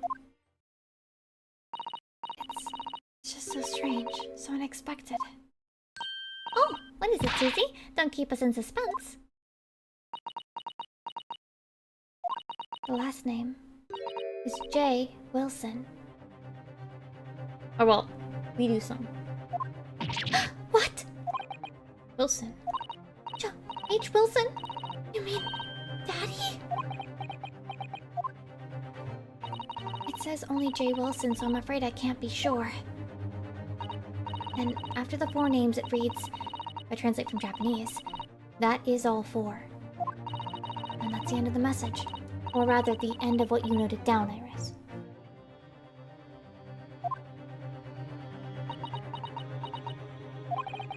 I just can't believe it. Would ever have thought? These discs contains Japanese Morse code. Not to mention a strange list of some disturbingly familiar names. It would appear that this particular message is a communication of some kind between Great Britain and the Empire of Japan. Oh, Daddy could be... Oh, Daddy is dead in a ditch in Japan. Actually, he's probably cremated. Sorry, Iris.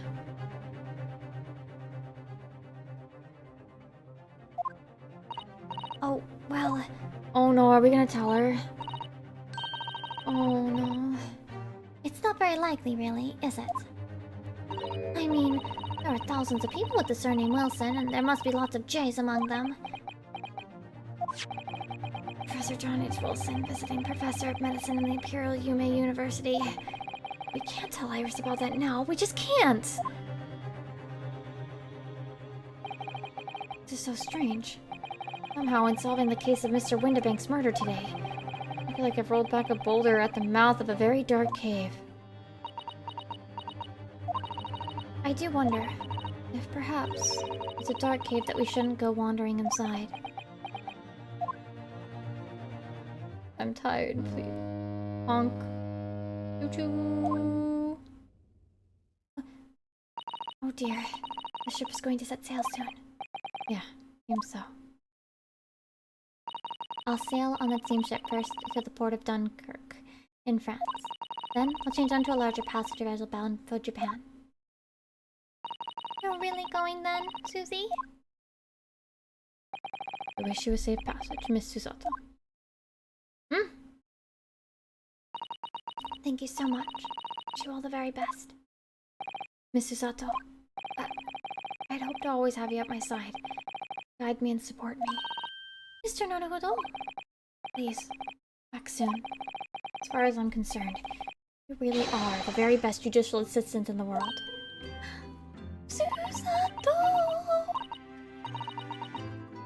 Sure. I'll be back before you know it. Ah!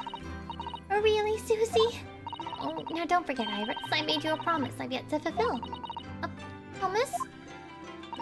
About your manuscript. Ah! Oh, yeah, the Hound of the Baskervilles. Well, I'll be waiting for you then, Susie. A promise is a promise. Definitely, Iris.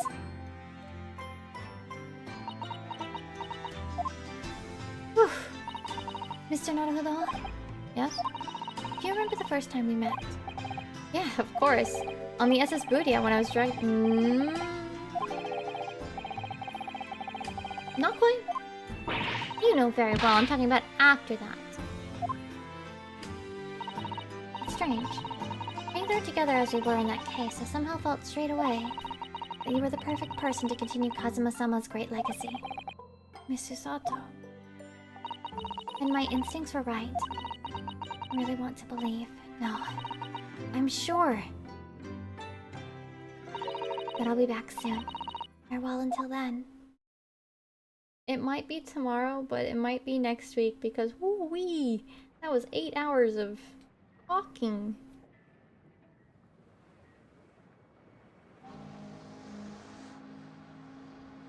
Choo-choo. Somehow we seem to have come to the end of the adventures of Ryunosuke Naruhodo.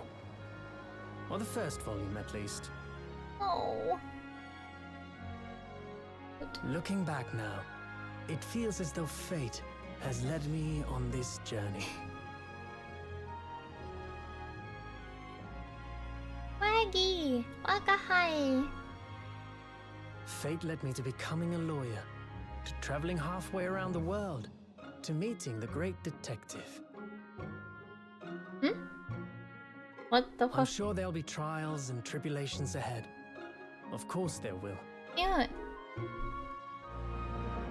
But whatever happens, I love Iris. I know I'll be able to turn my fortunes I love around. Susato.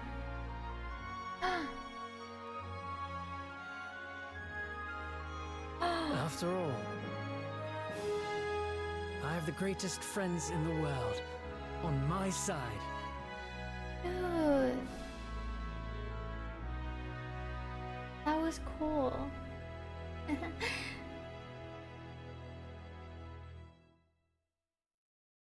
8 hours. That was a long trial. Eh? What? What now, son? Awkward news?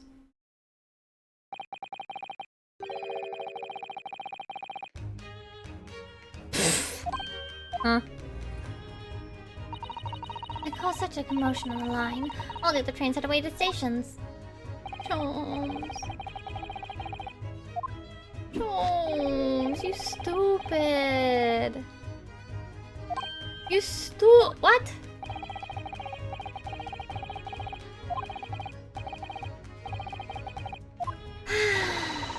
You love defending yourself in court. Huh? It's alright, I'm perfectly happy to testify. You really didn't look like the sort of man who'd do something so outrageous. Me? Mr. Shams? Yes? A word if you don't mind. Why, certainly, any word you'd like. Bellow it out, my dear fellow. Oh yes, I love Bruno's words. And I know just the one he'll use here. But I really must say, what the Objection! fuck?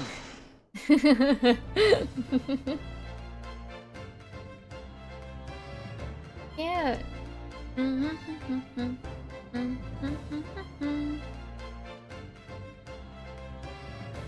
Oh. No, I do, but I don't. Once we get to the scrolling part, I will... Oh right, they had all the music boxes.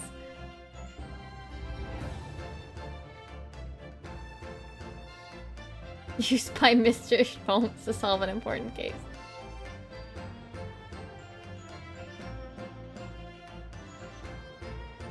Okay, Mr. Schmaltz. I don't want to skip some of this because there's probably gonna be like bits like that.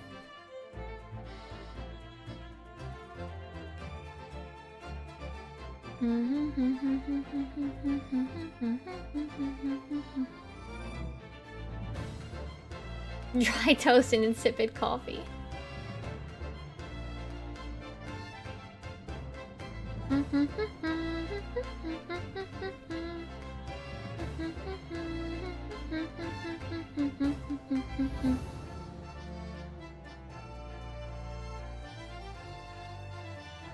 Hmm?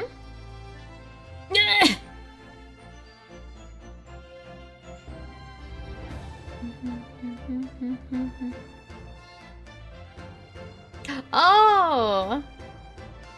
This case!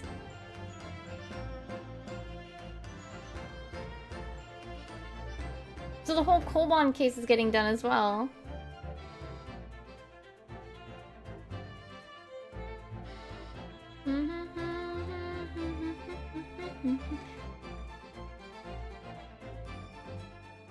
Eh? Suspicious. Oh, leave Soseki alone. Leave Soseki alone. Wait, Wagahai had babies?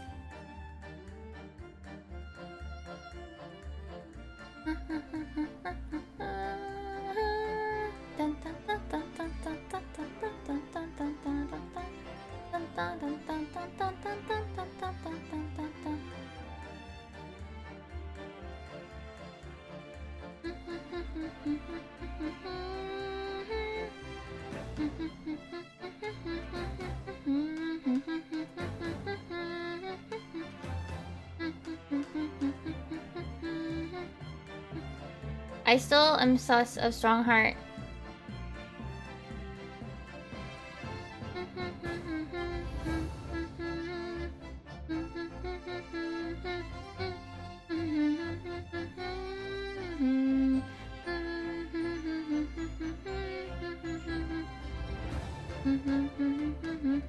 Oh, what line? What line? Say the line! Say the line! Say the thing, Gregson!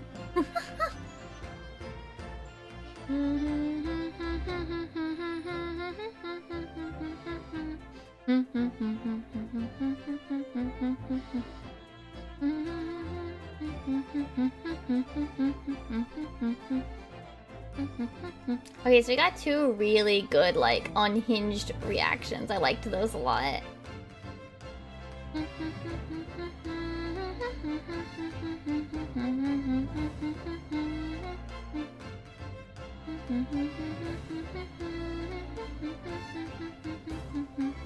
Oh, now he's the maid.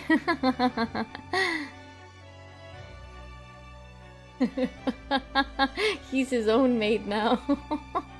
You think he wears the apron and maid dress too?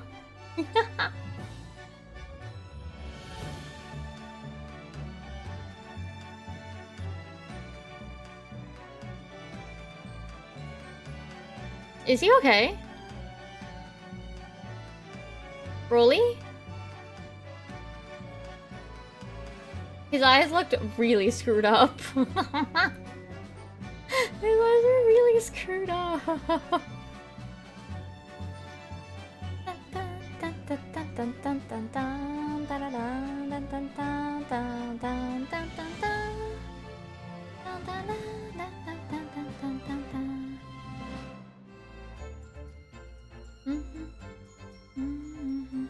Aww, Iris goes and visits.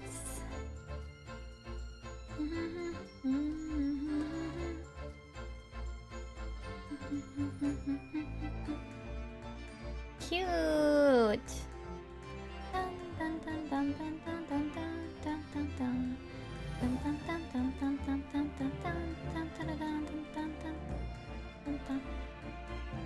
We'll see again. I'll see how I feel tomorrow.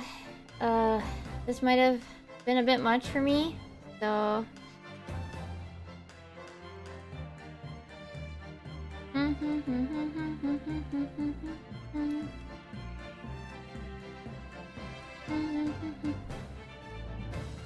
Muskewutzits.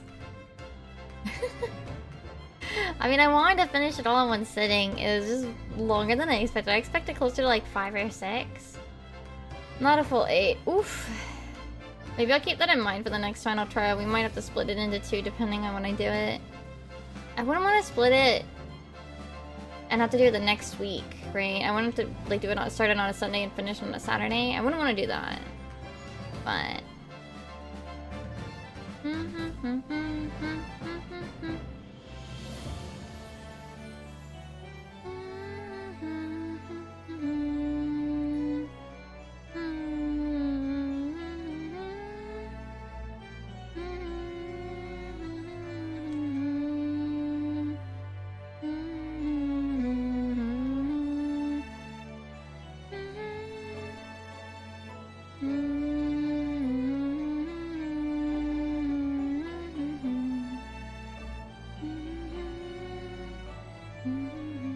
Aww, cute!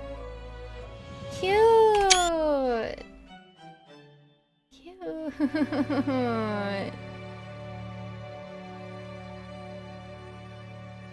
That's adorable.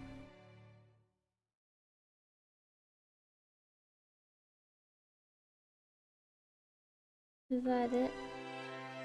Oh.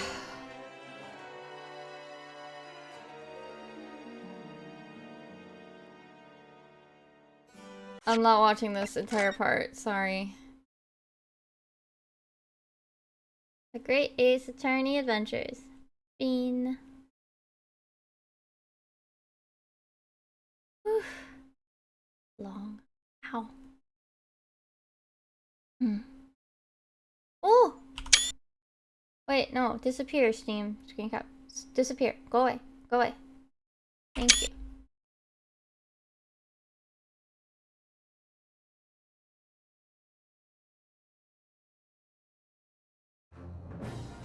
Yay!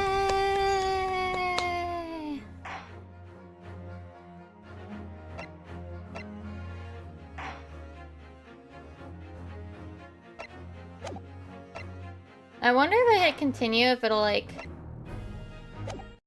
automatically continue into 2. I don't know. I guess I'll check later. Oh, but when I say that was long. That was really long. Yeah, let me just see. Oh, oh goodness, this is new. I may just wrap up and then just go pass out. Okay, yeah. I am just gonna go sleep. Thank you very much, everybody, for hanging out. I will post to Twitter and announce in my Discord if I'm gonna stream tomorrow. We'll see how my throat is feeling. That was 8 hours of talking. That was 8 hours of talking. So we'll have to see how my throat feels. And if I feel like I can keep going. But for now, actually, you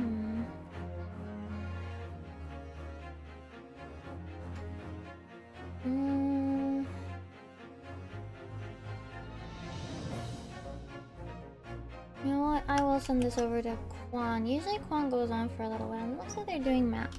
So I'm gonna go say hi to Quan.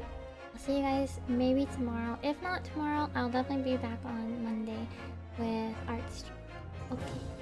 I'm gonna go brush my teeth and sleep. Thank you guys for being here and hanging out. Okay. Oyasa Mimi, bye bye. Hi, Oyasa Mimi, bye bye. I was too quiet.